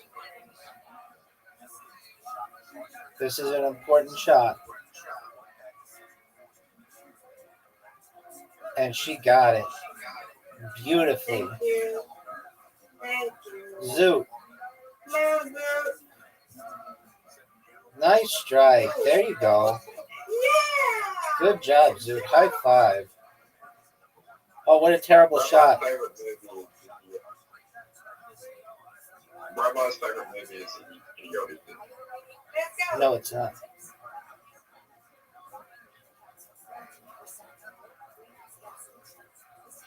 Get it, Miss Aquarius. No. Yep. That's good. You've got 64. Rabbi's favorite movie is Yogi. No, it's not. That's not even how you pronounce it. It's idiocracy. Get it, Zoot. Get it, Zoot. That's a miss. Zoot, get it this time. There you go. Oh, let's go. Nice Yeah, spare. that's fair. Perfect. Zoot might get second place. Get it, get it, get it. Oh, good job, Zoot. Let's go. We might be good. Let's go. If you do, I will be so happy. Come on, Rabbi. I beat Rabbi. Hello. How does it feel to lose to me? Zoot, I didn't lose to anybody. We all win. That's right. Now let's see you win the whole thing. Beat Miss Aquarius. Beat me. Yeah, pick me. Yeah, Now's your chance, Zoot. Zoot, you have an invitation. That's the lowest score you've ever got. No, it's not. No, it's not. No, I don't lose it though. We gotta win.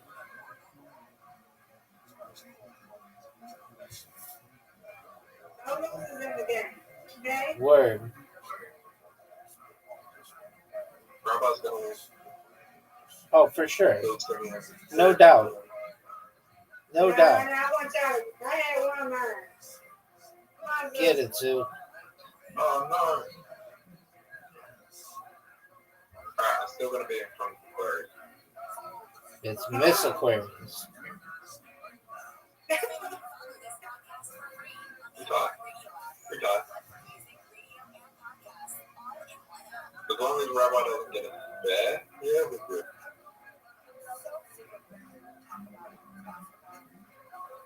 I'm happy with that. Right. It's Miss Aquarius.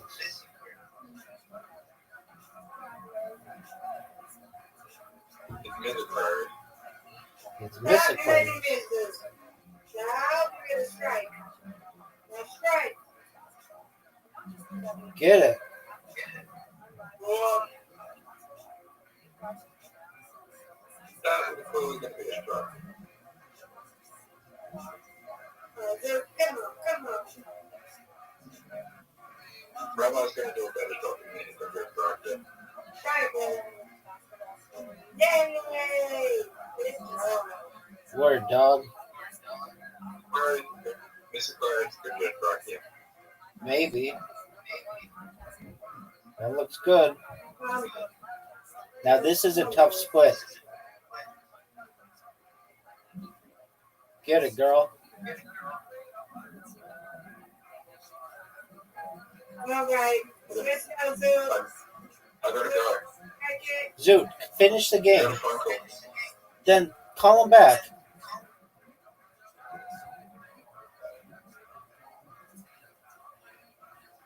Oh, that's right. Maybe like this. You gotta sit it like this.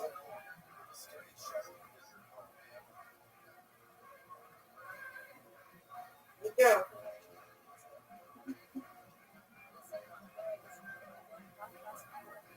This will close up the game.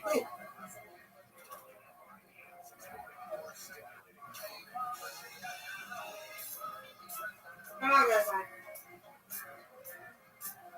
No doubt. Yay, let's go. No doubt.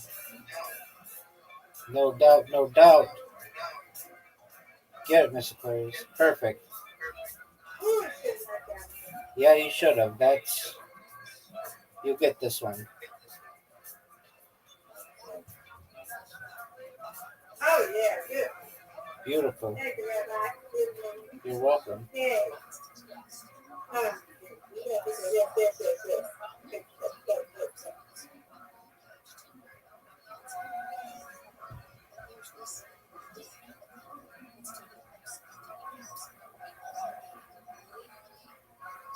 They don't like losing, do you, Rabbi? No one does. But we don't lose. We don't lose. Absolutely. I don't get one. Because I'm a winner. Word.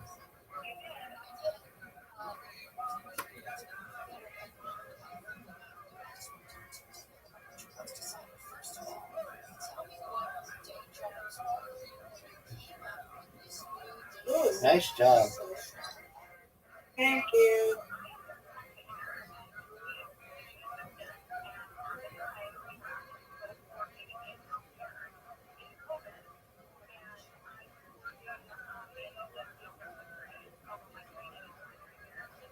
Good job. All right, Miss Aquarius. You win, I win. Yes, I win, you win, I win. Yay. Good job, Miss Aquarius. You too, Rabbi. Good job. I'll see you tomorrow. Sweet dreams. You too. Thank you, ma'am. You're welcome. Thank you. You're welcome. See you later, God's willing. God willing. Take care. You too. Thank you.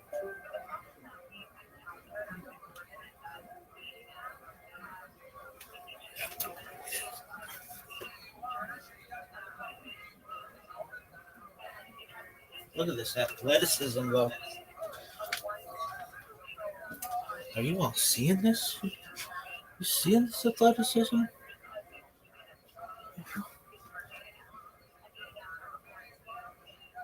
Are you all seeing this athleticism?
The Jews still seem to have a very similar profile to the.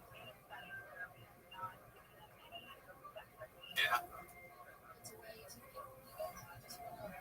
Last week I had a very small dinner, as we all know. I'm on the path to not fat by Labor Day.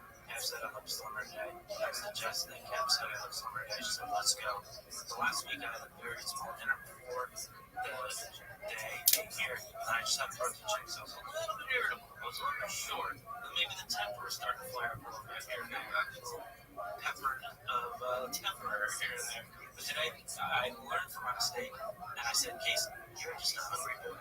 So bring something to eat. So I brought some buffalo nuggets, and I ate those, and that's probably why I'm firing on every single cylinder I made. I agree. I concur. No notes, right? I yield my time. What's your guys' favorite chick flick? Does this count? Because easy answer if this counts. Me, mine too. I don't think that counts. Why does it not count? Because it's too universal. And it's like a little chick flicks have to be about like this counts. Me, mine too. I don't think that counts. Why does it not count? Because it's too universal. And it's like a little chick flicks have to be about like romance.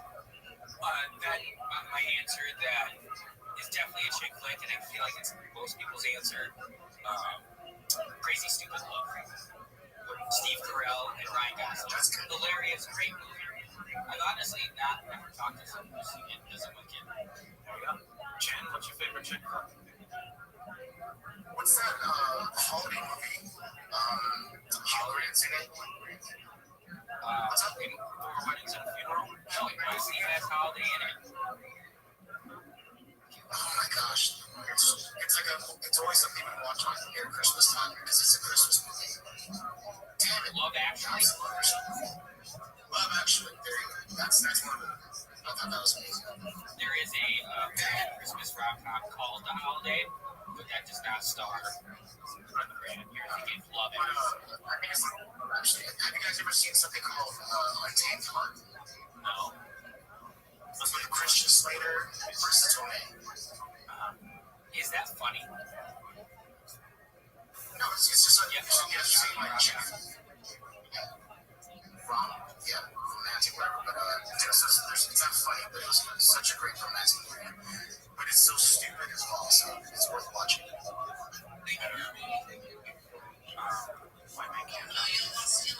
Oh, that's her. Rosie Perez. Yeah. Rosie Perez is in that face double D.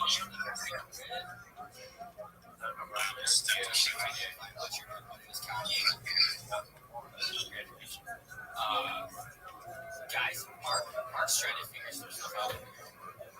Maybe rom-com.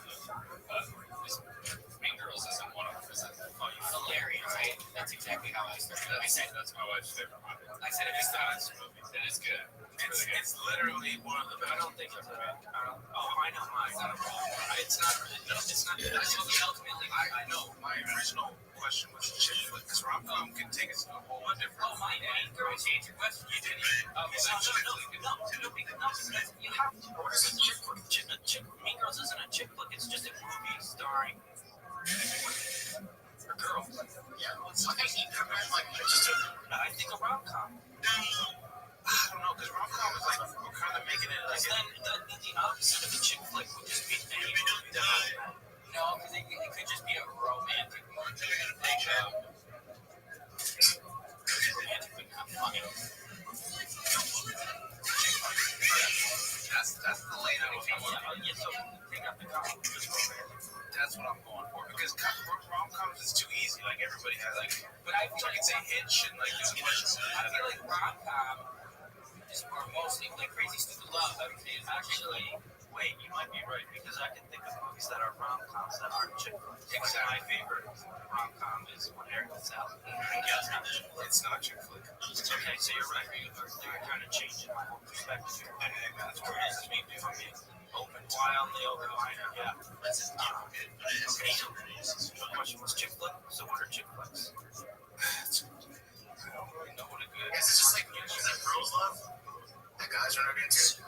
I guess the opposite of a chick flick would be like an action movie, right? Yes. I feel like we're getting close. I feel like when it came out, it might have qualified this, but it's become such a blockbuster. It is such Titanic.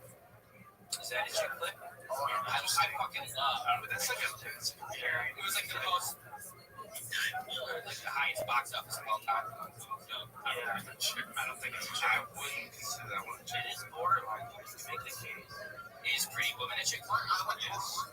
I like that. Is Eric Rockfitch a chick flick? Yes. I love... Then I'm going to go Eric Rockfitch. I love Eric Rockfitch. That's the one. Okay, here's the definition of a chick flick. That's what I was just looking up. A movie, typically romantic comedies or dramas of his or her like that is primarily intended to appeal to a female audience.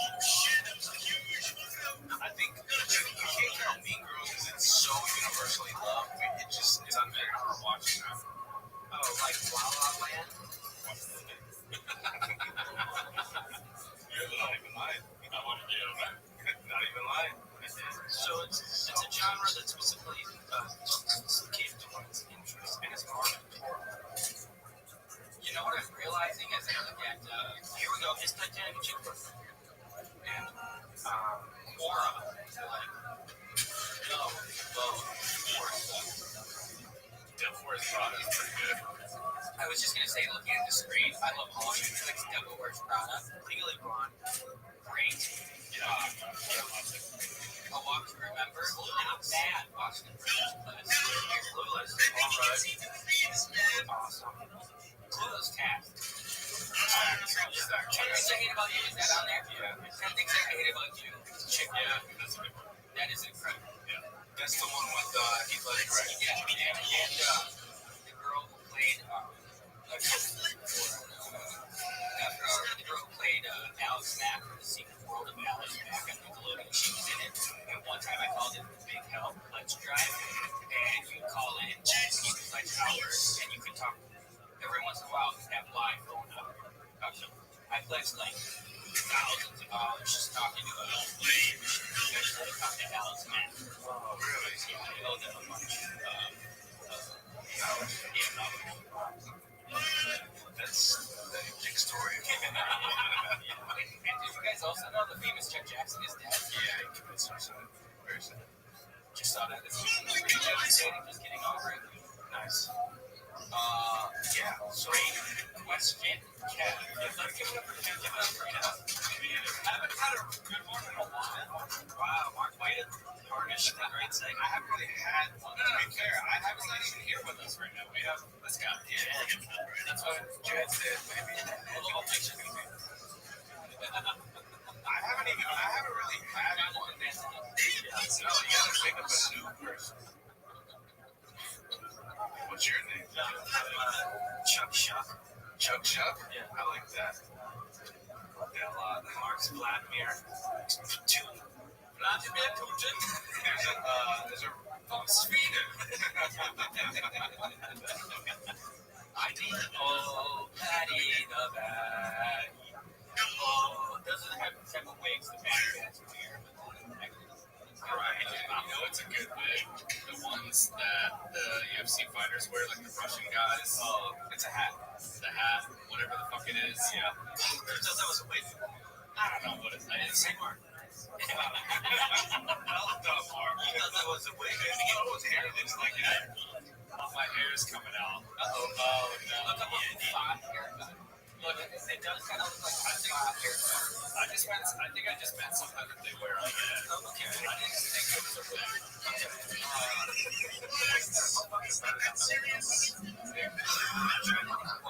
By the way, I looked up Russian guys where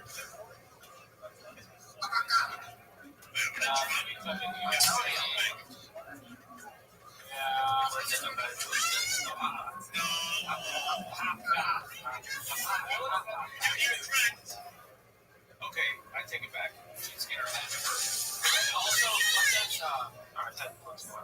yeah, but there's a different one. What does Shavkat, Shavkat?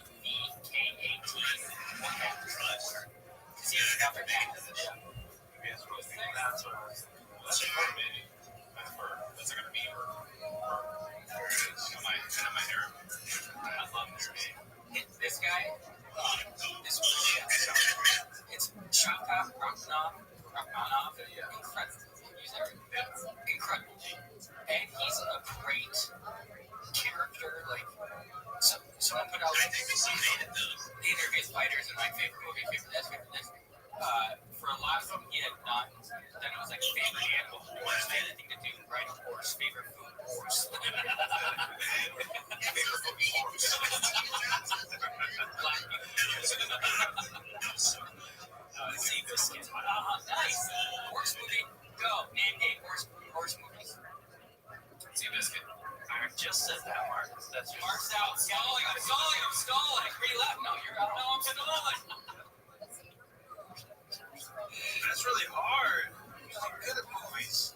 I got a good one. Dick, the Secretary. I didn't Did they go with I don't know. I'm done. Jen, I know you know horses. Horse and his daughter.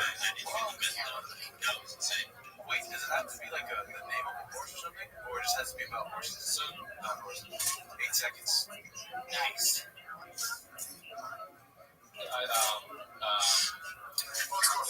Someone said the black horse. Someone said black beauty, but there's also another black horse. Black stallion. Yeah. Guessed it. Who's in it? I don't know. Let me look. Jason Momoa. Oh, this is a fun game. Look at this. What do you win? I don't know who's in it. I don't feel like looking either. Nice. 1979.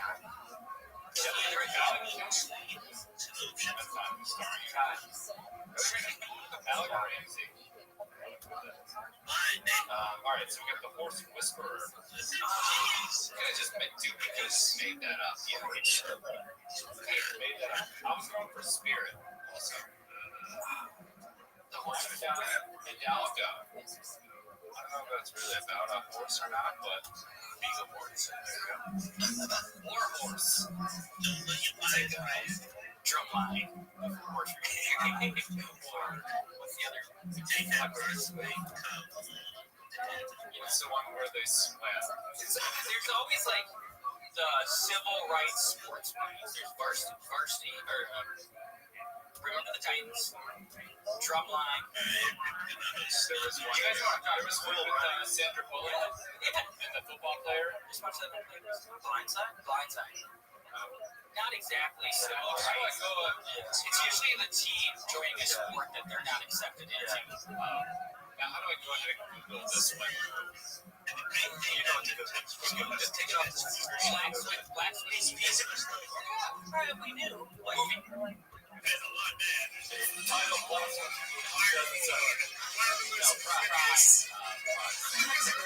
You were like a little bit off today.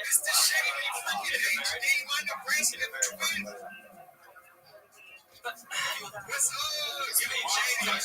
Prince's gonna be arrested last night. A fucking idiot. Prince was just feeling and never seeing any of that playlist. If you look at Shout out Prince, shout out Shady. You see Shady a lot. Shady is out of prison. What he made. I was like, oh, that's what it's called. Right. That man I don't know. I'm tired. He needs to let the team movie and Pride is also like the director. And what if that was like the first wait, you have a joke going? man, I'm gangster Shady, but I think great service. I think he knows the suck shit, dude. Is it good? The guy never had no fucking pot. Sir.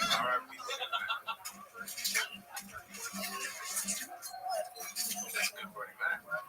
It's still good. Wow. Brandon Walker always will just break out a Bernie Mac. So now you want to be, you know, I got this. This one comes up to be stuck. That's fine. Rick's not as bad as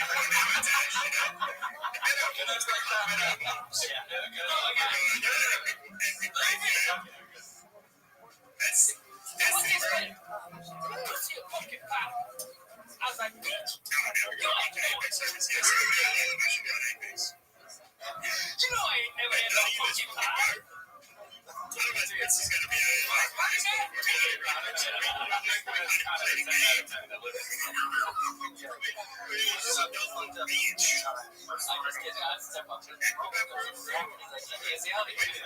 You just had a pause there.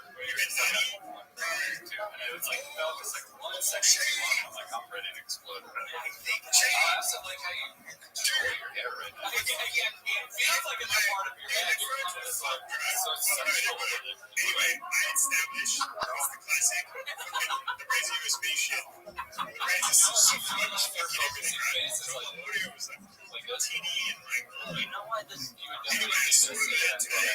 You know, your podcast looks really hard. You can't see this. He's my first free game, which we won. I legitimately like the camera. 3 separate times. But I heard the fuck is. It's like, I swear you can watch it. So I heard 3 separate times why does everyone die? So I'm using the sound. I'll show you how I fixed it, dude, because it's very unintrusive. So that's how I fixed it. I went into, so I disabled some extra studio in the Razor software, right? And then I exited Synapse, and I still had the issues. So I went to volume,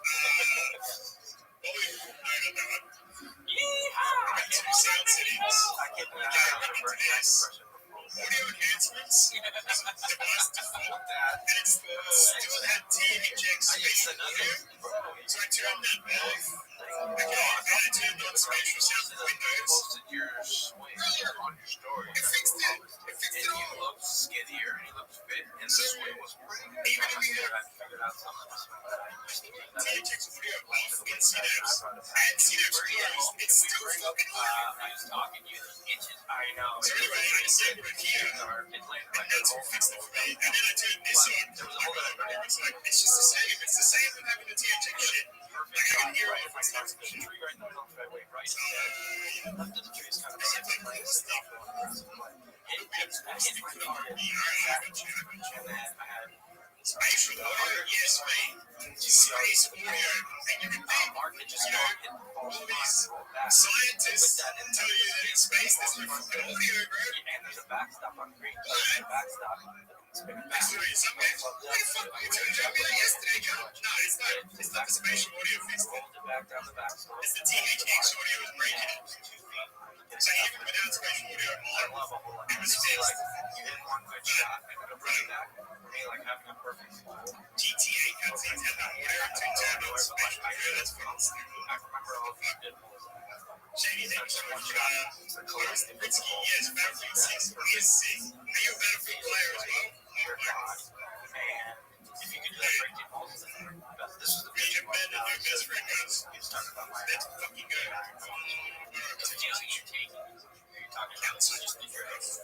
I just had 8 point where I locked it. The baseline. He sprints that, gets it over, and then I sat it down and dropped it. It was like impossible to get to. It was like, that's why I want to play tennis, just for a point. Really, let's check out this amazing golf ball whacker guy. Right, and I think we have the ultimate thing. It will mess up. Cadillacs always coming in on just kind of quickly. Yeah, right. It's on shuffle too, so I'm going to go back in. Because we haven't gotten a hole in one of the day. No one has or not. Nobody's caught in the clay, so motherfuckers, who needs the kid? Dave, And goddamn Bluegrass are you? look up Dave playing WRS 92nd. Dave playing.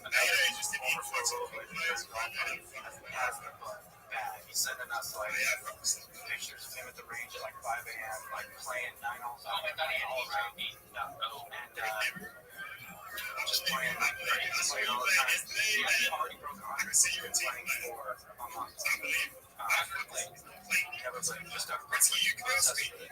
And yeah, this is Dave like so skating. He's down 4 months the other day. So I was like, if he gets a hole in one after playing a month, that's a little bit. I was a little bit like thinking, playing that out in my head, like I think I would be jealous. But like, out of all the people, he would be the one who said we were gonna play with him. This guy's gonna play. Dude, I was like, sorry, that's why. Skating is so compartmentalized. Yeah, it's like strong. Mega ramp stuff. I love it. This stuff is crazy. We went to this place that's at Woodward West. I was scared. The shit he does. Look at this. That was that's the big air. That's fucking. I was standing on top of that quarter pipe. I was standing on top of that quarter pipe. Scared.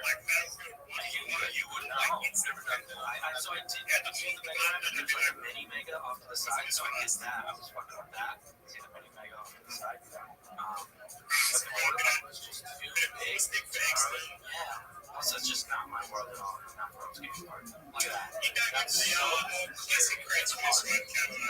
just fucking glass at 900. So my favorite is to duct tape the skates.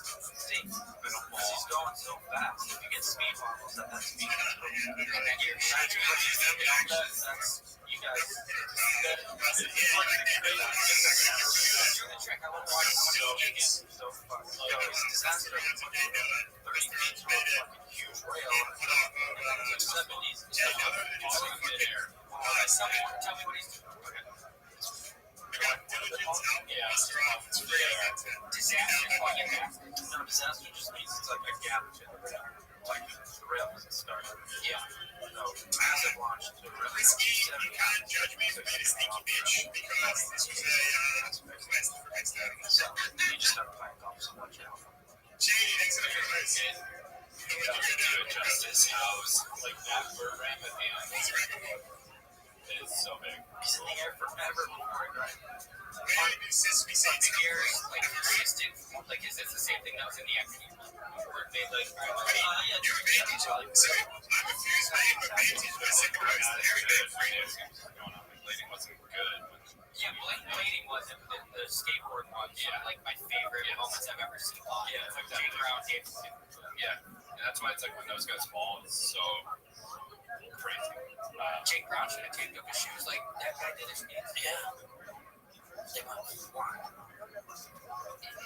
Anyways, let's watch Sean Kelsey's differences. Oh, okay. Quick errors and omissions.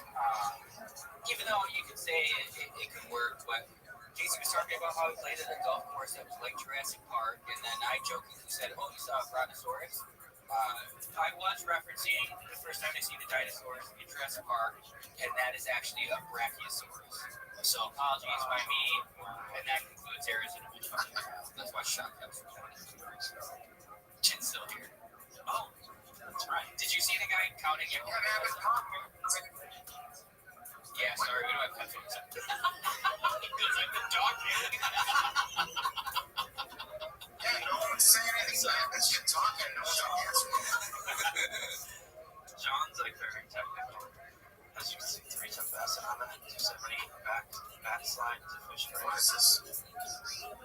Sean Kelso. What is this?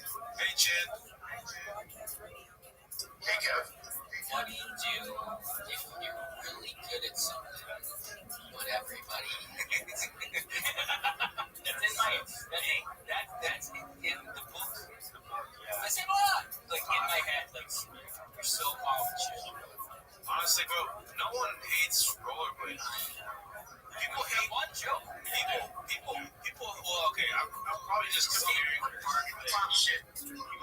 I'm probably comparing it more to dudes on scooters, like at the skate park, dudes on scooters.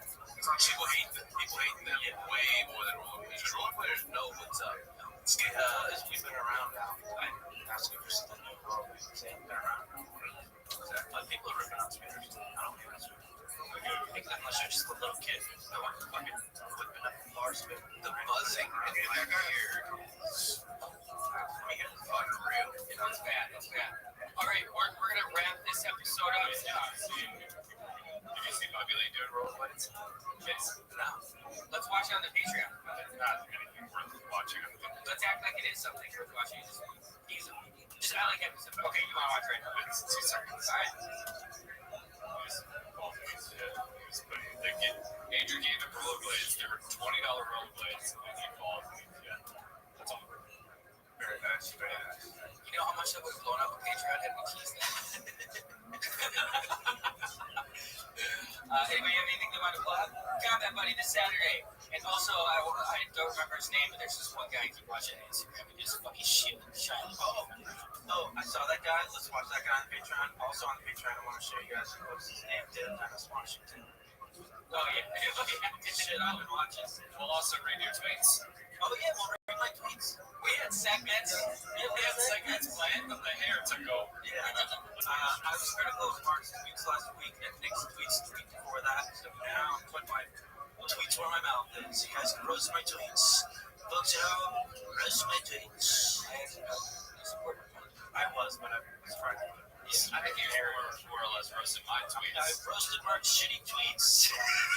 It's okay. And everybody let me know in the comments if I look more like Jonathan Van Ness or Anomaly /Dreamer. Yeah. Okay, thanks for watching. Love you. Bye.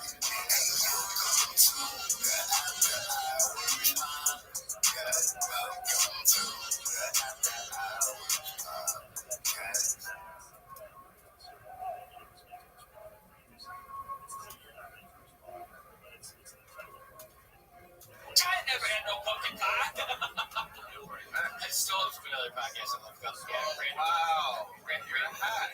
Brandon Walker always will just break out a Bernie Mac man. He's like, no, I'm sitting at the bar. So now you want to be with I got news. This woman come up to me. She's like, hey, you like pumpkin pie? Damn it.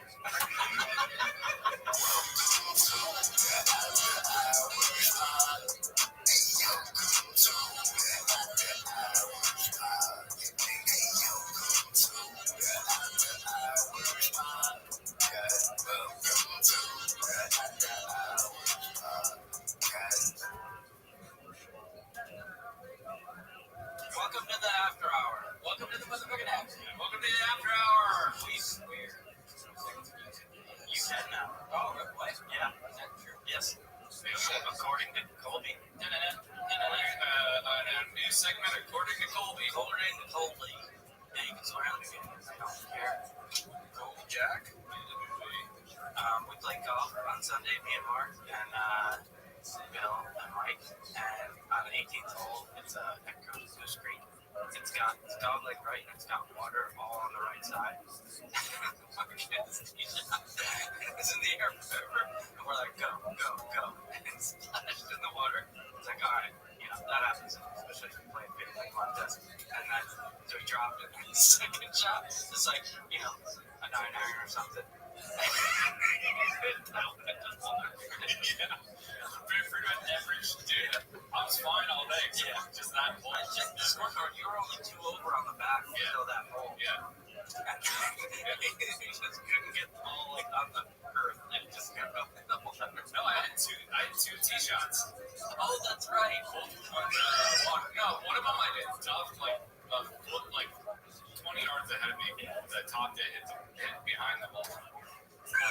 Second one didn't carry in the water, like we said. Third shot in the water. I'm like, dude, come on. I want to end on a good note here. And it was even like exemplified by the fact that I hit like a beautiful high 260-yard draw right over the water. Yeah. And then after my second shot right on the green. When you're keeping score, can you just like sacrifice a hole? Or is there like a limit? I like to play like a triple as a max. Oh, that'd be great for me. Yeah, I mean, I'd say I hit about that 128. yeah. Good. It's a fast math joke. Yeah. So it's 3. My handicap's 50. So that's 18 times 3. No. 72.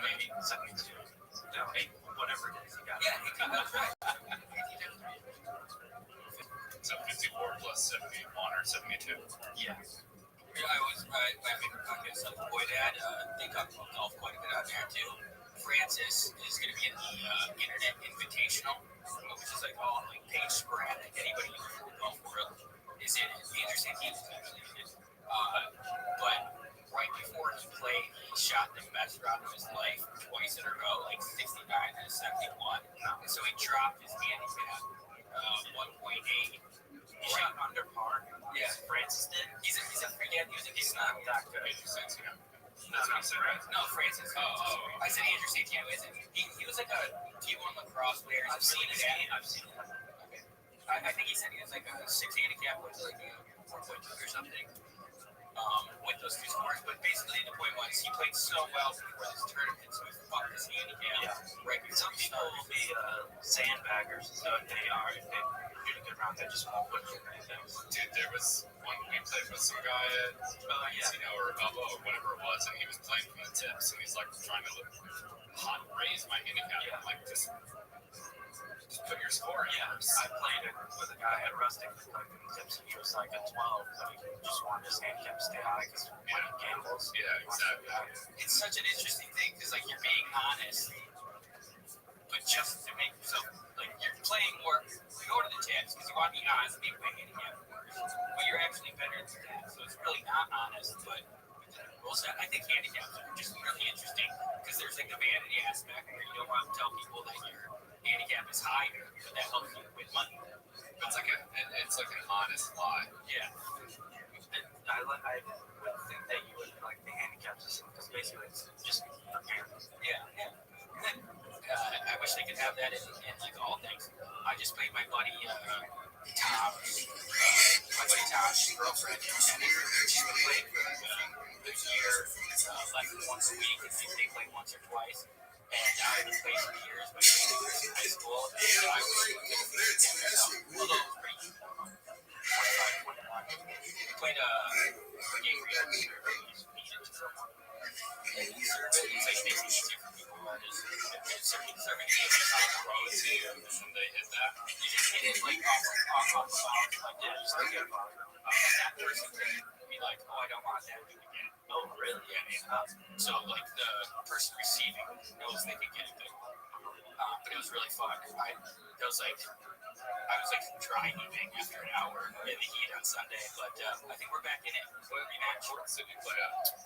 The Beverly Hills Tennis Center. Okay. It's extremely cheap. It's like $900 an hour. no, I swear to God, it's like $60 for the year, and then you can pay $14 per time or something. I only ask because like when I'm driving around LA, all the tennis courts are just very busy, and I have friends that play tennis too, and I'm like, how do you do it?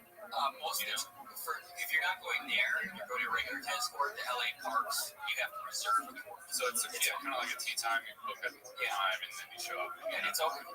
That's why I haven't played for so long. It's like we'll be spontaneous, like, oh, let's go play tennis, but then you can't. Yeah, you have to be a little bit more. I'm getting back into it though. I'll send you guys a picture of me just looking like a unit out there and on 17 minutes. The picture when you were too far away in the picture. I yelled at Nash. It was a bad. All right, we're gonna clip that for her. Tell us about this shirt, the motherfucking shirt. Oh, I actually won this in the tennis match. Congratulations.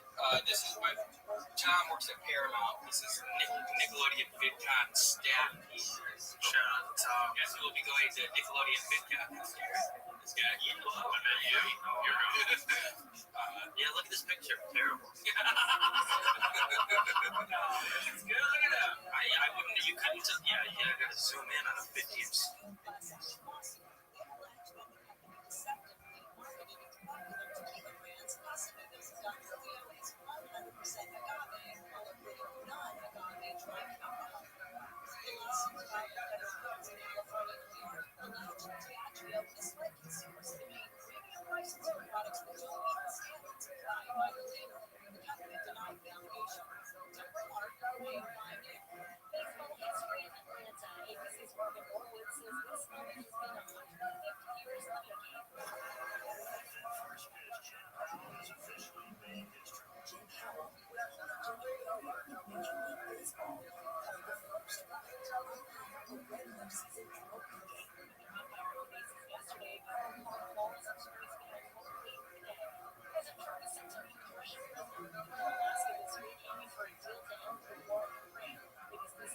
There was the time when anyone would tremble upon hearing the name of John D.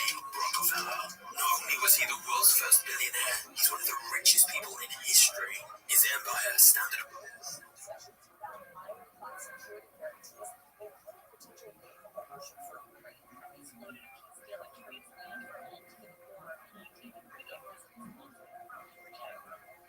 There was a time when anyone would tremble upon hearing the name of John D. Rockefeller.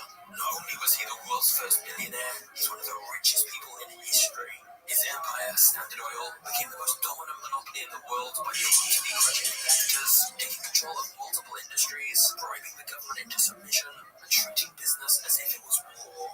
Because of his ruthless business practices and secretive deals, Rockefeller made many enemies. His career is filled with bitter rivalries like with Andrew Carnegie, and even ferocious battles against US presidents. But before he was the titan of the oil industry, Rockefeller was also the lord of society. His story is one of only a handful of cases where someone manages to rise over the death and poverty, with wealth and power. Rockefeller's story is a dramatic story of the times. It's an example of what happens when creation goes completely unchecked. So, let me take you back to 1859, where a young John D. Rockefeller is born into poverty.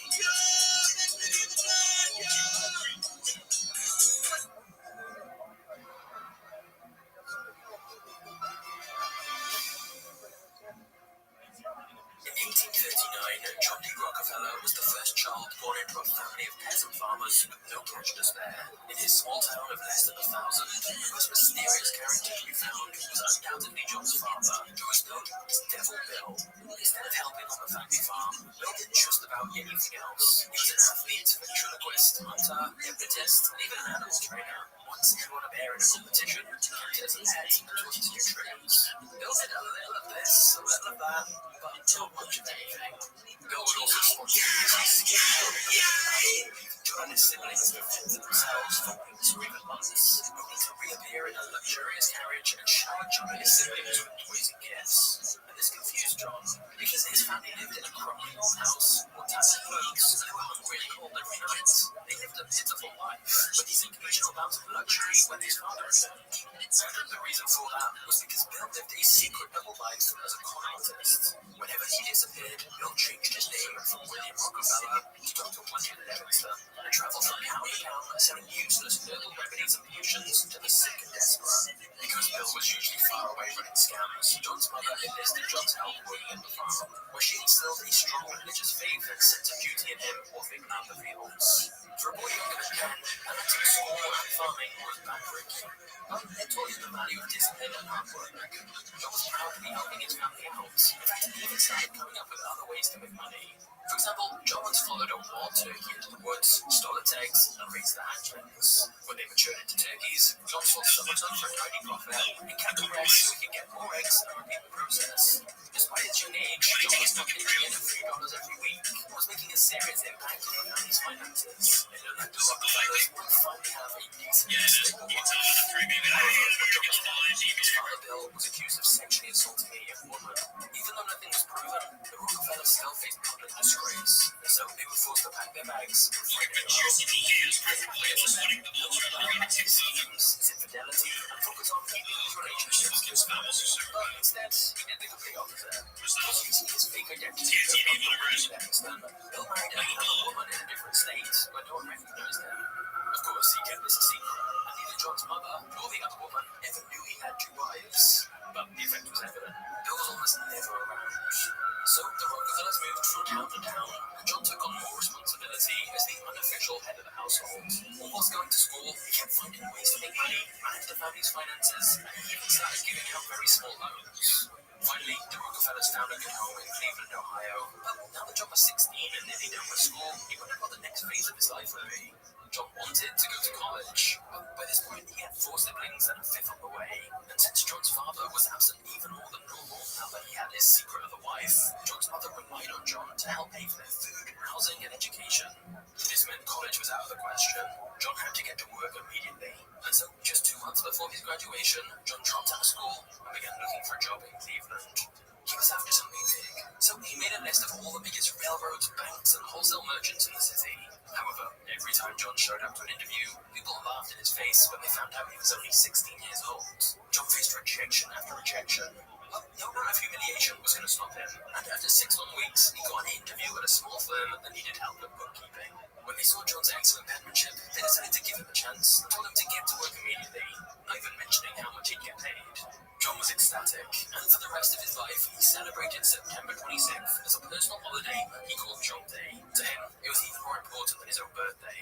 Even though it was not a massive operation, John's first job taught him how to deal with suppliers, pay bills, and see the inner workings of a real business for the first time. One day, his boss came in with a check for $4,000 and put it inside a safe. John knew the safe's combination, so when his boss was gone, he opened it up just so he could hold the note in his hands. Hypnotized by how much it represented, John dreamed of someday making as much money as his bosses. And so every morning before heading off to work, he began repeating to himself, "I am bound to be rich."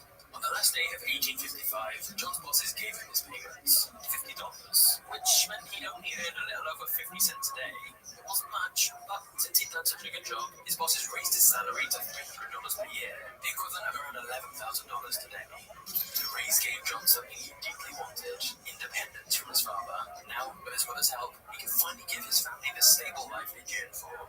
And from early on in his career, John personally gave around 10% of his salary to various charitable causes.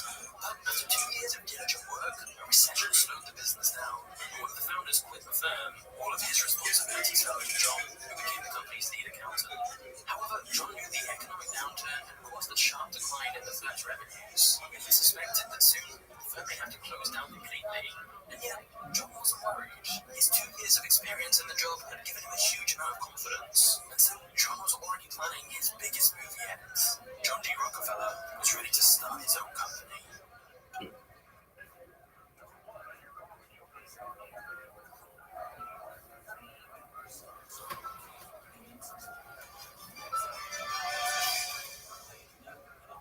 During his first job, John had become friends with Maurice Clark, a 28-year-old chemist who worked down the street from him. Even though John was just 18 years old at this point, he developed a good reputation as a bookkeeper in Cleveland. One day, Maurice told him he was planning on starting a produce business and suggested that they partner up together. After saving up a bit of money, they formed Clark and Rockefeller and got to work buying and reselling grain, fish, beans, meats, and other foods. It was tough at first. John and Maurice were often exhausted from looking for customers out on the road, but owning their own business gave them immense pride. And even though he was a bit shy and quiet at first, John was a capable salesman. Because he was so mature, everyone called him Mr. Rockefeller. The older men in the industry easily trusted him, and the list of clients of Clark and Rockefeller quickly grew. In fact, their biggest problem was that they didn't have the capital needed to scale the business and handle even more clients. But John and Maurice found a smart way to solve this problem. If they wanted to seek a $5,000 loan, they would go around Cleveland saying their firm was looking to invest $10,000, very publicly giving the impression that they had plenty of cash. This simple trick meant the banks were more willing to give them money. And the extra loans they got put them in a great position when the American Civil War broke out, as business picked up even more. As a devout Baptist, John was very strongly opposed to slavery, so he wanted the Union government more. However, John was still responsible for feeding his family of 6. If he stopped working, they wouldn't have any income. So he serving himself, John paid $300 for a substitute, even paid to equip several more Union soldiers. They were all to the economy of the northern states, and they felt became an important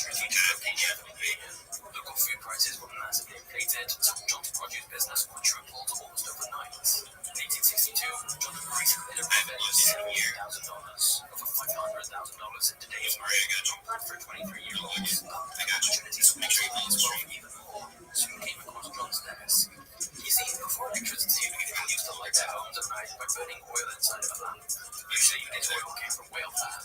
Finding and hunting down whales was costly and difficult. Sadly, some whales have been hunted down to the point of extinction. However, in 1859, someone in Pennsylvania discovered that by using a tall wooden structure known as an oil derrick, you could extract industrial amounts of crude oil directly straight into the whale. Mining crude oil this way was cheap and it was really easy. Profits came quickly, and since so many people were made rich by the oil boom, crude oil was becoming very gold.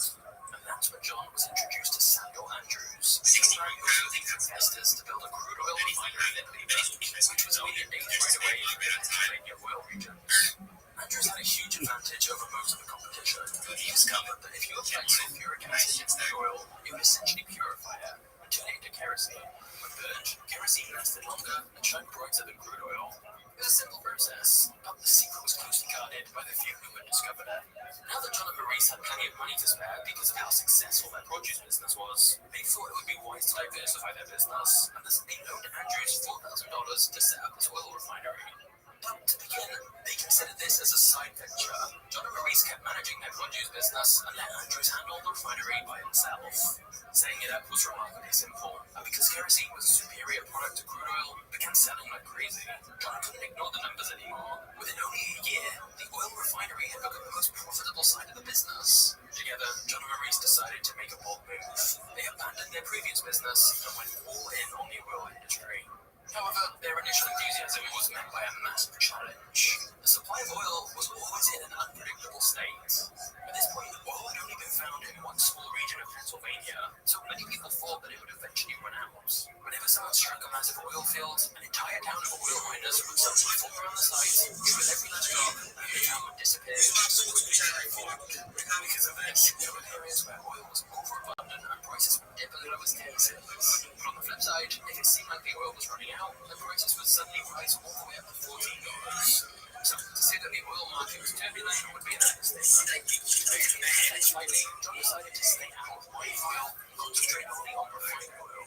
For John and Maurice, the situation was still extremely stressful. When oil was easy to find, they weren't as profitable as prices were low. When wells were running dry, they feared that the last drop would finally sell, and they didn't have nothing to sell. The uncertainty was too much to handle for Maurice, and in 1865, he agreed to sell his share of the business to John. His career, scared to his bones, but with a calm exterior, he agreed to buy Maurice's share of the company for $72,500, or $1.5 million in today's day. Maurice was cashing out, while John was up and down and going all in on the seemingly big oil business. However, it seemed like John's daily affirmation that he was bound to be rich was quickly becoming a reality, because just as the deal was going down, a gigantic new oil field was found in the Pennsylvania oil regions, finally undoing any doubts he had about oil running out. Of course, the market was still very competitive, so if John truly wanted to become as wealthy as he desired, he would have to brutally crush his competition.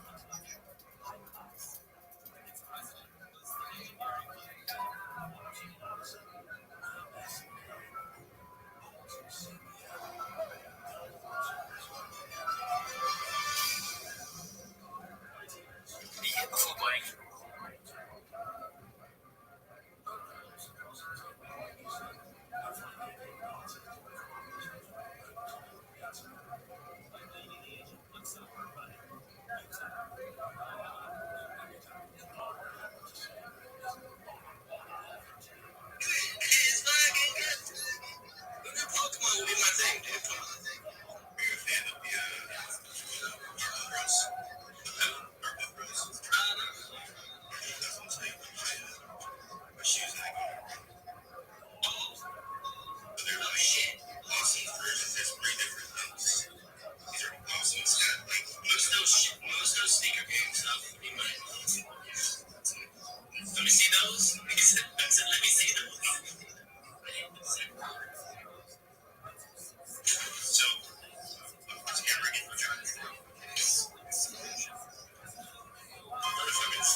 watch that.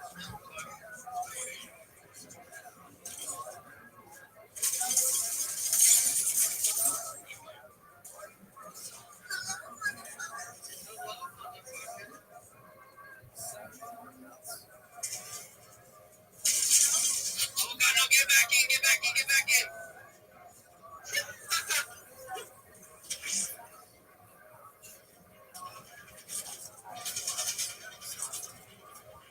They're fucking everywhere.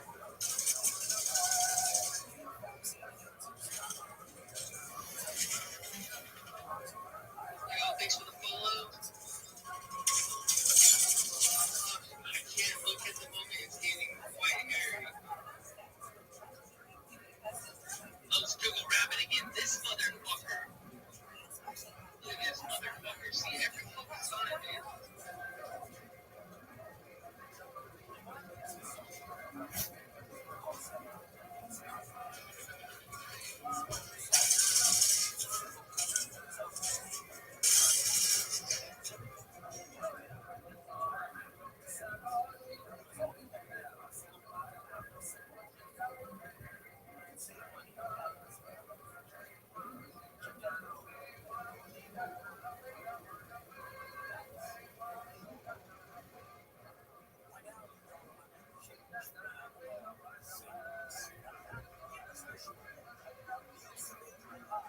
Yeah, I was tripping.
I just fucking.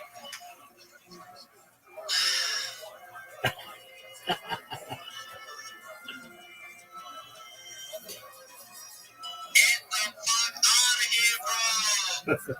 Disgusting fucking broadcast loser. Bro, please fucking found something valuable with your life. Yeah. Çıkamam bir saniye başka bir yere çeviremem. Ben mesela bu çıkarmışsın ya. Nasıl işsiz Michael ya.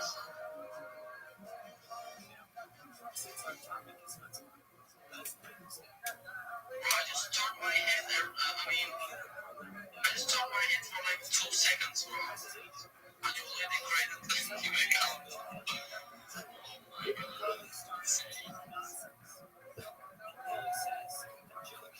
Do these people actually scam? Can they even scam someone? No. It's bullshit.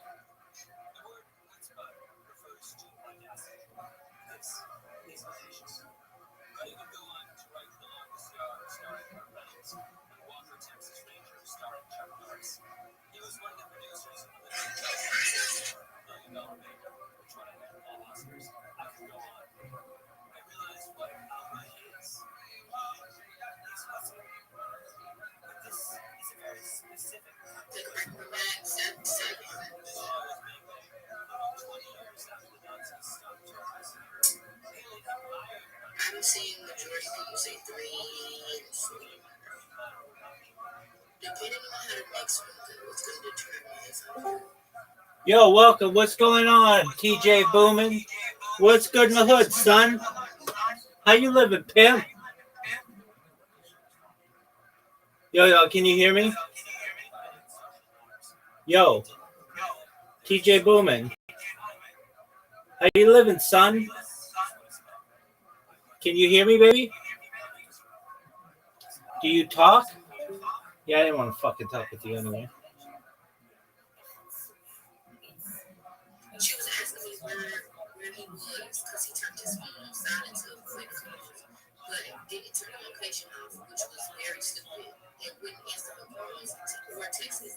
Mind you, he was cheating. He was in a car with another girl, which is not his second phone. So tell me why his first girl ended up pulling up to the alley that's in the back of my house, and him and a girl in the car in the seat. She pulled around to the back. Their clothes was halfway off. And she said, so what's up? This what we doing now? Trying to fight the second baby. But she wouldn't get out the car. My brother trying to hold her back from fighting her. Mind you, the girl didn't even get out the car. Tell me why the girl was out of the window. I'm pregnant. I can't fight. I'm just bragging. I was like, that's dirty. Mind you, it was 8, 9 in the morning. And I said, get up. And here's how messy. I told my brother, so you out here being a hoe. Why you ain't break up with us? Then do what you did. He said, because I didn't want to break up with her. Pissed me off. Oh, get on, man! Get on now! G-A-T-T-T-O.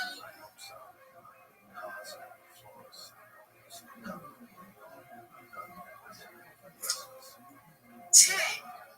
God is getting on.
That's a touchdown, bro. That's how it works.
yesterday. I mean, if this is an insurance scheme, so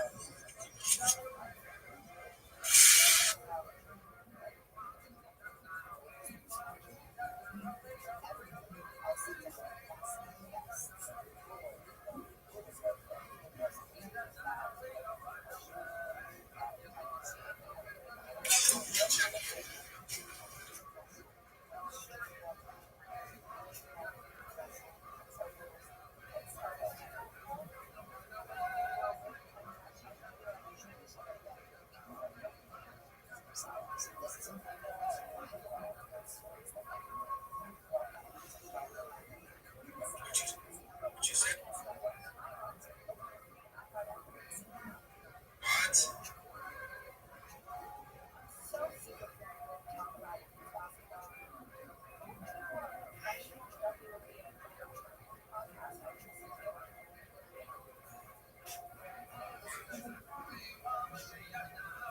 Listen, I'm chilling, man. I'm just having you still.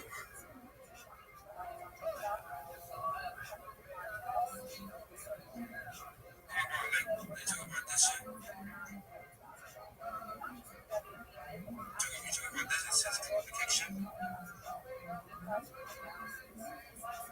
I told you gotta go to it. I got text nigga me. You gotta text me back.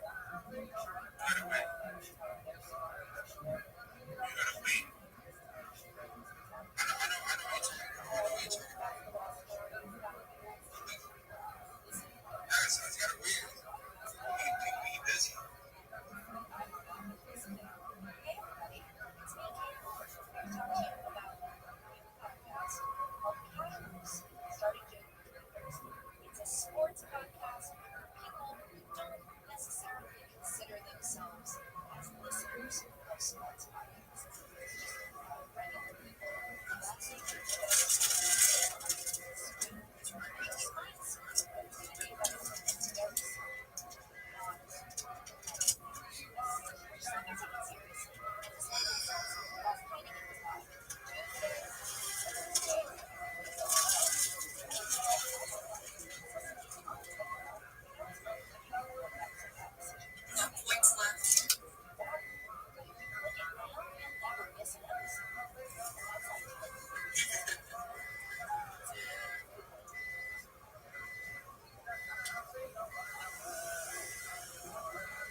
I'm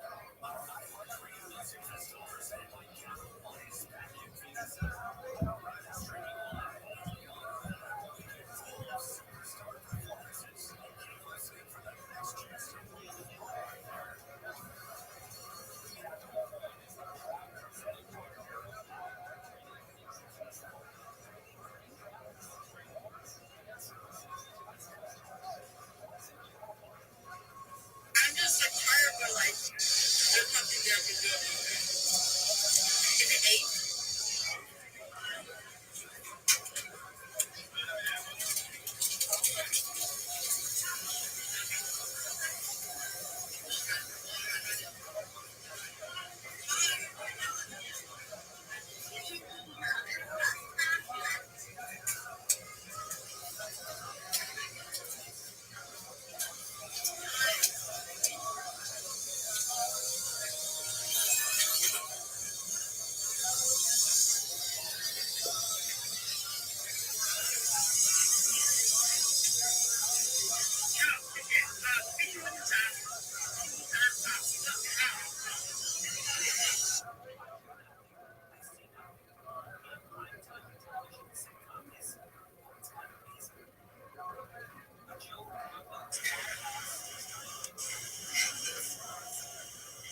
Should I give people help? Because some people are messaging me for help. It would be the same for you, right? I don't know.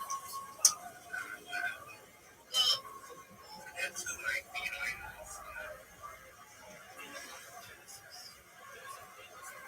that part, we had to find out stuff along the way, too. Well, I don't know if I understand. But that's what they are. Oh, well, that's true, I guess.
Not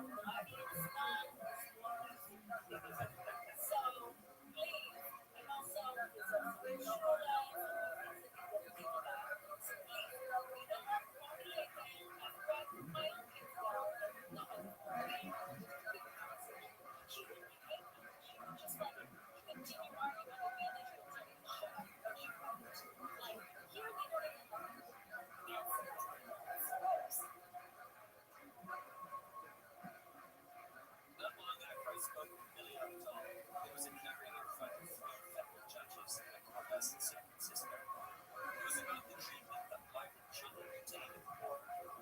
At issue was whether the conditions under which the children were being held violated a previous legal commitment made by the government to provide safe and sanitary conditions in detention centers. The Department of Justice sent an attorney, Sarah Palin, to make the case that the government was in compliance with the safe and sanitary standard. Her principal argument was that the term safe and sanitary didn't have an explicit definition. And that's any number of things like those categories. Let's be clear. And this is one of the judges, Marcia Herzog. Can't be safe and central safe so you would be able to sleep. Well, and you just say that it's sleeping, so therefore there's nothing in here about being able to sleep. The children, it turned out, didn't have beds, blankets, in some cases, even nothing like that. So Herzog wonders, how is that not a violation of the agreement to provide decent living conditions? And Phelan answers. I think the concern there is, Your Honor, that we're finding that sleep, for example, is relevant to finding safe and sanitary conditions. It is one thing, but the ultimate conclusion is the safe and sanitary is a single part of the agreement. You probably need to be a lawyer to understand what Phelan's saying, and I'm not a lawyer. So I'm going to have to guess the government's argument, because I guess sleep is one thing, safe and sanitary are another. If the agreement had meant was sleep fall under the requirement of safe and sanitary, he would have said so. Then Judge William Fletcher chimes in. Maybe sleep wasn't explicitly part of the safe and sanitary definition because it's too obvious.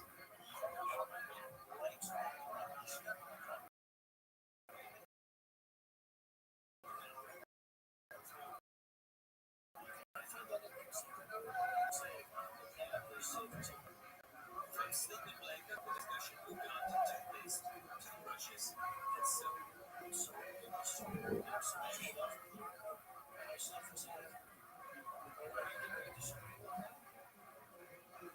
What I'm disagreeing with is that the court has really limited these things. Yes, she was disagreeing.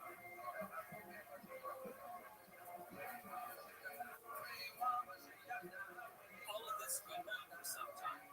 I would encourage you to listen to the full hearing for yourself since Matthew or Erica, it was Erica, they quote by your term scholars, that was to them argument. And ask yourself, how do you come to this? There are 1,000 answers, obviously, but maybe one of them is that over the years, our moral vocabulary has become impoverished, which is a problem, because you cannot make sense of things that you cannot describe. Lumping together audacity and shamelessness creates a well-washed out to gravitate through.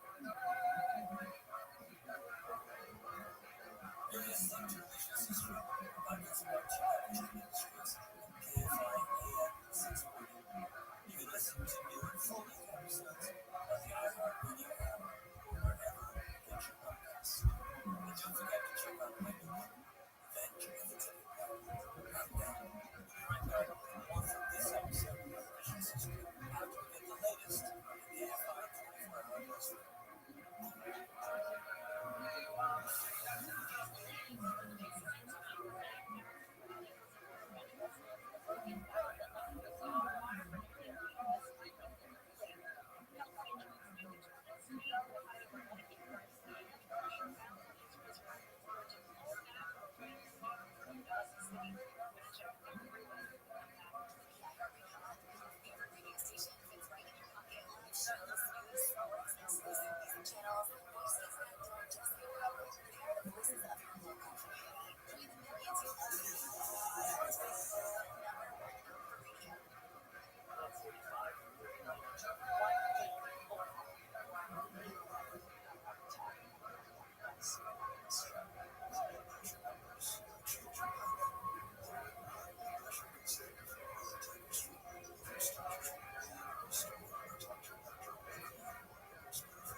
means something with the like this guy's. They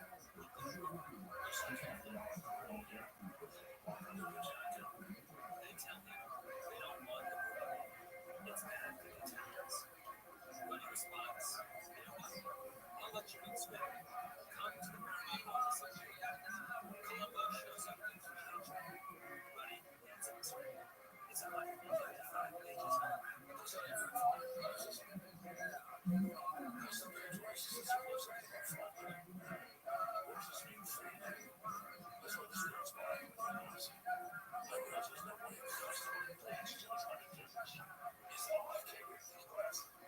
I'm off that boss. It's not that I work this late. 155-page script. The whole point of being a mafia boss is that you don't have to do things that are 155 pages. Mafia bosses do not have to do the fine print, the letter of the law, or chapter and verse. Those private people who have chosen not to live like the government. Combo hands the script to one of his henchmen, a guy named Caesar. But Caesar's not printing out a message. Caesar's not in the business of giving orders. Caesar's muscle. It was why they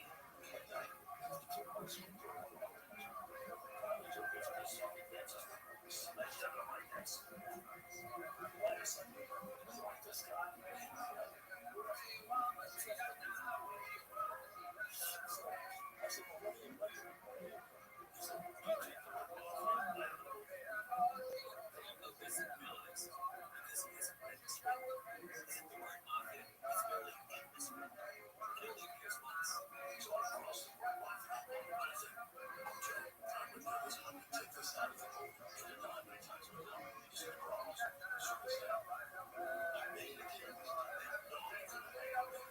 From that moment on, all trouble in the movie ceased. That's why the Godfather got made. Woods Pop is a bunch of violent lobsters threatening to shut down a movie because it depicts them as violent monsters. Woods Pop is tricking you because you're too lazy to read the script.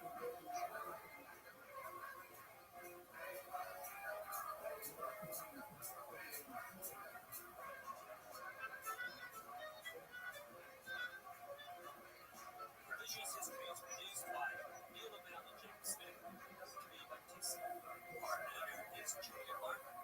Paul Williams is our engineer. Fact-checking by Hannah Johnson. Original music by Louis Sierra. Special thanks to Carly Migliori, Heather Fane, Maggie Taylor, Maya Koenig, and Jacob Weston. Revisionist History is brought to you by Schlick Industries. I'm Matthew Brown.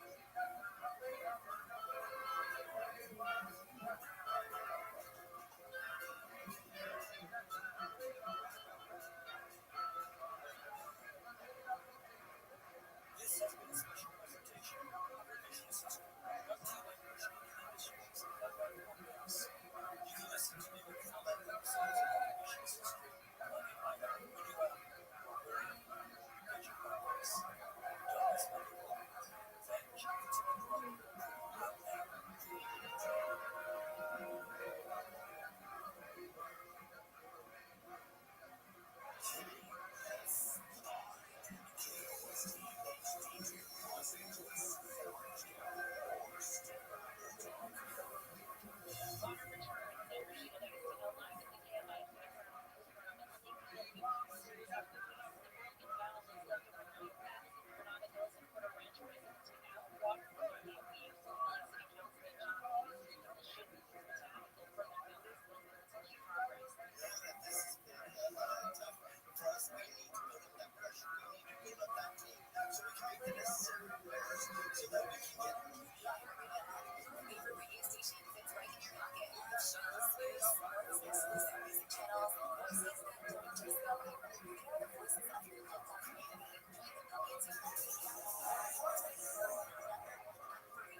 Being his business partner's share of the company, John married a woman who shared his religious devotion. Even though he was now making good money, John bought a modest house in Cleveland, where they began to raise a family. So with his home life in order and the northern economy booming after the Union Army won the Civil War, everything was ready for John to begin building his empire. Now that his partner was gone, John rebranded the company under a new name, Standard Oil, and he got to work building a second refinery and began exporting kerosene to Europe. John was confident that the oil industry would make him extremely rich, but it quickly became apparent that he needed some help. So John took on a new partner to help him run the company, a man named Henry Flagler, and the two men were remarkably similar. Like John, Henry wasn't interested in making a little money. He wanted to build an empire. That's why when John told him about his ambitious plans, I don't know what this would look like if we were to examine it again in 200 years from now or something, but this essentially describes a picture of how modern Ashkenazi Jews came to be. Have a look at this map here, and basically the picture we have is where the number one is. You have the Jews exiled from Israel in the context of the Roman-Jewish wars. They settle in Italy, and there they mix with the local Italian population and eventually make their way up to the Ashkenazic heartland. And the actual percentages, now it's hard to calculate precisely because there's some time where you have a lot of southern Italian influence and later the northern Italian influence, but the authors of this study suggest that the Middle Eastern DNA of the Erfurt remains is somewhere between 50 and 45%, depending on the individual and how you measure the difference between southern and northern Italian influence. And that Italian influence is somewhere between 45 and up to 70% of their DNA. So that's basically confirming the literary picture we have of Ashkenazi Jews being essentially the descendants of Middle Eastern Jews making their way through the Italian peninsula. I find that fascinating just on its own because it helps solidify our picture of how the Ashkenazi Jews came to be. But of course, there's a lot of other implications. As for example, the Norwich study was able to identify specific illnesses that affect Ashkenazim, like, for example, breast cancer and cystic fibrosis and things like that, and that may have implications for later cures. It also, puts to rest some of the more bizarre theories, for example, of a Khazarian influence on Ashkenazi Jewry, which is not supported by any of this research. And it's also especially relevant in today's social moment because there's so many people who are, fairly vociferously arguing that Ashkenazi Jews are not actually Jewish. Some other population is Jewish, which is kind of bizarre. I mean, historically speaking, Jews have been accused of being communists. They've been accused of being capitalists. We're at a moment now where Jews are accused of being not actually Jews. That's something new. At any rate, I'm fascinated by this study, and I'm really hoping that if you want to learn more of this, please join me on our Kosher Riverboat cruise to the Netherlands, where we'll be really focusing on the history of Ashkenazi Jewry in particular. Thank you very much for watching this video, and I'm looking forward to speaking with you again. Because John knew for a fact that his costs were now lower than all his competitors, he was able to trigger a price war. John would lower the price of his oil so that his competitors would have to do the same in order to remain competitive in the market. But since John knew his competitors were paying more than him to transport the oil, thus at higher costs, even if he charged the same price for their Hello, oil, fellow students of Jewish history, I am really excited about the upcoming cruising season because together with the amazing group of people at Kosher Roosevelt Cruises, I'm planning to visit the Rhone River Valley, which is in the south of France, and it's actually a fascinating place for the development of Jewish history. It's the region of Provence, which is just a tremendous melting pot of ideas, connecting, as it were, the Iberian Peninsula with central France and connecting to Italy across the Mediterranean. Lots of ideas are flowing into Provence. A lot of translators like the Ibn Tibbins are living there, and ideas are just percolating, just so amazing. I'd like to take this opportunity now to speak about another traveler to Provence a long time ago, the great Benjamin of Tudela. He traveled to Provence and parts farther east of it, somewhere between the years 1159 and 1167. And he returned around 1173, so he's traveling for a good 14 odd years, a century before Marco Polo. And he recorded his travels in the so-called Masaot of Binyamin Tudela, and it's basically a very early travelogue written in Rabbinic Hebrew. Unfortunately, the editions that have survived are probably not accurate. There's a lot of errors that seems to have crept in because it was copied so many times over and over again, and so-called optimized, where people shortened it and removed parts they didn't really care for. At any rate, we have a version of it, and it has a tremendous amount of information. And it was translated in all kinds of European languages because this is a pretty rare thing for a person to travel this distance. It can really only be done well by an army, which essentially what the Crusaders were doing something like this in that century, but by an individual if he was Jewish, because he could connect with Jewish communities all along his route. And in fact, that's exactly what Binyamin did. And he doesn't tell us exactly why he's traveling, but frequent references to things like coral, he's very interested in coral, suggest that maybe it was part of the gem trade, precious gems trade. But all the way along his travels, he beautifully notes the nature of the Jewish communities, roughly how big they are, how far apart they are, famous Jews living there, strange customs that they have there. It's absolutely fascinating to read. So he specifically, early on in his trip, of course, he goes through Provence. As you can see from this map here, this is pretty reliably his route, although he describes many places as far away as India and China that he likely did not visit himself, but he heard about while he was traveling. He records those depictions as well in our text.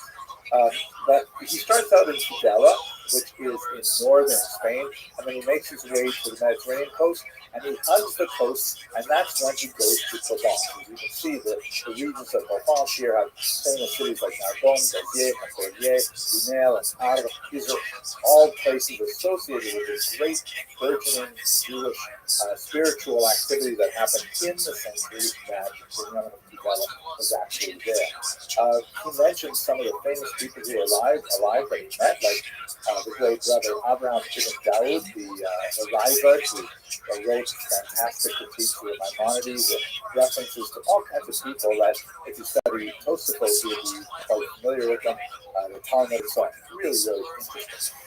The historical value of this particular document, dating from the 12th century, is really incredibly precious. He gives us lots of information about trade, about ethnography. He provides many firsts. For example, the very first account of the Druze people in a non-Arabic source, the first European reference to China by that name. He gives us sometimes the only source that we had for a long time about, for example, the false Messiah, David Alroy, every now and then, Binyamin of Tudela will spend way more time talking about something he's very interested in, and then go back to his more mundane depiction of travel and cities, things like that.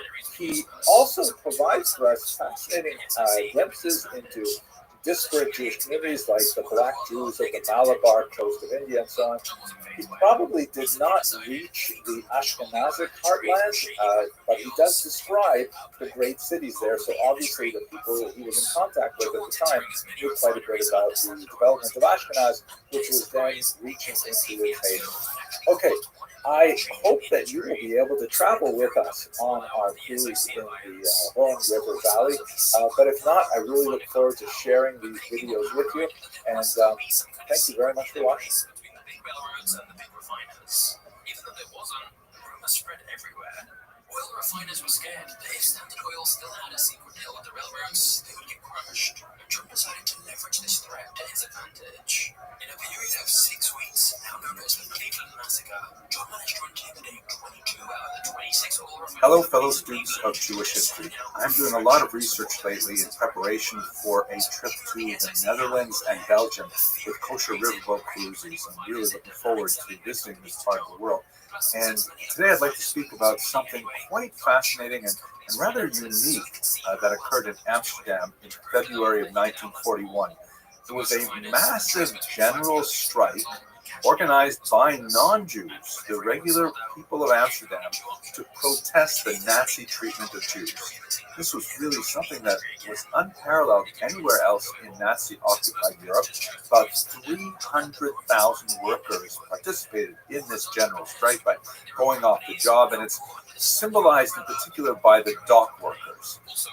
This was a movement that ultimately failed. In fact, it was brutally suppressed by the Nazis, and the end result of the strike was not sufficient to hold back the Nazi atrocities that were perpetrated against the Jewish people in Amsterdam in specific and the people of the Netherlands in general.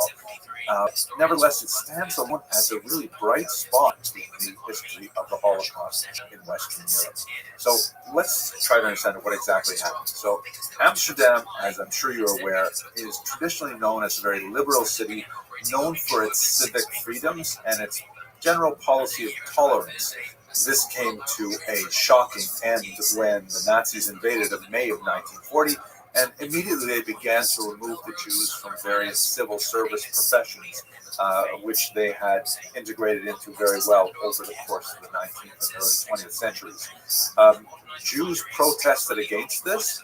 There were some street battles between the Dutch version of the Brown Shirts, known as the WA, and various Jewish self-defense groups, and some of those protests and battles actually got rather violent. On the 11th of February, one of these WA members was hurt and later died. The Nazis reacted with their typical harshness and collective punishment by sealing off an entire Jewish neighborhood. There were other battles going on at this time, including one rather important one that occurred in an ice cream parlor that involved dousing the police with this kind of ammonia spray. And then there was a major pogrom on the 22nd and 23rd of February when Nazis seized 425 Jewish men and deported them. Almost all of them were killed in Mauthausen. The following day, after this crescendo of violence, workers gathered for a spontaneous open-air meeting, and with important leadership from the Communist Party of the Netherlands, who were the sworn enemies, of course, of the Nazis, they proclaimed a general strike. Here is a handwritten proclamation of the strike. You can see they actually wrote the word strike 3 times with 3 exclamation marks each to really emphasize the importance of this. And it was extremely successful. The participation was incredible. 300,000 people in a wide variety of fields. This is believed to be the largest single public demonstration by non-Jews, organized by non-Jews, participation by non-Jews in solidarity with Jews. And there's really nothing like this in Europe. The only thing that can compare to it is, of course, the tremendous amount of effort that went into fighting the Nazis. But this was something specifically directed by civilians at the Nazis in protest of the treatment of Jews. The Nazis ended it almost immediately with very harsh measures. And in fact, when you look at the end result, it was actually quite horrific for Amsterdam Jewry. By the end of the Holocaust, 80% of the Jews who were living in Amsterdam before 1939 were killed. And that's an incredibly high rate of murder, higher than almost anywhere else in Western Europe and even Eastern Europe. About 1/3 of those Jews who were living in hiding were betrayed or discovered and then later killed. That includes, of course, the famous Frank family, whose daughter Anne wrote an incredibly important memoir of Amsterdam at that time before she herself was killed. The February strike, however, represents a really unique moment in Amsterdam's history when the whole population stood up and protested against what Nazis were doing. Every February 25th, the people of Amsterdam come together to commemorate this great strike and what it meant.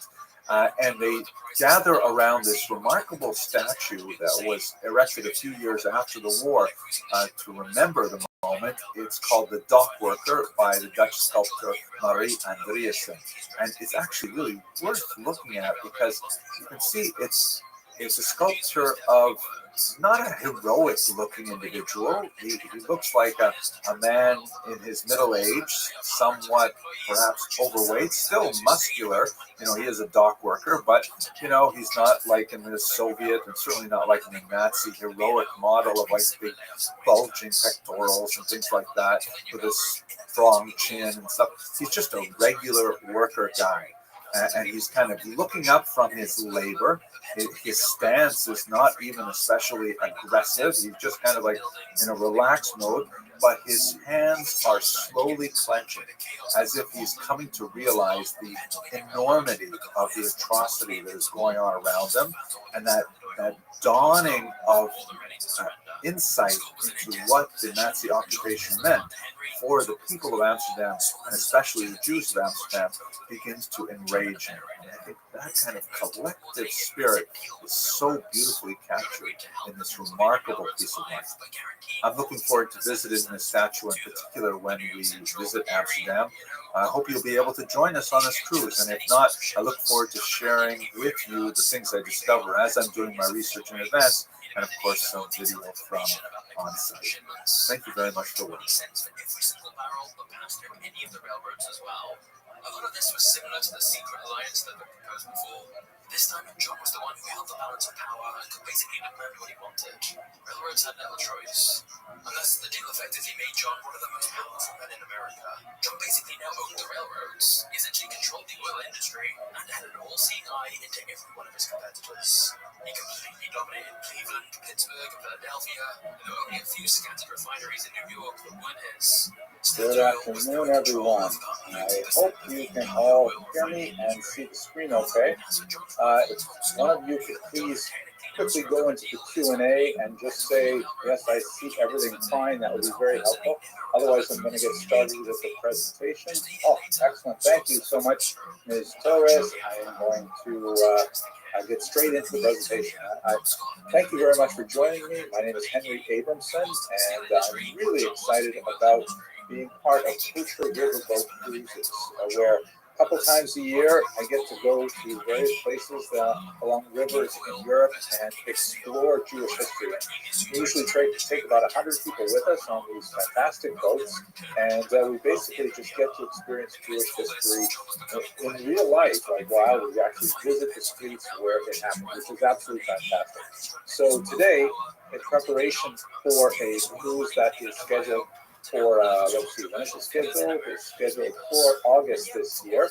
I'd like to talk to you a little bit about the saga of Dutch Jewry, and then we'll have a little bit of opportunity at the end to for some Q&A, both about Dutch Jewry and about the cruise if you are interested. Okay, so why don't I get started right away with the material. I figure I'll speak about the history for about half an hour or so, and then we'll go to the Q&A. Okay, so here we are.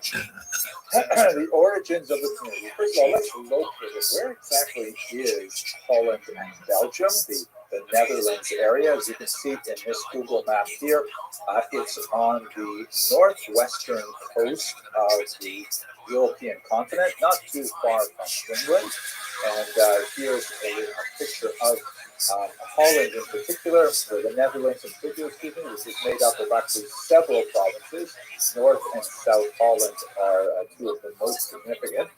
And think a more important way to think of this area, though, is not so much this political map here that shows the various administrative provinces, but really this map here, which of course shows you the tentative route that we're planning to take in our cruise in August, alongside this map here, which shows you how much of this region is actually under sea level. The blue parts, the sky blue parts, are below sea level, and of course you can see Amsterdam is like right in the middle of a lagoon there. It's protected by some kind of barrier island, but if it were actually to be inundated with the waters of the Atlantic, it would be flooded. So how is it possible that you have a city there? This is and quite a bit of this region, really right up to the region of Utrecht, you can see is completely below sea level. How is it possible that this region is settled? So this is the origin of a very clever and well-known Dutch saying, God schiep die aarde, maar de Hollander schiepen Holland, which translates as, and forgive my pronunciation, God created the world, but the Dutch created Holland.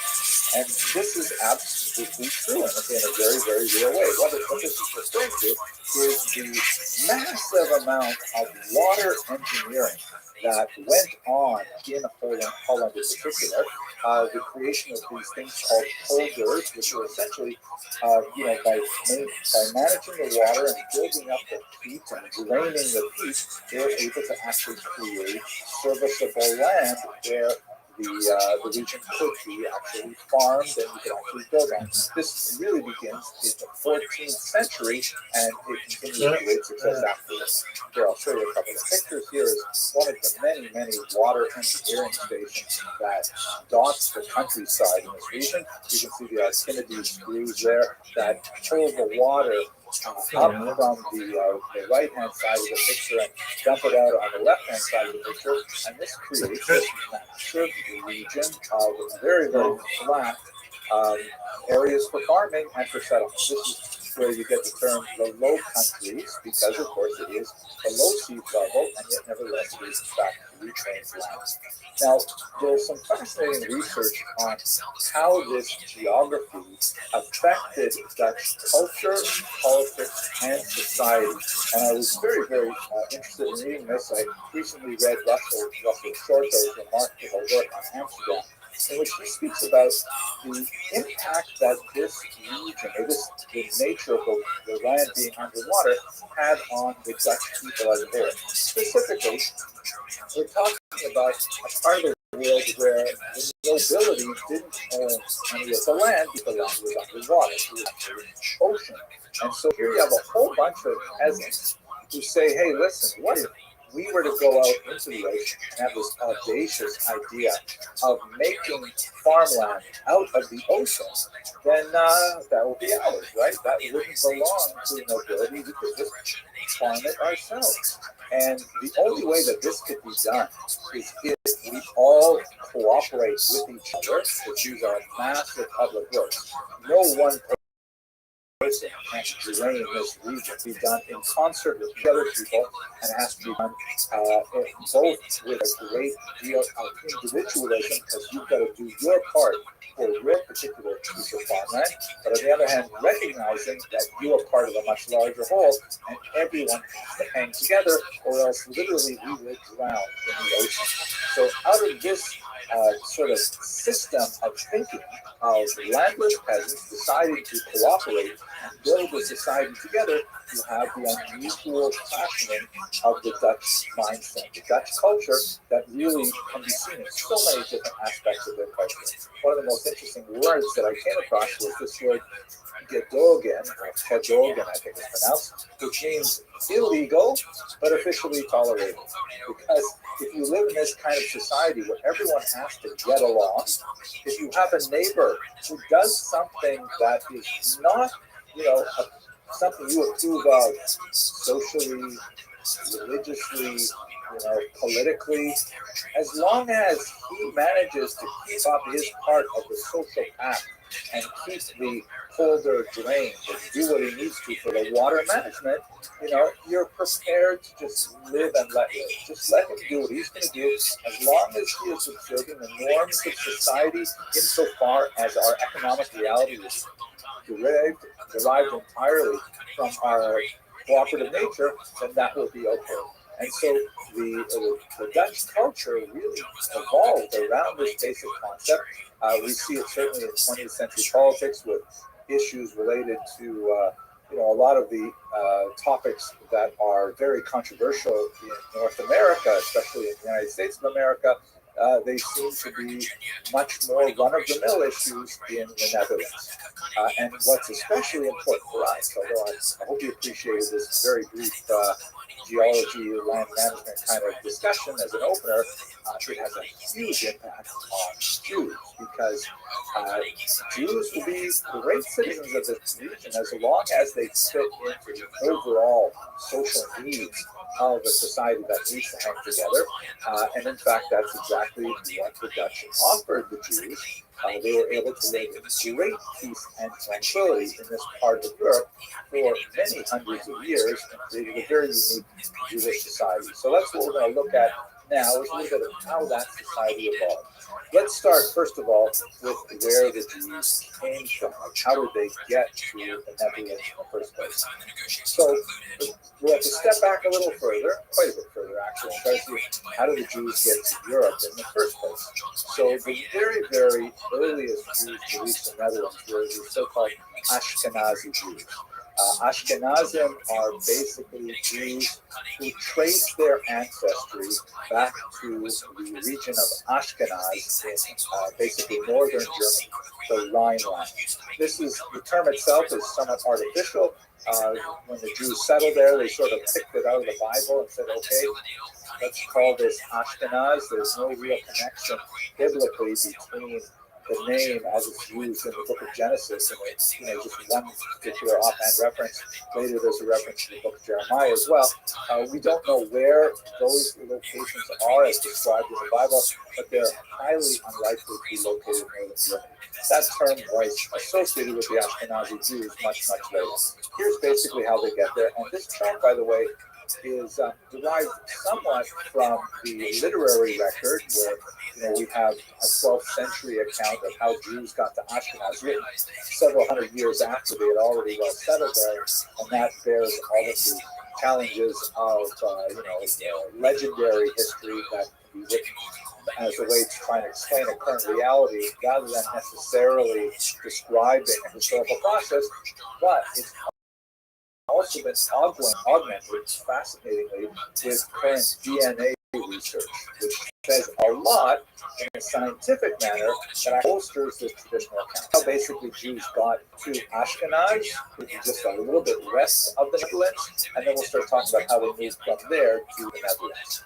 We start with Jews in ancient Israel, right up until the first two colossally devastating Roman Jewish wars. The Jews of Judea rebelled in the first century, starting in the year 66. That was crushed by the Romans. It took them quite a while. It was a pitched series of battles, but eventually it was crushed in the year 70, with pockets of resistance lasting for a few more years. This was the great Roman Jewish war that resulted in the destruction of the temple. There was then a smaller regional war called the Titos Rebellion in 117, and then a much bigger rebellion that in many ways rivaled the first war in the year 132. All of these, of course, were crushed with some remarkable challenges by the Roman government. The Jews of the region were frequently punished, particularly in the First War and in the Bar Kokhba Rebellion, with forced deportation to the Italian peninsula, where they worked as slaves. According to Josephus, there were as many as 100,000 of these Jews who were taken from Judea in the first century, a number that many scholars believe is fairly accurate. And these are how the Jews basically got into Europe. primarily through Italy. Let's see how it looks. So if you look at this chart, you see you've got the arrow on the left, which means time, moving from earlier in time at the bottom, later in time at the top. You have Jews in ancient Israel, and then in the first and second centuries, about 100,000 of them are basically sent as slaves to Rome. By the way, there was already a Jewish community in Rome prior to the First Roman Jewish War. In fact, a good 200 years prior, but the massive influx happens in the first and second centuries. And then while they're living there, they're also integrating with our Jewish society. They ultimately eventually get citizenship. There's actually a fairly large number of Jewish citizens in the Roman Empire, and you begin to see the penetration of Italians into the Jewish ethnicity. This is largely done, as far as we can tell, through conversion. Because when we get to about the year 800, there is what's called the founder event. This is referring to the foundation of Ashkenazi society. Sometime around the year 800, based on both the literary sources and later bolstered by DNA evidence, a very small group of Jews, primarily from the northern region of Italy, make their way up to the Rhineland. The cities of Köln and Mainz, Speyer, Worms, and they settled it. Some DNA evidence even indicates that about half of all modern-day Ashkenazi Jews are descended from 4 specific women who come from northern Italy. That is, their mitochondrial DNA, the little bits of DNA that a person gets from one's mother, and only women pass it down, means that they had 4 specific mothers. I like to joke that the names were, Sarah, Rachel, Rebecca, and Leah, but probably not. At any rate, these people were, conversion is allowed within Judaism, and so these women were incorporated in that small group. We know the names of some of these families. The Colonimus family, for example, made their way to the north at this time, and it's confirmed by 2 major discoveries that the DNA evidence reveals that they were in fact descended from these people. In the English city of Norwich, and about the year 1290, about a dozen people were thrown down a well, and then and this was discovered in the 21st century when they were doing construction for a shopping mall, and they found this ancient closed up well, and inside it was this horrific discovery of all these bodies jumbled up, all thrown in there at the same time, and they were able to analyze the DNA in the bones and discovered that in fact they were very similar to modern day Ashkenazi Jews, and that their DNA is going to match what was discovered in the city of Erfurt, Germany, a Jewish cemetery where, since we suspected in advance that the people buried there were Jewish because of historical data, the people working with the skeletons asked for appropriate rabbinic guidance. They said that you could work with the DNA in teeth that had been separated from the bones, and by analyzing the DNA of those teeth, the reason is because Judaism has a very, very high threshold of permissibility to disinter corpses or to rebury them and things like that. So they studied the separated teeth of these 33 on bodies, and they found that just like the trove that was found in Norwich, these people were also closely related to them, and very closely related to modern Ashkenazi Jews. Meaning there was a kind of a genetic bottleneck where, as opposed to like having all kinds of people mixing together in the region, there's this small group of people associated with modern day Ashkenazi Jews who basically only marry each other, which obviously has some genetic challenges. There are certain diseases that are associated with Ashkenazi Jews, including, for example, the BRCA gene that is a plague for breast cancer, and cystic fibrosis and Tay-Sachs and all kinds of things like that. So Ashkenazi Jews, before they get married, they typically use modern technologies to screen themselves to make sure that they are an acceptable marriage partner for the person that maybe they're intended. Anyway, we basically have like a really narrow bandwidth of potential marriage partners for the next 700 years until we get to modern Ashkenazi Jews who are genetically very related to that founder generation, that founder event probably from the year 800. One last detail before we look at a map that will help clarify this. There's a strange supposition that's been around since the 1970s that perhaps Ashkenazi Jews, who eventually would move more to the east, they would be, for various reasons, expelled from Western Europe by anti-Semitic pressures, and they would be invited into Eastern Europe. That would be Lithuania, Poland, Ukraine in particular. They would be invited into Eastern Europe for economic reasons. Their proximity to a bizarre Turkic tribe known as the Khazars, who, around which there is a legend that they converted to Judaism in the 8th century, that in fact this argument goes that modern Ashkenazi Jews are descended from those Khazarians rather from the Middle Eastern Jews who mixed with the Italians. The DNA research does not support this particular thesis. What does it actually look like?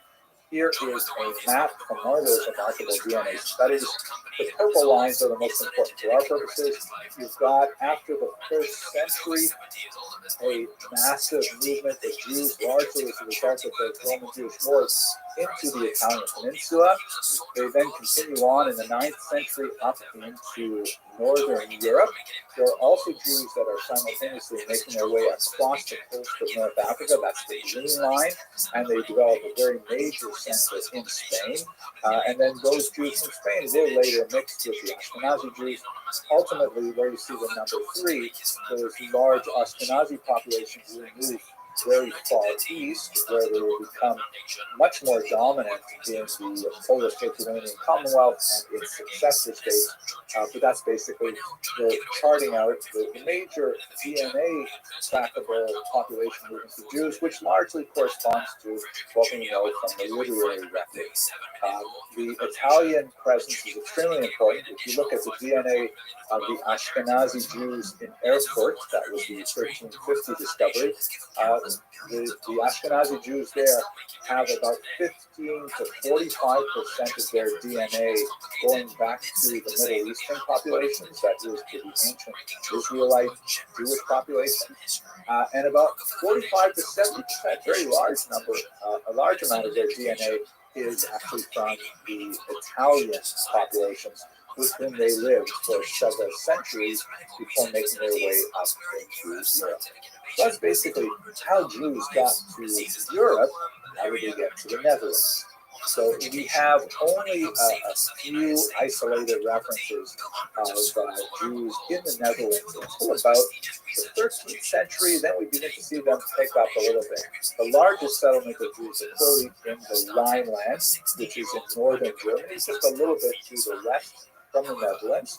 Don't forget that the draining of the swamps, the bogs that made up later would make up Holland was not really deeply underway until about the 13th century. So there's not a lot for Jews to visit there anyways. But nevertheless, you begin to see isolated references of mainly traveling Jews who end up in this region in the 12th and early 13th century.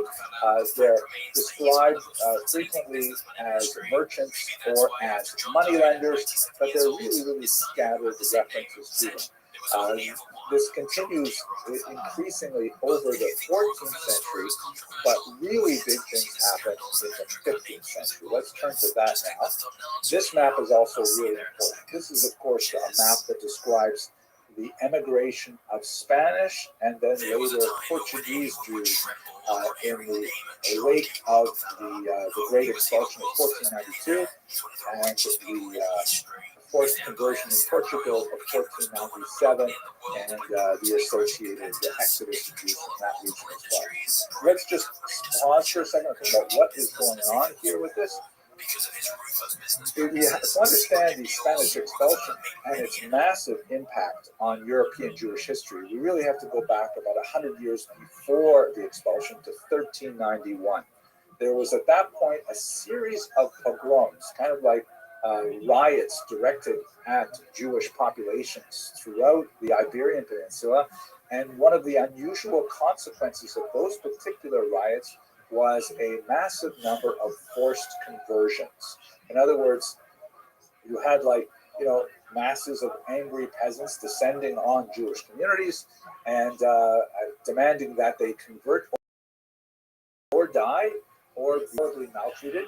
And you have a very large number, perhaps tens of thousands of Jews who have to undergo the ritual of baptism, often done right then and there with holy water on the spot.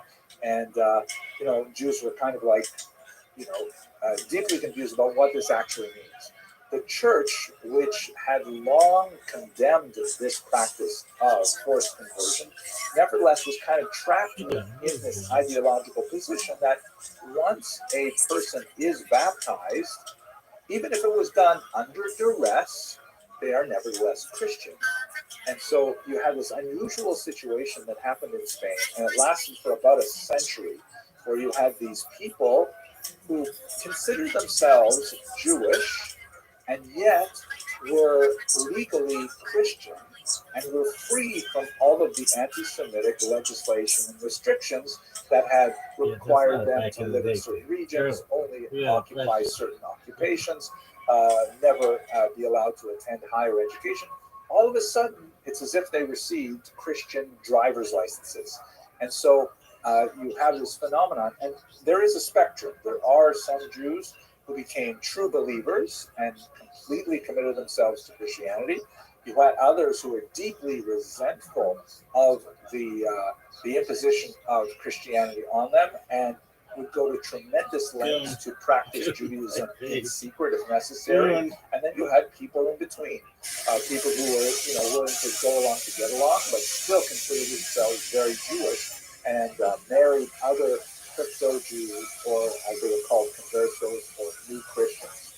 So Jews actually, and I'm talking about now these crypto-Jews, they actually succeeded under this social environment because they were no longer held back by these artificial restraints that society had placed on them as Jews. And they rose up in virtually every area of human endeavor, with the possible exception of subsistence farming, because they were literate, they were numerate, they were urbanized, they had a very high level that they placed on education. And so over the next 100 years, from the pogroms of 1391 until the eventual expulsion, you had this phenomenon where there was like a second class in Spanish society of people who traced their origins back to Jewish roots and may have been extremely active in their Jewish practice, but nevertheless had very high level positions in Spanish society and even in the church. So when you get closer to the end of the 15th century, the church decides, actually the crown in Spain decides that they've got to do something about this, and they institute the Spanish Inquisition, which was not technically speaking directed at Jews who were not baptized. It was directed at those Jews and their descendants who had been baptized and yet were not behaving with all of the requirements of Christians, or more significantly, they were not believed to be behaving in this manner. And so they had this whole purge-like mentality set up where they would arrest these suspected people of Judaizing to one degree or another. They would torture them. Of course, the Spanish Inquisition was infamous for its use of torture. And under torture, these people would give up the names of all kinds of people they thought were also Judaizing. This was, it's information derived under duress is not very reliable, but the Spanish Inquisition would then go out and arrest those people, and it eventually assumed all of society and got way out of control. So by 1492, Torquemada, the Grand Inquisitor, who also traced his own family roots back to these converts, so there's a lot of weird psychological stuff going on there, argued that, why this is not working? Why we keep trying and there's still these Jews active in Spain? The reason is because there are still non-baptized, legally practicing Jews in our society. they're still maintaining schools, and they're still maintaining kosher meat shops, and they're still maintaining, rabbinical services. And so the crypto Jews are always being drawn back to these sources of communal, intellectual, spiritual refreshment. So Torquemada argued persuasively before Queen Isabella and King Ferdinand that all the Jews have to be kicked out of Spain, not the baptized Jews, because they're technically Christians, but all of the regular non-baptized Jews must be exited from the peninsula. And that is in fact what happened in 1492. They have this massive exodus. As you can see from the red lines, they're headed to North Africa, they're headed throughout the Mediterranean basin. Constantinople was a very important refuge for them, and many of them go back to Israel, where they would later be the kernel of the great Sfat Renaissance in the 15th century, in the 16th century. The most significant number, of course, made the simple journey to the west and crossed the border into Portugal.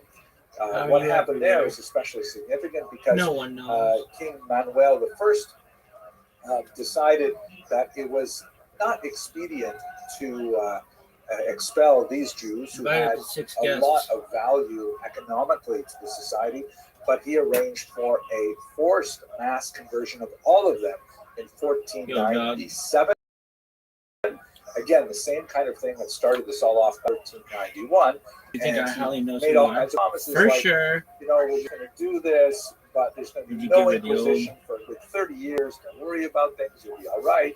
Thinking that eventually they would assimilate into Portuguese society. He was, of course, wrong.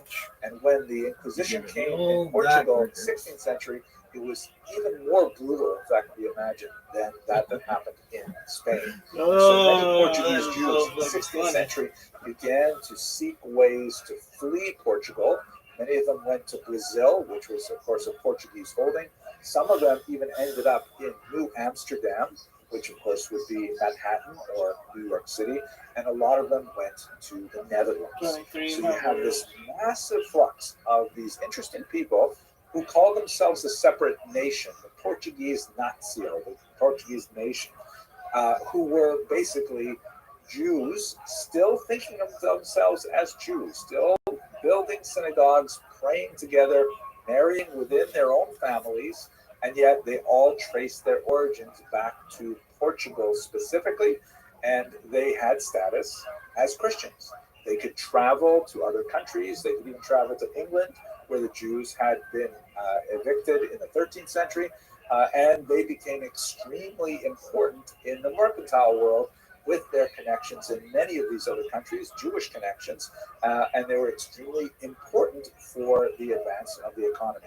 And so if you think back to what's going on in the Netherlands, they have this idea of gedogen, right? The illegal but unofficially tolerated.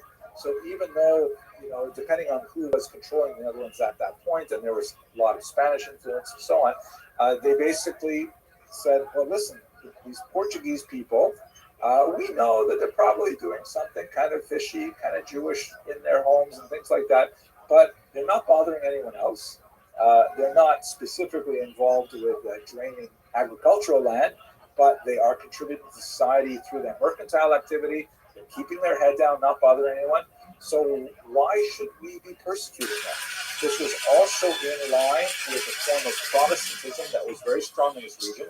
In contrast to Lutheranism, that was much more prevalent in parts of Germany, Calvinism was more of a tolerant version of Protestantism that held to kind of Luther's original position that Jesus was born a Jew and so on, and there was no reason to persecute the Jews. So these Portuguese Jews were the first to make a really strong communal foothold in the Netherlands, establishing communities there, officially only in 1608, but most likely they have been there for decades prior. They just began to be more open about their Jewish identity in the early 17th century, and they succeeded. They were tolerated, they were given permission to establish synagogues, they printed their own prayer books, things like that. And later on, they would be joined by an influx of Ashkenazim, who were coming from Eastern Europe, particularly in the wake of the Khmelnytsky uprising of 1648-49. Ironically, we live in an era that tends to be Ashkenaz-centric, meaning, just the way the population movements in the Jewish world work. Western Europe and North America is predominantly Ashkenazic. That tends to be a wealthier part of the world. And so, we have this stereotype of Ashkenazim kind of being the big brothers helping out the Sephardim and the Portuguese Jews who are the younger brothers. In reality, at this time, it was definitely the opposite. The Ashkenazim were the needy immigrants, and the Portuguese, the well-established Jews, who demonstrated tremendous generosity and largesse in caring for these massive influx of Ashkenazi Jews. But that's one of the things that I think makes the Netherlands so fascinating in Jewish history, is it's one of these meeting places of multiple Jewish populations with very different attitudes and very different perspectives on life and the world, and it creates some of the most fascinating ideologies. And that's what we see especially happening. Perhaps the most famous Jewish inhabitants of this region are Spinoza, and as a distant second, really, maybe not even second, but famous for me at any rate, Uriel da Costa. This is a remarkable painting that, if you've heard any of my lectures on Acosta before, please forgive me, because I return to this figure quite often. He is someone that I think is extremely important for our understanding of Jewish modernity. Uriel da Costa was a Portuguese Jew who, like many, did not learn of his Jewish identity until he was a teenager. It was very dangerous, of course, for Portuguese Jewish parents to tell their kids that they were in fact Jewish, because that could bring the whole Inquisition down on them. So his parents ultimately, divulged his identity to him.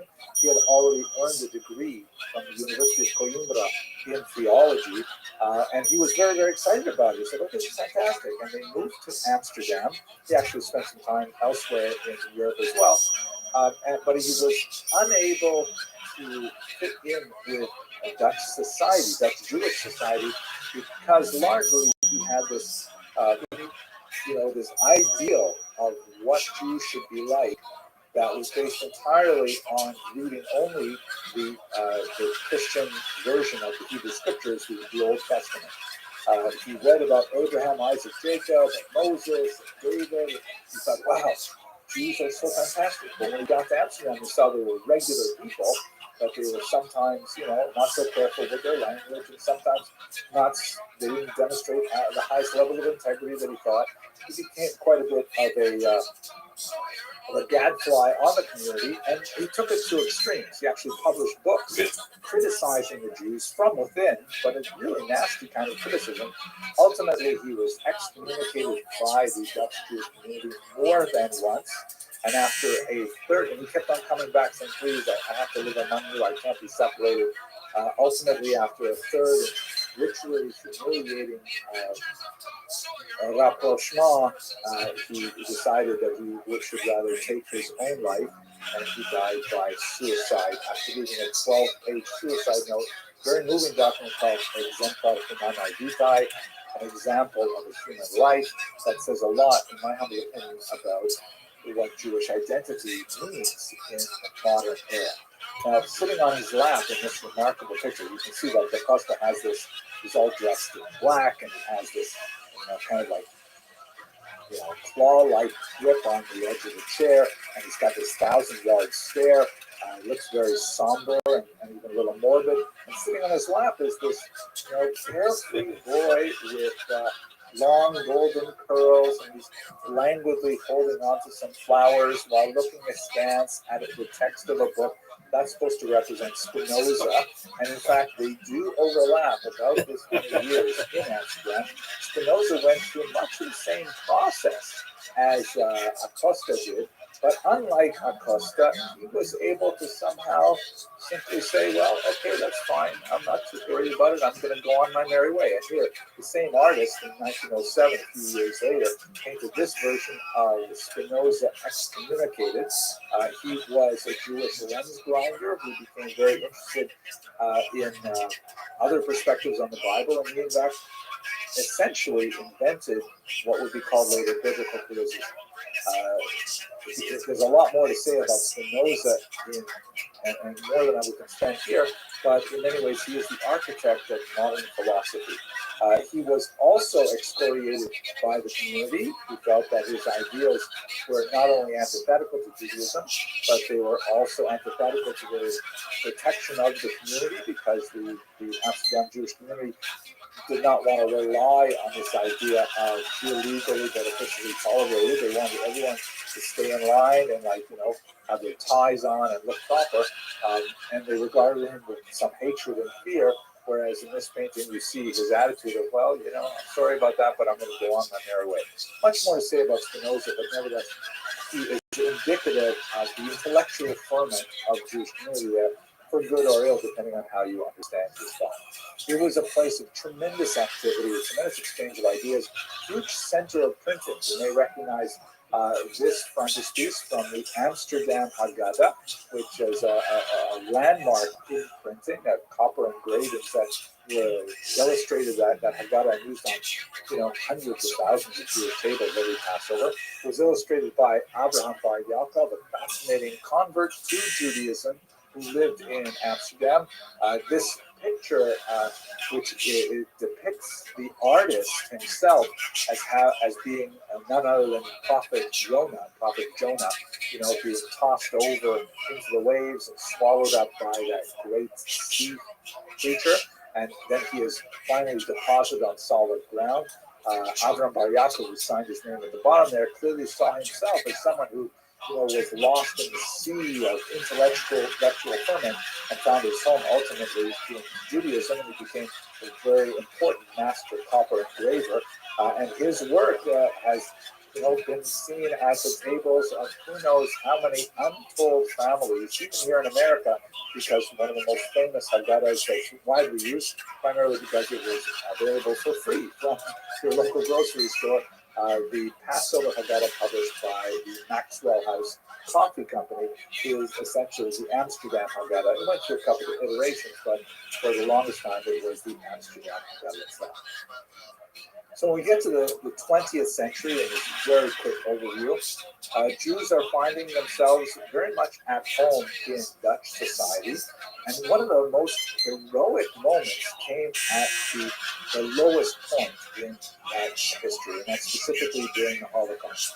One of the things that is really unprecedented in Europe during the period of the Nazi occupation is a widespread general strike that began in Amsterdam, specifically in protest of the treatment of Jews in that city by the Nazis.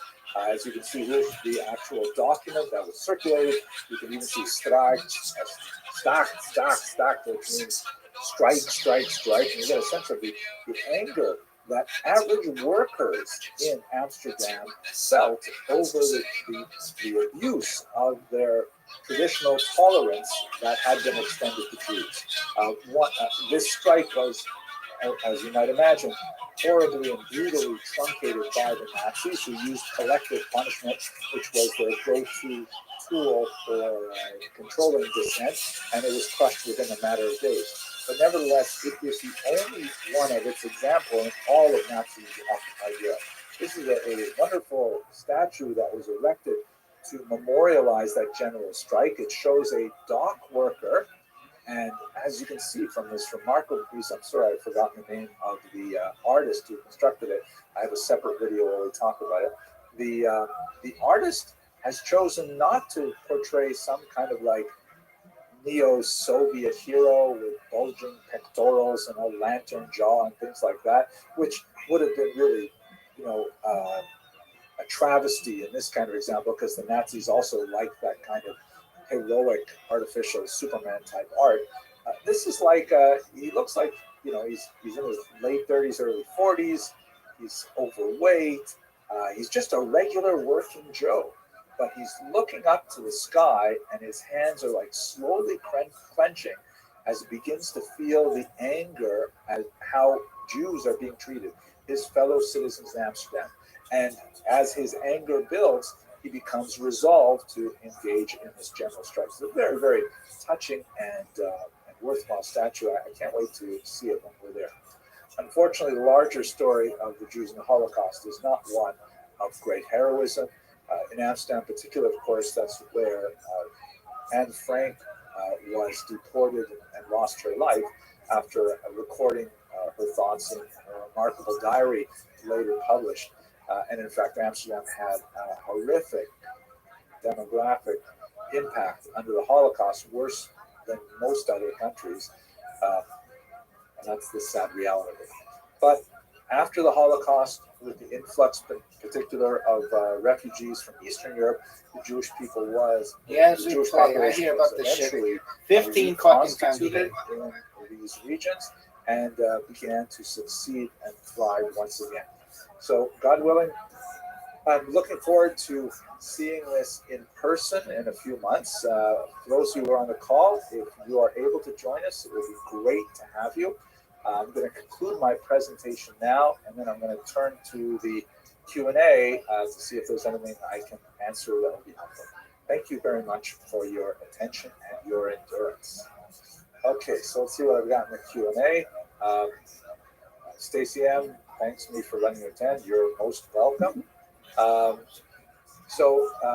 Mr. Lynch asks about Spinoza's parents and uses the term Marano. This term Marano is kind of fallen out of favor in the scholarly world because it literally means pig, and it was a term of opprobrium that was used to describe those people who were technically Christian but still practicing Judaism. The preferred terms are crypto-Jew or converso or even new Christian, which was the church term. So Spinoza, like Acosta, descended from these Portuguese crypto-Jews.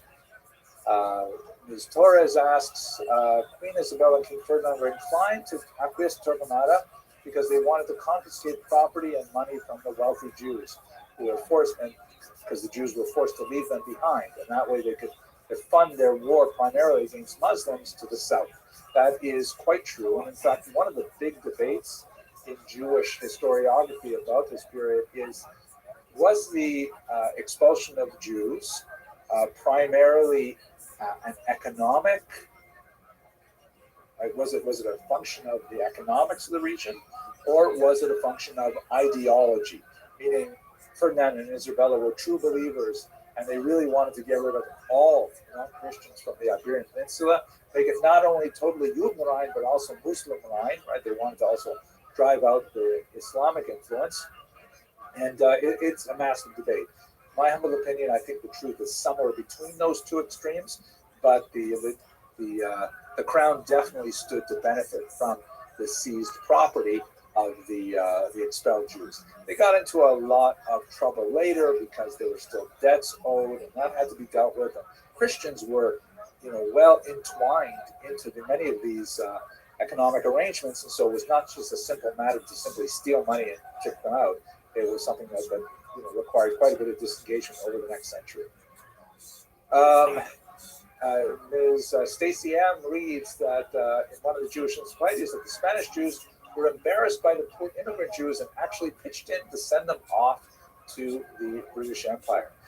This is unfortunately a phenomenon that we will see from time to time in Jewish history.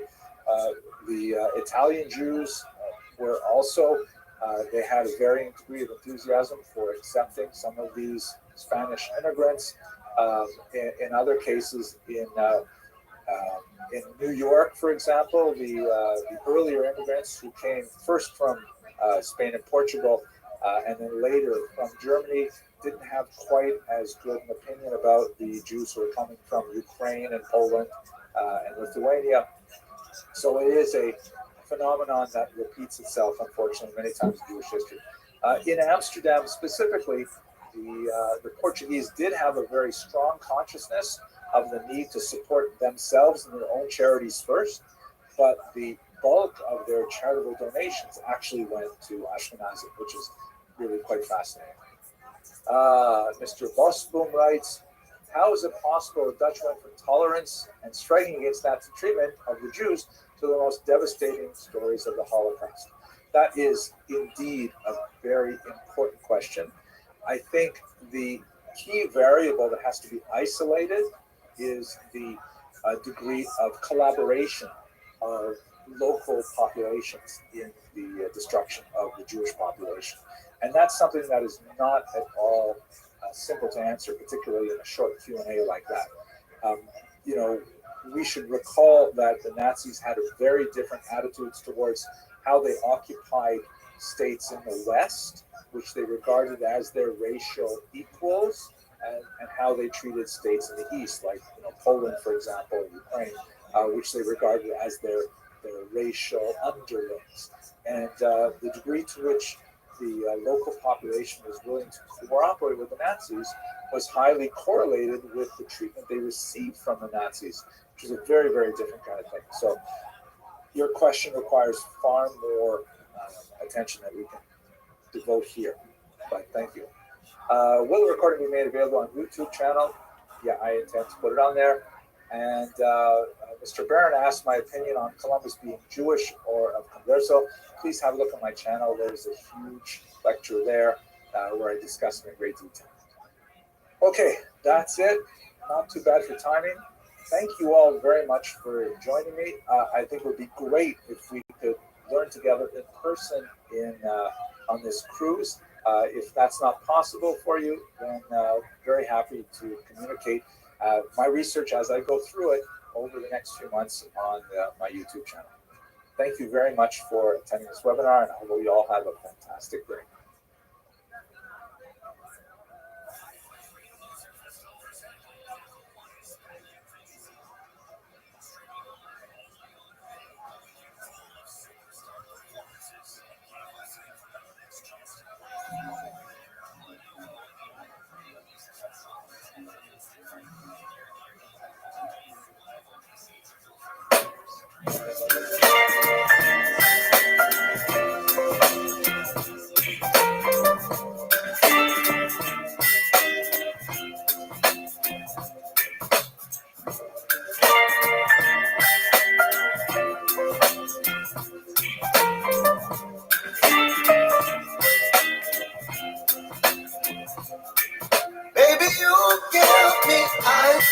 Hello, fellow students of Jewish history. I've been doing a lot of research lately in preparation for our visit to the Netherlands with kosher riverboat cruises, and I came across this one individual who was so fascinating that I have to share his life story with you. His name is Lopo Ramirez, and he also had an alias named David Curiel. And the reason for his alias is specifically because he was a crypto Jew from Portugal who went to Amsterdam, decided to start living as a Jew, and he became a very prominent individual on many different planes of his career. So let's go into his story. First of all, he was born in Lisbon, Portugal in 1594. That is, almost a century after the forced conversion of the Jews of Portugal, which resulted in several generations of crypto Jews, Jews who were forced to exhibit the external lifestyle of Christians, but internally they had various degrees of relationship to their Jewish identity. As we've discussed in many other classes, this gave them unusual advantages in society because as Christians, they were no longer bound by anti-Semitic restrictions, not allowing them to attend higher education or travel, open businesses, all kinds of things. But nevertheless, to varying degrees, these families maintained some internal Jewish identity, married amongst themselves, and so on. He was a great example of the resilience and the courage and the ingenuity of Portuguese Jewry that developed over several generations of this bizarre kind of dual lifestyle. When he ends up moving to Amsterdam and later Antwerp, he was a founder of the communities there in a very fascinating way. Okay, so the name Curiel, which is his Jewish name, probably came from one individual named Curiel del Duero, who came from Castile in Spain. And he had already emigrated with the 1492 expulsion of the Jews, and then was caught up in the forced conversion of the Portuguese Jews a few years later. He settled in Coimbra, which is a fascinating place, was also visited in the past with kosher riverboat cruises, has a tremendous university there, very deeply associated with a lot of crypto Jews as well. Perhaps the most important person in the family background is a woman named Abigail, who was also a crypto Jew, and she was also in a relationship with another crypto Jew who had already attained the status of Portuguese nobility. His name was Jerónimo de Saldanha. So that meant that all of her children had both crypto-Jewish background and Portuguese noble background. By the turn of the 16th century, however, the family was in a bit of a crisis because there were letters that were exchanged between the Portuguese members of the family and some of the Italian members of the family, and those letters were discovered, and this essentially outed the Portuguese members as being crypto-Jews. So the Portuguese branch of the family had to start to flee Portugal, and many of them ended up in Amsterdam, which was a safe haven for Jews. So that's where we get to our individual, Lopo Ramirez. His father was Geronimo Nunez Ramirez. Nunez is a very common name associated with these crypto-Jewish families. He was a famous doctor in Lisbon who was very much involved in practicing and teaching Judaism secretly. We know this, by the way, because when some of the relatives of the family were arrested by the Inquisition, they kept trial transcripts of the tortures and the confessions and things like that. And so we actually have this sad, tragic record of what was actually going on. So when Ramirez died in 1609, he was a very prominent individual, and especially doctors held a lot of sway. So frequently they were immune from a certain degree of persecution. But once he died, his family was exposed. So Ramirez's wife and his children fled, first to France. And our protagonist, Lopo, was 15 years old at the time. They lived in France for a while, but his mother died 5 years later. And Lopo, with a younger sister, ended up moving to Amsterdam.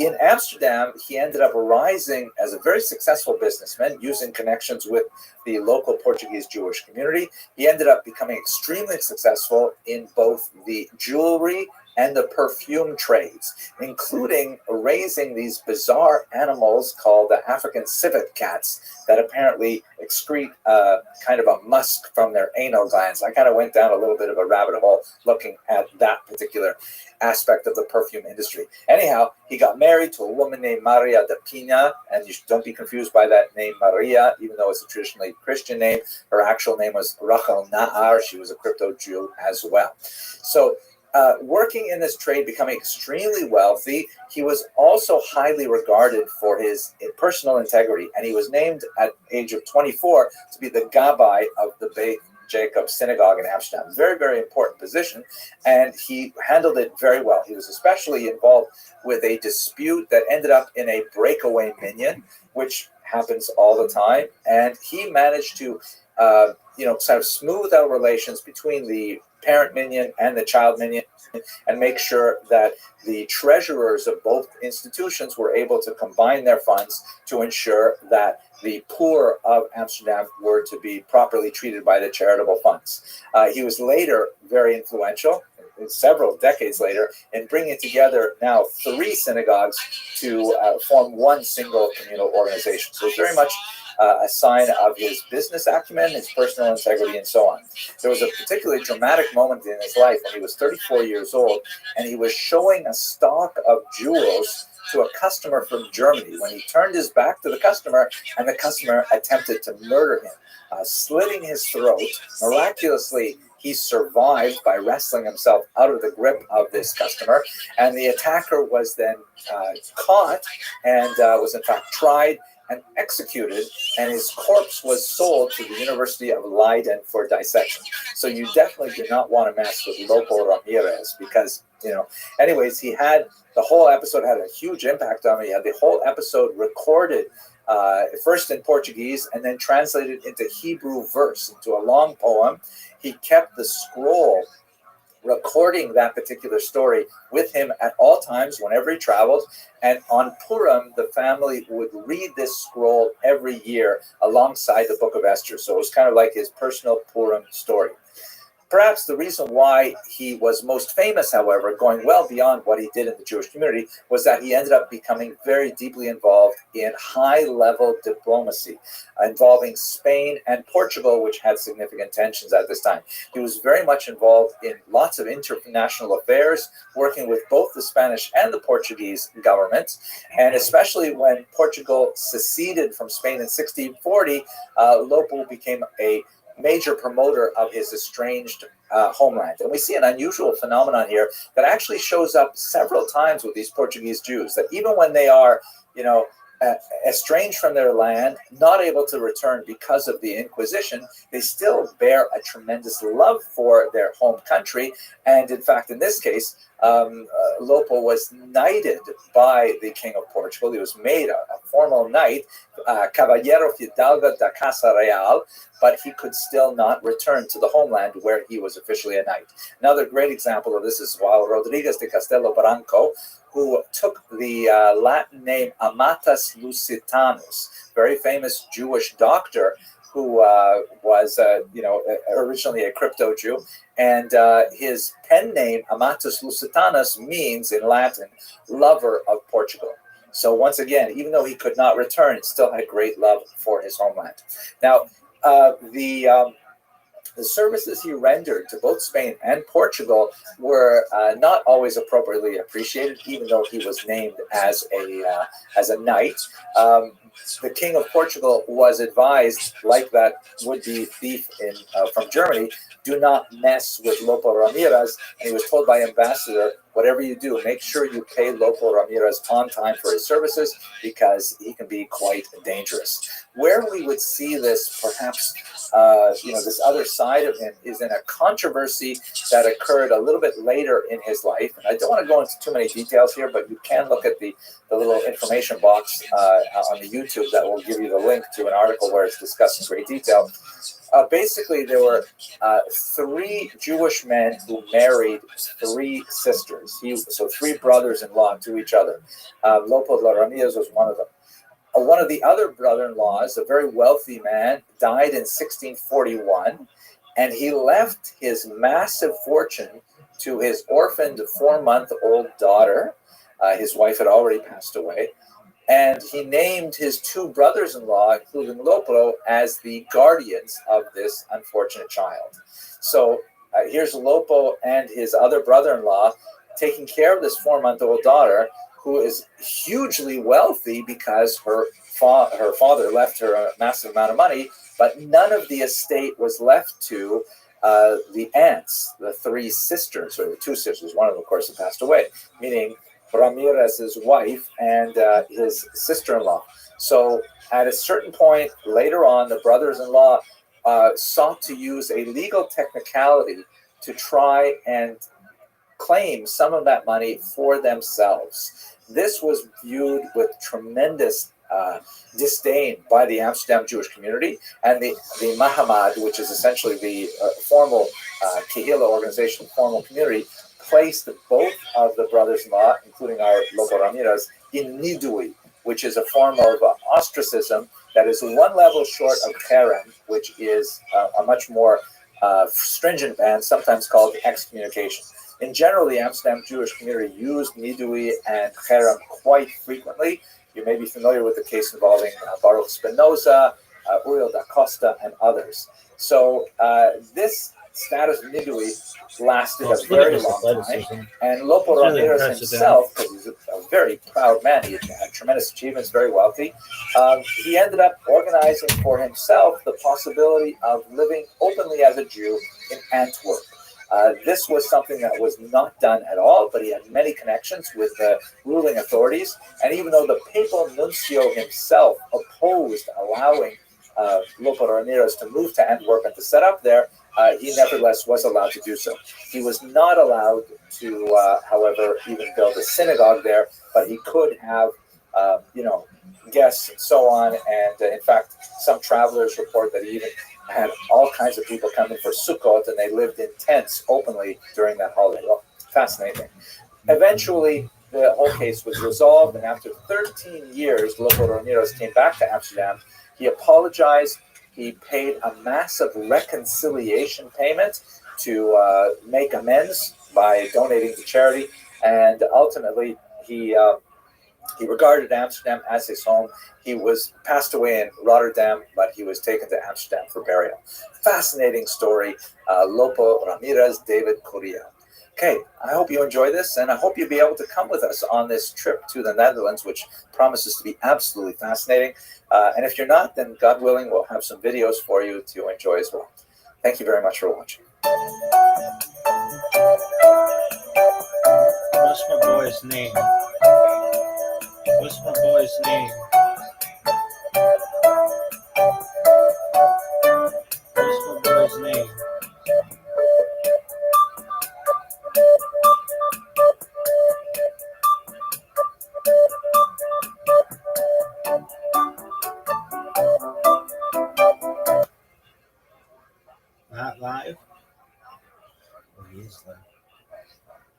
Hold tight. This shit's gonna get dirty. Southbound 110 from Wilshire now. So how do we go from the northbound 101 to the southbound 110?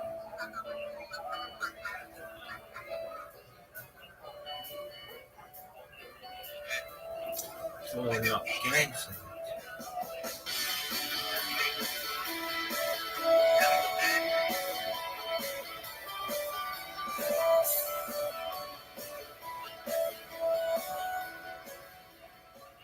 Hello, fellow students of Jewish history. So, in the course of my research and preparation for the Kosher Riverboat cruise to Amsterdam later this year, I came across this remarkable story, this fantastic biography of someone known as Rabbi Itzhak Ger Granbo of Amsterdam. And his story is just so mind-blowing. I got to tell you about it. Let me start, first of all, by talking about the period of time in which he lived. It's an era of the so-called Batavian Republic. This is a period of time when Amsterdam was invaded by the French, who brought with them the tremendous ideals that were encapsulated in the Revolution of 1789. Specifically important for Jewish history, but of course important for general world history, is the Declaration of the Rights of Man and Citizen that the French had proclaimed as part of the revolutionary values. And when in 1795 the Dutch Republic became the Batavian Republic, they inherited some of these ideas.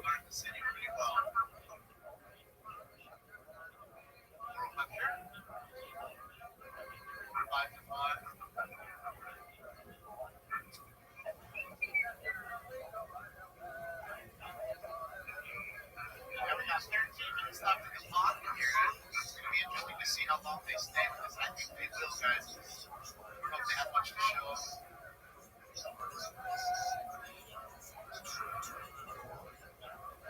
All right, so now we're transitioning to the eastbound 10, right? That's central CHP where they build chill right there. So he is going down eastbound, right? We all agree on now eastbound 10, going towards the 5.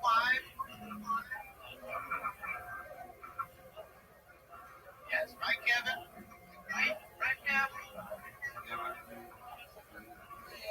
That's what they'll be taking with these scouts right here.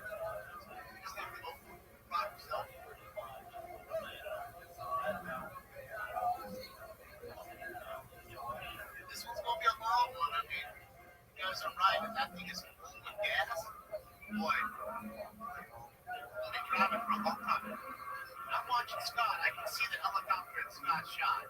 He's kind of just, he's kind of dragging his feet as he's running through the barrel.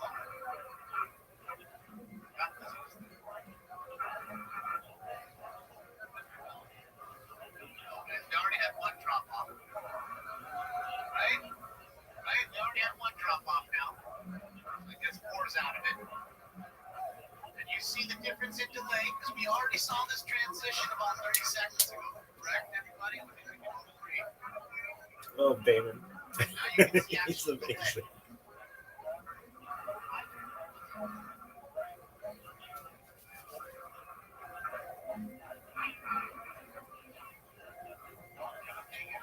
amazing. What is a tenement slum? I'll go back later. So much going on. Is that like the project? Let me do this.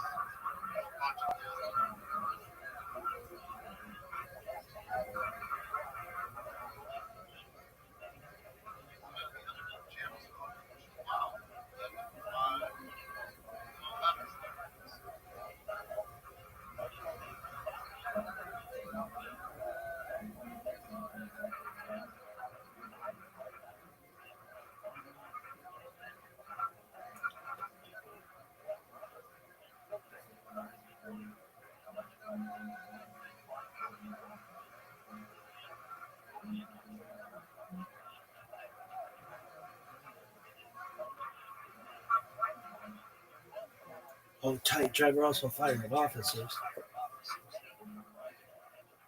These motherfuckers ain't fucking around. Alright, do you know where they are? Heading East on the 10.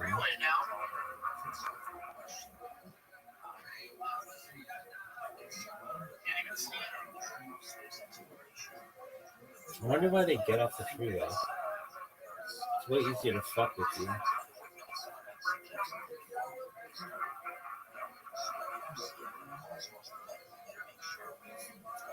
Where'd they go?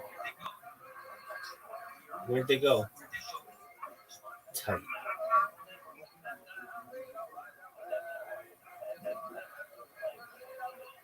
They'll probably kill these motherfuckers.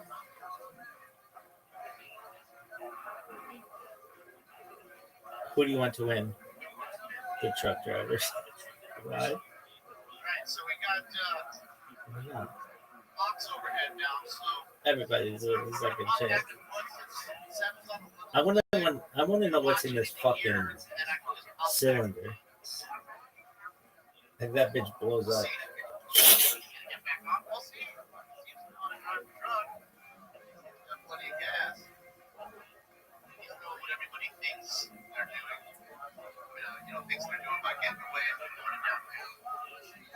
Oh, good move.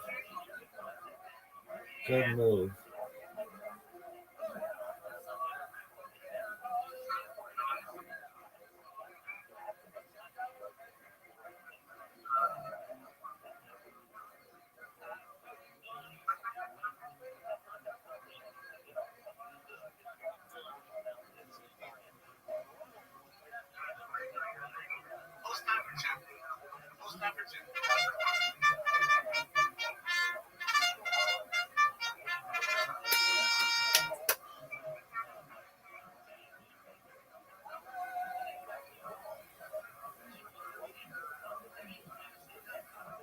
You can't make another slap.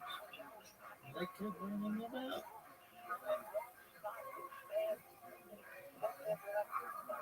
26 years old, 11, 26 years, I'm living in the past. You're in the future. You're in the future. Great. Here comes the tunnel. Come on. Wait for the top roll. We want to see the action. Jimmy's running past the arm, right on his ass. He can't just sit up there and run away. He knows if he gets out, he's going to run. His best bet is to stand there.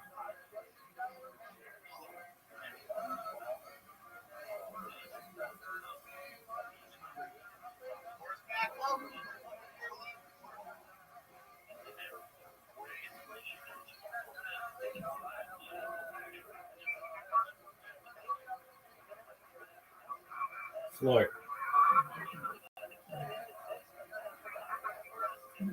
Oh, where's he at? Tractor beam pulling him in, ladies and gentlemen. Turn. Tractor beam's pulling him in. Figueroa. You know where he is? Yeah? Is he heading north? I think so. Wrong way. Running the wrong way. What happened? Something happened. Yeah, he's heading downtown. What happened? What happened? No, dog. That motherfucker didn't go past that intersection. Something happened. Go. Your helicopter sucks. No, he's gone. Oh, no, there he goes. Do you know where he is? Uh-huh. Do you know exactly where he is? Are you filmed there? Where?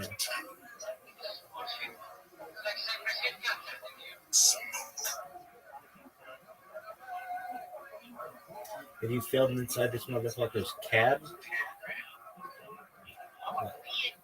I filmed in this area.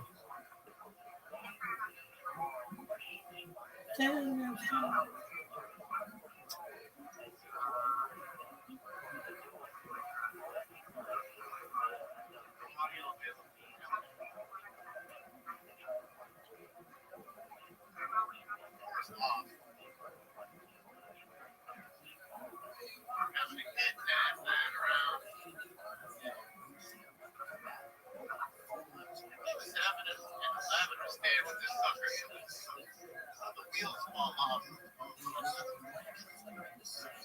He's going the wrong ways, as you can see. Traffic coming at him, man. This is a one-way street. Go the road. Look on the arrow. Holy fuck. This is not uncommon. Not uncommon for downtown. Lots of people go down the wrong streets all the time. They're usually not 1850.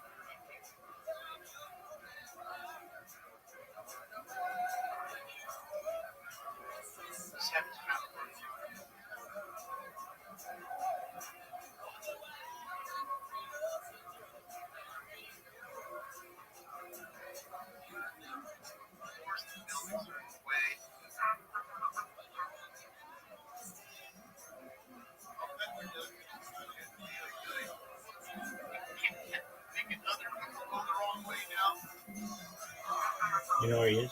Yeah, it's up at LA Live. Crypto.marine.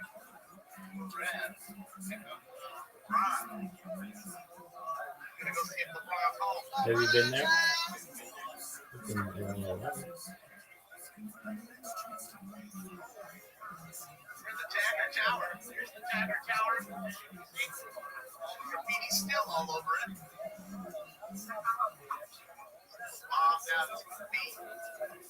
Memo getting it in right now.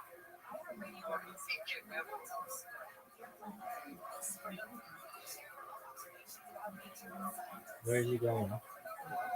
I would hope he would try to get in an underpass and then book it.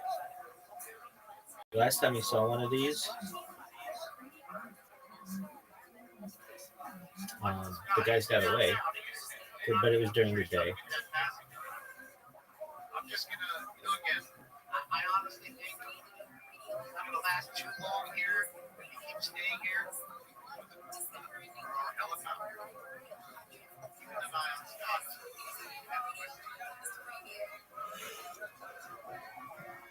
That's a good view.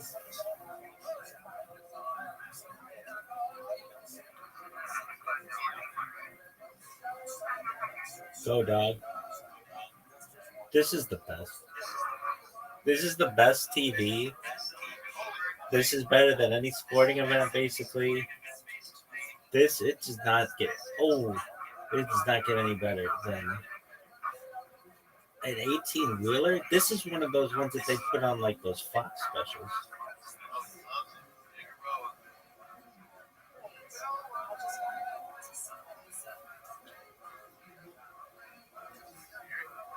More scary during the day. Word. 11:32 on Sunday. It's like as empty as it could be.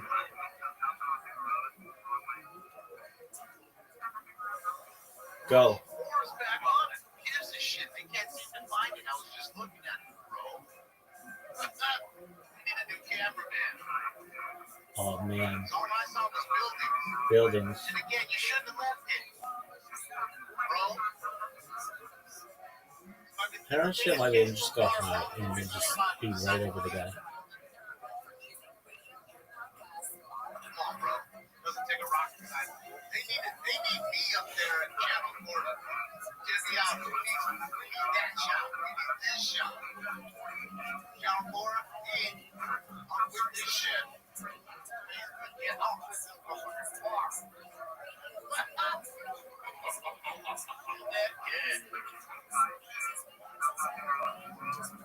Jug dish.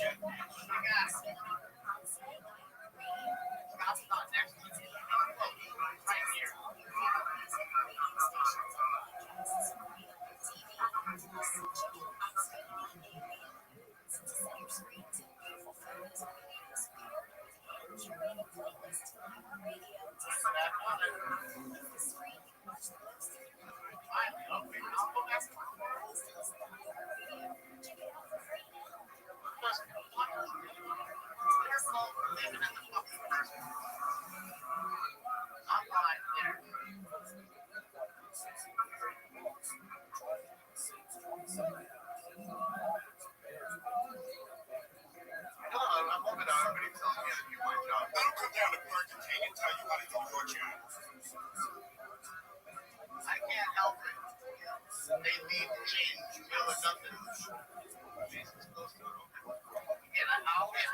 have any more devices anymore. You have to buy a whole other computer on top of the other two. Oh, this might be his move. No. I'm watching Scott. He's close.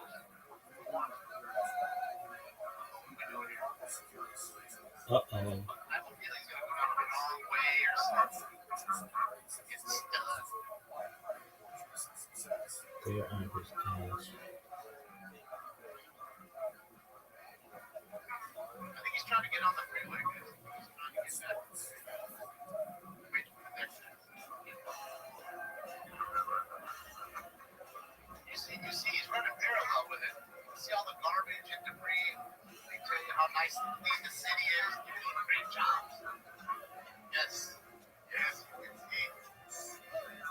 Man, if any of the people that run the World Cup are watching, you can see the way the shithole is that you're about to bring your biggest event to. Your biggest event every 4 years that you've got, you're about to bring the biggest toilet. I live in. They're just cleaning it up.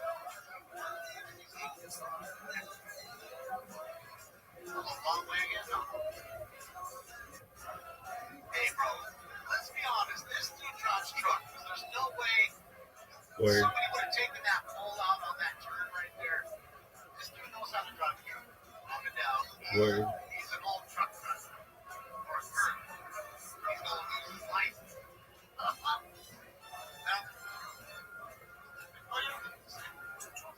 World Cup comes through. Side by side with us. Fuck your life. Fuck your life. Shit, Red. You love it.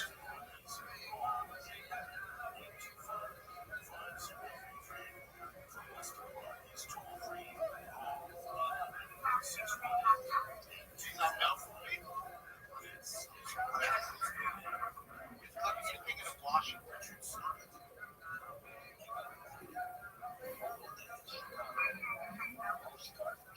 This bitch has been going.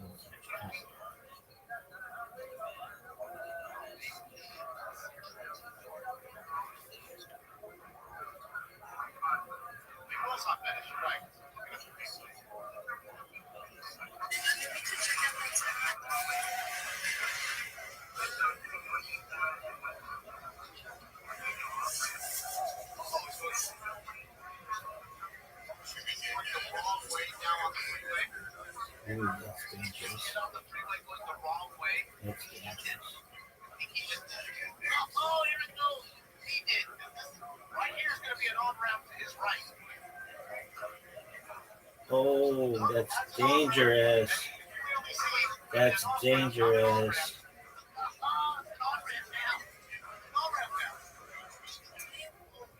Your discretion is advised. That's Jason 2025. This is Rebel's Points. Do I say you're going the wrong way? No. He's well. That's it. Going the wrong way. He's going to take straight to us. We weren't getting on the freeway. Oh, it's just dangerous. Bro, your discretion is advised. Those cars are coming around this corner pretty quick. 60 miles an hour. Oh, Doing their best to light him up so other drivers can see him. Oh, shit. is that dangerous? I don't know if I've ever seen one go Westbound lane. like this. Not in a semi. Get an 18. With his pal who has a gun in the back. I like So this they're gun. panicking. Don't forget about that, folks. So they already shot at officers. Don't forget about that, little tidbit. I like it. This is carjack trucks. So don't forget about that. Okay, get off the fucking freeway this way. Oh, dude, you're gonna get a face off. Your discretion is advised. Oh, man. Oh, dog. He's gonna cause a hot outlet. Yeah, now I'm all getting big. I'm paying. 20 bucks. Oh, boy.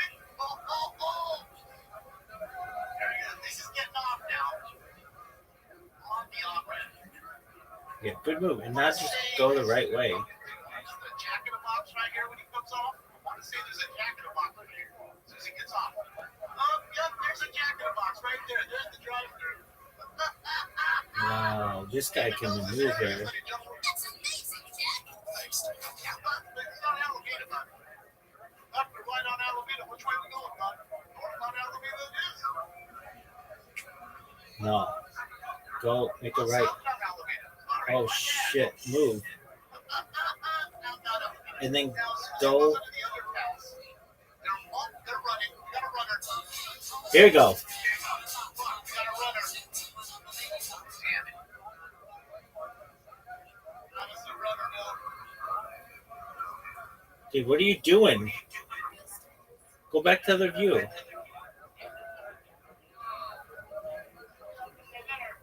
right there. Boy. Did you notice the door was open when he was making that right turn? Passenger door was open. Steal another car. Scott's close. I'm watching Scott. This is going to be the end of it unless they carjack another car. That'd be great.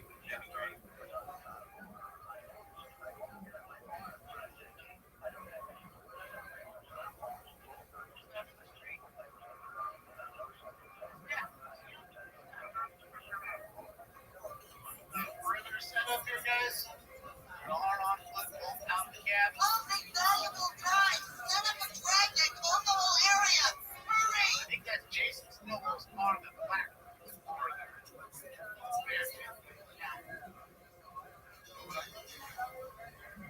Looking at this one.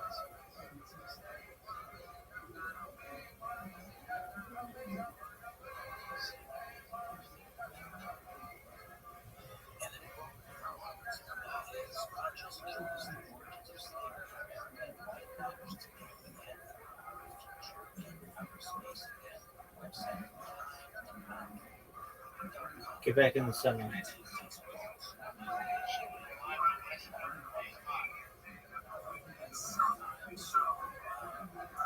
Holy shit, he's in a white truck. No way. Here's Jason. He's on top. You can see the helicopter to your left right there. So he just got into another fucking car. I love it. Get in the car. Oh, I hope so. That's teamwork. They're making the dream work.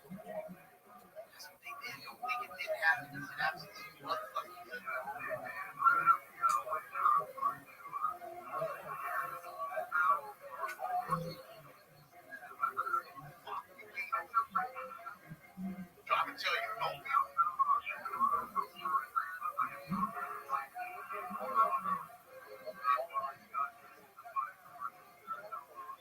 Don't fuck with Tom. Tom and the boys, they're coming after you.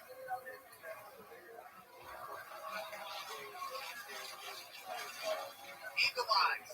Eagle eyes. Yeah, we're meeting up with IC and his uncle. We're on your way there. Oh, you've been up all night? Nice. Oh, that feeling good. That's me every day.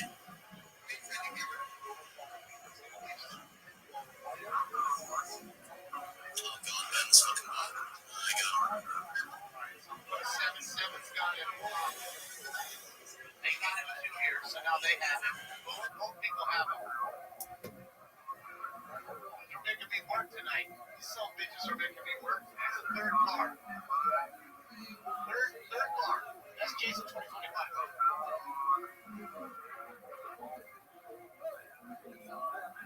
Shout out to fucking Tom and the boys. They're doing it. They won't give up. Won't give up.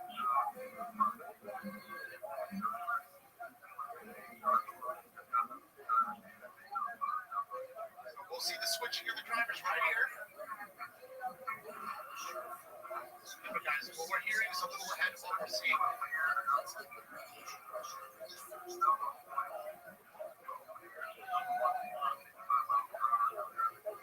Here we go. Here's the Chinese fire drill. Get out. Let me drive, idiot. You don't know how to fucking drive. Fuck. Oh, that's what that was. That was the conversation being had. need you to know that.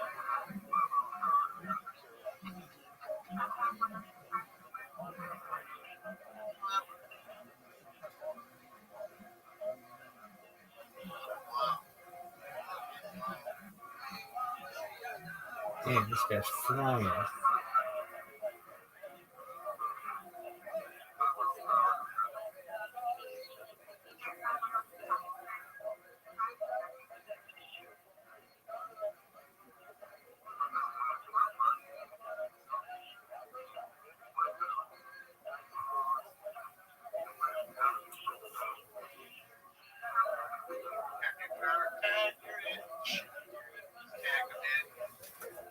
Who the fuck? I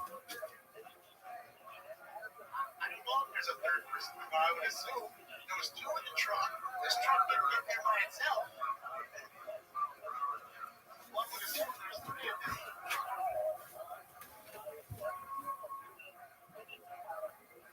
Off the hallway. Pick this up.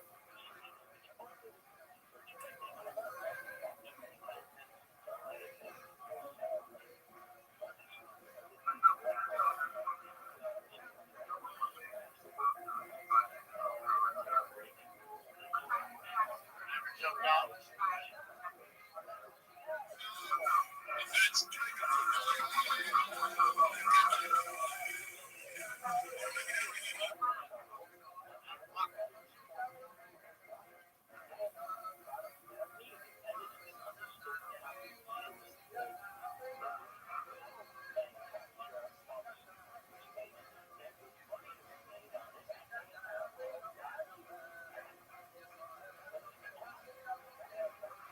Yes, for sure, I agree.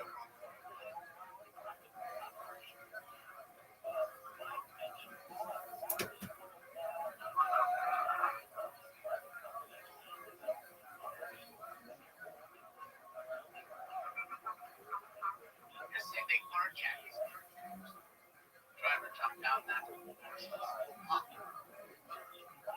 what your crew and his crew and everybody's crew together. Okay. So we carjacked the third car? Technically a fourth, because wasn't the original car carjacked? I think it was. The one that had the damaged tire before he took the truck. He likes trucks.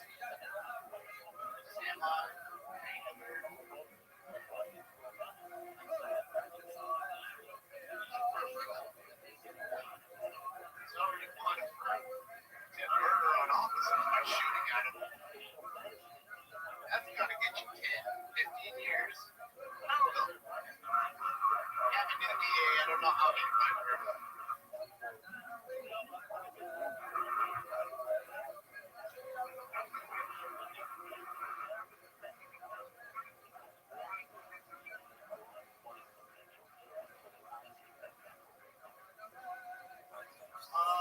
Apparently, right as they were getting overhead the news, there were shots fired. Right as the news got overhead. Why does this guy keep doing fucking... That's not smart. Yui's.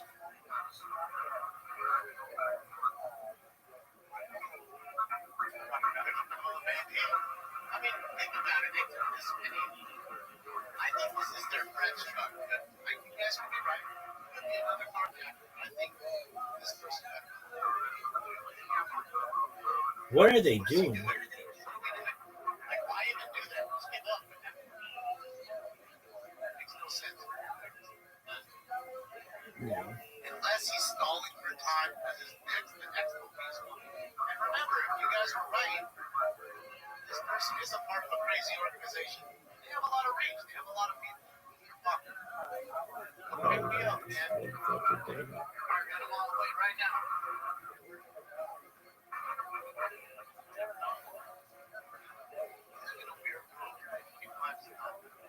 Why wouldn't you drive on the right side of the road?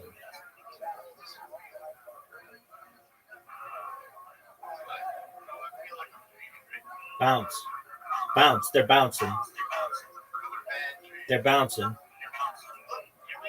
They're bouncing.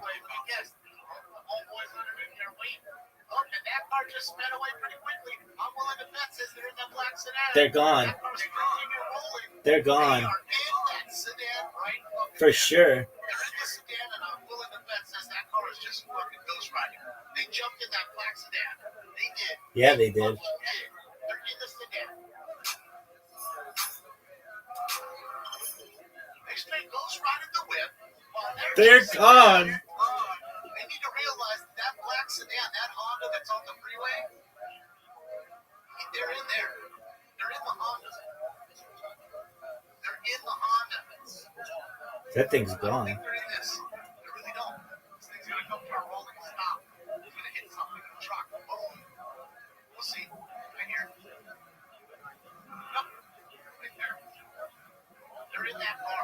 They're in that fucking sedan. That car took off a little too That fucking sedan. Watch how the quickly. sedan went. They're gone. There's nobody in that car. They got away. Good for them. Oh, I don't know. Maybe I think I saw somebody moving. Oh, Santiago. Thank you so much, Santiago.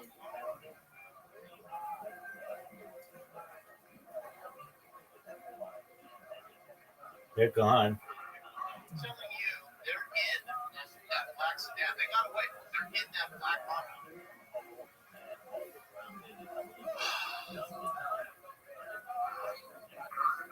They were just blowing time.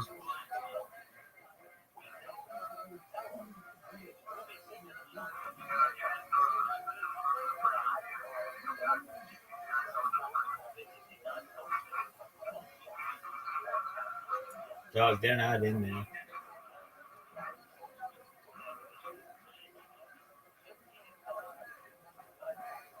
They're gone.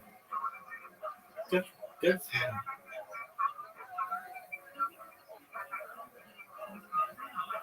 I root for the bad guys. I'm telling you, they're looking for it. They're looking for it.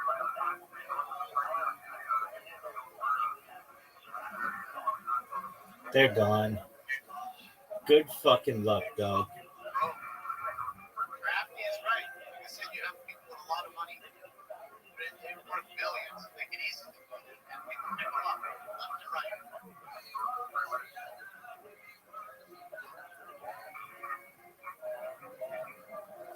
It's gone. You saw how it just jammed out of there. Right? It was quick.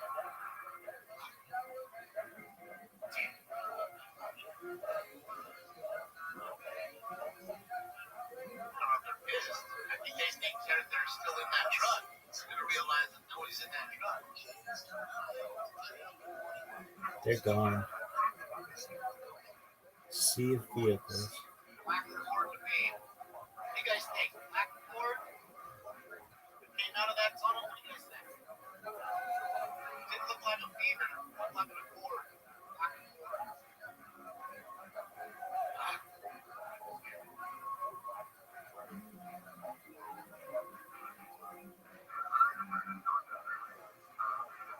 Black Civic Sport.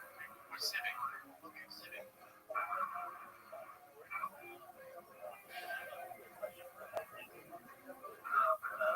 They're gone.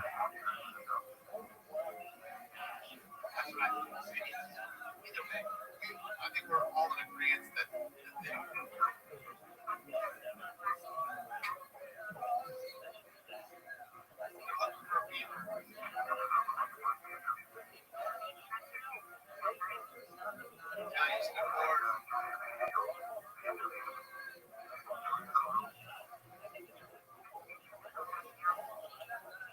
That was boom.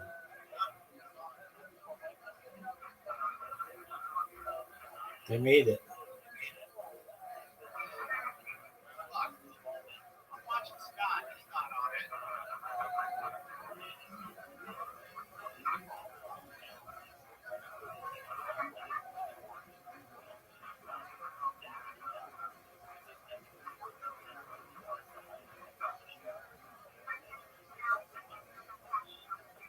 It's happening so fast. You know what I mean? So it's hard for them to keep up on the ground.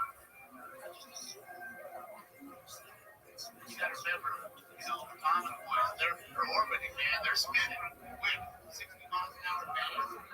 Gotta keep an eye on everything. Things happen like that. They got away. They can sit back.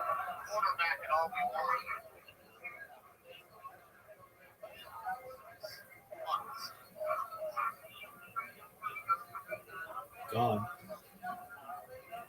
Gone.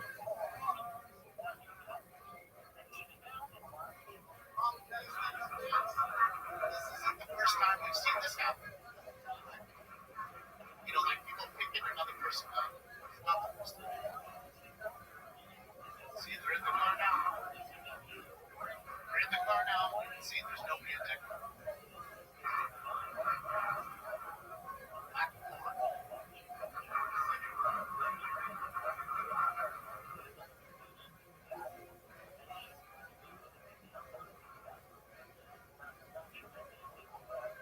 They're gone. They look fucked.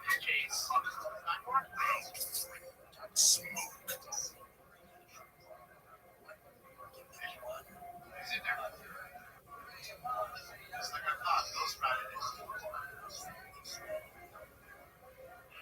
Let it go. Have your homeboy waiting underneath there. Or maybe they just pulled up next to the car that was sitting there, but I doubt it.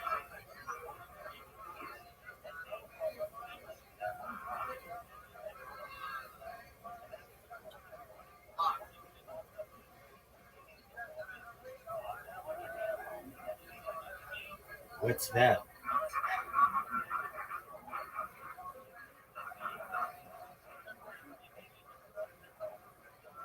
Oh, that's clear.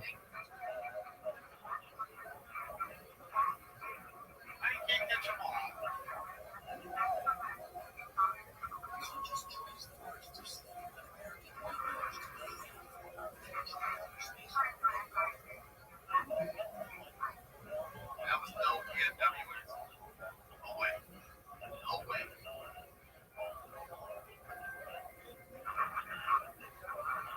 They pulled my way out of the white truck. No way that was it.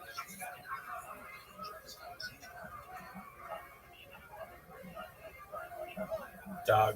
I have no idea how they got away. But that was baller as fuck.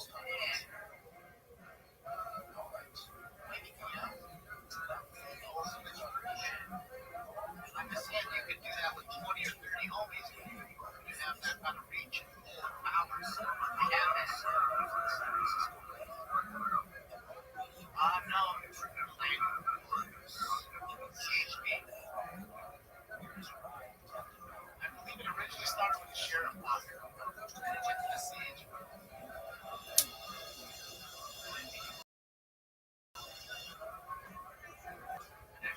In San Francisco Bay.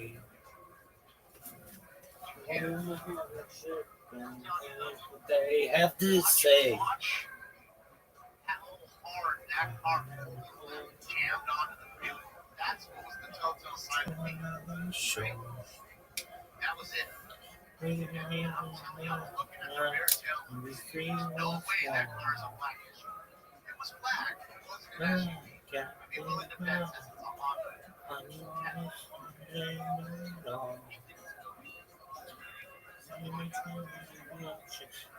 No raindrops fall. Did you hear that, Rooster? Did you hear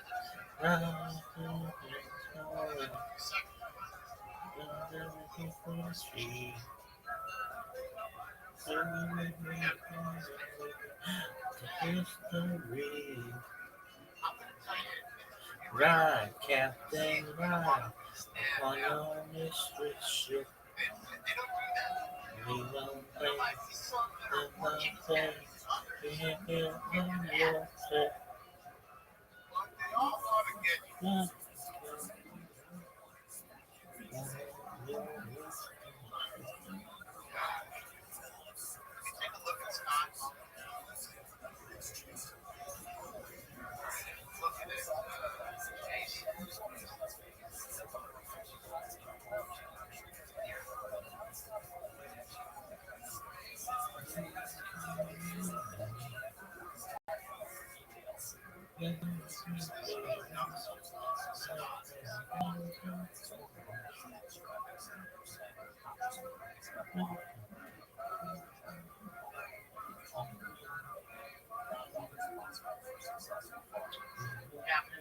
for us, to watch this. Like I said, That's why I was so impressed about how well Mark handled that chase we saw. Friday night, we watched Deputy Stokes. She did a phenomenal job being a deputy by herself, having to chase that car and use her radio.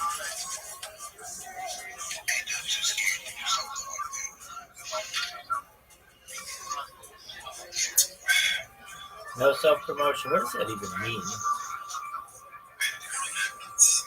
Oh, you're done, son.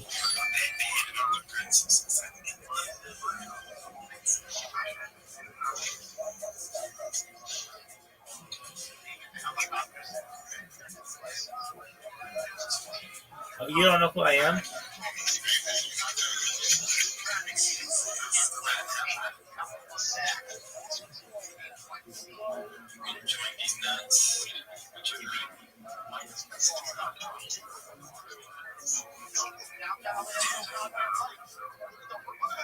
You see two lights, three lights in the picture, and not one forward.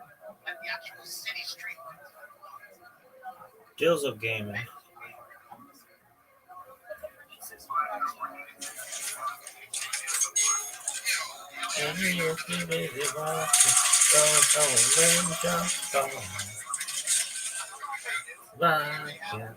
I think so, honestly, they actually On your mistress ship.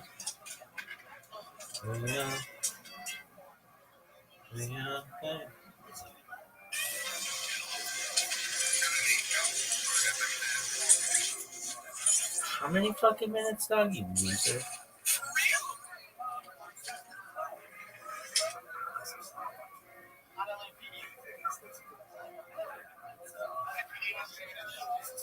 they're here now because this is so they're gonna close the street off.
This isn't the first time we've seen this happen.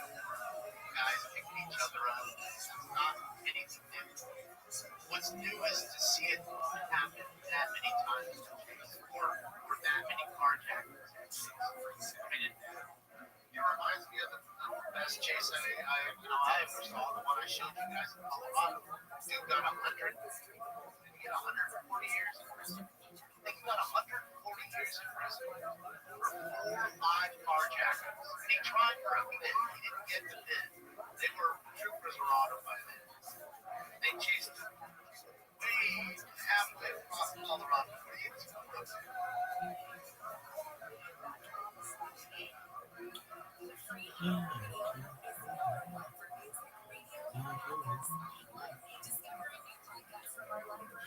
Yeah.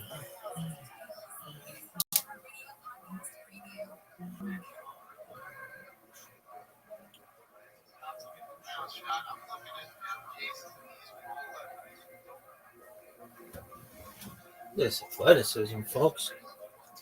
It's really impressive.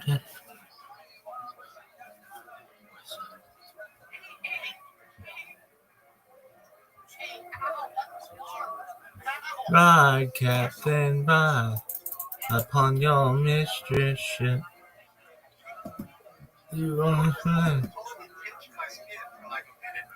Why the fuck are you clipping streams and slapping your name under them? Dude, go fuck yourself. Listen, motherfuckers!